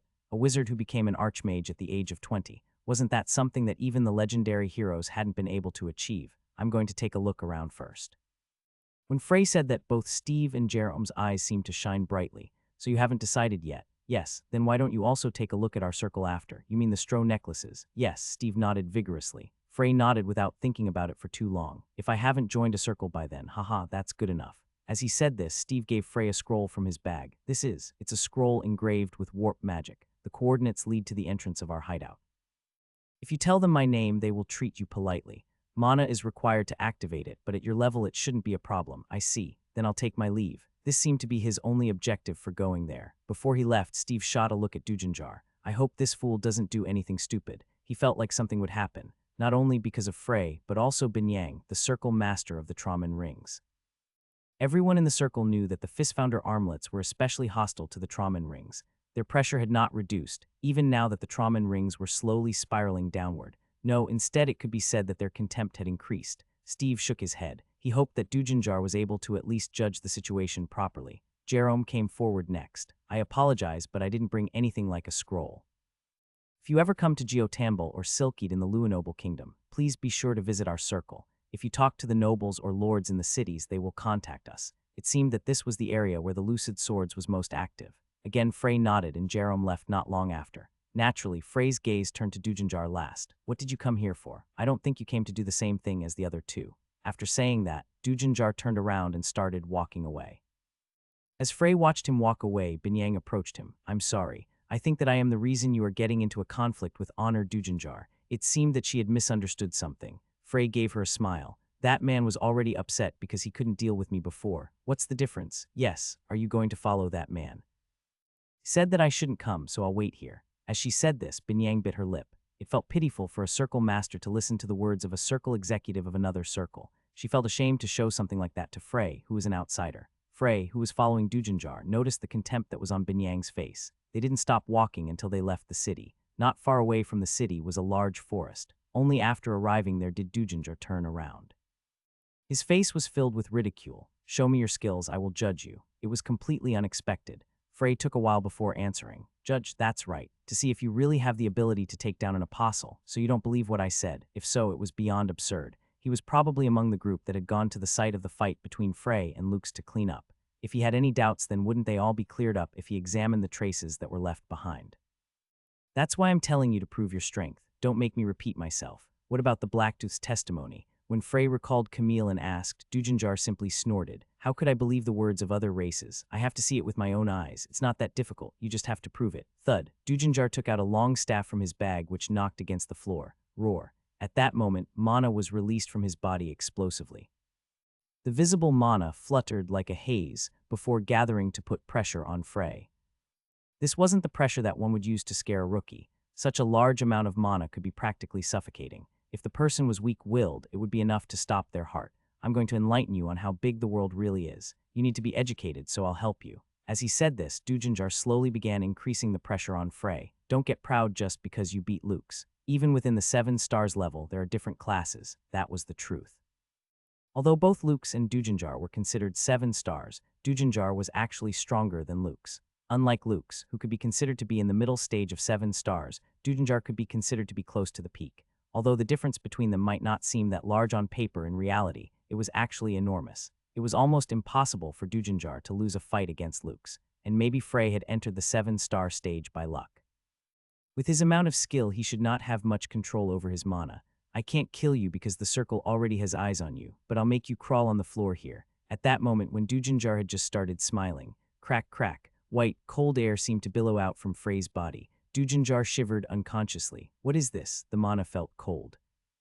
Cold? The mana was cold. He could imbue attributes. Into his mana, his expression stiffened. This couldn't be true. It was impossible. It was impossible for even him to imbue attributes into his mana so naturally. Frey spoke softly. You're right. What? Dujanjar didn't even realize that Frey was speaking to him informally. Even if it's the same level, there are still different classes. Frey's face was as cold as ice. He was angry. It wasn't at Dujanjar who was picking a fight with him. To him, all he felt was mild displeasure and contempt. No, the reason that Frey was angry was because garbage like this could still confidently call themselves 7 stars. Crack, crack. The cold air easily pushed Dujanjar's mana aside. However, it didn't stop there. Instead, it began to slowly apply pressure to Dujanjar.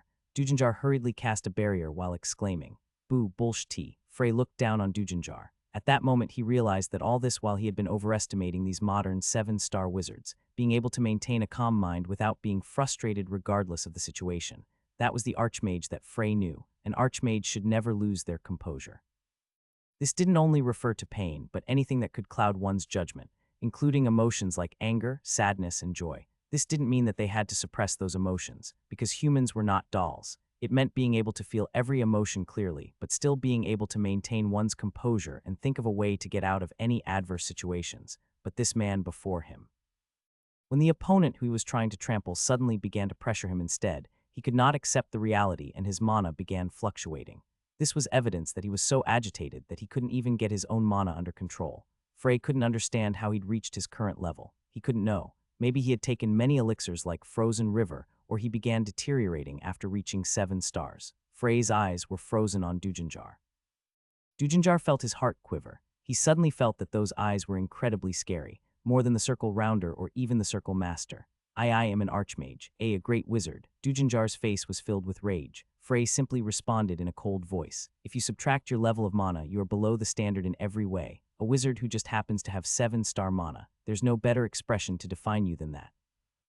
Dujanjar struggled and tried to cast a spell. Frey shook his hand. Pot. Dujanjar wasn't even able to make a sound. My spell negated it before I even began casting it. It was unbelievable. Dujanjar once again tried to use a spell. Flame Wave. Pot. It was negated once again. I don't believe it to negate my spells with such precision. It shouldn't be possible without reading his mind. He needed to know exactly what spell he was going to use, know how to cast said spell, speed, and instantaneous computational ability to negate a spell.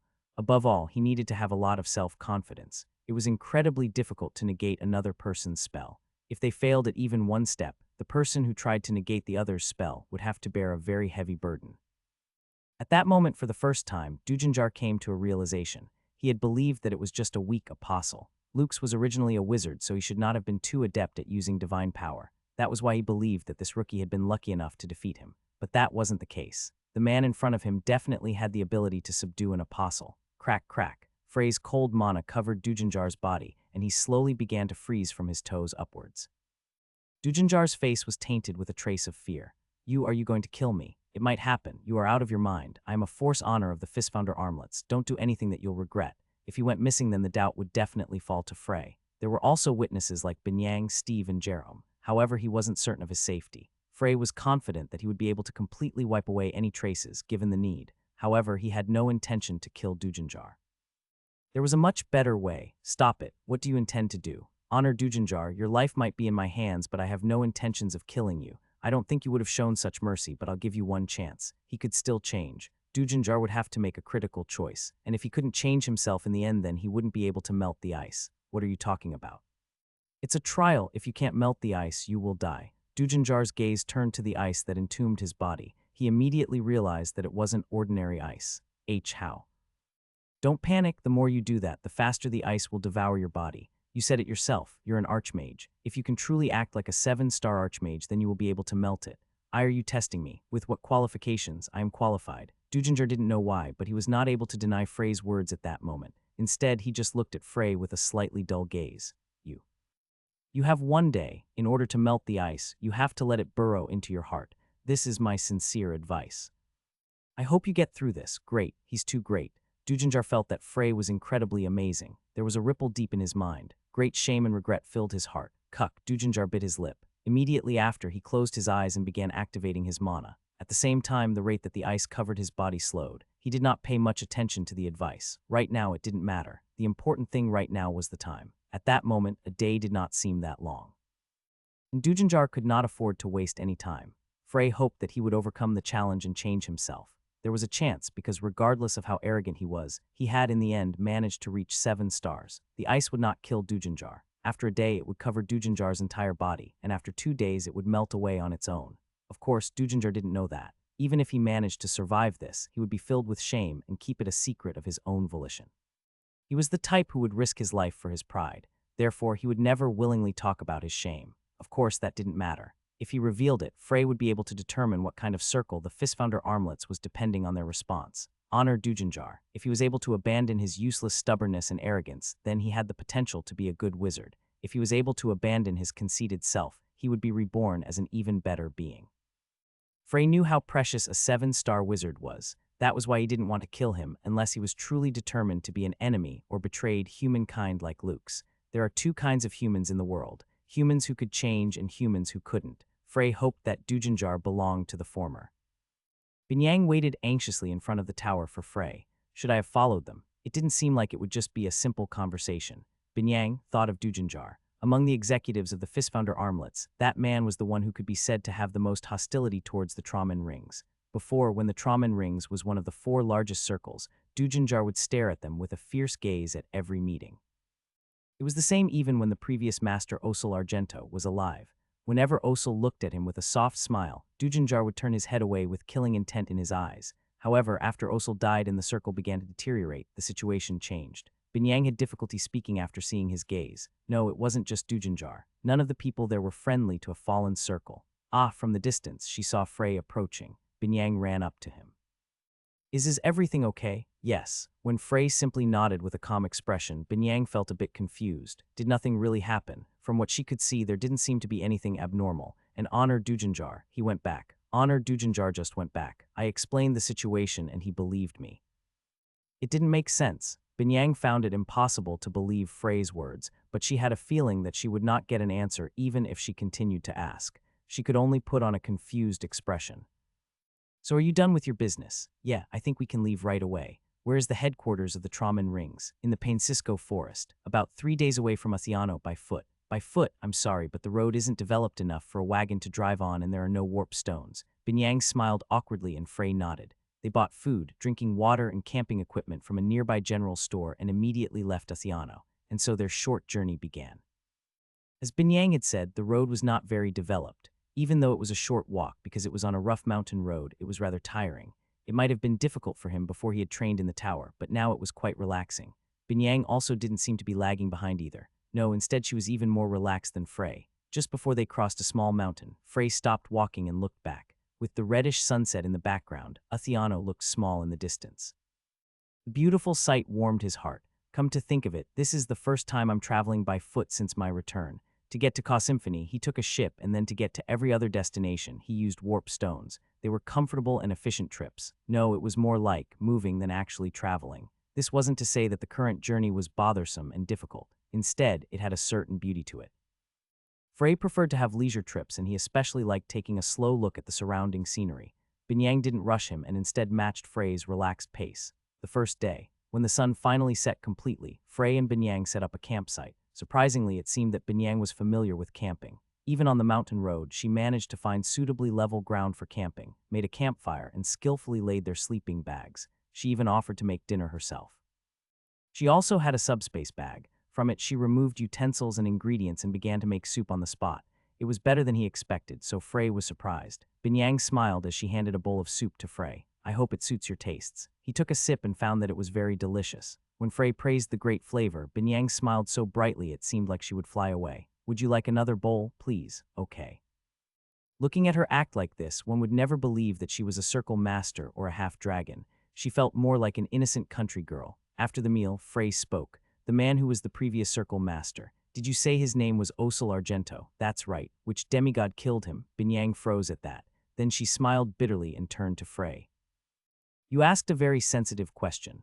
He inwardly thought that his question might have been too much. It occurred to him that he might have to reflect on his straightforward way of talking. Since his return, his computational mindset, which focused on efficiency, had become more pronounced. He didn't have a very friendly personality 4,000 years ago, but it wasn't this bad. I'm sorry. Frey bowed his head and reflected. Embarrassed, Binyang shook her hand at him. And no. I've already learned to accept my father's death. If I had allowed myself to wallow in it, then the Tramen rings would have been destroyed. How much do you know about demigods? I know that they are transcendent beings that surpass human understanding. Since Frey wanted to hear about the demigods from a circle master's perspective, he acted like he didn't know much. Binyang nodded without having any strange thoughts about his response. I can't tell you everything, since you're still an outsider. Would I be able to learn it if I entered the Tramen rings? Binyang gave a bright smile. Of course.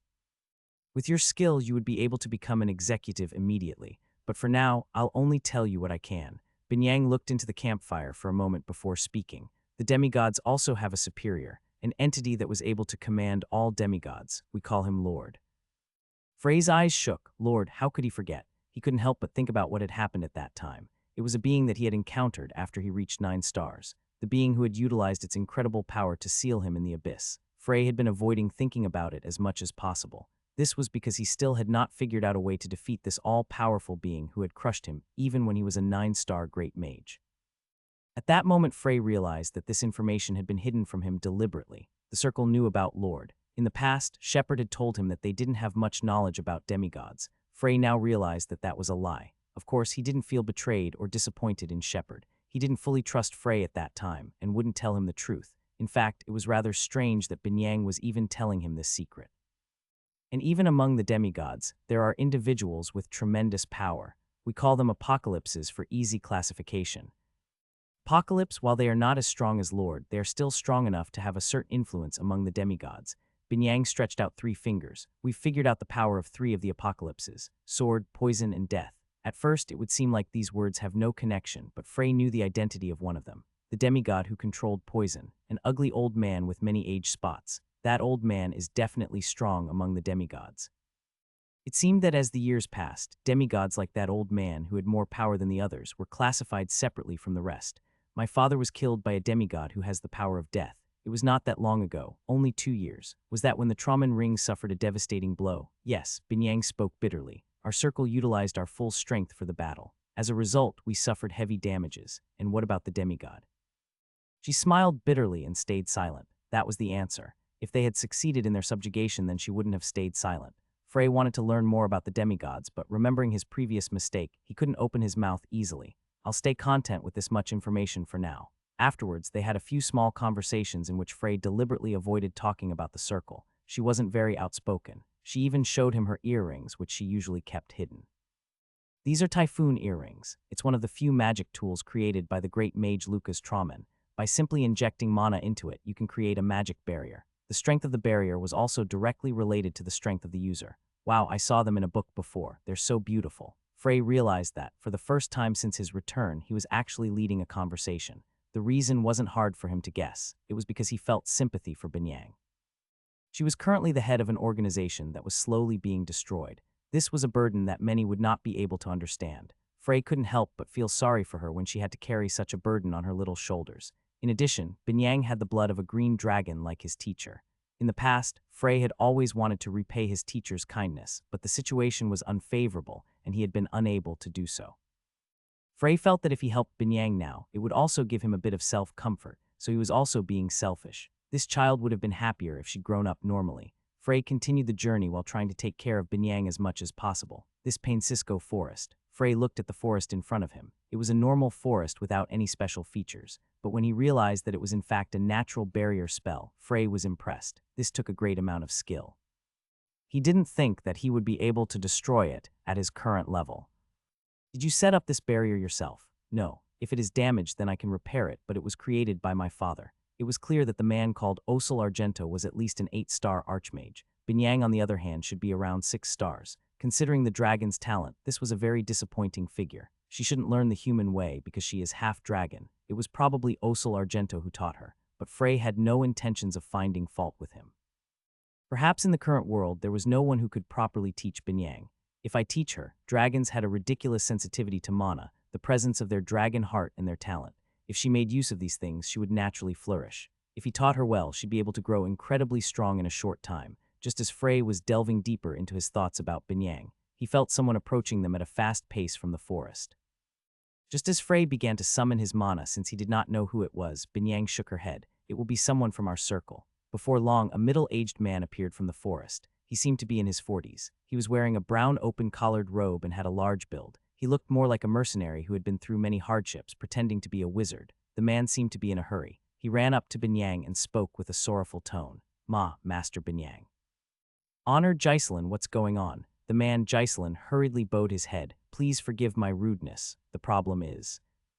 It's fine, just tell me the situation. Binyang spoke in a calm tone. Frey turned to look at her. It seemed that she performed her role as Circle Master much better than Frey thought, but at Jaiselin's words her demeanor cracked. I'm sorry, we lost in the relic battle again. His words caused Binyang to take a deep breath. After biting her lip for a moment, she finally responded. Who was your opponent? The basilisk tails. Those jackals have come to our circle again. Binyang went back to her residence, saying that she had something to think about, and Frey was escorted to a room where he would be staying, which turned out to be a small house on the outskirts of the village. After he'd washed himself and changed his clothes, he heard a knock on the door. It was Jaiselin, a force honor of the Trauman Rings. Do you have a minute? Yeah. Jaiselin walked in and sat on a nearby chair. He appeared a bit disheveled, as though he had not been able to clean up before arriving.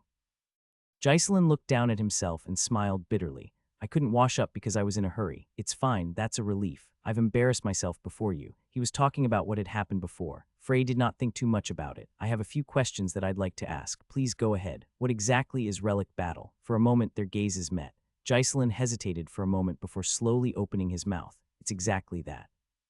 It is a duel where the winner takes one of the hero's relics from the loser. Originally, it was organized as a way to promote and foster friendships between the Circlus. No, the meaning has changed a great deal. Can't you refuse? We have a few tricks up our sleeves, but way things are now.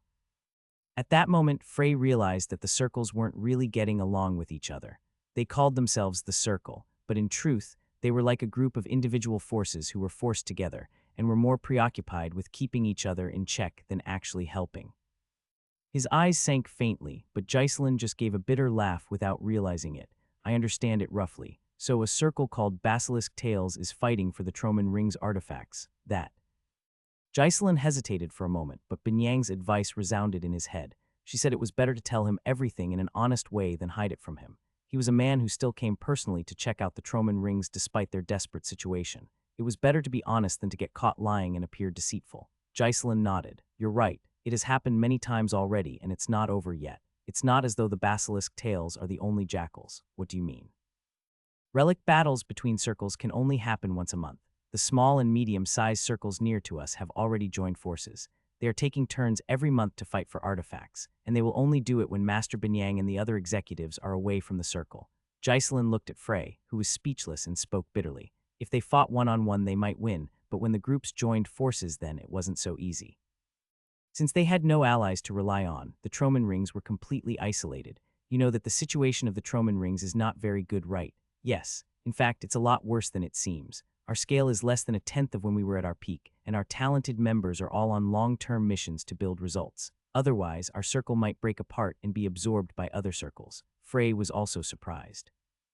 This was because he had so simply and honestly told him about the extremely precarious situation that they were in. He was well aware of the fact that the Troman Rings was desperate for talent. For them, even if they had to lie, they would want to do everything they needed to attract them. Ghislain, who guessed what he was thinking from his expression, answered his unspoken question. It was Master Binyang who told me to be completely honest with you. Master Binyang. A young hero who managed to become a 7-star archmage and defeat an apostle. All the major forces in the circle are watching you. I heard that you were scouted by all 3 of the major circles. Is that true? Dujanjar hadn't been there for that purpose, but Frey still nodded because Mikkel from the Fistfounder Armlets had made him an offer before. That's right. Who? Ghislain's attitude experienced a slight change. He really wanted to attract Frey somehow. But with the little bit of composure that he still had, he realized how pointless his thoughts were. Even if he managed to attract him with a lie, it wouldn't be difficult for Frey to leave the circle if he was really determined. Ghislain knew this better than anyone. It was an incredibly painful feeling when the Circle Master Osel Argento left, and many of the Force Honors and even the most trusted Circle Rounders left the Troman Rings. It was a lie to say that he wasn't hopeful at all. If it was Frey who was said to have defeated an apostle, then he would not find an opponent in the Troman Rings. If he did enter the circle, that fact alone would be enough to prevent those small and medium circles from appearing whenever they felt like it. Everyone knew how powerful a 7-star wizard was, but it would literally take a miracle. It's impossible for things to go so smoothly. There was no merit for Frey to join the crumbling Troman Rings. From this little conversation, Ghislain realized that this young man in front of him was truly worthy of the name wizard. He was the type of man who did not blink even once when he tried to appeal to his compassionate side.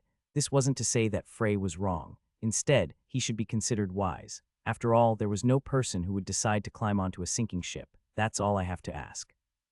Right, then I'll take my leave, have a good rest. If it's no problem, I'd like to take a look around the village. Would that be okay? Ghislain nodded. There's no problem, but don't snoop around Master Binyang's house on the far west end. That might lead to unnecessary suspicion. If there's anything you need, come to my house. It's the one directly opposite. I will keep that in mind. Ghislain left the room, and after a while, Frey followed him. Although it was supposed to be the headquarters of a circle, Frey couldn't help but be reminded of a normal village. Frey walked slowly down the street while looking around. Then he stopped. There was a statue, a very big statue which didn't seem to fit in at all in this little village. The statue was of a man who appeared to be in his 30s, wore a blue robe, and seemed to be looking into the distance with a lonely expression. On his left shoulder sat a small phoenix, and in his right hand was a crooked, old wooden staff. His name was written below the statue. Lucas Troman. Do you admire Mr. Lucas too? When he heard the voice, he turned around to see a young man. He was a handsome young man with a gentle expression and a smile in his eyes. He bowed his head politely when Frey turned to look at him. "I'm sorry if I startled you. It's fine. More importantly, I wonder why you think I like Lucas, because you look captivated. Well, it seemed to me that you had many thoughts about Lucas." Frey turned back to look at the statue of Lucas. "I don't like him that much. I see. I'm sorry." He bowed his head again while apologizing. "My introduction is a bit late. My name is Fian. It's not much, but I hold the position of Force Honor in the Troman Rings. Force Honor." He didn't expect that this young man would actually be an executive in the Troman Rings. Was it because they lacked talented personnel? No. Frey could see that Fian was actually quite outstanding. He seemed to be at a similar level to Giselin, with whom Frey had just been speaking. Is it because their numbers are too small that they lose to the small and medium-sized circles? Frey had this thought while introducing himself. "I'm Frey Blake. I've heard a lot about you. It's said that you defeated an apostle. That's an amazing achievement. I was so thrilled when I learned of it. I would like to express my sincere respect to Mr. Frey for your achievement." Frey politely bowed his head as well, and the conversation ended there. Fian gave an embarrassed smile at Frey's reaction, which was much calmer than he'd anticipated. "It seems that I am in the way. I will take my leave." Then Frey stopped him just as he was about to turn around. "1 minute, can I ask you something?" "Ah, of course, I apologize in advance for my rudeness." "Honor Fian, why are you staying in this crumbling circle?" "Yes." Fian's face stiffened for a moment, but Frey's eyes remained firm. This was the most important problem to him. "With your skill, wouldn't you be able to get into another circle easily? Not just you. Master Binyang, Honor Giselin, and all the other members here. I don't understand why you all are bailing 2 water out of a sinking ship. If it stayed the way it was, then the Troman Rings would disappear someday. Their actions were nothing more than delaying when it actually happened." "You are a very reasonable person, truly the model wizard." Fian gave a bitter smile. Frey knew it wasn't a compliment but did not say anything about it. "A sinking ship. That is an appropriate analogy. It is true, and we all know the most realistic outcome, to be distributed among the other circles together with our remaining artifacts. It was true. In the end, the purpose of the circle was to overthrow the demigods. The collapse of the Troman Rings didn't mean that someone had to die or live a miserable life, so he didn't understand. But we can't be so cold. Why? Because that would mean that the Troman Rings disappeared. What does it matter? The Circle is an organization connected through the will of the heroes of old, Mr. Frey. If we break apart, then Luca's name will also be cut off. I know it sounds stupid. I have no intentions of forcing others to understand either. But Frey, in the first place, the Circle began because of our respect for those great legends." Fian gave a soft laugh. "Do you know why Lucas is the only human in history to be given the name Great Mage?" Frey didn't answer. Fian continued to speak, perhaps thinking that he didn't know. "It's because he is the pioneer for everyone walking along the path of magic. 4,000 years ago, it's not enough to say that the relationship between the wizards and the magic warriors was the worst. Ignoring or despising each other, there would even be fights to the death happening every day. It is the same for witches. They were treated like heretics instead of comrades who followed the same path. Lucas wasn't like that. As long as they used mana, then they were the same kin. He said that they were all comrades who also shared the purpose of pursuing the long road known as magic." Fian laughed again. "It was a small start, but someone had to do it. It was Mr. Lucas who made the first step. At that time, there were many who were unconvinced, many who were hostile towards Lucas, even wizards just like him, but Lucas overcame it.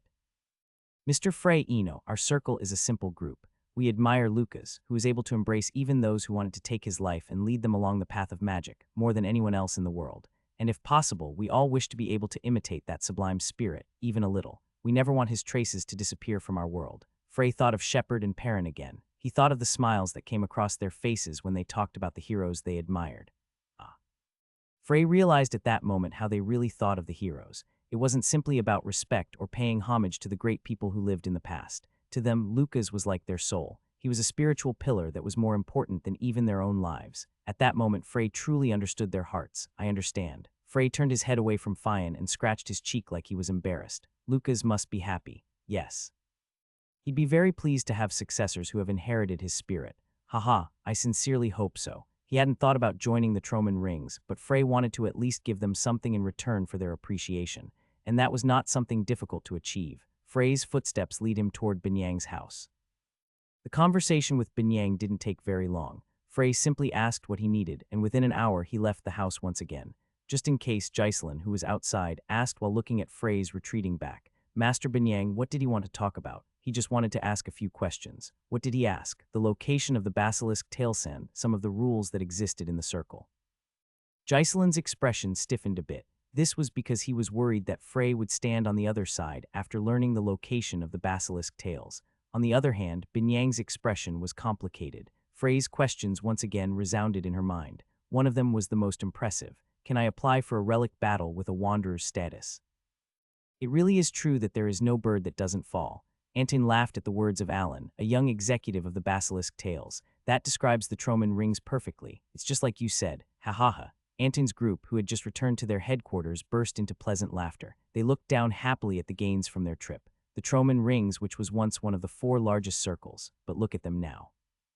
Their headquarters was smaller than a mouse hole, and their power was not even a tenth of when they were at their peak.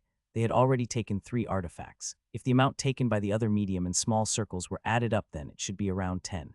At first, they were worried because they did not know how weak they were, but after fighting a few times, they had gained confidence. They only needed to be wary of 2 people in the Troman rings, the Circle Master Binyang and a Force Honor called Azug.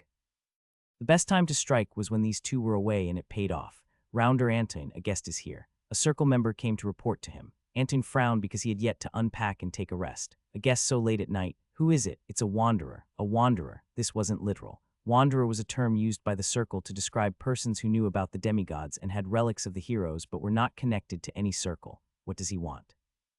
Thaith wants to have a relic battle with us. What? Anton's expression became filled with disdain. In fact, this was something that had happened numerous times before. This was because the basilisk tails were the most powerful circle within the region. Because of this, numerous wanderers and runaways who escaped from their own circles would come here seeking fortune. In any case, the artifacts they had were low-level items that were barely qualified to be called relics, so there wouldn't be much damage even if they lost. Throw him out. Make sure he never wants to come back. The rules said that a relic battle couldn't be refused, but there was no problem if you threw them out. Only those with poor skills usually chose to wander, so they didn't have a strong backer to stand up for them, except if it was one of the rare few with enough strength to be an executive. Well, we tried to do that. He's stronger than we expected, so it's not possible. The guards weren't enough, yes. Additionally, it seems that he has some reasonably good artifacts. As the Circle member said this, he recalled the cloak that the gray-haired wanderer was wearing. He wasn't exactly sure, but the cloak looked expensive. That made Anton's expression change a little. If he had decent artifacts, then the story would be different. Besides, didn't he already say that they couldn't kick him out even with the elite guards they had specially selected? I'll take a look personally. Rounder Anton will go personally. Right? Usually he would send one of the Force Honors to handle a situation like this, but he was in a good mood today. He'd realized that the Troman Ring's collapse was just around the corner, and he'd managed to obtain an artifact. Therefore, Anton decided to grant this wanderer the opportunity to meet him personally. He followed his subordinate. The headquarters of the Basilisk Tails was located in a cave not far from the Paincisco forest. Because of their expansion work, the interior of the cave was spacious and able to fit up to 200 people. They had also created a hole in the ceiling to allow sunlight to enter the cave. Hallucinatory spells and barriers had been placed at the entrance of the cave so that they did not have to fear any wild animal or lost travelers wandering into their base. As he arrived at the entrance of the cave, he saw a young man standing there. He was a handsome, gray-haired man who wore a calm expression that did not seem to match his age. Anton didn't recognize Frey. He had immediately lost his nerve when he learned of Binyang's arrival and hurriedly left the Troman Rings. You are the Wanderer. What is your name? Frey. It was the first time he'd heard the name. Frey's name was naturally something that only the executives of large circles like the Big Three were aware of.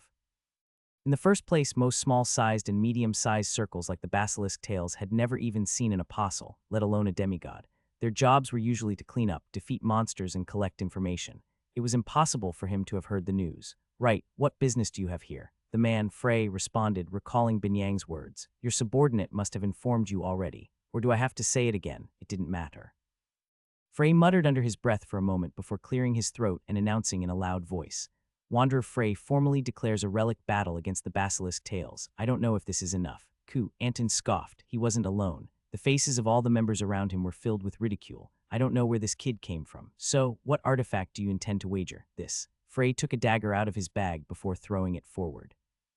The dagger spun a few times in the air before sticking into the ground with a soft puck. It was a dagger encrusted with many bright jewels. Kungunil's dagger. It's a premium item that is perfect to use as a weapon. It is engraved with a return rune, so it will return when thrown, and a blink rune, which would allow the user to teleport to it. If you're lying, check for yourself. Anton observed Frey with his sunken eyes before shooting a glance at Alan, who was behind him. Alan pulled out the dagger which had been stuck in the floor and inspected it carefully. Gulp, it was an amazing item. One could tell that just by looking at it. The blade was silver and was engraved with many runes. I am sure this is from the Age of Light. This dagger is made of mithril and there are multiple magic runes engraved on it. Anton's eyes shined with amazement. If it was from the Age of Light, didn't that mean that it was an item from the Great Mage's era when Lucas and the other 4 heroes were active? The relics from that time were all engraved with powerful magic runes. Anton's eyes became filled with greed instantly. It's not insufficient to call it a relic. What do you think, Cuckoo? Good. From the looks of it, he must have found it in a dungeon somewhere, but Anton had dealt with many little wizards like this before. Young men who were filled with youthful vigor. He must have come here to pick a fight because he was confident in his skills. He should be a 5-star, maybe even a 6-star wizard. But Anton was not worried. Relic battles could be fought up to 3 times a day. He didn't think that it was possible for him to win all 3 battles, but it did not matter even if he did, because this was their headquarters. No one would know the truth if he killed him here. That's why he felt that the wizard in front of him was still a child. Otherwise, why would he go alone to another's headquarters and request a relic battle? It was madness unless he had the power to destroy the circle on his own. Anton smiled. Come in. Do you know the rules of the relic battle? Rejection is impossible, and there can be as many as 3 battles in a day. There is no penalty for killing your opponent, and it is possible to increase the number of wagered artifacts after mutual agreement. Did I get it right? Ho. It seems he'd heard the rules somewhere before. He didn't seem to like speaking formally, but that could all just be a part of his cute little act. Anton smiled and said, you know them well. Good, we will wager this against your dagger. When Anton opened his hand, there was a red ring sitting on his palm. Frey looked at the ring for a moment before nodding and walking toward the center of a large open space. Alan Pyx, you'll be first, as you wish. Alan walked out with a confident look, and Frey was able to realize at a glance that he was a magic warrior. Hey you, what class are you? Wizard. At that, the members of the Basilisk Tales circle burst into laughter. Puhahaha, there are indeed many ways to commit suicide. He has the nerves of a circle master. Even a runny-nosed child knew that wizards were weaker in head on confrontations. He wore a robe, so they had an inkling, but they never truly believed that he was actually a wizard.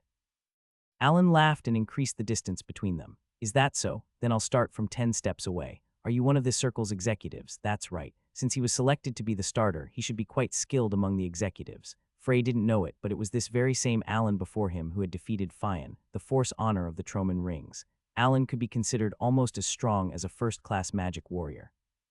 In fact, he was one of the 3 strongest fighters among the force honors of the Basilisk Tales circle. It would be great if it ended in an instant.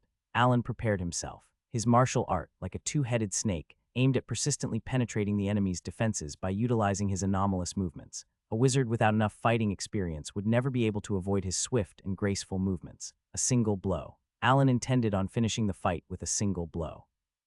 It would be better to kill him, then there would be no need for them to have any more fights. It was not against the rules, and most of all, since he was only a wanderer, there would be no backlash. It was possible that he had more artifacts hidden away, so it would be better to kill him and search his corpse.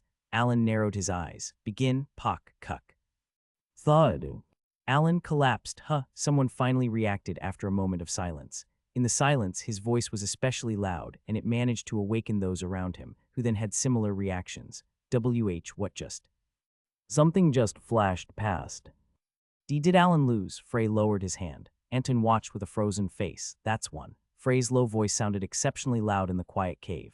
Anton, who had finally come to his senses, blinked his eyes rapidly. What did just do? Even he, a 6-star battle mage, could not understand exactly what had happened. No, it was more accurate to say that he refused to accept what happened. If I didn't see incorrectly, then that should have been an ice arrow. He couldn't believe it. It was impossible. Anton vehemently denied the thoughts in his head. Alan Pyx, one of the strongest magic warriors in the area and a force honor of the Basilisk Tales, had been defeated with just a 2-star ice arrow spell. Impossible. Even he himself no. Even Felix, the circle master of the Basilisk Tales, would be unable to accomplish such a task. Arcane magic. Right, it must have been arcane magic. He is only pretending to be calm. He must have almost no mana at this moment. Otherwise, there was no way to explain the destructive power, casting speed and projectile speed of the spell. Anton hid his thoughts and let out a forced laugh. Why, you are quite skilled. Where did you learn such magic? There is no reason for me to answer. Bring the artifact, or do you not intend to accept defeat? Damn it. Anton's expression became filled with rage. This little bastard, who was still filled with youthful exuberance, truly dared to speak in such a way, even in such a situation. Before, when he didn't see him as a threat, Anton felt that this attitude was amusing and cute, but now it was different. Anton gritted his teeth angrily. Ever since the basilisk tails grew, no. Even before the circle had reached the level they were at now, there was never anyone who dared speak to him in this way. As he looked at his subordinates with a fierce gaze, one of them brought out the red ring and handed it over. Frey put the ring on his thumb finger without really thinking about it. Back when he was still Luca's, it was always his habit to put a ring on his thumb. Is he provoking us? A spark seemed to light up in Anton's eyes. Frey briefly observed the red ring on his finger before putting Kungunli's dagger back into his bag. Then I'll take my leave. Wait. Anton hurriedly stopped him, his eyes shining. As I expected. He is only pretending to be calm, but instead, he wants to go back and get some rest. Looking at him closely, he could see that Frey was panting a bit. This was proof that he was actually tired. I propose we have another duel. That's good, huh? Frey's attitude seemed to change in a flash as he immediately continued. I'll bet 2 artifacts this time. The red ring and the dagger. What do you think? What? Why was he suddenly acting confident? Anton began to feel a bit anxious, but he still nodded his head in the end, expressing his assent.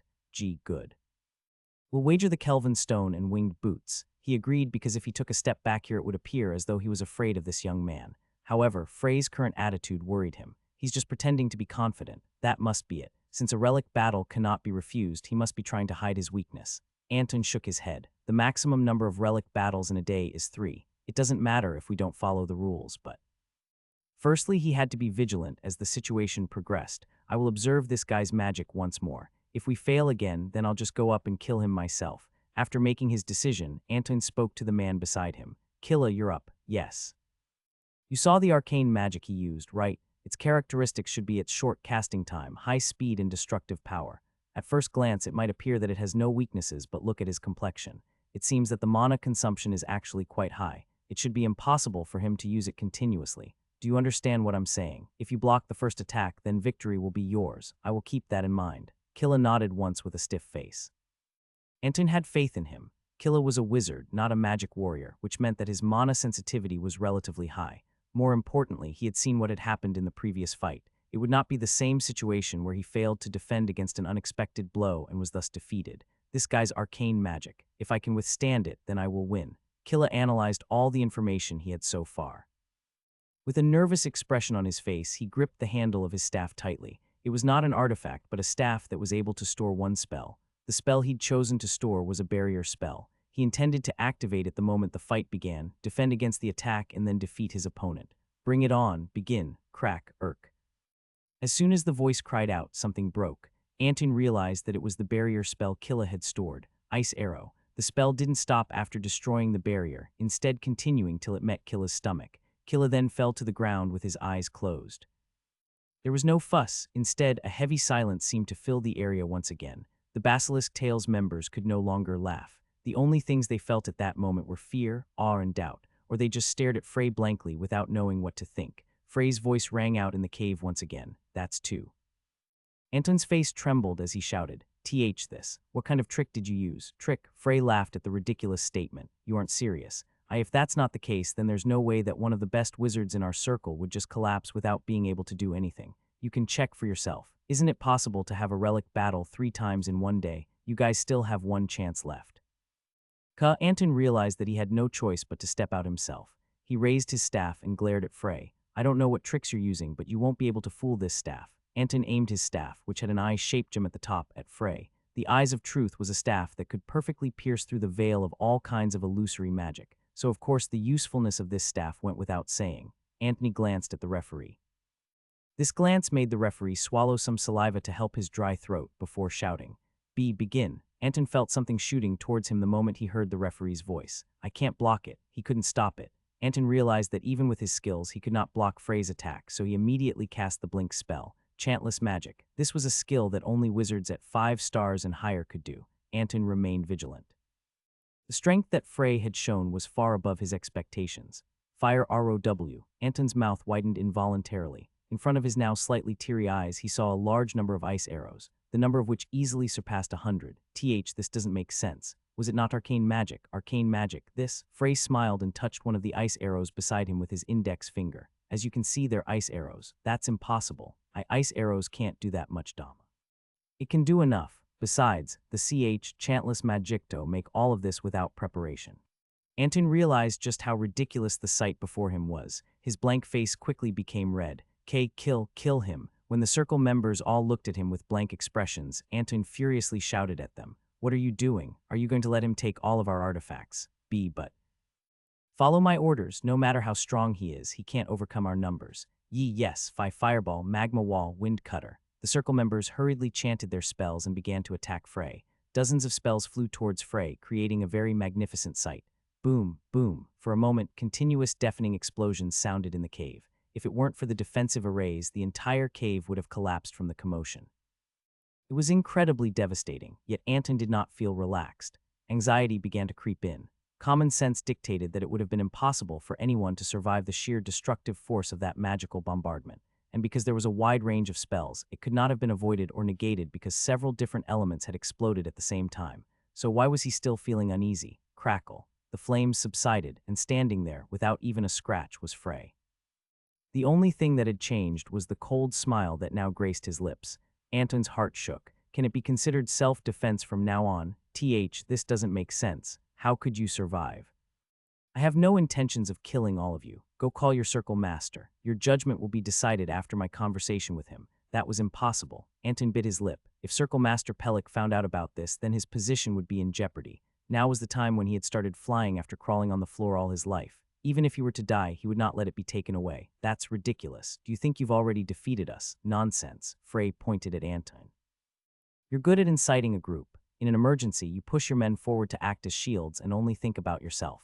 He could only be described as scum worse than Dujanjar. In truth, Frey didn't think too badly of Dujanjar. His only problems were his arrogance and not understanding just how high the sky was. But this man was different. He was such an ugly human that Frey hated the fact that he was considered a wizard just like him. I want to kill you right now. Frey shook his head. He had to think twice before he took another wizard's life. This was a request that Schweizer had made to him. But I'll reconsider it after remembering the words of my old friend. But if you open your mouth again. Shut up, you're the... Pit, a thin red line appeared on Anton's neck. He reached up to his neck as the focus in his eyes disappeared, and like a fruit that had been cleanly cut from a tree, his head fell to the ground. Rounder Anton, this doesn't make sense. A wind cutter had appeared from Frey's hand and cut Anton's neck before anyone could realize. Even Anton, whose neck had been cut, did not realize how he died. The Circle Master.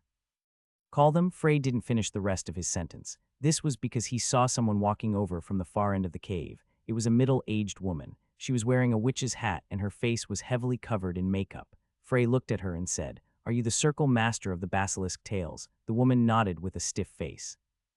"That's right, who are you?" Frey ignored her question and continued, "I just had a relic battle with your circle." Pellic, the Circle Master of the Basilisk Tales, bit her lip as she realized that she could not have a full conversation with him. Frey turned his gaze back to the decapitated body of Anton. The blood from his neck had already formed a puddle. Rounder Anton so easily, she didn't know who this young wizard was, but she was sure of one thing. He was at least 7 stars, an archmage. An archmage, which was rare even in the 3 great circles, had come to this place. Continue, I fought a total of 3 times and won every time. The final battle could be considered his win since Anton had incited his men to attack before the fight had ended. But that man, Rounder Anton was it. He incited his men and tried to kill me.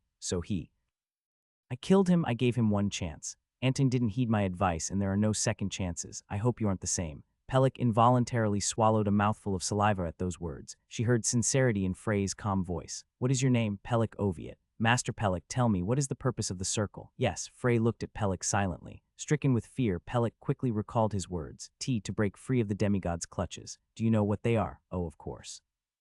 They are transcendent beings who surpass human understanding and are capable of destroying an entire city with a single finger. You know it well, right? You know it well. Frey took a step forward, but it seems that you lost control of yourself after becoming powerful. Crack, crack, the earth beneath his feet began to freeze. The circle members tried to move their feet to evade the ice, but it spread and froze their feet in an instant. I can't move.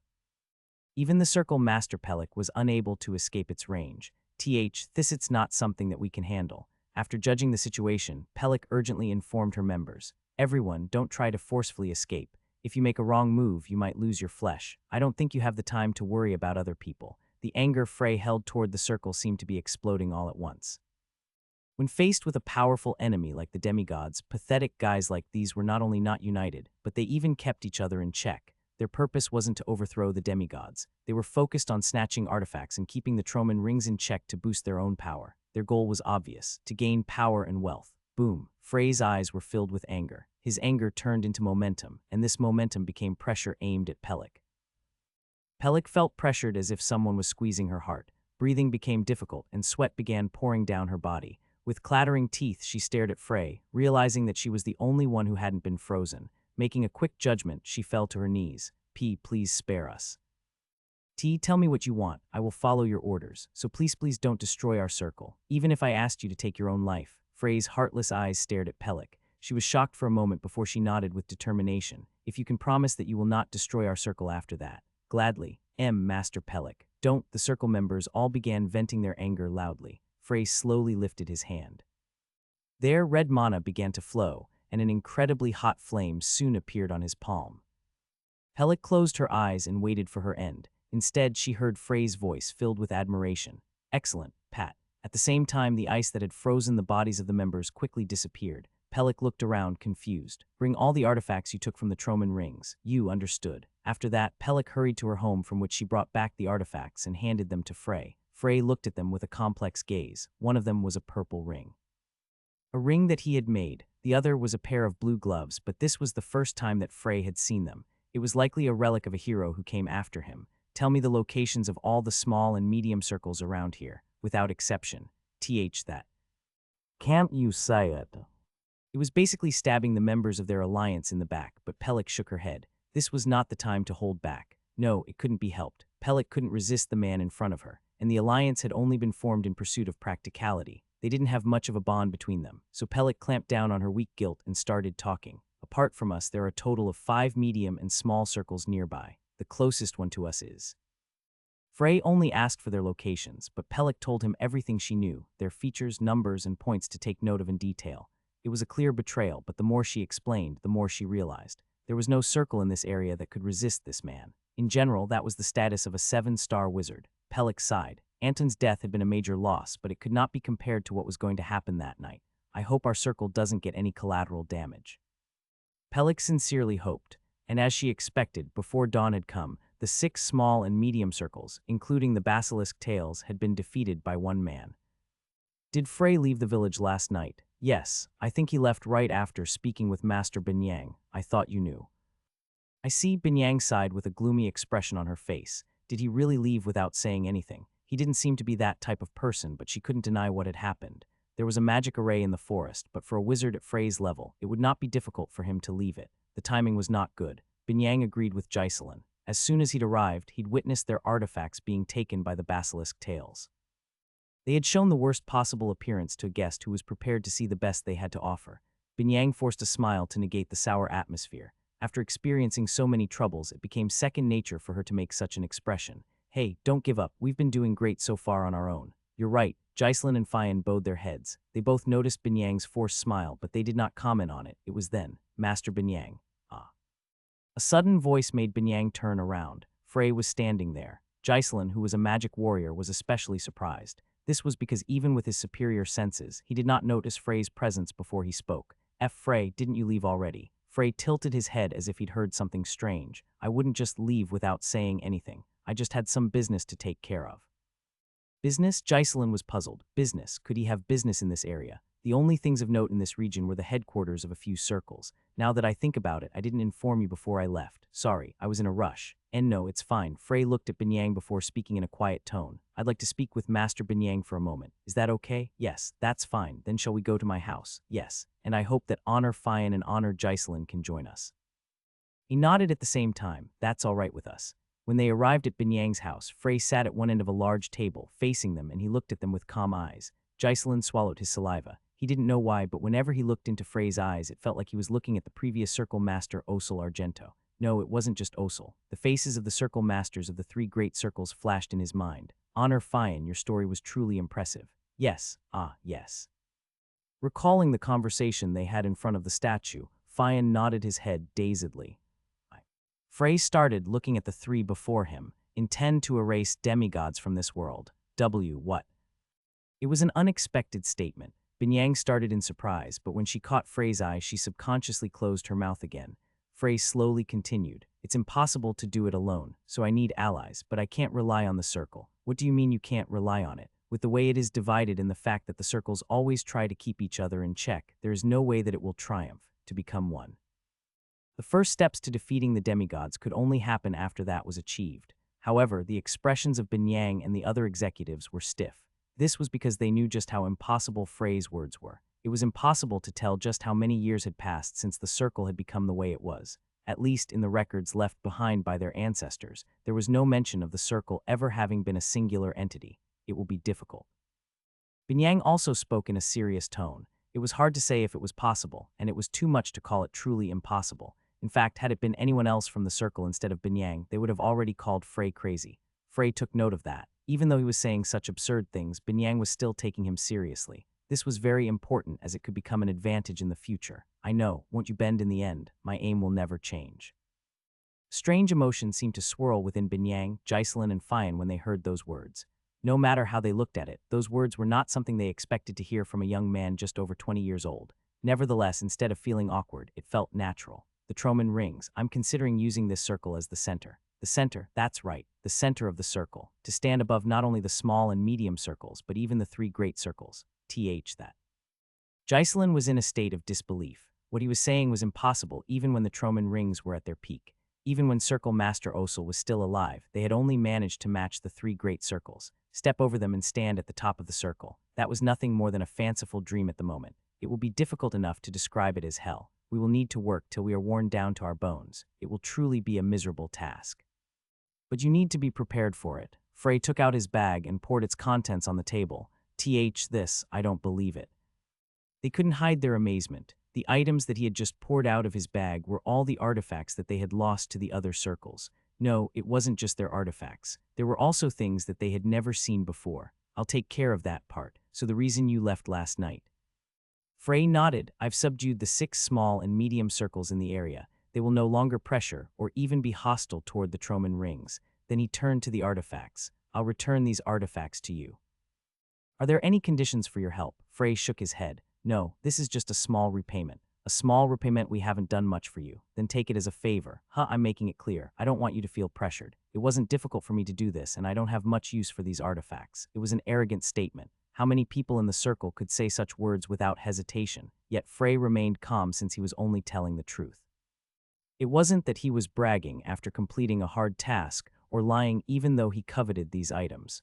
These were his actual thoughts. Frey calmly spoke again. I will give you a day to think about it. I don't have a lot of time to waste. Wait. Binyang stopped Frey as he was about to get up from his seat and asked with a serious expression. Frey, you understand that what you just said is hard to believe, right? Of course. That is why I'm giving you time to organize your thoughts. I don't need time. Please answer one question. Binyang took a deep breath before looking at Frey with determination in her eyes. Can it really be done? That question seemed to contain all her emotions. Of all the people in the circle, how many of them truly believed that they could defeat the demigods? Binyang recalled that even her father, Osel, had a slightly apprehensive expression whenever he talked about them. It wasn't just Osel. The Circle Executes had an even worse expression whenever a demigod was mentioned, including the Circle Masters. This was the first time that she'd ever encountered someone who could speak about the demigods with such determination. A 7-star wizard who had yet to meet the peak no less. While they might appear to be monsters to the other small and medium-sized circles, they were only executives in the large ones. However, it did not feel like Frey was a frog in the well who had overestimated his own power. Yes, Binyang might consider him crazy, but she was truly fascinated by what Frey had said. She wanted to walk that path with him. This was the same for Jocelyn and Fian as well. If it was a trick, then they would have been able to notice it immediately. But how could it be a trick when his eyes and tone were clearly filled with unyielding determination? I will bet everything to achieve it. Binyang made up her mind then. It was the day that the Troman Ring's struggle for freedom truly began. The next day, early in the morning, all the circle members who were in the town gathered in front of Binyang's house. This was something that Jocelyn had ordered the night before. What's going on? It's so early. There is an important announcement. I hope it's not a declaration of dissolution. That wouldn't happen. Although they said so, the gathered members were all feeling uneasy. When Master Osel Argento died and the Circle Rounder left, it triggered the downfall of the Troman Rings. Following that, even the members who had a strong sense of belonging to the Circle also left. Now, the only ones who still remained in the Circle were those who valued the continuation of the Circle more than their very lives. That was why they were anxious. No matter how much they wanted to keep the Circle from falling apart, it was useless if Binyang declared that it was being dissolved.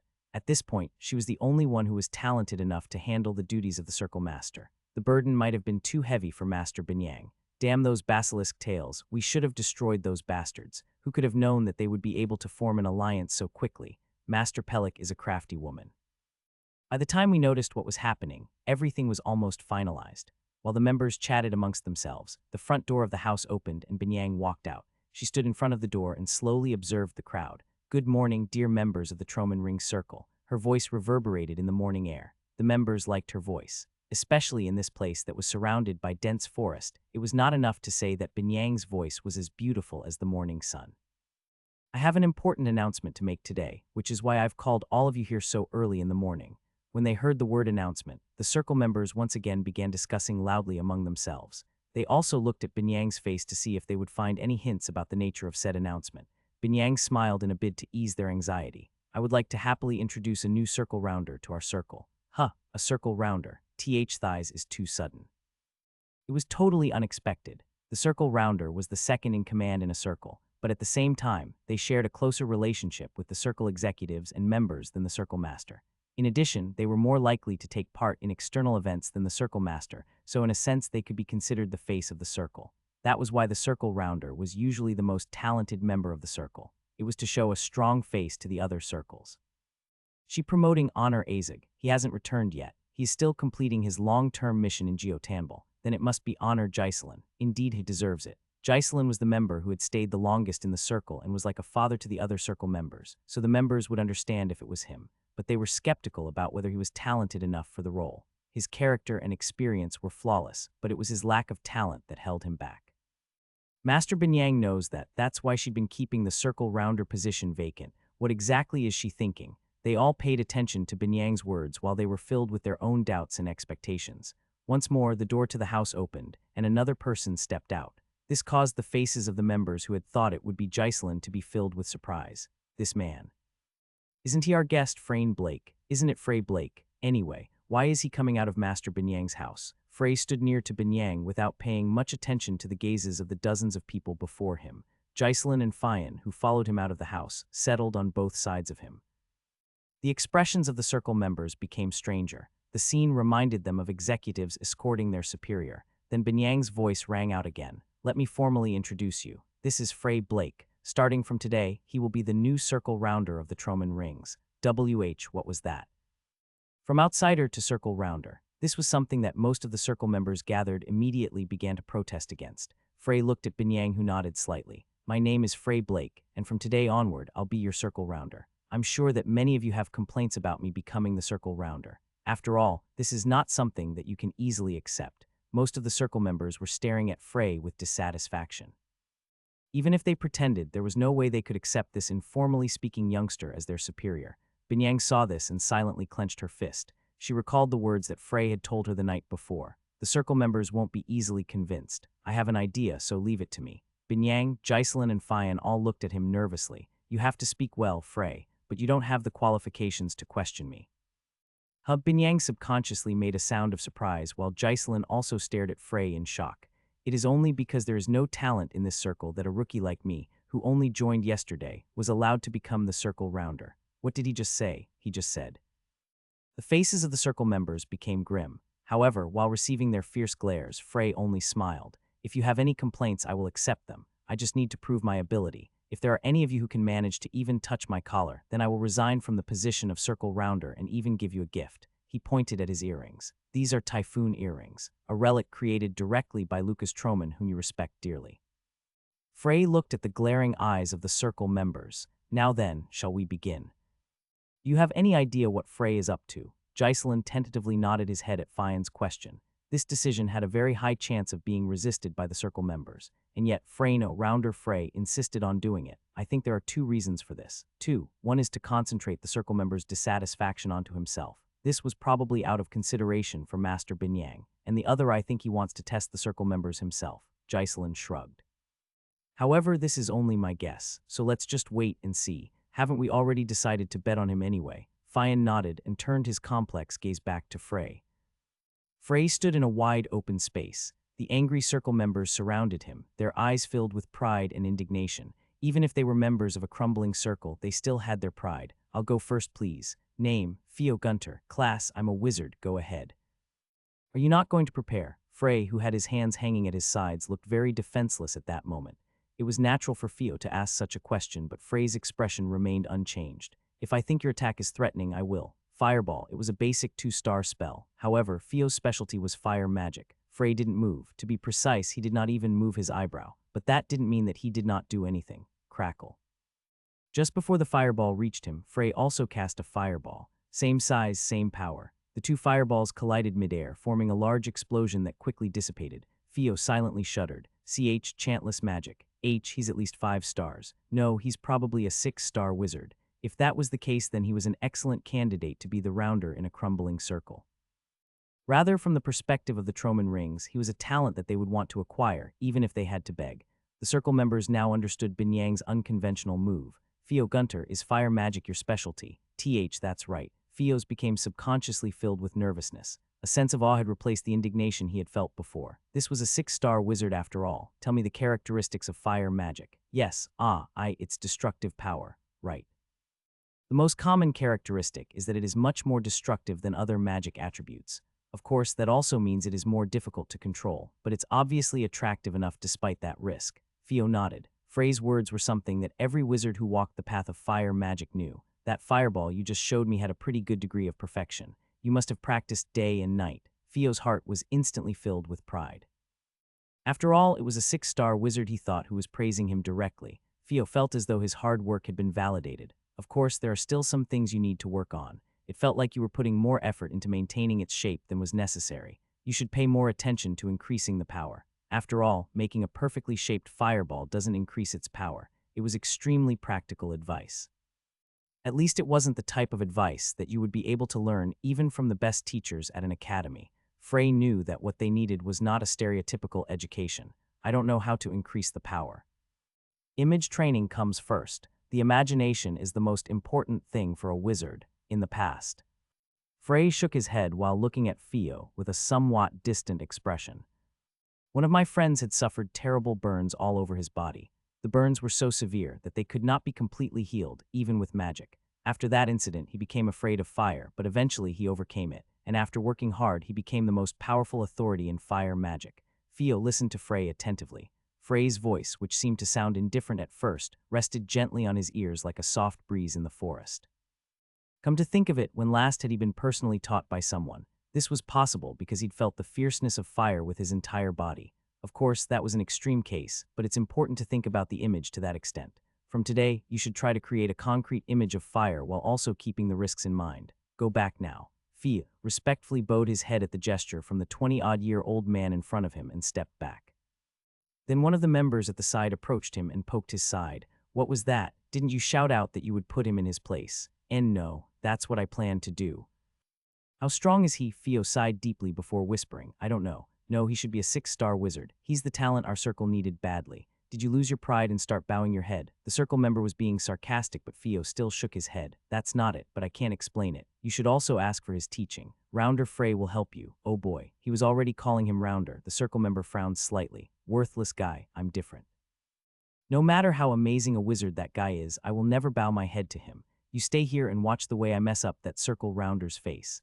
Laughing, he turned and walked toward Frey. Theo simply watched with his arms folded. After a while, Rounder Frey is the treasure of our circle. Theo stared at him with a dumbstruck expression, but the member didn't notice since he was staring at Frey with a clenched fist and expression filled with admiration. That's all for today. For those circle members who still need advice, I will be here tomorrow as well. Some people were disappointed at Frey's words. Not even a day had passed, but their expressions were distinctly different. Most of them were looking at Frey with respect, a wizard with tremendous skill. He accurately recognized my flaws and told me how to solve them. His words are very easy to understand. Strange. A 6-star wizard at that age must be a terrifying genius. It wasn't true for all geniuses, but most of them have trouble teaching others. This was because they usually could not understand the perspective of ordinary people, but Frey was different. He adjusted his perspective to that of the circle members, made easy to understand analogies and descriptions, and taught them straightforward ways to train.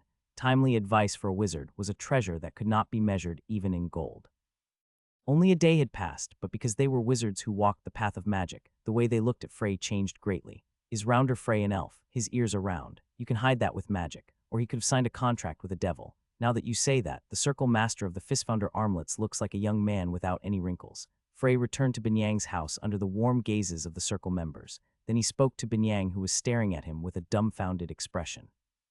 I'm going to invest 3 months to teach them, not just the circle members, but Master Binyang, Jocelyn, and Fian. Is there a reason for the 3-month deadline? At that time, I'd like to have a friendly battle with the medium and small-sized circles around us, a friendly match. Binyang looked worried. If it was the small and medium-sized circles near them, then the basilisk tails would have the most power, not a relic battle. They're already been subjugated by the Troman rings. In short, they are now our subordinate circles. The idea is that a friendly match will be held for mutual exchange, but to be precise, it was an individual called Frey Blake and not the Troman ring who had subjugated the surrounding circles, but there was no need to point that out. Master Binyang can't participate, so Jocelyn and Fian's skills will need to improve. We can't afford to lose this friendly match. Isn't it just a friendly match? It was Fian who asked this question with a confused expression on his face.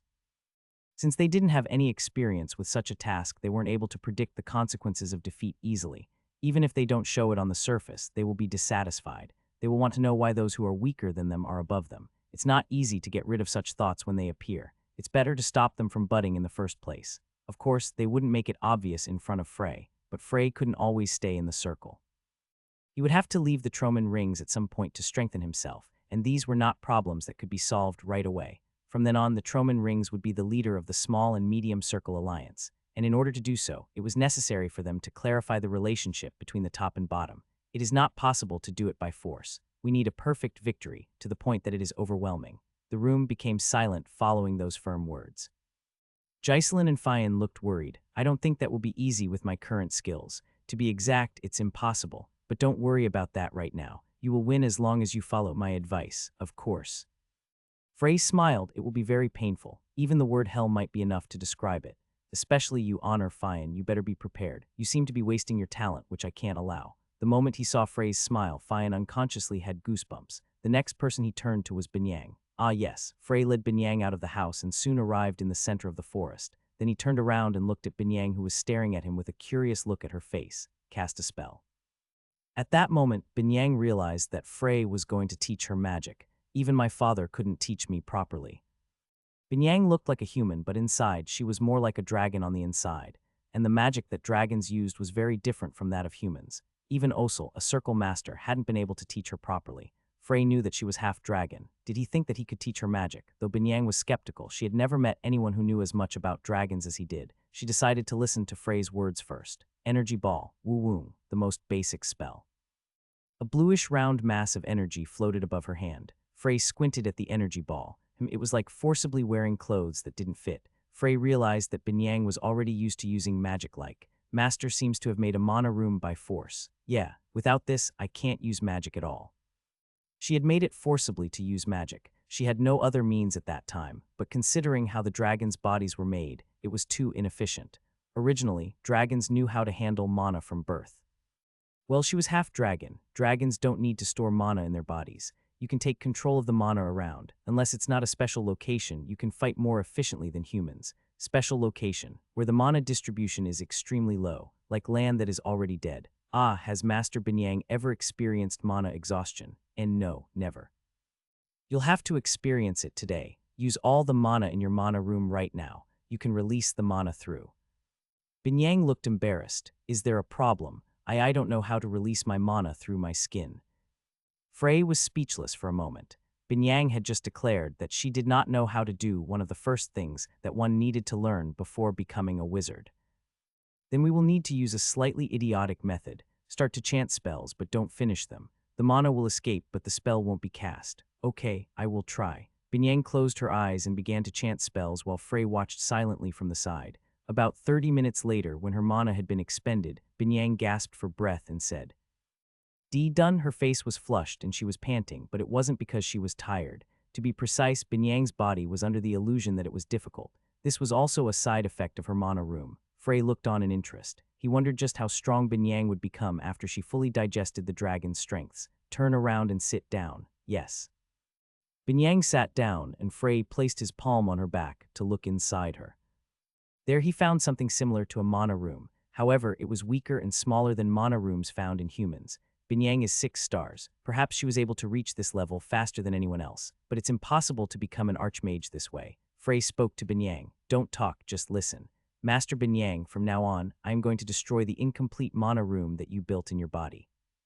You have to stop the small amount of mana in your body which will try to prevent the destruction. Binyang nodded. Frey then immediately injected his mana into her. It carried the cold of the frozen river. Binyang shivered involuntarily. This was a natural reaction. For her, it felt like freezing cold water was being poured into her body. Still, she followed Frey's instructions. Despite the cold, she did not loosen her control of the mana that wanted to prevent what he was doing. It will hurt a little from here on, but you need to endure it. Clang.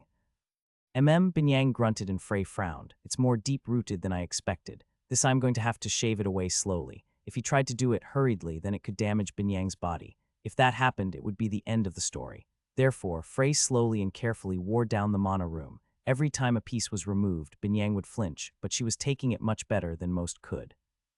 Although the process was extremely painful, she did not make a single sound after that grunt at the start. Another 30 minutes passed. Finally, Frey moved back and wiped his sweat while Binyang collapsed, exhausted. Is it over for today? For today, there was a little fear in Binyang's eyes. However, in order to maintain the dignity of a circle master, there were some things that she had to endure. Frey spoke in a calm voice, unaware of her thoughts. At the very least, we'll have to continue this for a month. Once a day, every day. Master Binyang, please take care of me. Binyang collapsed in despair, feeling that Frey's face looked very much like a devil's at that moment. The next one that Frey instructed after Binyang was Fian. He stared at Frey with apprehension as he recalled the dull and lifeless look in Binyang's eyes when she returned home. Without noticing Fian's anxiety, Frey asked, "What is the name of your martial art?" "It is called Bequenguin White King Boxing." It was a tacky name. He couldn't understand why the practitioners of martial arts liked to use king in their technique names. If they deviated from the stereotype, he was sure that they would be able to come up with some better-sounding names. Frey shook his head, remembering Cassigen. "First, let's spar, so that I can know your skills." Fian nodded with a stiff expression. He had seen Frey teaching back at the village. Of course, among those who had been dissatisfied, there were a few magic warriors. They had attacked Frey with extreme determination, but they had not even managed to touch his collar. It was then that Fian had realized. This young man before him was not just a talent wizard, but he was also a first-class magic warrior. At the very least, he was an opponent that Fian had no guarantee he could beat. "Come, Tat." Fian quickly narrowed the distance, his fist outstretched towards Frey's face. Huck. Frey avoided the attack simply by moving his head. Fast. It was a fierce attack. If it had landed, his face would definitely have been deformed. Fian wasn't disappointed when his attack failed to connect. Instead, he quickly retracted his arm and attacked Frey's abdomen with his left hand. Fian knew that because he was so close, such an attack would be in his opponent's blind spot. However, Frey caught his fist as though he was expecting the attack. How did he know? No, there was no time to think about that. Fian twisted his body and roughly shook his hand free, and using the rotational force, he turned and fired a kick. Although it was called Bequenguin, that didn't mean that it only consisted of fist techniques. There were times when one would use their feet, knees, elbows, hands, and even their forehead to attack. Quack! It was blocked again. Frey had managed to stop Fian's attack with just one arm.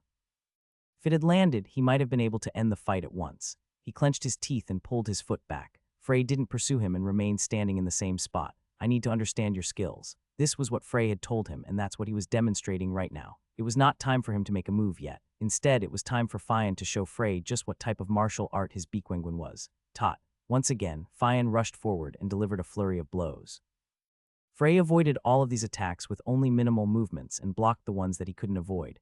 This is frustrating. That was truly how he felt. Obviously, it was his first time fighting Frey, but it felt like he was fighting against someone who had carefully examined all of his strengths and weaknesses. No matter how he attacked, it didn't seem like he would be able to do any damage. It's like punching a rock. Fian continued his attacks for nearly a full minute. His body was covered in sweat and he was panting slightly. That's enough. Fian stopped his attacks. He didn't expect that he wouldn't even be able to land one hit. Frey looked at Fian's expression of indignation and shame before speaking. "Honor Fian, you have the skill of a second-class magic warrior or below." Fian was much weaker than Liamson, who could be considered to be a peak second-class magic warrior. Although this level was quite impressive, it was not enough for an executive of a circle. He should at least be able to be him Frey, who only learned martial arts in passing. Fian bit his lip fiercely to the point where it became white. Frey approached him and patted him on the shoulder. "This wounded your pride." "Yes, that's a good thing. Fian, never forget the resentment you're feeling right now." Pride is very important for those who walk the path of magic. Others might not understand, but sometimes you will even have to risk your life to defend that pride. There are situations where you would have to put your pride before your life. That's right. It's not that hard to imagine. You are prepared to risk your life to defend the honor of the Troman rings. The details might be different, but the determination is the same in this context. I see. Fion nodded as he felt that he understood what Frey was saying. Then he looked at Frey with a strange gaze. Are you a dragon, round Frey? Why do you say that? It's because it doesn't feel like you are younger than me. They didn't say it, but I'm sure the circle members and Master Binyang think the same. Frey laughed. Is it because I helped Master Binyang, who is half dragon? Yes. Your reasoning is amusing, but I am human. I just know a bit more than other people. Fion recalled their previous engagement before asking, is martial arts one of those things? That's right. Of course, my martial arts skills are lackluster. I can barely be considered a second-class magic warrior. Huh, is that true? I could have sworn you were a first-class magic warrior.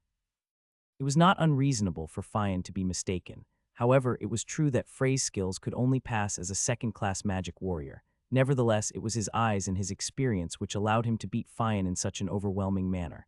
Anyway, did you say the name was Bequenguin? It seems to be a standard martial art. There are no anomalous attacks and few tricks. Fion smiled bitterly. That's correct. This makes it easy to read, which means that after a few exchanges, someone can recognize the patterns. That's because of your lackluster skills. A standard isn't called a standard for nothing. The Bequenguin will grow stronger as your level increases. Even a first-class warrior might not be able to find a flaw in your movement. On the other hand, your attacks will crush your opponent's guard. Really, there was a flash of joy on Fion's face. This was because he was happy that the martial art he practiced was recognized. Your martial art would be able to show results regardless of whether your opponent is weaker, stronger, or the same strength as you. This can be both an advantage and a disadvantage. Well, it's a bit of a headache. What do you mean? Because of the nature of magic warriors, there are no shortcuts on your path. You have no choice but to climb the stairs one step at a time. It was very different from Binyang, who would be able to achieve explosive growth after simply destroying her mana room and correcting a few mistakes. Fion nodded to show that he understood. Ah, I see. Of course. Frey let out a laugh. There are ways to help you climb the stairs quickly. Yes, one of my close friends had a method of training for magic warriors. If you are able to digest it, you can become a first-class magic warrior in 3 months, if you can digest it. Frey said this again in his head and let out a short laugh. Unfortunately for Fion, he failed to notice this. The image of Binyang's staggering figure had already disappeared from his mind. Instead, he looked at Frey with a burning gaze. Can you teach it to me? Basic physical strength enhancement. Although the name sounded simple, Fion felt that the name should be changed to Torture of the Twisted Executioner instead. Fion was laying face down on the hard ground. No, that was wrong. The truth was that he had collapsed and no longer had the energy to move even one finger. I'll just pretend to be unconscious. Splash. Cold water landed on his face and Fion hurriedly got up. You're not even halfway done. How can you be this tired already? Kill. Killed? You might as well kill me. Frey smiled and said, stop being a crybaby. Don't worry. I'll relieve your muscle pain with my mana. I also picked some nutritious herbs on the way so you can eat those to recover faster. I'm not a crybaby. Fion wanted to shout with all his might, but at that moment he did not dare. The last executive to be taught by Frey was Giselin. Frey looked at him and spoke. Honor Giselin, you are a 5-star wizard. That's right. 5 stars wasn't bad. However, it wasn't good either. There were many scattered problems, but above all, there were a few major flaws. Did you know that that's your limit? I'm fully aware of that. Frey looked at Giselin, who nodded calmly. There was no way for Frey to avoid that. The reason for this was more attributed to missing the best timing instead of a lack of talent. Frey noticed that Giselin had begun studying magic at a fairly late age. While this might not seem like a big deal at first glance, this was, in fact, very detrimental. I don't know if I should give him an elixir. If he was given a suitable elixir, then the impurities in his body could be cleared away, and his mana sensitivity would increase explosively. However, this was a problem that needed thorough consideration. It was not very efficient for Giselin to take an elixir. To maximize effects, it would be better if it was given to Fion or Binyang instead.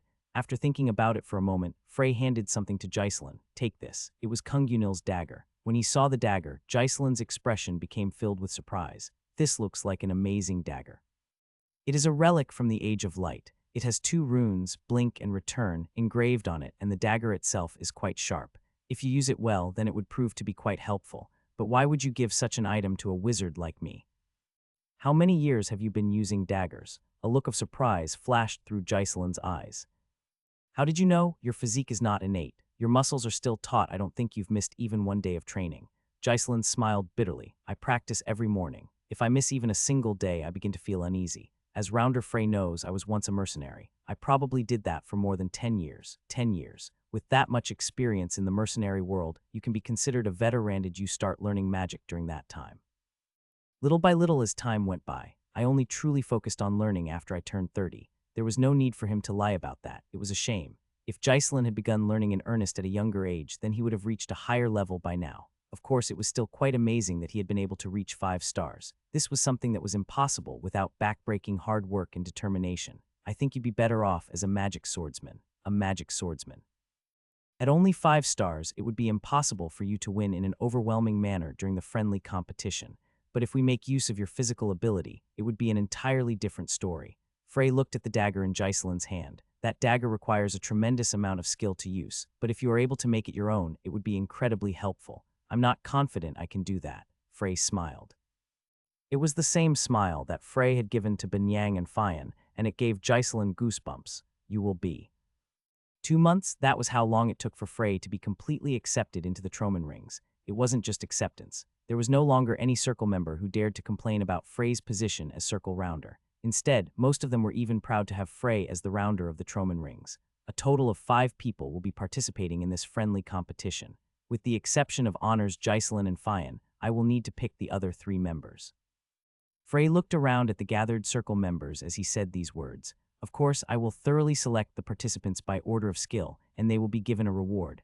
After saying this, he pulled out a few items from his bag which greatly shocked the circle members. Heroes' relics, surely these benefits. That's right, I'm going to award these artifacts to the participants. The circle members were in an uproar. At the same time, their faces were filled with enthusiasm. This was natural. Artifacts were so precious that few medium and small-sized circles had any of them, and the few artifacts they had were in the hands of their circle executives.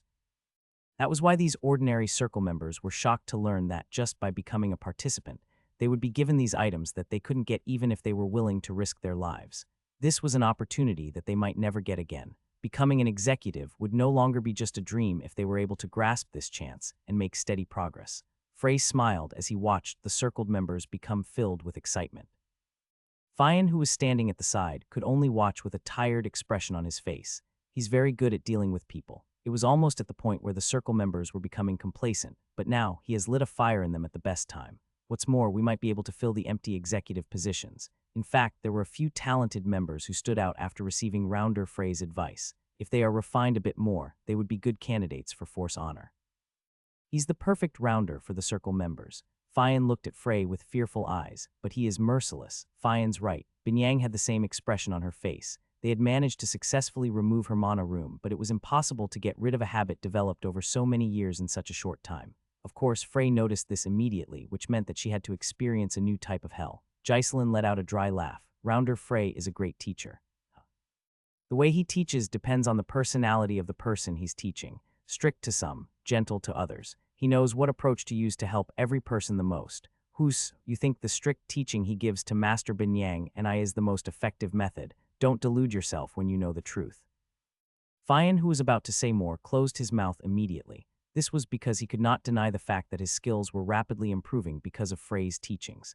By the way, isn't today the day that Honor Ezek returns? Now that you mention it, it should be around this time. Do you think he will accept Rounder Frey? It's hard to say, but we will know soon enough. At that moment, Binyang, who had been quietly listening at the side, smiled. It's scary that you just brought it up. I think Honor Ezek is here. He even brought someone who is usually hard to meet. After a while, 2 people appeared in the distance. One was a man in his 30s, and the other was a woman with a stern expression on her face. When they came near, the man bowed toward Binyang. Master Binyang, I'm back from my mission. Good work, Honor Ezek. Was everything all right? Of course. More importantly, how is the situation with the circle? There was a crisis, but it has been resolved now. What crisis? Then Ezek's gaze turned to Frey, who was standing in the empty lot, surrounded by circle members. Frey was in the middle of teaching the circle members. Ezek became confused. It didn't seem like this person was a guest. Who is that man? He is. Isn't that Frey? The woman behind Ezek finally spoke. Jocelyn nodded. It seems Adelia knows Rounder Frey already. Of course I do. I was the one who told the master about him. No, wait a minute. Rounder? Adelia, who was tilting her head in confusion, suddenly shouted in surprise. Frey is the rounder. Now that all the force honors of the Troman Rings, Jocelyn, Fian, and Ezek were gathered, Binyang held a meeting. It was mainly to introduce Frey and Ezek to one another and to address the circle's situation. Ezek was the one who opened his mouth first. I never imagined that you would find a circle rounder while I was away. The situation was urgent. I'm sorry if I offended you. Ezek shook his head at Binyang's words. It's not that. I'm just worried about the circle's future. Ezek looked at Frey with calm eyes. Rounder Frey, if Master Binyang and the other two Force honors acknowledge you, then I have nothing to say. Frey did not believe that Ezek truly accepted him, but that he would simply watch the situation for the time being. In fact, Ezek never had any intentions of opposing Binyang's decision. Apart from that, it would be strange if he was not wary of this strange man named Frey. From the start, Ezek had been looking at Frey with a searching gaze, and Frey was the same. So this is Honor Ezek. Frey inspected him quietly. He then realized that the man in front of him was neither a wizard nor a magic warrior. Ezek was a contractor. If one was to be blunt, he was more suited for the Fistfounder armlets than this circle. Everyone said that he is unrivaled among the Troman Ring's executives. He was the man who played the role of ace before Frey's arrival. Frey felt that this reputation was most likely not an exaggeration. Then Adelia crept up to his side and poked him in the ribs. Hey, what the hell happened in 2 months that allowed you to become the rounder? Before Frey could even respond, Ghislain spoke up with a stiff face. Adelia, be more polite to the circle rounder. It's driving me insane. He became successful in a flash. Adelia grumbled, but her reaction was understandable. A cute student who used to address her politely had suddenly become her superior. For Adelia, who had been agonizing over a way to trick Frey into becoming her disciple, this was really too shocking. Ghislain's eyes became filled with anger when he saw her grumbling. Then Adelia sighed and pouted. All right, rounder Frey. Do I need to address him like that? Use honorifics. Am I doing it right now? Frey found her reaction to be quite amusing. This was because Adelia, who could even address the third magic tower's master as old man, behaved like a mouse before a cat in front of Ghislain. Adelia sighed again at the unfairness before changing her way of thinking. Wait a second, doesn't this mean he's not a student anymore? While Adelia seemed to be staring at Frey with a different look in her eyes, Ezek began to speak. Master Binyang, if it's okay with you, I'd like to give my mission report before learning about the circle's situation. Go ahead, Ezek nodded before continuing. As you know, my mission was to find any traces left behind by the successor of the Magic Warrior King, and I found a clue near the Great Raynal's Forest, the territory of the elves. I immediately gave chase and I made contact with him. Are you serious? Those words make Ghislain and everyone else's eyes widen. The successor of Magic Warrior King Cassigen, his whereabouts were something that was of great interest to the circle. Many had been able to find traces of his movements, and there were even a few circles who had successfully made contact with him. Nevertheless, he had yet to join a circle and was still acting alone. Ezek knew why. Even though he had not been careless, he'd still managed to receive considerable injuries. He's not the kind of person you can talk to. Sick. Ezek took off his coat and revealed a horrible wound. Hup, are you okay? His chest was sunken as though he had been crushed by something heavy. The severe bruising and red, swollen veins caused even the former mercenary, Ghislain, to frown. That was because it was much worse than it appeared. Several of his ribs must be broken, but it seemed that Ezek had done some preliminary treatment. Ezek put on back his clothes before continuing. I'm fine now. I was near death for 4 days, but it was luck that saved my life, just as it is said within the circle. He has an unpredictable personality. He said that he had no intention of talking to anyone unless he acknowledged them. This caused the expressions of those who knew of Ezek's prowess to stiffen. If it had been any other circle executive who had been sent to complete the task, they would have already become a corpse. He already knows about the demigods. However, he didn't seem interested in the subjugation of the demigods or the circle. He said that seeing the end of the martial arts path is his top priority. Even though he knew about the demigods, he refused to cooperate. Frey frowned at that. He didn't like the idea that such a person was using the title successor of the martial warrior king. However, his personal opinion aside, it was very clear from Ezek's wounds that he was proficient in the warrior king's fist. Now that I think about it, Cassigen wasn't that interested in the demigods at first either. When he had first created his group, it was Cassigen who had been the hardest to persuade, but when he joined their side, he was more determined than anyone else. Frey felt like he needed to meet with this successor of the Magic Warrior King. No, he didn't think. He had to meet him. He doesn't need to be on the same level as Cassigen. If we could get the help of a first-class magic warrior proficient in the Warrior King's fist, they would be a great help when he tried to defeat demigods in the future after reaching 9 stars.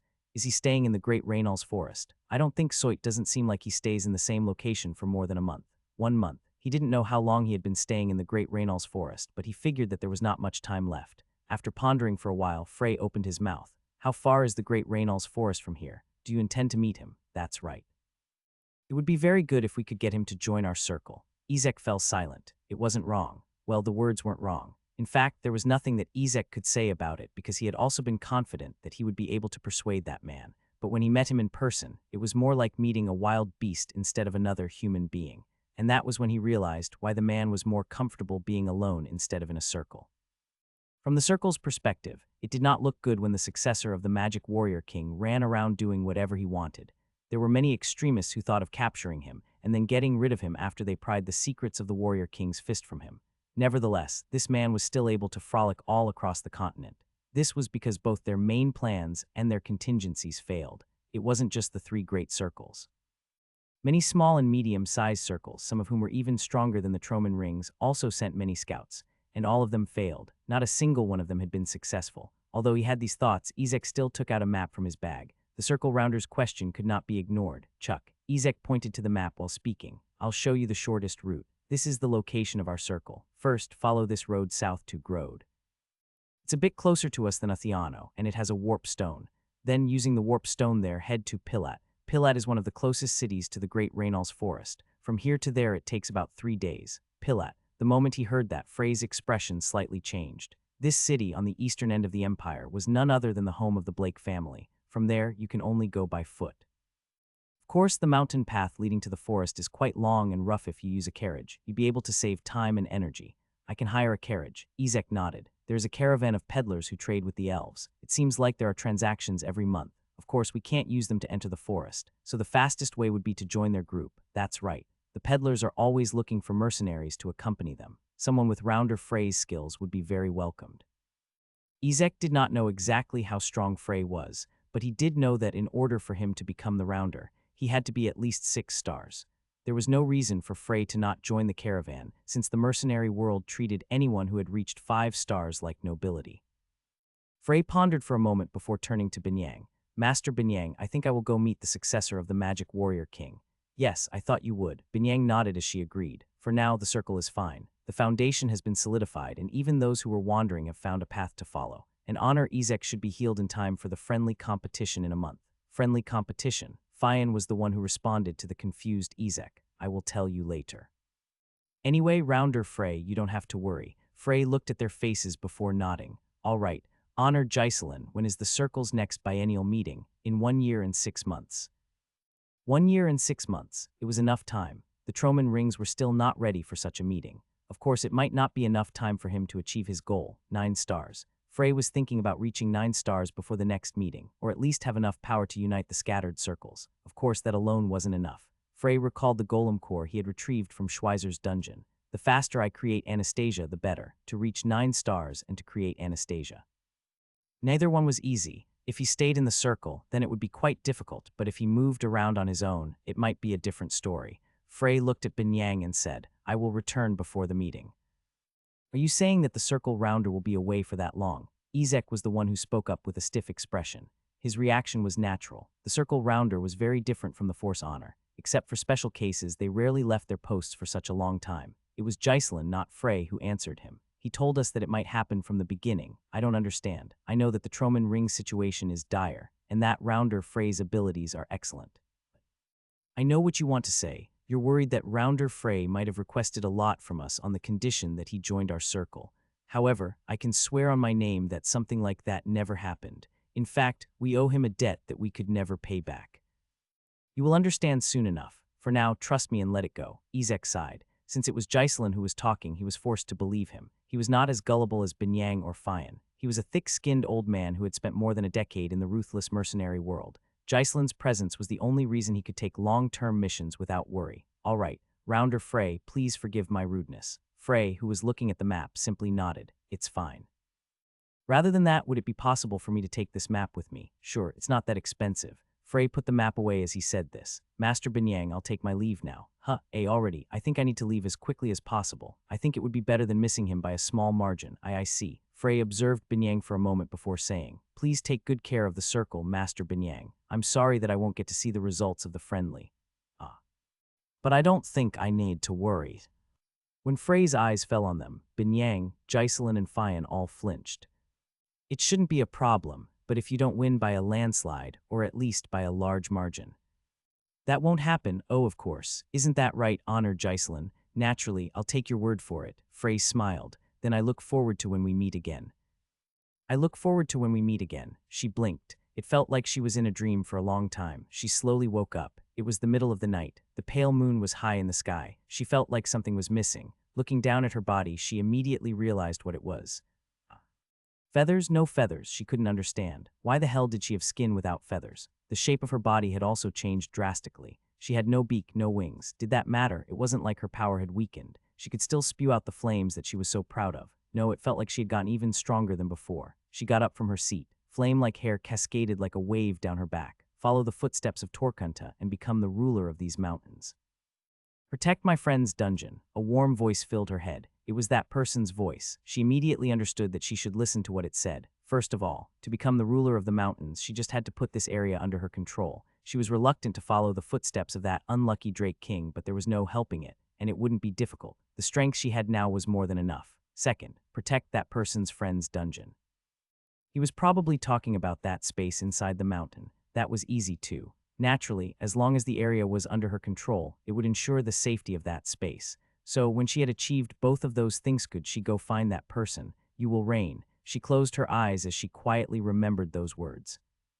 Frey called Ghislaine aside and asked him for a favor. When Ghislaine heard what he wanted, he rubbed his chin. You want to disguise yourself. Right. Pilat is the home of the Blake family. Have you heard about Isaka Blake? Yes. It's highly likely that he is connected to the demigods. That's what you meant, isn't it? That's right. And he's after me right now. The Blake family is a place that I must visit someday, but it is too soon, so I'd prefer to avoid meeting them, I see.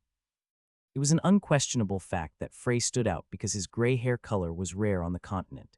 If he was to walk around Pilat as he was now, it was guaranteed that Isaka would find out about it in less than a day, which would definitely lead to a confrontation.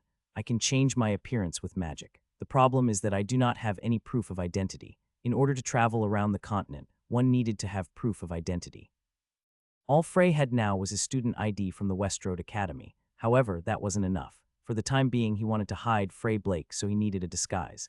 After pondering for a moment, Ghislaine finally spoke. Honor Ezek should have the means. He often takes missions in foreign countries, so he has a few fake identities. After a while, Ghislaine came back with Ezek. Ghislaine must have informed him of the situation beforehand, as he immediately brought up the main point. I have something that can help you. As he said that, he stretched out his hand. In it, there was an old card which appeared to be made of bronze. It's a C-rank mercenary. The name is Kine Rixton, 26 years old and lives in a city in the far south called Temigo. It's okay to update the rank in the mercenary guild whenever you like. Can you tell me more about his background? Of course, it would be better if you memorize everything I'm about to say. Ezek started talking about Kine Rixton's personal story. Frey paid the most attention to the appearance, as he would need to make the illusion as accurate as possible. After listening to all of the information, Frey received the mercenary card. Then, after giving Ezek his sincere gratitude, he immediately began packing his luggage. It was time to leave. Frey opened his door and stepped out, but he was forced to stop. The circle members had gathered in front of his house. At the front was Fio, who was the first person to receive Frey's teaching. Compared to the rest, the gaze that he was staring at Frey with was particularly emotional. He was one of Frey's most adamant followers within the circle, and he had decided to disregard the age difference and consider him as his mentor. This was why he was especially disappointed by the approaching separation. Rounder Frey, we heard that you were leaving on a long-term mission. That's right, I don't think I can come back until the next biennial meeting. The next meeting is a year and a half from now. Well, if it wasn't that long, could it still be considered a long-term mission? What can we do without Rounder Frey? What can we do? The circle members all looked at Frey with sad faces. There were even a few members who were crying. Frey smiled gently at their goodwill. You can do well without me. Honor Ezek said that he would not be taking any missions for the time being. Still. Frey's expression became serious. The Troman rings have completed all the preparations we need to soar. It's up to all of you whether we can spread our wings and completely shock the world or if we become a shabby figure with no feathers. And I believe in you all. The circle members bowed their heads with enlightened expressions on their faces. We will wait. Rounder Frey, I wish you good luck. Please come back safely. Come back soon. After that, Frey immediately left the village. And for a moment, he seriously wondered if he had developed a habit of wandering. Since he had returned, Frey had not stayed in a location for more than 1 year. I'm sure it'll be the same in the future. He would probably continue to move around unless something special happened. After leaving the village, he found the southbound road Ezek had told him about. Its condition made it a bit of a stretch to call it a road, but he was still able to find it. He said it was a 2-day walk. He had no problem with that as there was camping equipment along with a large amount of food and water in his bag. Frey walked at a leisure pace. Occasionally, monsters would appear on the mountain road. Usually, Frey would threaten them or kick them away, but for those who could not understand his warnings, he killed them. After a while, he just used flight magic. There were no threatening flying monsters nor people around him, so he didn't have to worry about anyone seeing him. Frey's current mana capacity was so outrageous that it would not be emptied even if he used the flight magic, which had poor cost-effectiveness all night. Grode wasn't a very big city. In fact, it was a bit strange that such a small place could have a warp stone. Perhaps it was its geographical location which made it necessary to give it a warp stone. Although Frey had arrived at the city much faster than he expected, he still couldn't go to Pilat right away. The number of places available for the warp stone was just as small as the size of the city. Frey found an inn. Then after entering the room, he stood before the mirror and began practicing changing his appearance. He didn't do a very good job at first. It was just an illusion spell. However, it was so complex that even if someone was at 8 stars, a level higher than him, they would not be able to notice. First, he changed his hair to dull blonde. This was the color that was most common within the Cascow Empire. He made his eyes dark brown and then he slightly altered the structure of his face. The entire process took about 10 minutes. Frey looked at his face in the mirror. Standing there was a young man with a gentle expression. He matched the description of Kine Rixton as provided by Ezek. This is enough. Frey went to bed right after that, and the next morning, he left the inn while the waitress stared at him with a confused gaze. Then he headed straight to the warp stone to go to Pilat. When he arrived and was asked to provide identification, he handed out Kine's mercenary ID. The guard confirmed his identity before returning the card without feeling any suspicion. With this, there would be no way for anyone to trace his travel using a warp stone like the last time. Frey's whereabouts would have been cut off at Asiano. Woo-woo. Immediately after suppressing the special feeling that came with warp stone travel, Frey began observing his surroundings. He had a sense of familiarity and unfamiliarity to everything around him. So this is Pilat. It was the largest city in the east and home to the Blake family. At the same time, it was the closest city to the Great Raynal's Forest, east of the Empire. Frey ignored the strange nostalgia he felt and headed to the mercenary guild. As it was near to the forest, there would naturally be a large number of monsters. Although it wasn't as high as Hispaniola, Pilat was also one of the cities with a large floating population, one of mercenaries. However, Frey did not feel the same tense atmosphere like the one in Hispaniola. Pilat had incredibly strong walls, and they were not something ordinary monsters could easily destroy. This led to the citizens having absolute confidence in their safety, so their expressions were much more relaxed. The mercenaries were all gathered to collect materials from the nearby forest or to hunt rare monsters to obtain precious materials rather than to subjugate the monster population. Pilat had dozens of mercenary guilds. Frey was heading to one of them with the name Volcano. When he opened the door, he was greeted by an obnoxiously loud noise. This building served as a mercenary guild, and at the same time it functioned as a bar, a restaurant, an inn, and even worse, a brothel.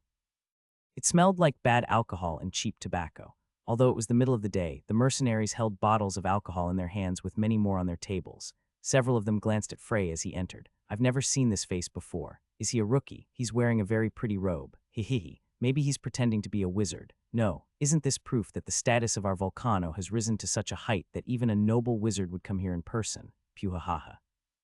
There weren't many of them who actually believed that Frey could be a wizard. There was a higher probability that he was just an admirer who liked to follow their style. Their reaction wasn't surprising. It was extremely rare for wizards to enter the mercenary world. They didn't do so unless they needed a lot of money badly. The more prestigious the family, the less likely they would resort to doing this. This was because even the shortest tenure as a mercenary could become a shame that would last a lifetime. Frey ignored them and headed to the counter. Standing there was a young woman who did not seem to fit in with the tough atmosphere in the mercenary guild. She seemed to be one of the employees. She had a pretty face, but she was wearing a dress that showed her deep cleavage and bare thighs. It seemed she served as eye candy for the mercenaries. Hello, how may I help you? I'm here to receive a mission. Are you a mercenary? That's right. Show me your identification, please. Frey handed her the mercenary card, however, she only read the information at the back. This is a card issued from Temigo in the south. Your name is Kine Rixton. Are you a C-rank mercenary? Yes, I've confirmed your information. Please wait a moment. Then she rummaged through something below the counter before showing him a few flyers. These are the currently available missions. The more difficult ones are to the left.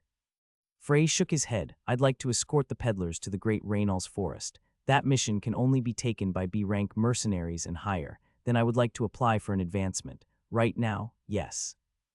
Okay, the employee looked at Frey with a strange gaze, but she could not interfere with his wishes. On the back of every mercenary card was the date of issue, and it showed that this man had become a C-rank mercenary 3 years ago. It was possible to become a B rank in 3 years. You can go to the counter in the basement and apply for an advancement. Frey nodded and immediately headed to the basement. The basement was actually quite deep.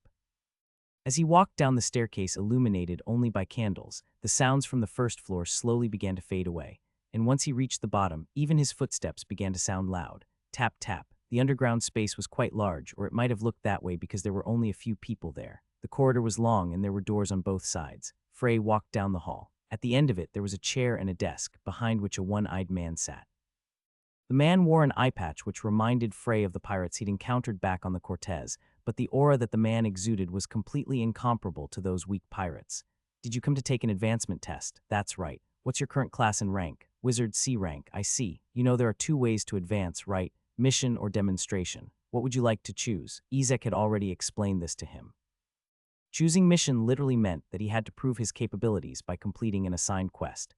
It had the advantage of allowing you to get help from others, but it could take a lot of time depending on the type and difficulty of the quest. Demonstration meant to show your skills to the examiner assigned by the guild.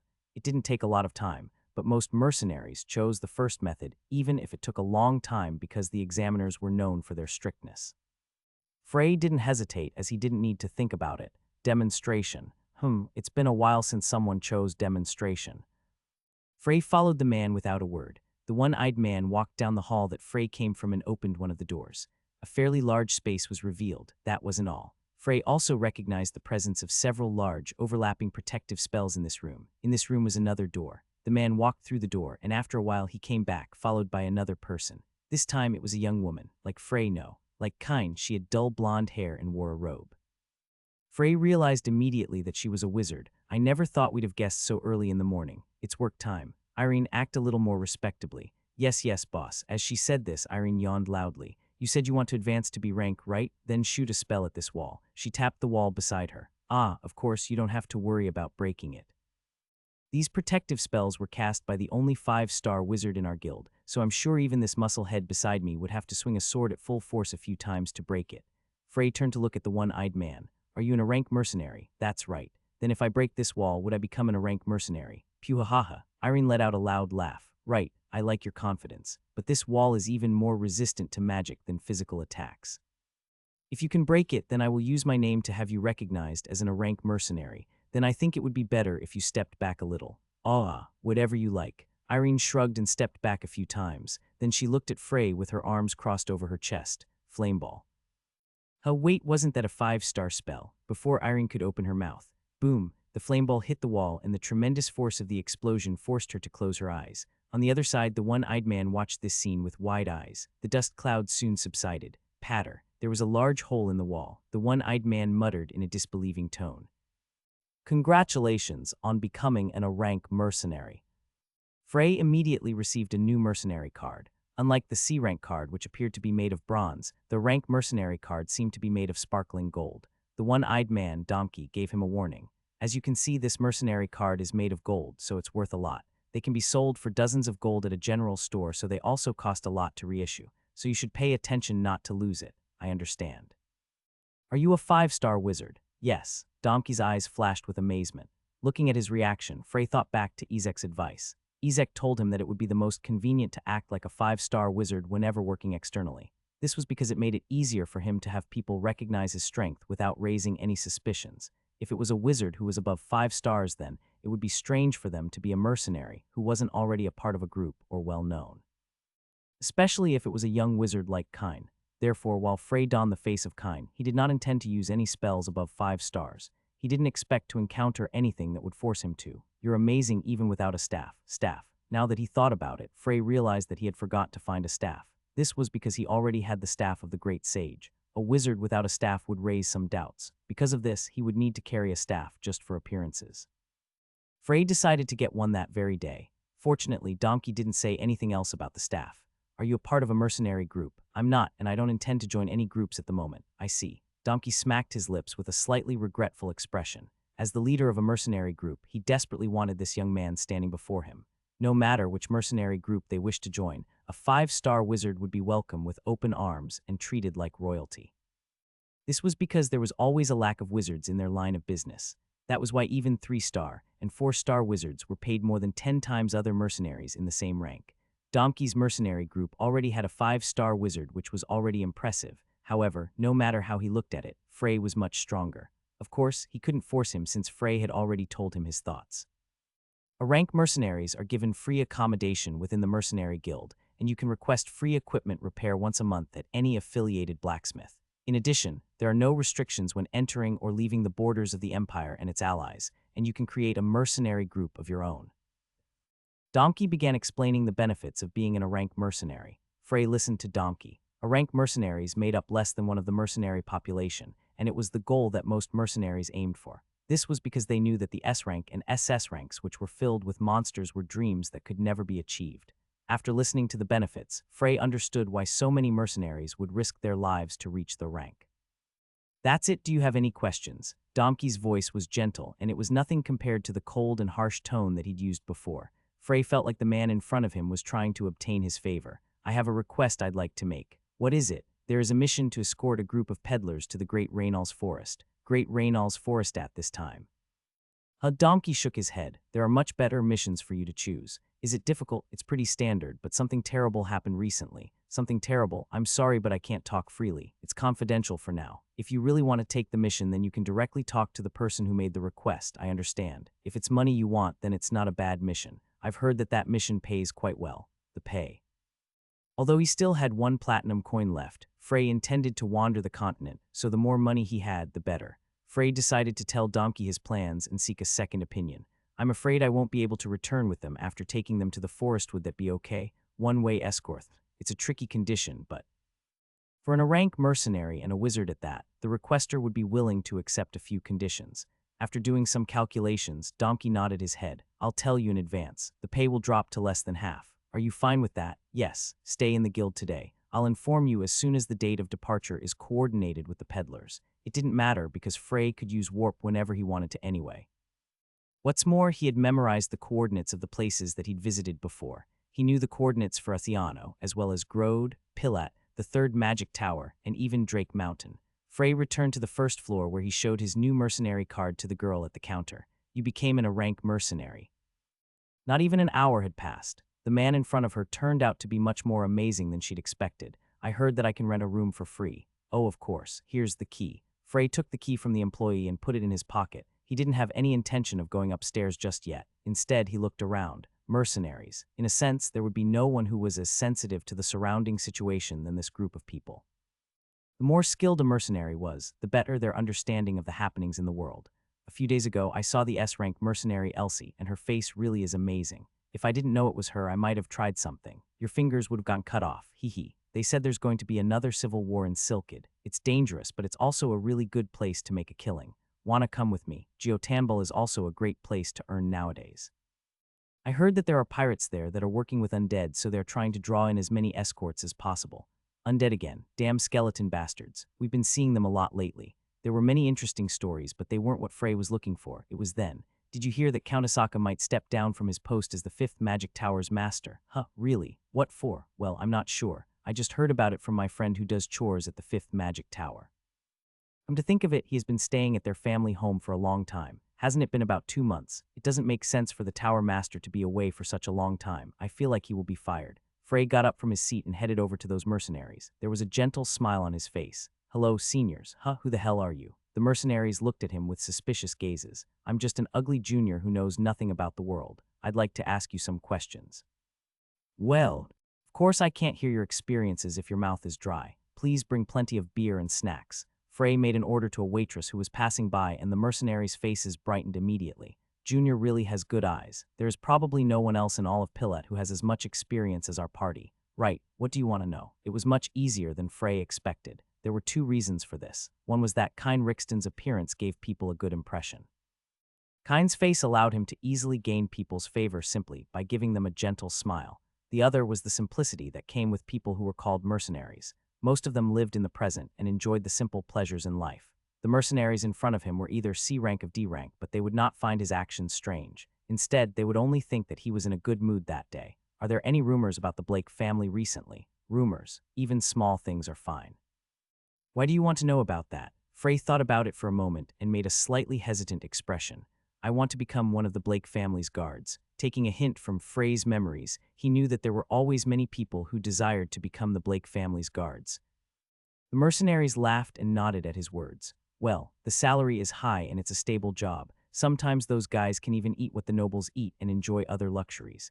Except for the intense competition, it is a great job. Most of their words were useless, but Frey still smiled and waited for them to finish their chatter. When the beer was finally brought out to them, a large man sitting on the right began speaking. Well, come to think of it, Hans did say that he saw several wagons entering the Blake family property at dawn. Why was that? Were they supplies from the capital? There were too many for that, and I heard someone's voice from inside. Sounded like they were screaming or something. Frey's gaze became sharp. He immediately thought about human sacrifice, but the other mercenaries simply laughed at those words. Puhahaha, screaming, that's a pretty good ghost story. That sort of thing is common for those aristocratic families. It's probably a servant from another province or country. Well, I don't think we need to take it seriously. After that, they told Frey a lot of information about the Blake family, but most of it was unimportant. They mainly praised the amazing talents of the eldest and second sons Miscale and Hines, as well as the head of the family Asaka's tremendous magic skill. Frey Blake's name was not even mentioned once. Was he simply forgotten or was simply not important enough to discuss? He didn't think too deeply about it because he wasn't that interested. After asking the mercenaries for forgiveness, Frey stood up from his seat. Then he went to a nearby store and purchased a suitable staff. That will be 10 gold. The price of a staff had been ridiculously expensive 4,000 years ago, and it remained the same now. It was the same for all magical items. Frey paid the bill without complaint. Then he decided to explore the city of Pilat since he had nothing to do until it was time to sleep. He also had the slight expectation that he'd be able to receive a clue about Asaka's actions, but of course he found nothing. The next day, a waiter approached Frey after he came down to the first floor after washing his face. Mr. Rixton, Mr. Donkey asked me to pass this to you. It was a flyer. On it was the information about the escort mission to the Great Reynolds Forest. It's a union of peddlers, so they handle many kinds of goods. It ranged from simple clothing and local specialties to precious metals, magic items, and scrolls. If there was such a large collection of precious goods, then it was understandable why thieves would target it. There will be a total of 25 mercenaries. This was a mission with a fairly large number of people. The specific numbers were 1 S rank, 7 A rank, 12 B rank, and 5 C rank mercenaries. Frey tilted his head slightly when he saw the 5 C rank mercenaries, but then he realized that they all had specific professions such as scout, priest, and herbalist. Such professions did not need to have a high combat ability, but 7 A rank mercenaries, Turk. Then someone sat beside him. Turning his head to look, he found that a bearded man who appeared to be in his 30s was looking at him. Are you Rixton? And you are. The man smiled cheerfully and stretched out his hand. I'm Alkin, leader of the Great Reynolds Forest Escort Mission. The leader. If that was the case, then there was a high chance that this man was the sole S-rank mercenary on the mission. Frey grabbed his hand. I am Rixton. Please take care of me. Haha. We weren't able to leave because we lacked a wizard, but you arrived just in time. Donkey is famous for being incredibly strict, but he couldn't stop praising you. Alkin laughed as he shook his hand. His grip was so tight that not even a needle would be able to fit between their hands. He carried a large axe on his back, so it was almost certainly his weapon. If he's an S-rank mercenary, then he should be at least a first-class magic warrior. This meant that this person was stronger than the dark elf Liamasan, or Honor Fian from the Troman Rings. Of course, there were not many people who had reached such a level of strength. From what Frey had heard, the number of people on the continent who had done so didn't surpass 100. Is this mission so dangerous that it requires an S-rank mercenary? At Frey's question, Alkin's face became a bit solemn. Something terrible happened recently. Have you heard about it? I only know that something bad happened. This was because Donkey did not tell him what happened. Alkin nodded. I see. Well, you will need to know since you are now a part of the group.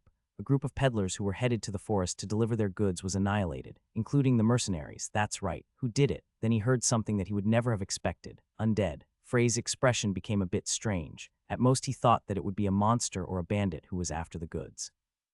Alkin sighed. These days, undead are being spotted all over the continent.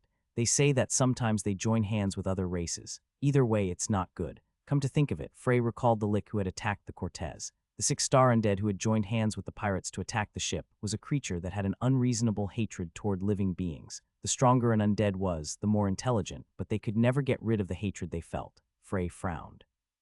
It wasn't about the problem with the undead. The problem was that they might slow him down. I don't think I'll have to worry too much about this mission because the guild is paying a lot of attention to it. He spent the rest of the day conversing with Alkin. Alkin seemed to like Frey. No, he simply pretended to feel that way so that they could be closer. Perhaps it was because he was a wizard. It was almost as though he was afraid to show any dissatisfaction. Frey simply conversed with him while maintaining a certain distance. And the very next day, Frey got onto a carriage and headed toward the great Reynolds forest. There were 5 carriages in total, and they carried a group of 40 which consisted of mercenaries, merchants, and coachmen.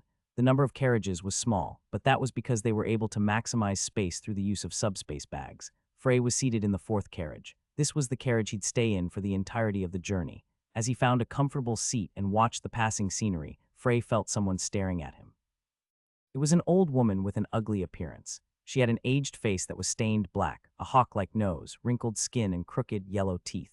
From the staff in her hand, he guessed that she was one of the 2 wizards on the trip, including himself. Illusion magic. She was hiding herself the same way he was. Her spell was at a pretty good level, but he could still see through it. Shick. When he concentrated his mana into his eye, the real appearance of the old woman was revealed to him.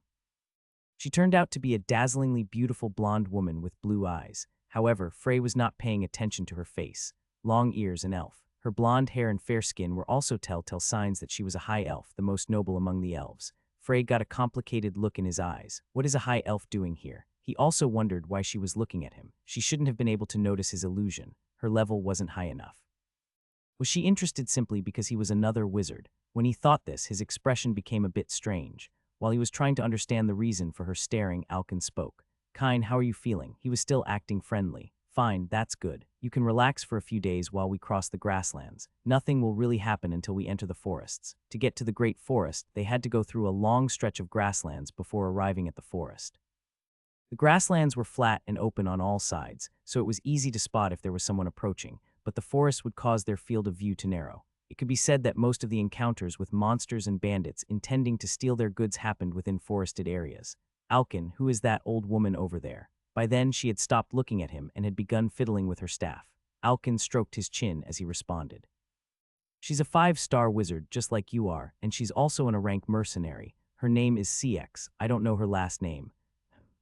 If you ask someone else, you'll get the same answer. She's a bit unapproachable because she is always in a quiet and gloomy mood. How should I say it's like talking to a wall? Alkin shrugged. Among the mercenaries, there are many who are like that. The kind of people who have strong personalities. Has she been a mercenary for a long time? As far as I know, she's been one for at least 5 years. You can say she's a veteran. It's been a while since I've been around Pilat, but she's quite famous around here. She's called Green Wind CX. He wasn't surprised that she decided to hide herself. In the past, elves' appearances were always conspicuous, so they always wore a robe. Elves have learned magic now. There may be more worlds hiding in the world like she is. Frey didn't look at her, perhaps because he expected her to approach him first. And that evening, while dinner was being served, CX approached him. Frey had deliberately chosen to sit a bit further away from the others while eating his soup. Fortunately, Alkin had gathered the other mercenaries. Do you have a second, young man? Frey glanced up at her and nodded calmly. I do. Frey felt a bit weird seeing CX call herself an old woman. This was because in his eyes, CX was just a young, beautiful woman pretending to talk like an old lady. For him, it was very strange. From her appearance, CX should be a high elf younger than 100 years old. I am Kine Rixton. I've heard rumors of your name, Green Wind CX. Well, it's nothing much. She scratched her cheek in embarrassment at the blatant compliment. She certainly didn't have the character of a mercenary. So what business do you have with me? When Frey asked that question so bluntly, CX, who hesitated for a moment, finally opened her mouth. Are you a spiritualist? Huh, I felt your spirit energy. Thatty's a very rare type of energy. Only then did Frey realize why CX was interested in him. She had noticed that he'd signed a contract with the Dark Spirit, Dark Ming. High elves had great affinities to spirits. The especially talented members among them were even able to contract spirit kings who could be considered transcendent beings. Perhaps she herself had a level of spirit power. Because of this, she could easily see that he had signed a contract with a spirit. It was not something he could hide. Is Ms. CX a spiritualist? Well, you could say that. I have a contracted spirit, but I am not a spiritualist. CX waved her staff slightly and her expression became strange. Which spirit did you contract? I can't tell you that. Rather, how did Ms. CX know that I had a contracted spirit? This question caused CX's expression to become a bit strange. It seemed that she had asked impulsively before thinking of an excuse. Frey sighed inwardly. He knew that she was an elf anyway, so there was no need for him to question her further. If you can't say the reason, it's fine. Is it okay if I ask another question? Sure, I'll answer if I'm able. I would like to know why Ms. CX took this mission. CX hesitated for a moment. It was a question that was so easy to answer. She wondered if there was a special meaning behind it. I'm worried about the undead that appeared in the forest. The undead. Yes, it is unusual for undead to appear near the great forest. It has not happened in the last 1,000 years or so. Frey let out a low laugh. 1,000 years. CX flinched. She realized that such a long time frame was not one that humans often used. Frey could see why CX chose to avoid interacting with others and stayed alone. She was very bad at lying, and she knew it well. She chose not to interact at all rather than to say strange things by accident. This was why she chose the appearance of an ugly old woman. This was probably the reason why elves don't like lying in the first place. Still, this was an improvement. She was much more flexible than the elves from 4,000 years ago. Your soup will get cold. Right? CX let out a sigh of relief and began to eat her soup. Frey looked at her for a moment before he continued eating. As Alkin boasted, the journey through the grasslands continued without incident. The mercenaries became relaxed, and Alkin did not reprimand them. However, 3 days later, the atmosphere changed completely as they entered the forest. Alkin's previously relaxed expression became so serious that it was almost as though he had become another person. From today, keep an eye on our surroundings. We'll break up into 3 groups with 2 reconnaissance teams. Alkin decided the team leaders and members after considering the characteristics of every mercenary on the trip, but this did not include Frey or CX. Not only that, but they did not have to help with setting up camp, preparing meals, or anything else of that manner. As Donkey had said, wizards were treated like nobles by the mercenary world. The mercenaries around them looked at them with envious gazes, but none of them found this strange. Of course, apart from that, Frey also paid a lot of attention to his surroundings. His facial expression behind the illusion was stiff. It wasn't because of the undead. He didn't particularly care about the undead. Instead, it was something else that made his expression so serious. It was because he could feel traces of divine power in the vicinity. Is there an apostle here? Ezek hadn't mentioned that. Come to think of it, he had not mentioned anything about undead either. Did the demigod's servant enter the forest after Ezek left? Undead and demigods. At first glance, they appeared to be unrelated, but at that moment, Frey recalled Binyang's words. There are 5 of them that the Lord trusts the most. They're the ones with outstanding abilities even among the demigods. We call them apocalypses. They're not as strong as the Lord, but they are strong enough to have some influence among demigods. We have identified the power of 3 of the apocalypses. They are sword, poison, and death. A demigod with the power of death. He knew to some extent that the demigod's power had been enough to easily destroy a large subjugation team. He'd learned this information after joining the Troman Rings. He is said to have released a fog that could immediately kill those with weak resistance with just a touch. Not just that, he could also use corpses of the people he killed as tools. Is that demigod the origin of the undead? He'd never thought about that. Frey had only ever seen them as destroyers. At least, he had never seen them exercise the power of creation.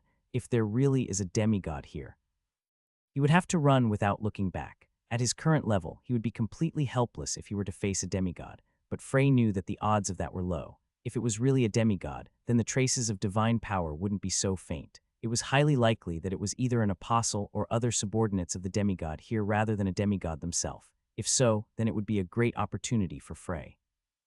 If he managed to kill another apostle and create an elixir from their crystal, then it would be a major step on his path to 8 stars. Frey was more concerned about the fact that the successor of the Magic Warrior King was in the vicinity of the Great Forest. He didn't think too deeply about it, but he couldn't think of a reason for why the successor would be in the forest. It might be related to the demigod, or he could be the demigod's subordinate. Frey felt that that was the worst-case scenario. The successor of the Magic Warrior King, Cassigen, becoming the subordinate of a demigod, it was absolutely unacceptable. If that were the case, Frey would kill him without hesitation. Cassigen had always claimed that the Warrior King's fist was the only martial art that could slay a demigod. Frey respected those words. He would not allow his dead friend's martial art to be tainted.